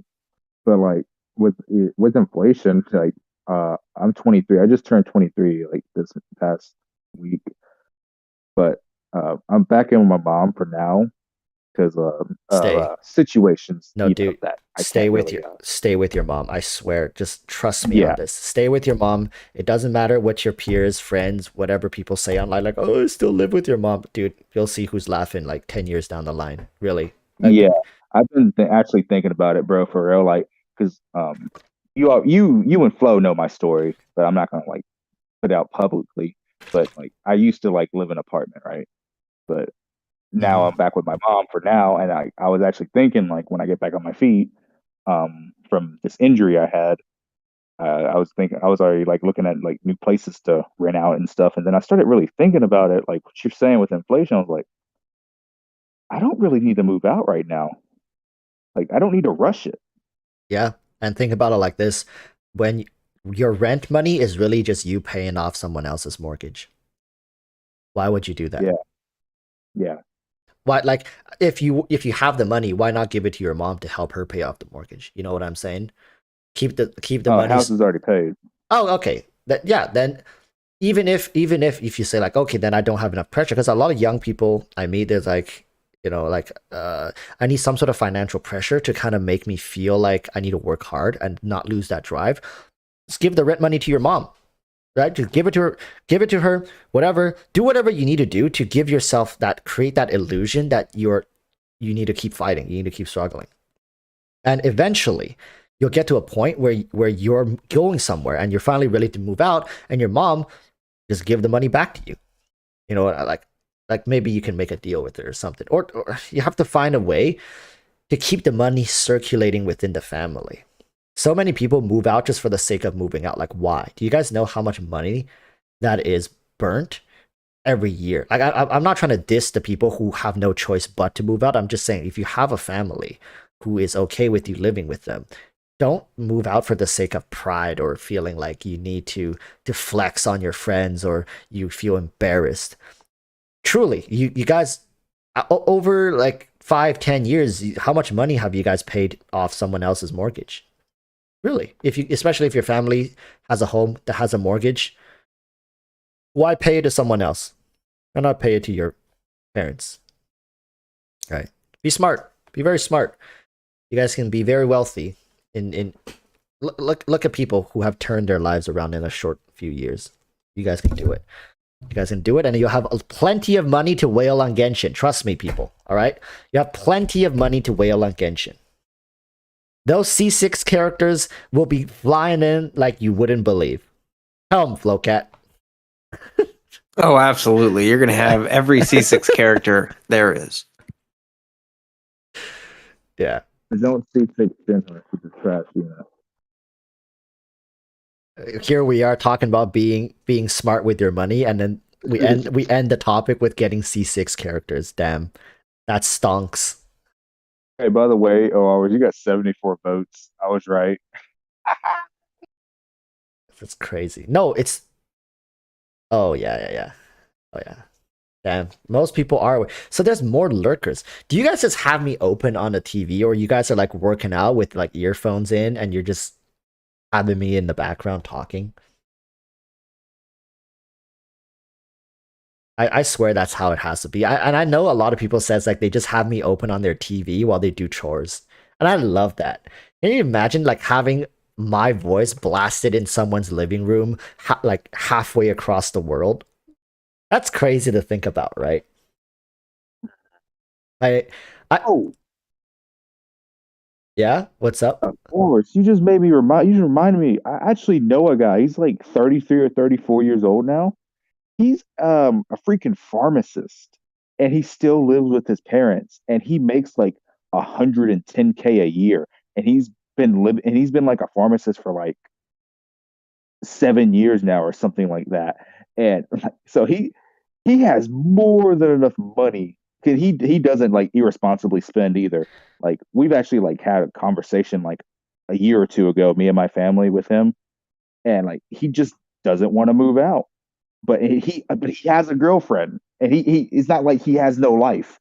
He just doesn't want to move out, and like this dude is like rolling in money. Yeah, like you guys wouldn't believe what a couple years of living at home and not having to pay rent would do. Of course, you got to be responsible. If you, let's say your rent, let's just for the sake of calculations, $1,000 for rent. I think that's pretty expensive for some people, and for some others, that's very cheap. So let's just say $1,000 over a year. That's $12,000 a year. Listen, people, do you comprehend that number? That's $12,000 a year over 10 years. That's $120,000. That guy's been living at home for 7 years, right? So 12,000 times 7. How much? 84K. 84K he saved. Just think about that. What 84K, that's enough to buy you a home in some places just for living at home for 7 years. And I again, I don't mean to be insensitive, but I'm sure most people have parents who they can live with, right? I'm sure there's a lot of people who have that accessible. Like you can say like, oh, you know, we're not the wealthiest, we're not the blah, blah, blah, blah, blah. My parents are still working to pay off the home. Then help them. Don't go out to incur a new monthly expense when your family is still struggling. Right? And I have to break this to a lot of my clients, especially if they're younger. It's like, okay, so I'm just like, you need this like an X amount of money for down payment. It's like, oh, I don't think I can get that. It's like, okay, like what's your situation like? Let's hear. And it's like, oh, blah blah blah blah blah. And I was like, okay, can you move back home? It's like, yeah, I can, but you know, I don't really want to live with my parents. It's kind of embarrassing. I'm just like, okay, listen, dude. Do you like this house? Yes. Do you love your wife? Yes. You said you want a kid next year, right? Yes. It's like so you know, you need to start preparing for all this stuff. So yeah, and then sometimes it works out, sometimes I never hear from them again. Actually, I'm lying. I'm very like lucky. Like my mom like is the kind of mom who like doesn't like really expect anything from me. She's just happy that I'm with her and like I'm willing to be with her. And she said like I could literally like stay with her until I'm 40 and she would not care. See, that's amazing to hear. And of course, right, it's paid off, so she also doesn't have that much stress. And I'm sure you being with her, for the most part, parents would feel at ease if their kids were with them, and especially if they get older. This could work out great for both parties as long as, you know, you're reasonable people. I don't see why it wouldn't work. But I already have a plan. Like, you know, Flo's gonna become like a billionaire off of like YouTube, right? And then I'm gonna go be his personal agent. Right. Talent agent, right? Float, just make sure just make sure to count me in for the ride as well when you you know, eventually take over the states as the president in the year 2043. I don't know what you're saying, Walrus. You're the one that's leading the charge. No. I'm gonna, you know, I'm gonna have to pass on the torch very soon. There's gonna be a day Flowcat's gonna say something like Flowcat's gonna become a big meme, and he's gonna say something, and he's gonna get clipped, and he's gonna blow up. Subscribers like in the millions, right? 15 million subscriber Flowcat. Flow fam is just, you know, every corner of the world there's a Flow fam. So and then I'll come crawling back, be like, oh, Flowcat, can you toss the brother a shout out, please? Just one, just a little one. And Flowcat's gonna be like, my poor walrus running on hard times again. Like, yes, yes, business no bueno. It's like, all right, I'll do a shout out in tomorrow's video. It's like, thank you, and bam! After the shout out, another 50K flowing into my bank account just on raw ad revenue. That's a good life. I should say, flowing in. Of course. Yeah. Imagine being able to just make that much money for your friends. Yeah, just with a casual shout out, right? Just a casual dude. Like no jokes. If Mr. Beast shouts you out, like legitimately shouts you out, you're probably gonna make more money than that from the shout out over over a span of time, of course, because you're gonna get enough traction to get enough viewership. Granted, you have good content. Honestly, Mr. Beast has the power to change lives with one shout out. It's true. There's actually a lot of people who can like change lives like that. Oh yeah. It's not just Mr. Beast, of course. There's a ton of content creators and like philanthropists as well. If they wanted to, they can change people's lives forever. Like look at OK Code. Yeah. Look at what Tenha. Look at what Tenha did for OK Code. Before OK Code, before YouTube became a YouTuber, Tenha was the one who convinced him to become a YouTuber, and Tenha was the one who like brought him on to collab while he was like Twitch streaming and stuff. And so basically it was Tenha's audience that got OK Code started, and then that's kind of what like blew him up to be a pretty, decent sized content creator. Oh, I never knew. Yeah, it was Tenha. Like Tenha is the reason OK Code started a YouTube channel. Damn. What about X Slice? Didn't X Slice and Tectone vibe really well? Like, yeah, it was Tectone. Yeah, Tectone convinced Slice to become a creator. Yeah. Okay. I guess we all have. I guess in this case, Flowcat and I are also related in that way. I'm your progeny. And then I remember because I was watching what's his name, Atsu. I was watching Atsu when his like Asian channel, not his Asian channel, his Genshin channel. Remember like the original Genshin channel before he changed the name? It was like Asian guy Genshin. Yeah. I remember when it had like 5,000 subscribers, bro. Like when it wasn't like that huge. And then Zhongli came out, and he was the one like defending Zhongli, and that's when his videos started blowing up. Yeah, back when hot takes were still respected in the community, unlike like he was seen as the guy like defending Zhongli, and everybody was trying to come for him, but because everybody came for him, that ended up blowing up his channel. That's why I keep saying like there's no bad press. I wholeheartedly believe, Atsu was really smart as well. When he blew up, he made like that game show, right? Like, because that alone wasn't able to propel him to the stage he is right now. He did that game show thing where he invited Tectone, he invited all these bigger content creators to partake, and then from there he went to streaming. He like went wholeheartedly into streaming. He and Enviosity, he was raiding Enviosity's streams, like I believe daily. Even when he didn't stream, he would still like post notices to go raid Enviosity. So that got him on pretty good terms with Enviosity, and he just mingles with everyone else. And he's been taking the effort to go to every offline convention as well to meet people. Nowadays, he's mingling with like Twanto and Dish. He just keeps finding bigger and bigger fish to mingle with. Not to say that it's bad or anything, but it's his hustle is very respectable. You say that I'm very consistent, but Atsu has been reaching for the stars since he started. And that's also because he used to make content for One Piece Treasure Cruise. And he's been doing it for years, and I think he knows what the grind feels like. And he's not gonna let an opportunity like this slip away. He'll do everything in his power to find the success that he's been, I guess in a way it seems like he's been craving for a long time now. And he has a Twitter following, he has a Twitch following, he has a YouTube following. He's socialized with like the best top creators in the space, and things are looking good for him. Like, I think a lot of people have both good and bad things to say for every single content creator. But Atsu is one of those people where, like you said, I also noticed him back in the day, and I saw him go from, I think, a quarter of my current size to where he is now with just like sheer willpower. Toronto. I've been watching him since he was like little too, like very like just a few thousand subscribers. And bro, I'm gonna tell you right now, no one helped Tawanta. He's just natural.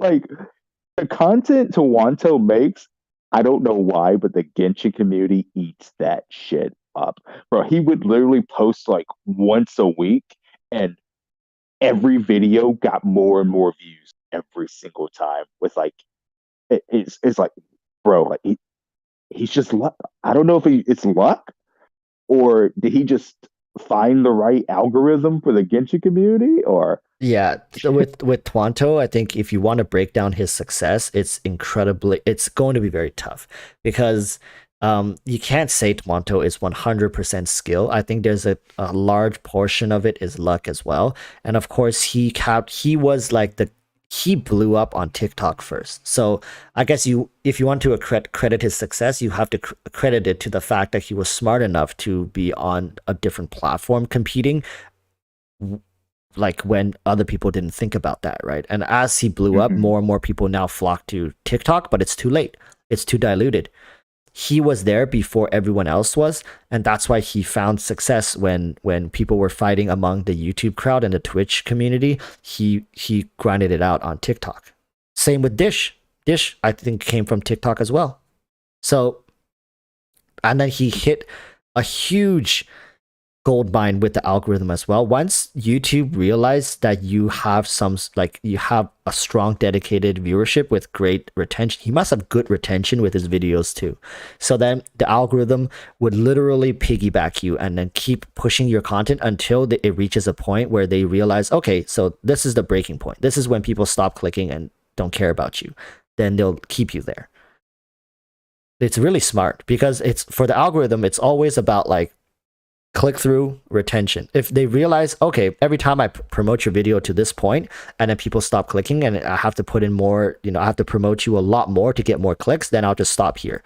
For Twanto, that it just must mean that he's able to generate more clicks and people are watching longer until it reaches a breaking point, which it seems to be around like 400,000 clicks or viewers.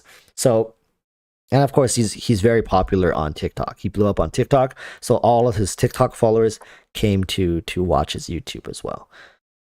Yeah, I can sit here and analyze. I know a lot of this stuff because I'm very in tune with people's stories. I like seeing how people progress through all this stuff.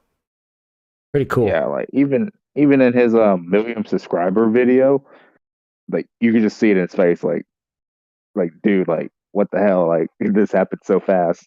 Like, but a lot of his content that really blew him up on YouTube back in the day was solo Gene stuff. Like anytime he would make a solo Gene challenge, it would just get so many views. It would get so many views every single time. It's like people just didn't like. It's just like I guess people like that. Like, oh man, it's Gene by herself? Oh, heck yeah. Yeah, he definitely is willing to put himself through. But then again, there's people like, what's his name? There was another dude who used to make videos like 4 Barbaras versus Oceanid, 4 Ambers versus blah blah blah. What's his name again? It was That's Toronto. No. There was another guy. He's done it too, but a lot of people have done those. Yeah, there was another guy who like they all wrote that. Oh, Bwap? Not Bwap. There's another dude. What's his name? He has like 200,000 subscribers. It's Piken. Like, what's his name? It's Pikemon. It's oh my goodness. Now it's gonna bother me because I can't. Akron. That's the guy. Okay. That's the guy. And he even made a video talking about how he had to stop doing it because he's not enjoying it anymore, and he was doing it because of the views. But it's gotten to the point where no amount of views can make him feel motivated enough to struggle through that. But Twanto and Bwap and all these other people, Bwap was pretty straightforward with his audience as well. It's like, I'm not feeling it. Gonna stop doing this, right? And there's no point in, I think it's not that there's no point. It's like there's no point for us. Like if I wanted to emulate or Flowcat wanted to copy or emulate their success through what they've already done. But we have to really understand that these people like, to make one of those videos, oh my god, like Flowcat, you must know now. Imagine if you had to sit down right now and you start making a video about like 4 Kazuhas beating the Anemo cube. Just imagine the work, how much you had to record, you had to organize with like people, get them all in your world, fight the cube, coordinate it, and then going away to edit all that into an interesting format. Can you imagine how many hours of work that's gonna take just for the potential of a successful video? Because Yeah. I don't know, like, would people enjoy putting themselves through that? People enjoy watching it, but try imagining putting yourselves through that. And that's Yeah. what content creators have to go through to make one of those videos. It's brutal. Right. Yeah, no, it's not easy because I mean, if you're not motivated, if you're not inspired, then like, how do you make a video fun when you're not having fun? You know what I mean? Like, it Like, just shows Twanto and these people who are still making these videos, like, he must enjoy doing it to a certain degree. Of course, he gets to do it on stream as well. This is the good thing about being a streamer and a YouTuber is you literally are recording footage for yourself while you're streaming and you're having a good time, right, with your friends, you're messing around, and then you just happen to turn that into a video, which also performs really, really well. That's the point every creator wants to get to.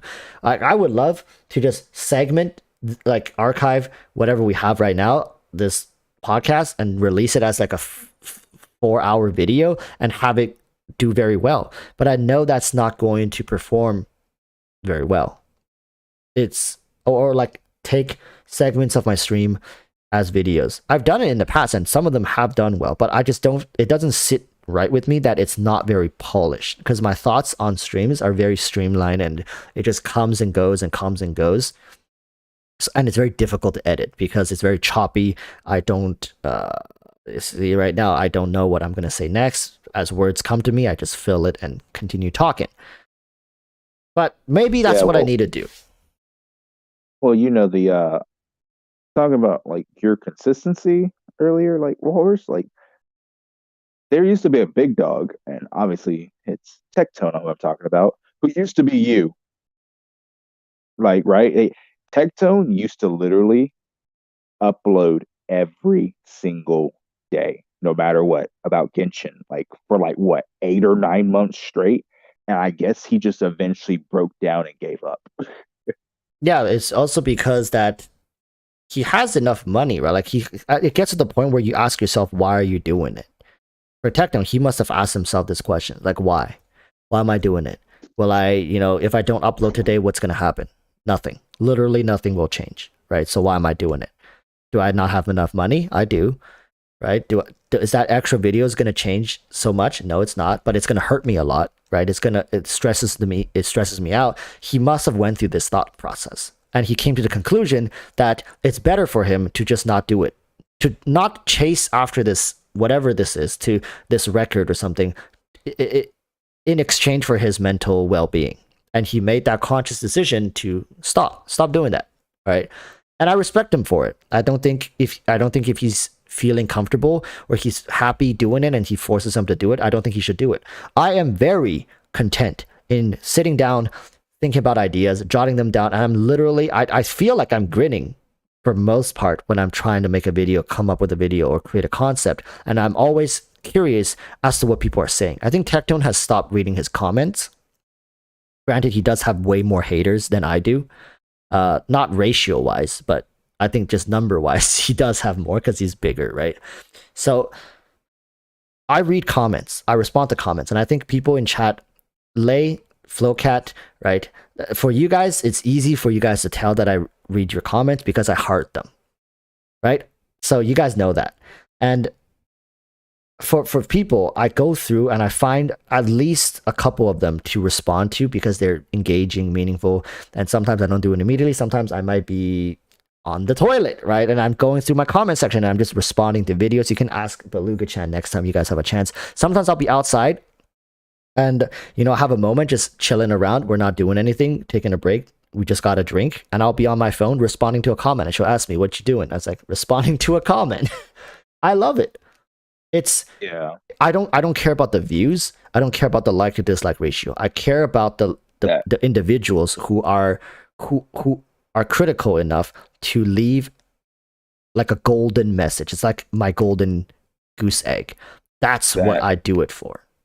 Bro, yeah, that goes to also show just how crazy Twanto's growth actually was. Because when he had like 10,000 subscribers, I clearly remember Mtash had like 600,000 and Tectone had like around the same, like a little bit more than Mtash. And like when you look at Mtash now, he's not at the million yet, and Tectone's not even at 800,000. So that just goes to show you how freaking crazy Twanto blew up. Yeah. And I think Twanto was getting a lot of new viewers while Tectone and Mtash was they were burning on old viewers who were coming back, because you can tell that you can tell if a content creator is going to continue growing by the views they get per video. For me, my growth has really slowed down, and it's largely in part that I'm very conversational. I don't really provide much value apart from what you perceive as value in what I'm saying, right? I'm not out here breaking down mathematical equations and formulas of what's the most optimal team to play, because you can only get that from a few limited source.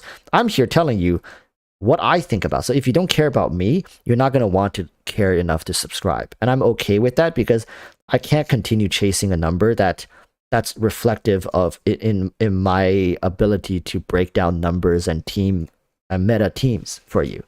Because I don't know if I'm going to do that for a long time. And I don't want to eventually feel like I have 200,000 subscribers where only 5,000 people watch my videos because I'm talking about a completely different game.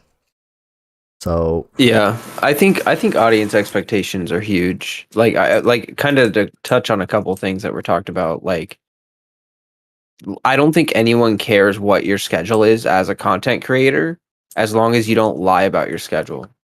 Like what I've kind of learned from 4 or 5 months or so is that like I can decide, oh, I'm going to stream a lot, I'm going to make a lot of videos, I'm going to do this or that. As long as they don't overpromise, and like I see this is the worst mistake I see from content creators is they overpromise on something they know they can't deliver on. And I think that's Walrus. That's why you're being smart about like the meta stuff. And it's like that that's not your wheelhouse, and you prefer the discussion stuff, and that's what you want to do and where you want to be. And so you're happy and content with that. But like some people, they want to overpromise because they want to get people hyped up for their content. So they'll be like, oh, I'm going to be here every day with blah blah blah. Or, I'm going to have the best guides on every character. It's like you got to be careful when you say stuff like that, because people will believe you, and once you break that promise, like it's just not. I think it starts to erode at the trust that like your viewers have of like, oh, if they say they're going to stream, are they actually going to be there? Like, you know what I mean? That kind of stuff. Not to call anyone out, but one content creator that I really feel bad. I mean, they probably don't want me to feel people to feel bad for them, but it really kind of breaks my heart to see them in their current state, because they used to be somebody that I watch a lot, and I don't know if you guys can even guess who this is. If you guys are still following him, I still check in on him. Yes, it's a dude, and he used to be a pretty big, one of the bigger Genshin creators. How many people know who I'm talking about? It breaks my heart because last time I saw his videos, like he's going through a tough time, and he's been through a couple games since. Yeah, people aren't getting it yet. He's been through a couple games since Genshin, and he's had ups and downs, but he's never really found that spark anymore. I think, are you talking about either Jazzy or Damone Kim? Yeah, it's the latter. Jazzy is fine. I think Jazzy has moved on. He did pop in a little bit.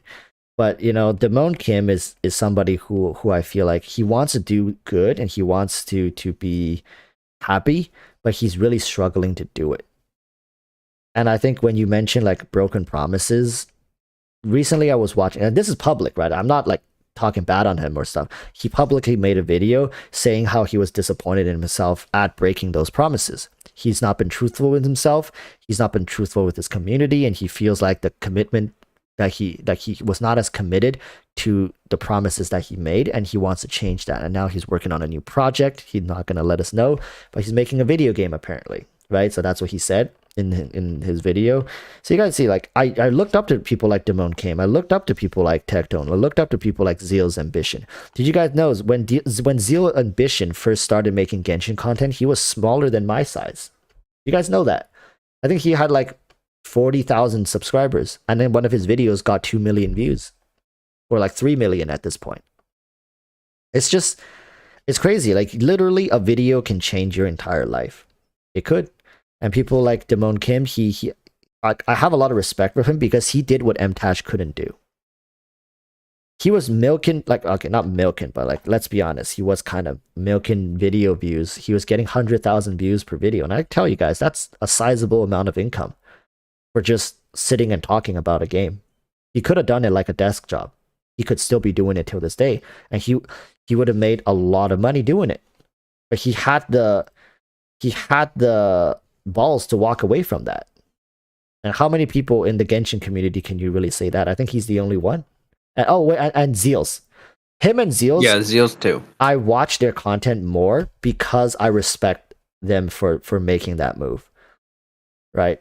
I respect creators when they like there's such a fine line between the business and the like what you want to do, you know? Like you always have to balance your decisions like this is what I want to do with my channel, but what's a good business decision? And when you see people that are like, that was obviously a bad business move. Like they would have kept growing massively. And to move to a game like Lost Ark for like Zeals, like that's technically a huge downgrade in terms of discoverability and a whole bunch of stuff. And I mean, it's good to see Lost Ark pop off and to see Zeals like get a lot of attention from that because he deserves it, you know. But yeah, like mad respect for content creators that stand up for what they want, you know, for their channel and like what they want to do. Yeah, and I think if you guys look at my content nowadays, it's really trying to emulate these three creators' vibe and style. And I like look at Zeals' videos. He's so chill, he's so calm, he's so conversational. And I think that's why I enjoyed watching it. Like how many people covered news when something drops, but I always went to Zeals.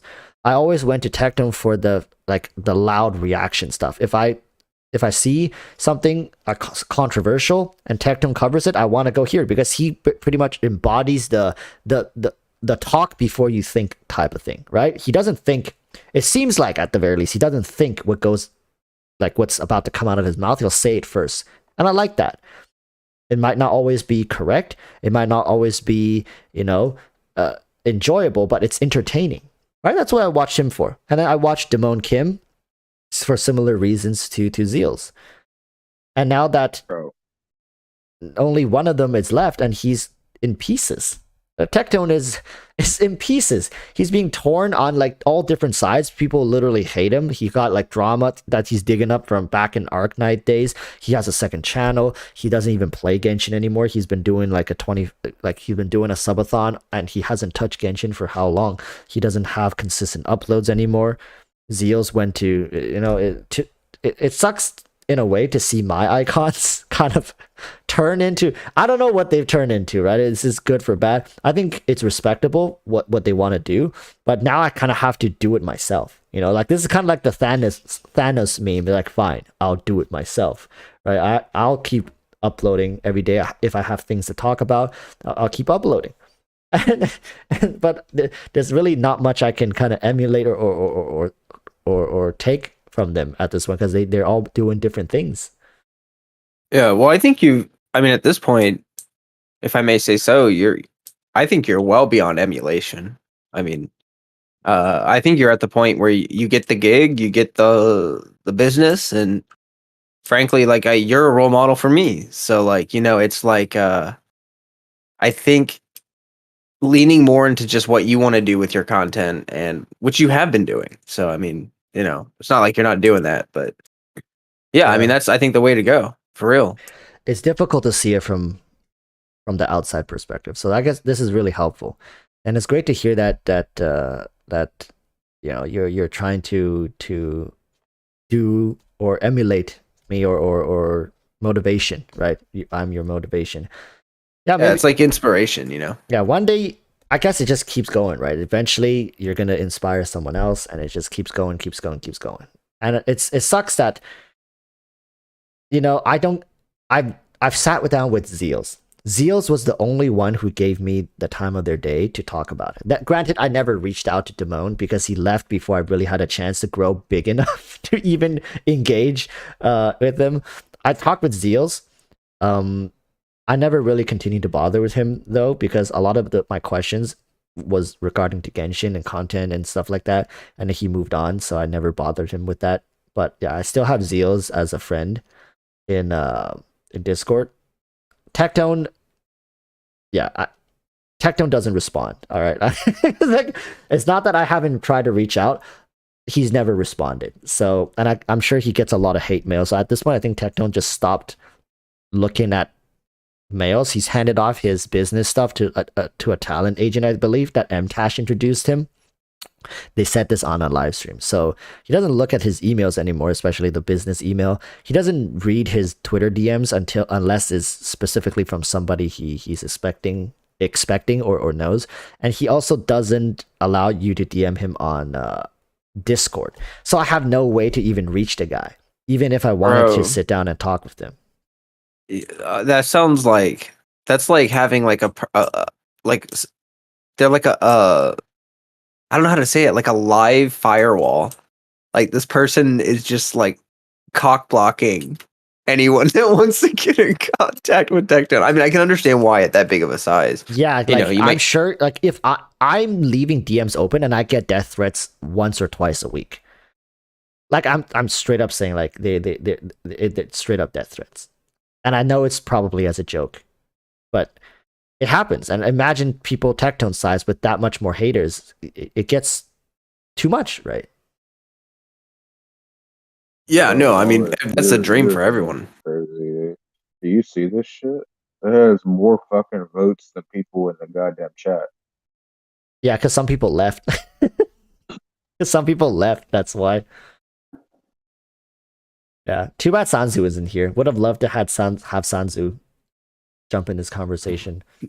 I was gonna say, watch you say that, and then it just a super chat pops in. Like that'd be 4D chess kind of stuff. Sanzu, like sometimes I never understand why Sanzu picked me. Because let's be honest here, Sanzu could have sponsored anyone with the amount of money he's donated to the channel, and I mean, to be honest, people in chat should be more thankful to Sanzu. Like, for the most part, the money he's given me has all went back to chats and giveaways.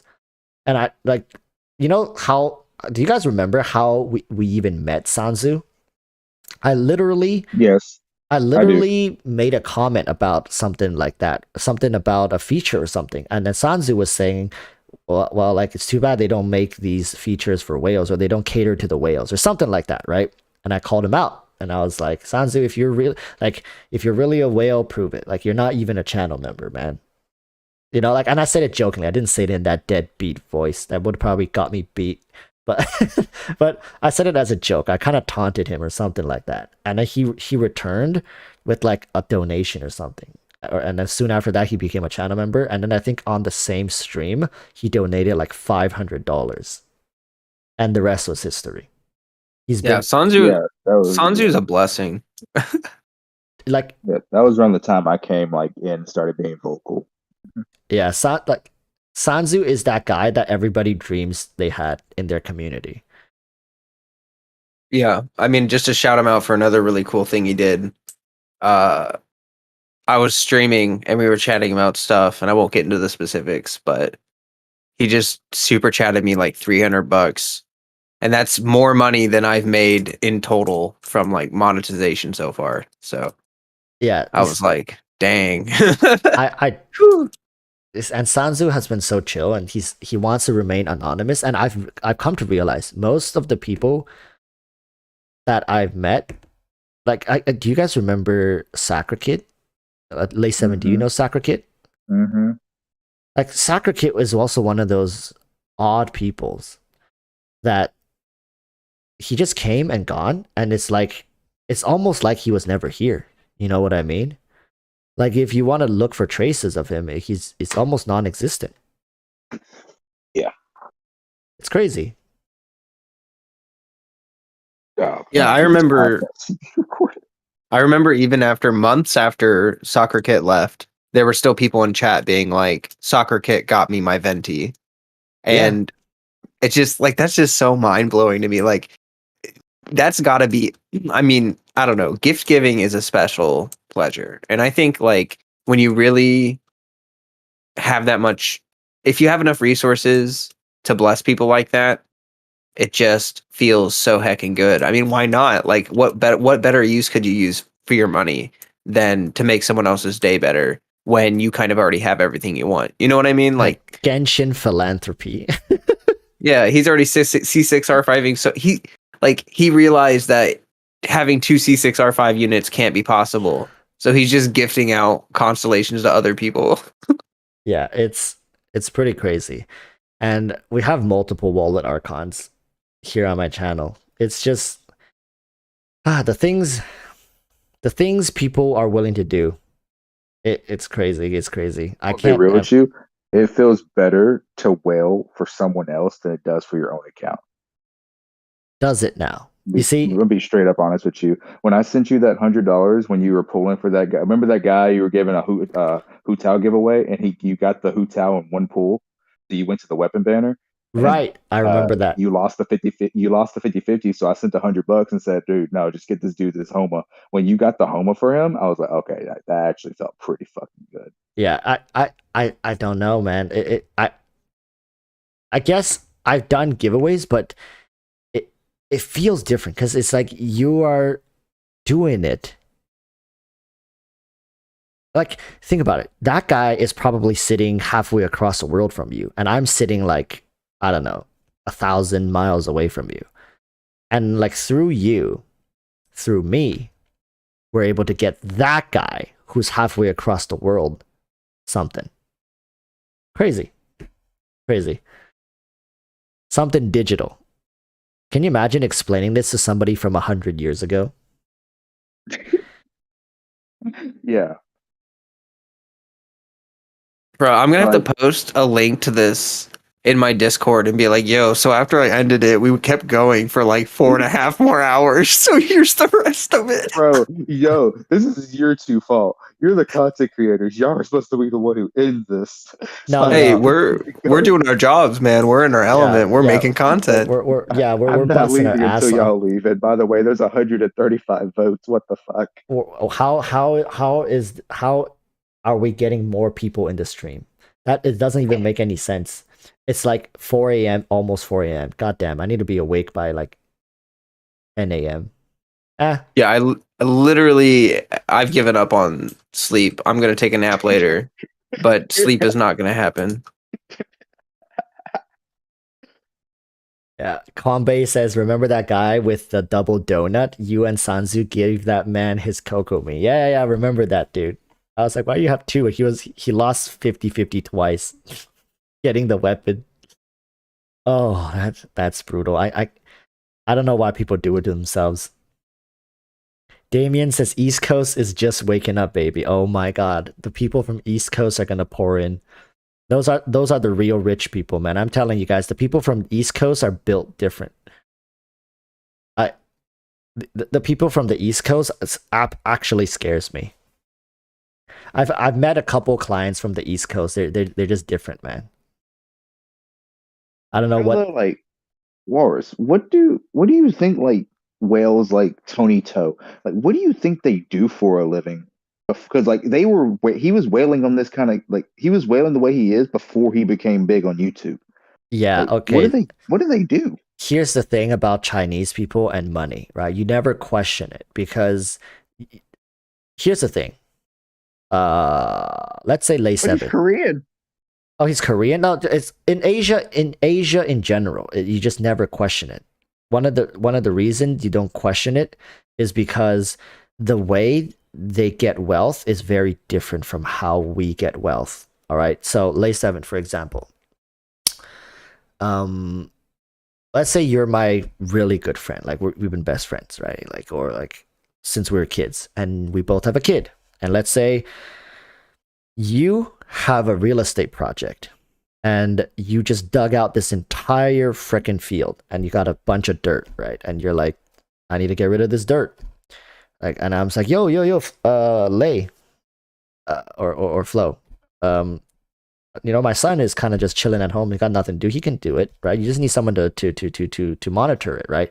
So you hire an entire company to go move the freaking dirt off the premise, but you need to hire somebody, or you need to appoint somebody who's in charge of this project.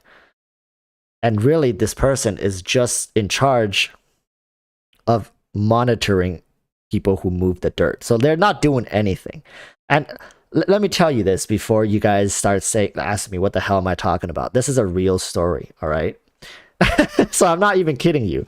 It's a real story. So then what ends up happening is you get my son, because I'm your good friend, right? Late 7, right? We're close, we're tight. So you hire my son to be the operations manager over this entire thing of moving the frickin' dirt off of your construction site to another location, when in fact everything has been taken care of from the beginning to the end.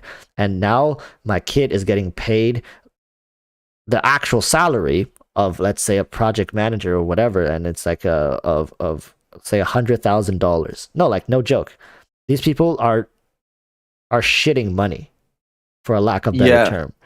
So fun little history with Flowcat. I worked at Panda Express. I was a general manager, and what my boss was a Chinese man who opened up the Hawaiian branch of Panda Express, and then they like flew him out to my state to like have him like run the area. And the way Panda Express is like structured is you have general managers, which do everything in the store, so everything's covered, and then you have an area manager, and then you have a regional manager, and then it just keeps going up and up and up and up and up. And a lot of corporations are structured like that, but like if you're an RDO, which is like a step above an area manager, or if you're a regional manager, which means you're overseeing like 100 stores, which means you just go to like a different store every day or whatever, they make like 15 million, like 7 years, not including stocks that they get paid out to them. I'm telling you, man, Chinese people be making money very differently from people in the West here. I'm talking like the upper tier. They're like they you can literally go from being broke to being a millionaire from one phone call. Yeah, a lot of it was networking. Like, this is networking. Straight up. My boss had like 5 mansions. It was crazy. You just don't question it. You don't question how, because for the most part it's just they know a guy who knows a guy. Yeah, and there's always this like, you want to be their friend, because you see it happen to other people. Yes. And you're like, oh, they're gonna raise me up. Like, yes. I just have to be nice to this person. They have all the power. And I noticed that it was like a very status hungry culture. A lot of obsession over that. And I was like, it was really interesting. I mean, I made a good chunk of change working there, so I'm not gonna complain about it. You know what I mean? Like, it worked out well for me too. Yeah. It's pretty insane the way they make money, man. So yeah, for someone like Tony too. Huh? Yeah, so I was saying for someone like Tony too, like I honestly feel like it's probably just chump change for him at this point. Like he's not even feeling it. True. But like you can literally still look at the video. But this was like when Fate Grand Order like first came out. So this video is like almost 7 or 8 years old now. This dude literally dropped 70 grand on Fate Grand Order like it was nothing, and he was unemployed. And he was an Asian living with his parents. He was unemployed for a few years, and he just dropped 70 grand on the game like it was nothing.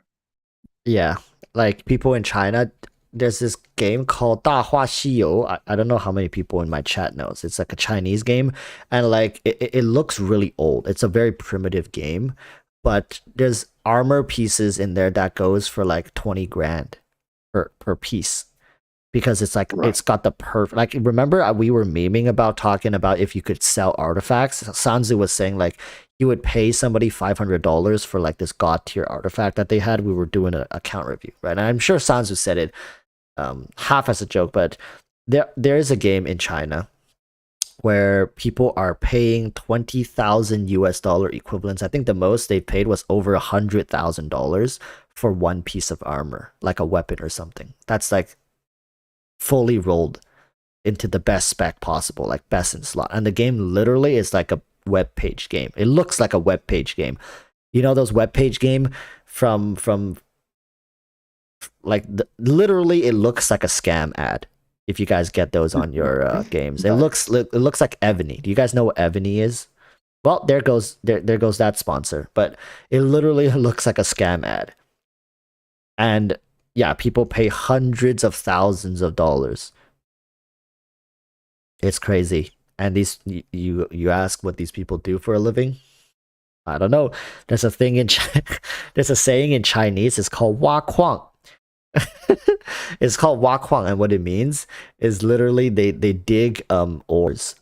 And you guys might think I'm memeing, but actually it is a meme. It's they say like people in China get rich just digging up ores. They find like an ore reservoir or something, or like we call them 煤老板, which is like the chairman of coal.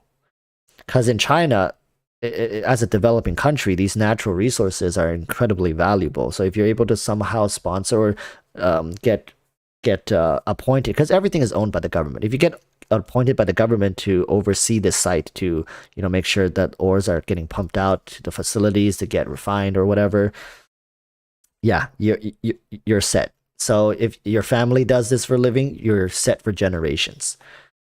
So it's at this point, people in China don't even question it when they see somebody like really, really wealthy, because you know for the most part it doesn't make any sense whatsoever. In fact, it's if you see someone that wealthy, there's a less chance that they're like some software developer, because software developer, their income is peanuts compared to these people. You can be making 300 grand a year working for like as a top executive in Google for developing stuff, and these people would think you're poor.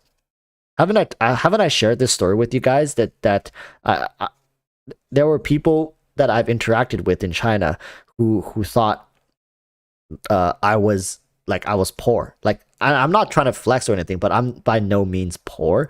But they honestly thought I was in poverty, and because I couldn't afford like this $50,000 bottle of champagne, that they're like, oh, it's okay, like I can get it for you, man. It's fine. It's crazy. These people think if you can't afford $50,000 bottle of champagne for one night, and that's just one bottle, and they were like that guy must have spent over $400,000 in one night, and he didn't feel it. Yeah, Eisenberg said like, yeah, you told us that story. It's crazy. These people, the money is, I don't know what it means to them anymore at that point. It's like like a concept. It's not real. It's just numbers on a screen. They're built different. Yeah, well, I've heard, like, I think I've heard actors say that, like, when you're, like, I heard a comedian joking about how, like, he makes money, but he doesn't make NFL money, and he learned that because he went out with some football players. Oh, that's Kevin and they Hart. were blowing. That's Kevin Hart, right? Yeah, and he was just saying, yeah, and they were blowing so much money, and like he just couldn't keep up. He was broke as heck by the end of it, and it's like, yeah, no, at that point, like you're just paying money to keep up with those people, to be a part of that in group. It's like a it's exclusivity. It's like the status of it, because they know that other people can't do that. Crazy stuff, man. Yeah, dude. That's what I'm saying. Tony too. I don't know how deep his bank account runs, but I'm sure he wouldn't be considered abnormal in the culture where he is from. I mean, people like Ten. He did a face reveal months ago, right? But like leading up to the face reveal, like he was walking up a flight of stairs, and I'm gonna be real with you, bro. This shit looked like a mansion. Like it looked like a very complex, nice ass like condo or something, like real. It was way too nice. I was like, okay, this dude is like living in luxury. Yeah. So I don't even question it at this point. These people are just built different. They have resources that we normal people can only dream of. right? I'm sure Tony too can probably give away a C6R5 character every day, and he wouldn't really feel it. Yeah, that's just crazy. Yep. But life ain't fair. I think Tony too, like you can see it in his videos. His whole point is to showcase the characters. It's not really to sell a personality. He could care less what people think of him. He really could. He doesn't give a shit. He just wants to share it, showcase it, right? And move on. His content is so straightforward and so like so streamlined, but yet no one else can copy it. No one can do it. Tenha could probably do it if you wanted to emulate it, but Tenha cares too much about his community to just upload a video like, oh, there it is. Yeah, I've always wondered about that for real with Tenha. Like, I wonder like how like financially good he actually is because he came out and said he doesn't want to R5 weapons anymore, and I wonder if that's like has to do with like finances for real. Like, why does he not want to R5 weapons anymore? Is I it think becoming it's. too much? I feel like Tony too has the market cornered for that, right? Like he makes those videos, and I've noticed that like there can only really be one. So if that's the case, then maybe he's just deciding from a personal point of view. Like I mean, I can imagine that C6R5ing doesn't really feel worth it most of the time. I mean, if it's like obviously excessive for what you need. So like Yeah, maybe he just he's not getting the sick of it. same growth. I think Tenha saw it more as an investment, whereas Tony 2 is literally just burning money to enjoy, and he's just flexing on the side. But you can see Tenha relies on this as a form of income. This is a form of income for Tenha, and if he doesn't get the result that he want, whether it be views or whatever, then he's gonna have to find better ways to do it. Yeah, I feel kind of I don't know, dude. Remember how I was saying like Genshin's gonna have like over 100 plus, maybe years from now, close to 200 plus characters. How long can Tenha keep up with it? C6ing every character because it's a Tenha special to do the C0 to C6 showcase for every single character. Yeah, I think he's gonna quit before then. I think he's gonna quit before then. It just at a certain point you have to understand that he's not gonna be as profitable. He's already dropping in views. This is not to holler at Tenha or anything or his viewership, but it's just like he's gonna have to make adjustments to his content and how he spends because for him it's about input and output. If he's putting in, let's say, $2,500 to $3,000, probably more than that, depending on his RNG every patch. What if they start dropping double characters again, right? What if they drop 2 new characters and their weapons? How is he going to compete with that? And he said back in the day he put a lot of money in Genshin banking on the fact that he's going to blow up as a content creator. He said this openly, saying that he knew people were going to come watch him as a spectacle to spend money, right? Like, oh my God, look at this guy spending so much money. But what happens when that doesn't work out anymore?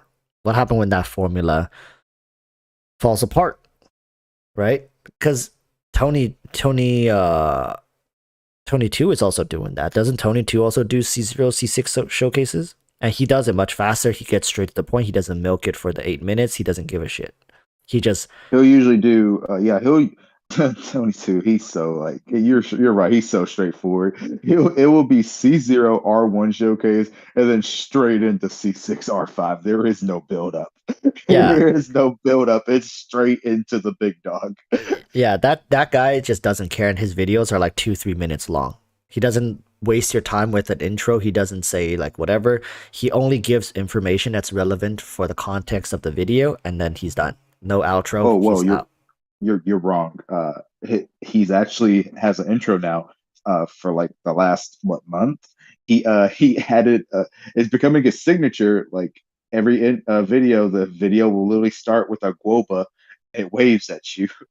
That's the Tony Toe special now. Like that's Okay. his signature intro.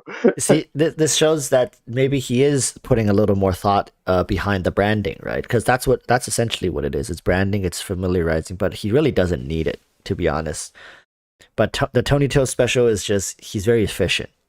He gets straight to the point. I remember when I first saw Tony Toe is when Eula came out. I just saw his video pop up on my feed, and it was C0R1 to C6R5, and it was literally less than 2 minutes. Like you said, he gets straight to the point. He went to the Primogia Bishop with only Eula in the party with C0R1 on her weapon. Did the burst, right? It did like 300k with his artifacts. You know, he had like cracked out artifacts before she even came out. And then he went straight into C. He reset, went straight into C6R5, went to the Primogia Bishop again, and just casually did 900k with Eula solo. Yeah, it's Tony Toe is he's different. All right, he doesn't need the revenue. Does he even have ads? Holy smokes! Yeah, dude, no. So he actually posted about this like I want to say like half a year ago. YouTube had very momentarily like stopped that demonetized his channel basically. Like he didn't know why. He made a huge community post about it saying like it's not fair, and he was actually using the YouTube money to he was using not that it probably mattered, like you said, it probably doesn't matter to him. Like he probably has the money, but he was actually using the YouTube income. He was spending that on the characters. Like he was using that to pull for like, you know, the new characters and stuff. And he said it like he was like talking about how like it's not fair and how they just demonetized him and stuff because they felt like he was stealing content when he wasn't. But then I guess they figured out that he wasn't stealing content because they remonetized him. So now he does make money off of his YouTube again. Damn, can you imagine if people reported him out of spite? I can actually see it happening. People are probably just jealous because how does YouTube do it? Is usually YouTube lets anybody report you. I had this happen with my Zhongli giveaway. I think it was during his second rerun. Wait, how many times did he rerun? 3. 3, right? Yeah. He's at 3 banners. Yeah, during his second He's at 3 rerun. total banners. Yeah, during my second Zhongli rerun, somebody reported my live stream for scam because they didn't win, and the whole stream got taken down. So people will do it.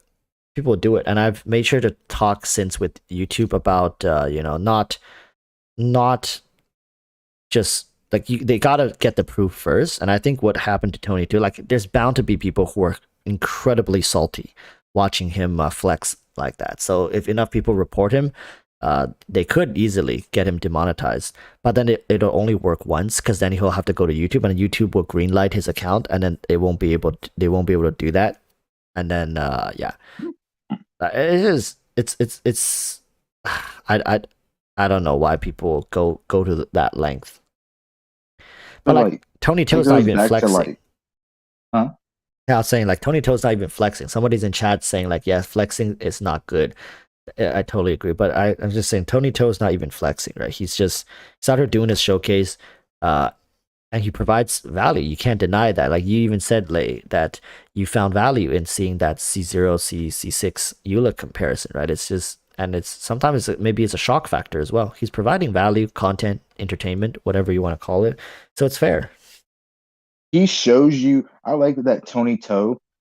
He can show you what you will get with a huge amount of money spent on this game. Like he showed me what I could expect from a C6R5 Eula before I even pulled for C6R5 Eula. Like I didn't just pull blindly. Like I saw Tony Toe and I was like, okay, this is what I can expect if I put this much money into it. Mm-hmm. Yeah. So I feel bad for a lot of the top content creators, especially ones like MTash, Tectone. He's not looking good, man. Tectone is really struggling. I think let me see. I watch his videos every now and then. Like his most recent video is called "So I Tried Out Mer 4," which is his attempt to diversify his content. 28k views. That's like EroticWalruss views right there. That's you know, it can't. And okay, I'm gonna share something else with you guys because Tectone once, you guys remember there was a time he got into invitations only lobby of Among Us with Disguised Toast and all those people. You guys, I don't think many people know. Okay, No, I think okay, no. so he got into that and he was pretty popular amongst those group of people, and he was very humorous, and he got a good laugh out of them and stuff like that. And then he said on his stream that he's gonna try uploading those videos, basically like he's gonna edit down those videos of his Among Us games, and he's gonna upload it to his channel to see how they do. And he really hopes they do well. At least they get to like 100,000 views in a day, because that's that's like the bare minimum of what he was considering acceptable. And then he uploaded those videos, and I think they both got like 50,000 views or something. Like it fell short, and I never really went back to follow up on his if he ever talked about it, but his expectation was that. So, and you can tell Tectone's trying to become like what's his name? Asmongold. Tectone is trying to become like Asmongold in that he can just sit and be conversational and talk and stuff, right? But it's incredibly difficult to expand further from where he is right now within the Genshin space. In fact, he's actually going backwards, and that's not really his fault. I mean, Genshin in of itself is just slowing down, right? So it's very normal. But now with his new attempt to diversify his content, so I tried out Mer 4, falling like, oh my god, that's like 1/5, 20%. It's like 20% of his normal viewership. It's gonna sting him a little bit. And Tectone is a person who he I don't think he cares as much, but it's definitely gonna affect him, and he responds to a lot of negative press. People hate on him. Like if somebody like Tectone came out and said Chi-Chi was a battery accidentally and get memed that hard, you can bet he's gonna milk it for like a week or two. But what he doesn't realize right now is if he continues doing that, and he doesn't like the haters, right? He doesn't like the hate. He doesn't like it when people shit on him or create drama. But he doesn't realize this. He's actually actively inviting those people, the trolls, the haters, to continue hating on him and making content about it, because he keeps giving them attention. He gives them an entire video. In a way, a troll gets glorified when you talk about them. It doesn't matter if it's good or bad. You gave them the attention, especially if you gave him an entire video. Another guy, I don't know how many of you guys know this, another guy who falls victim to this is Boogie. You guys know Boogie 2998? Iconic. I think so. Yeah, I think I know what you're talking about. Yeah, I've been watching him for a long time, and it's sad to see his down spiral into this, because he just, there was news about him he showed up to one of his haters or house with a gun or something. Like he actually threatened the guy on the guy's property with a gun. You can search this Boogie 2998. He's and ever since then he hasn't really done too well. Yeah, and someone saying in chat that he's just making everything into a show for views, and I feel really bad seeing this, because Tectone is kind of showing symptoms of what happened to Boogie, is that he's giving too much attention to the haters. He's giving too much attention to the people who don't like him, and not enough to the ones who actually support him, which is his core fan base, right? And I think he's focusing on too much of what he doesn't have, when he already has so much. So I really hope he gets out of this rut. I feel bad seeing people like MTash, these bigger creators, suffering because of Genshin's lack of content. And you can always chalk it up and be like, if Genshin had more content, they wouldn't be in this place. They wouldn't be this sad. But then again, yeah, go ahead, Lay. That's the thing, though. Like, what? Those bigger creators, they had like a pretty damn good sized community before. Like, what? Tectone was like almost at 500K before Genshin, and MTash was like almost 400K subscribers. Like, they were still making a living doing the games that they were very passionate about. Like, you go back and look at MTash old Destiny content, he was so happy and he was still making a living. Like, so why can't they just? I don't know. I don't see why MTash is so This is for a lot of desperate over the Genshin. Well, all I'll say with that is that like when you get more money, oftentimes what ends up happening, and people don't even realize they do this, is their cost of living goes up. You get a nicer house, you get a nicer car, you get nicer clothes, you buy nicer food. Like your cost of living just goes up as you make more money. And then people become either acquainted or indebted to that. Like either they don't want to give up that lifestyle, or they, have a mortgage and a car payment and children or something, and they just literally cannot let they can't stop. They can't stop making that money because their cost of living is just so high at that point. And MTash is different from Tectone in that MTash has a kid, and I think he's expecting a second.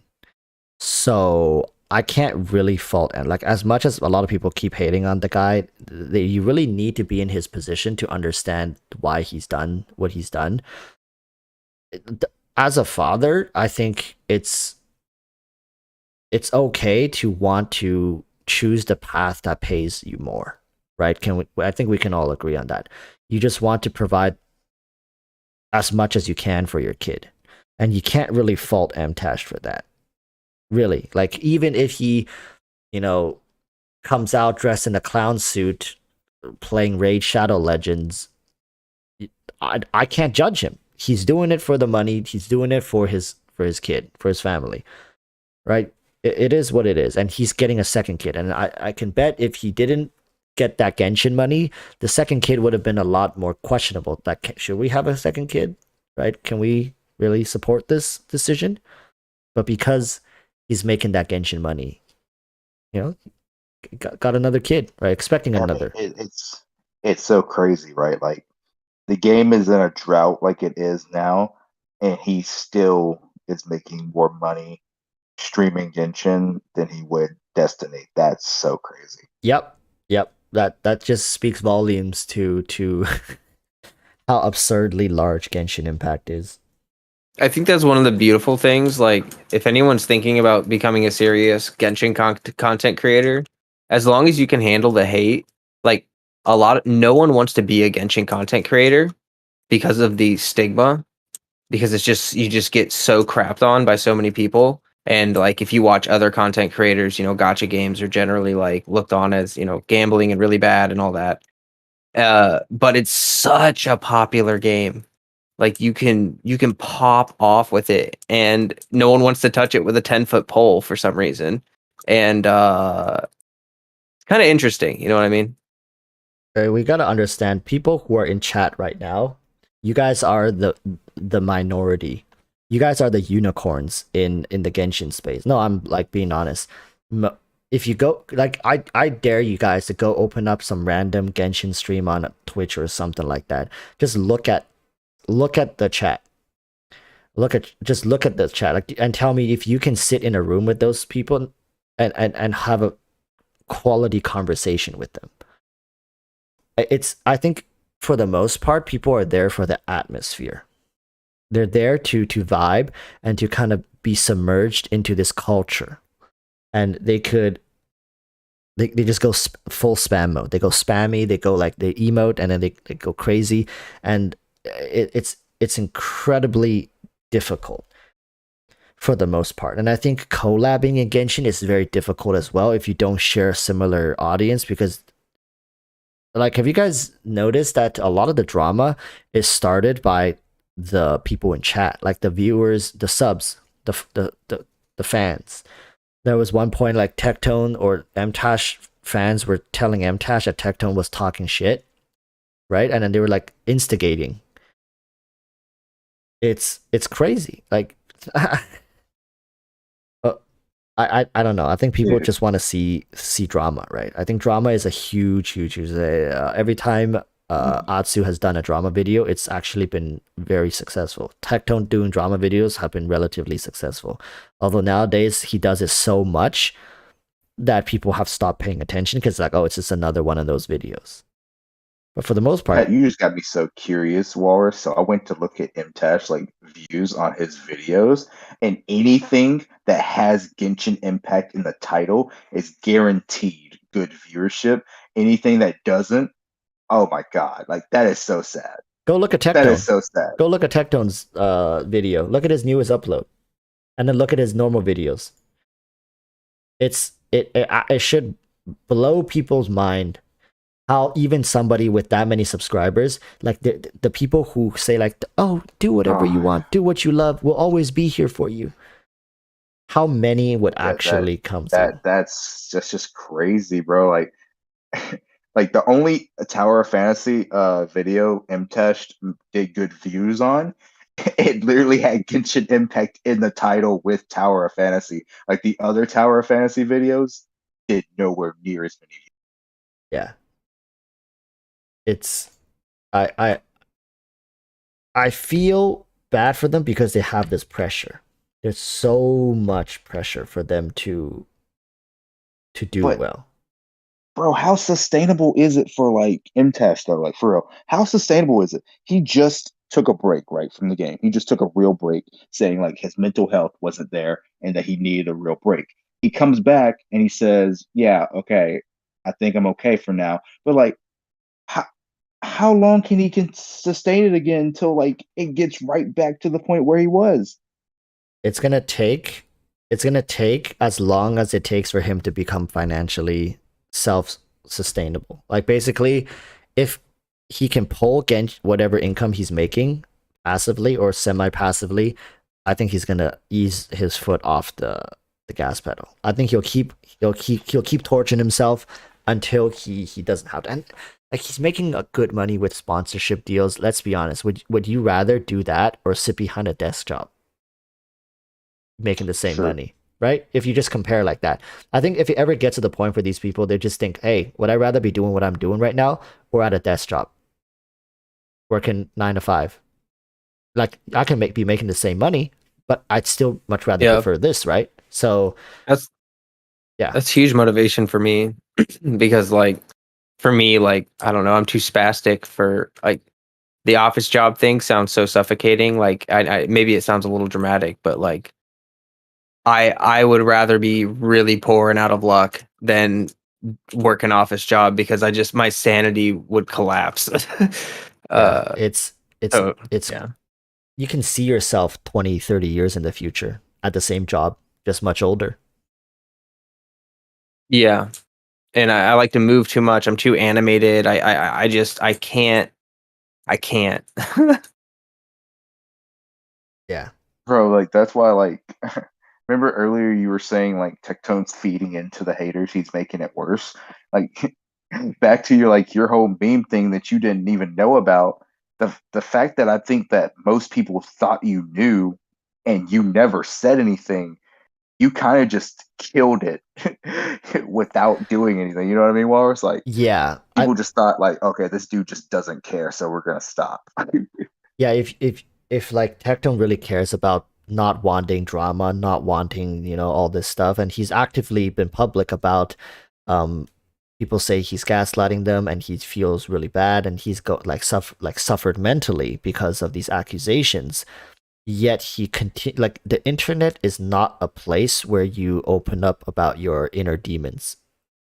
It really isn't. Even if you think you're doing it to your community, if you're posting it publicly on your YouTube channel that has 700,000 subscribers, or you're streaming it live on Twitch, it doesn't matter what you preface it with, like, oh, I don't want people to talk about this, but you're posting it on a public platform. So I think either A, Tectone is not aware that he is actively feeding into his own suffering, as he would call it. He's giving people online too much credit. He's giving people too much credit and believing in them that they're not going to troll him with this extremely sensitive information that he should only be sharing with a therapist. Yeah, I think that it's kind of this thing where oh no, train of thought, don't leave me. Don't leave me. Repeat what you just said right at the end there. No. So I was saying, oh my god, my train of thought. I was saying, oh my god. That he was being very open I thought about. you should only be sharing this stuff with your therapist. Yeah. Big agreed. Like you just got to be careful when you're that vulnerable in front of that many people, because like we're all still human too, despite being content creators, you know? And like I think he has this mentality that he can just like they just don't understand him well enough.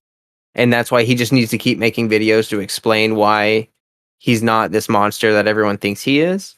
And genuinely, I think it's good intentions. He's just like so frustrated. You know, all those videos have a lot of anger and stuff. But like, he does. I don't think he realizes that like, you know, the more energy you put into it, the more people will focus on it. The more like you just create more conversation about it by continuing to reply to it. Yeah, and oh my goodness, it's gotten to the point that he's still live right now, right? Techno's live. He's been live for a couple of days. What's he doing now? Oh no, he's sleeping. He's sleeping. Never mind. What? I don't know what he does. I haven't really tuned in, but for the most part, I feel like he's what are his goals? That's like if I ever get to ask him, that's what like what are his goals? What is he still striving for? He was saying, I remember him saying in a video that he gives away more money per patch than Hoyoverse does during during the college tournament or something. Hoyoverse gave like 11K away during the college tournament.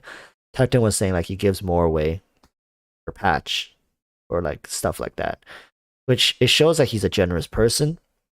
It shows that he's okay to give away his wealth, and I've realized that it's because he had really low points in his life, right? He know what it feels like to be broke and to really want something, and I've found that it's oftentimes the people who know what it's like at your lowest point that they're so generous. They're willing to give back when they've found success. So I don't know. I feel like I still look up to Tectone in many ways, and because to me he'll always be that icon. Even I just hope he doesn't spiral out of control. But to me, he's always that icon that I looked up to. I watched him back in Arknights. This was 20. Was it 2020? Was it the year? Yeah, it was 2020 February is when I found Tectone, and I was playing Arknights, this other game, and Zeals is when I also found Zeals. In fact, Zeals was so small. He was like, when I first found Zeals, I think he had 8,000 subscribers, and then he eventually grew to 20, 30,000, and then that's when he moved to Genshin, and then he blew up. And it's crazy to think that it's just 2 years ago and how far they've come. But to me, Tectone will always be that guy that I looked up to even before I was a content creator. I always wanted to go to his channel to see what he had to say about this new unit, what he had to say about this news. Kind of like Lay 7 for you right now. It's like I knew that when I wake up the next day, it doesn't matter what news has dropped for Arknights, Tectone was going to have something to say about it. I don't know. I think... Has that changed? Maybe it has. I think Tectone, to me, isn't like that anymore. Granted, Genshin doesn't have that kind of content update, but he's not as vocal. I think the Genshin community really beat him down, and he let them beat him down. I really enjoyed it back when he was giving inputs about Ganyu and how she could be a support. I thought the same thing as him. In fact, I didn't even need to look at his videos, and we thought about the same thing after looking at the kid and its potentials. And I was like, you know, she looks like a freaking support character. And I said it. Tectone said it. He just got a lot more shit. And have you guys realized he stopped doing it? It's because he let the haters get to him. And I don't like that. And I think I watched him less and less because he stopped being genuine with his own thoughts. And he's trying to he's trying to embody what the community feels, and then he makes it into a video. Have you guys noticed he makes a lot of the videos like the problem with the Genshin community? Here's the problem with the Genshin community. This is why, like, why I don't like the Genshin community. he's just embodying the hatred or the distaste that people have for the community, and he's vocalizing it. When I want to hear what he thinks, I want to hear what Tectone thinks, like truly Tectone thinks. Not seen the video he made. So he had like months ago for this video, had made another video saying how he was like kind of like tired of being the punching bag and he was gonna stop being like extremely vocal on like everything in the Genshin, and he was gonna let someone else take over the reign as the punching bag. And then like a few months later, Wanto, Dish, and someone else started getting like a lot of attacks on Twitter and their streams. Like people, like the haters, went over to them, Yeah, and yeah, he made a video and he was like, "Well, well, well, y'all didn't believe me. I tried to tell everybody that I was taking most of the hate from the Genshin community, but everybody said no, I was wrong." But like the moment he stopped being the punching bag and stopped being like extremely vocal, other creators, like the other big dogs, got attacked. yeah. I saw that video, and you know, I guess it really takes somebody with a thick skin. That's why, when I first met Soul, that like that what like how if you guys know this, you guys seen me for a long time. Have you ever seen me shout out someone else ever? Apart from Flowcat, because Flowcat's special. Flowcat's very very Well, special. Soul quit, unfortunately. Yeah, Soul quit, and I think I've done collabs in the past, but I haven't really shouted out anybody ever. And Soul was the first one. It's because I truly believe Soul was the kind of person we needed in the community. Really sucks that he's gone. Yeah, and imagine. I mean, he talked about the pressure of it being like trying to be outspoken and vocal, and he was at like 6,000 subscribers. I mean, like Tectone has 80 times that or whatever. I can't do math, but Yeah. Mm-hmm. I mean, I see what you're saying. Tectone has, like somebody here says, but then Tectone have said a lot of stupid things, and I think that's why he gets hate. Well, I think it's okay to get hate, but I think Tectone has a strong enough core fan base that it literally doesn't matter how much hate he gets. Like, okay, here's another topic for you guys. You can never get canceled. I don't believe cancel culture I don't believe cancel culture exists. You only get canceled if you let yourself get canceled. And it's true. Tectone is already too big to fail. If he wanted to truly be honest with himself and just say stuff, I think his community would be around to listen and support him. But if he keeps giving, like, that's we go back right to the conversation of him giving too much attention to the haters.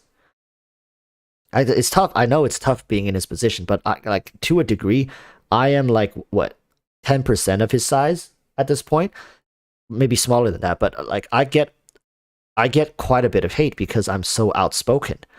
Yeah, I say the wrong thing. Sometimes I'm not even fully aware of how wrong I am. Case in point being potentially with Yellen. But I just got to keep doing it. I just got to keep saying what I think. Talk about certain news update. Talk about my input, because I think if I don't do it, then what am I really doing here on this platform? Really? And I'm not even big enough to milk money off of it, right? Like, so at the very least, I have to just vent or just let my thoughts go wild. I need to go use the bathroom. I'll be right back. I can hear you guys though, so yeah, keep talking. You can still hear us. yes, he can. He said he can still hear us.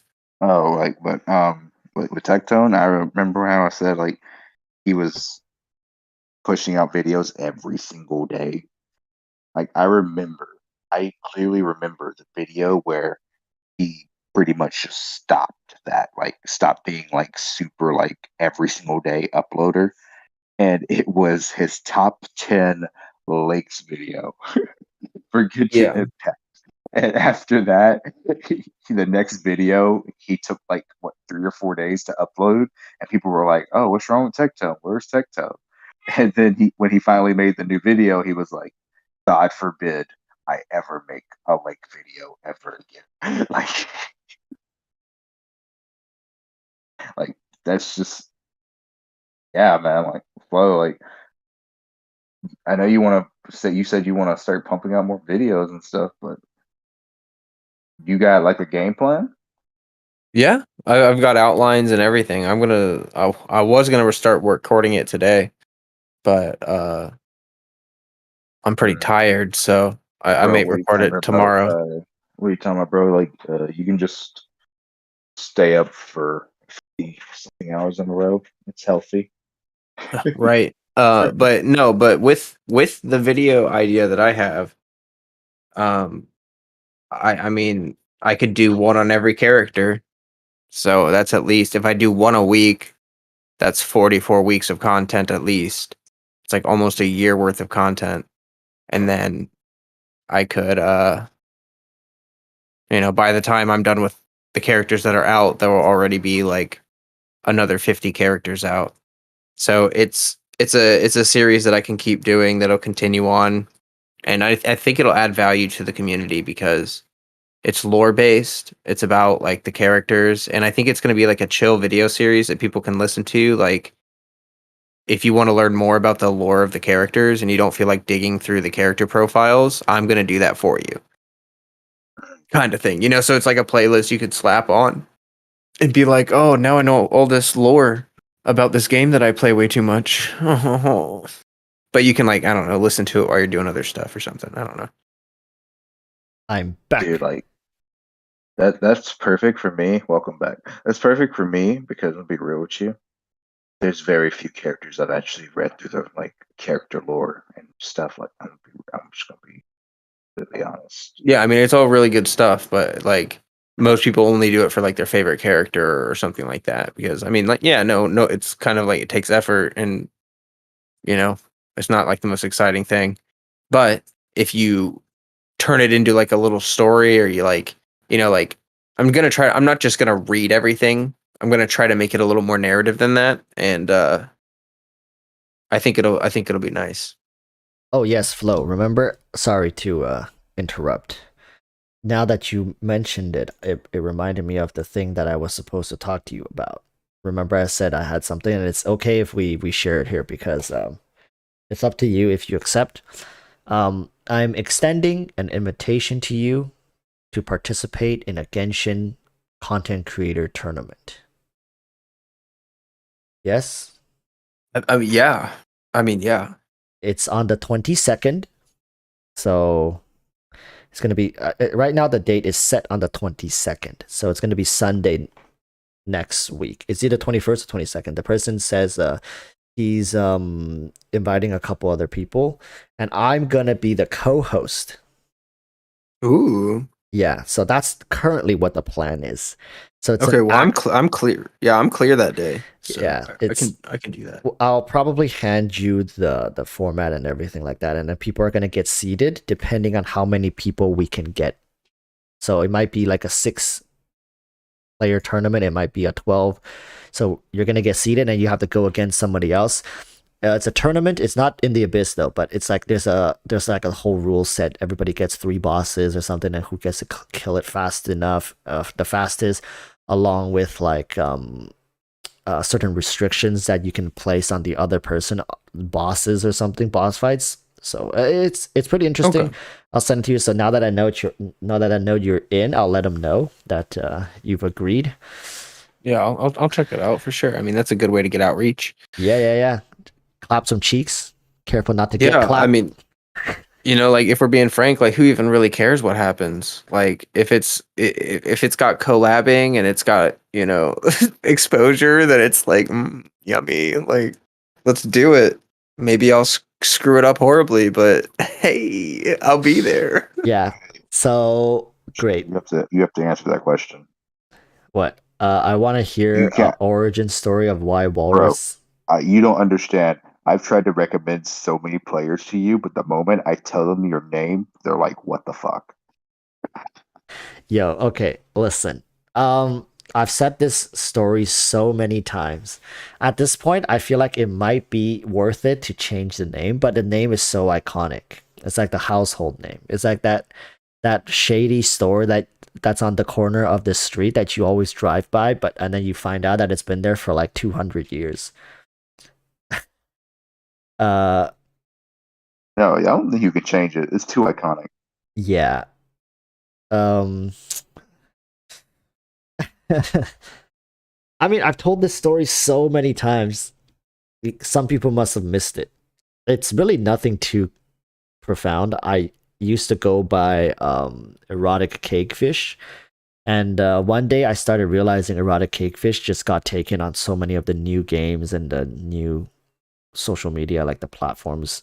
Like, and I had to think of another one, and I was like, what's a cool animal? What's a majestic one, or something that's just like, how should I put this? Something that jumps at you, right? At least the image. And then I was like, and I just decided on walrus. I think walrus is something that I like, because I think the walrus as an animal is pretty intense. I remember back couple, like over 10 years ago, maybe even longer than that, I came across this video of this walrus in an aquarium.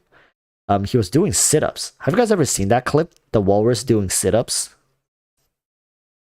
No. Tell me you guys have seen it. Oh, come on. There's one of a walrus. You guys can Google it. It's like walrus doing sit-ups, and he has like his little flappers on his head, and he's like doing like crunches or sit-ups or curls or something like that. And he was like, oh, and that just stuck with me. So I always thought walruses were like pretty cool. And I was like, damn, how does his tusks not stab into his body? So it's just all added together. So I decided to okay, cakefish is gone, so I guess I'll just slap walrus on all my accounts. So that's how I got EroticWalruss. And with my YouTube being double S is because for some reason one S didn't work. So now I have to do double S, and now it's stuck like this, right? So now I have two S's in my YouTube channel. That's the story. It's nothing crazy. It's literally because my old one got taken. Yeah, and if you're asking me like why erotic, right? Like why do you add the word erotic? Honestly, I couldn't tell you. I think erotic is such a special word. It has a great ring to it. It flows very well. I like it. I just know, like, I've had a player or two be like, why is he erotic? Yeah, people ask that all the time, and I think at this point I lean into the brand a little bit every now and then. I let my the sus comments kind of just leak out every now and then without really reining it in at all. So, hey, there you have it, people.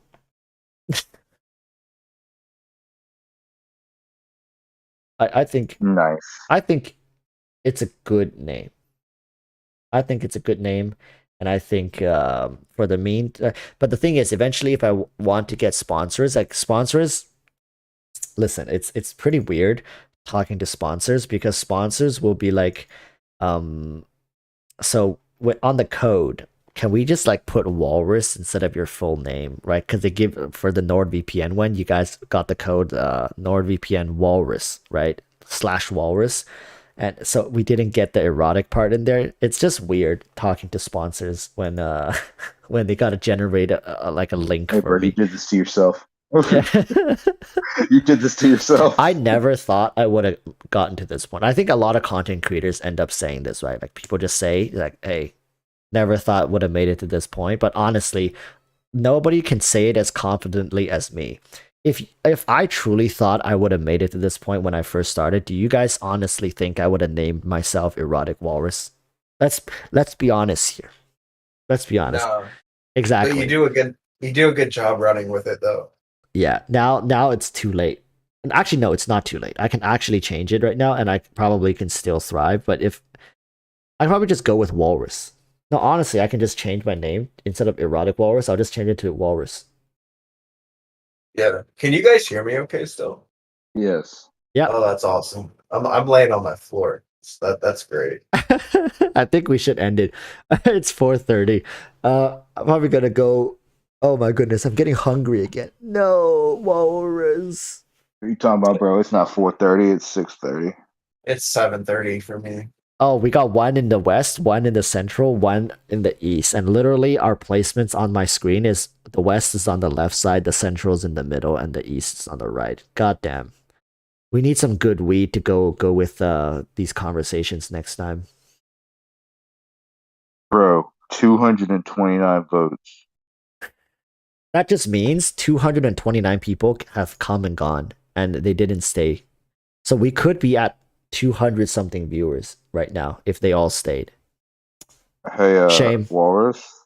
Yeah. You're what happened to your community? Oh, I see it. Hey, cookies are winning.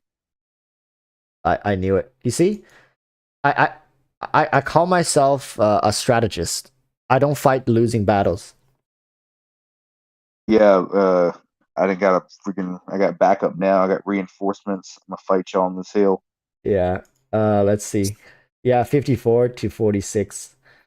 It You see actually what has 2K. what you don't realize is that I'm letting people convert to cookies so that I can have more cake. It's all part of my plan. You can have your stupid cake, cookies all the way. Yeah, more cake for us. Exactly. It's easier, but you can make cookies in like such like a mass production. Dude, cake, like if you ever had a good like cake, a slice or like a good just cake in general, oh, it hits different, man. Like a good piece of cake hits different. That's true. It can What are you change your talking about? life. Like, Yeah. bro, like amazing bakeries, like fresh hot cookies, also can change your life. Yeah, I'm not saying cookies are bad. I'm just saying cookies don't hit the same as cake. At its peak, Oh, cake you're wins. definitely lying, bro. Nothing's better than fucking original Oreos. I don't give a fuck what anyone says. I put Oreos in my Blizzard. I like Oreos as chunks. DQ Oreo Blizzard. Ooh, that's a good stuff. Dang. Now I want ice cream. Yep, me too. I'm actually hungry. I need to go. I need to go grab a quick bite. I made a Japanese teriyaki chicken last night before I started stream. I hope there's still some left. Bro, Walrus, how long has the stream been going? Almost 10 hours? Holy shit. No. My stream has been going for 5 hours. Right? No, your stream's been going for almost 10 hours. Oh shit. Oh shit. Well, I better end stream so it can actually get logged. Once it gets past a certain point, it doesn't get logged anymore. Do you know what that point is? Is it I tried 12 hours and it worked, so it's not 12 hours. I think it's 24 hours. My 24-hour stream, I went over by like how long? 30 minutes or something, and it didn't get logged. So that 24-hour stream is forever gone. Sucks, man. I really wanted to watch that one. That's a good point, yeah. Watch like an hour or two every day. Yeah. I might have just played it on the side as I like played games or stuff, and then eventually I would have finished it. Yeah, that was a good one. Maybe next time we should invite other content creators on. Bro, how the hell did this turn out just be so long?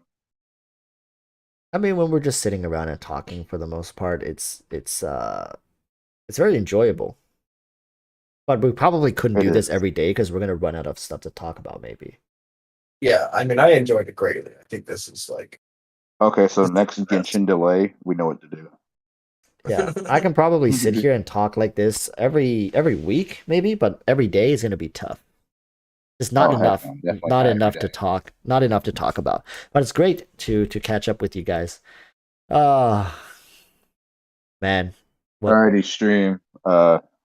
Play 7. Peacing out. Yeah. Hello, Cat. I'm gonna fall. I'll see y'all. I'll see y'all next time. Whenever. Good night. Good night. It was nice seeing y'all. And for the people who stayed for 10 hours, y'all are built different. Yeah. Yeah, seriously. And Truly built different. Sub to Flowcat. And Yeah. I'm gonna go. People, please navigate over to Flowcat's channel. Give him a sub. Look at the man. Dude's laying on the ground and still in this podcast. Come on, guys. Exactly. I got a cat dragon as my icon. Bro, Can't miss what it. the heck do y'all? What does the chat mean by good night? Are you kidding me? I hear the birds chirping. Yeah, I watched the sun go up as this happened. Yeah. This is gonna be a thing next time. Like every time we're doing these podcasts, we're gonna have like post podcast. The after podcast. Yeah, it's like the podcast. the after party equivalent of podcasts. When all our guests are gone, we're still here just talking about random stuff. I love it. All right. For real. Let me get out of here I'll before y'all keep me in here for another 20 minutes. I'll see you guys later. I'm gonna dip as well, Flowcat. Good night. Yeah. Good morning. Good night. You mean good morning, my nigga? Right. All right. Okay. Peace.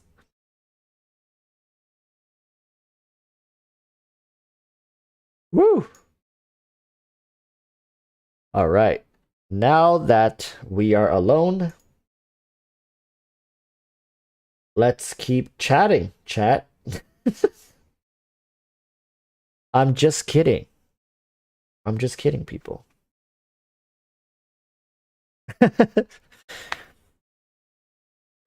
I'm going to maybe grab some food. I'm really, really hungry.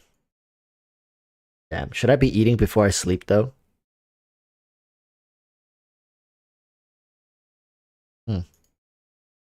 We'll see.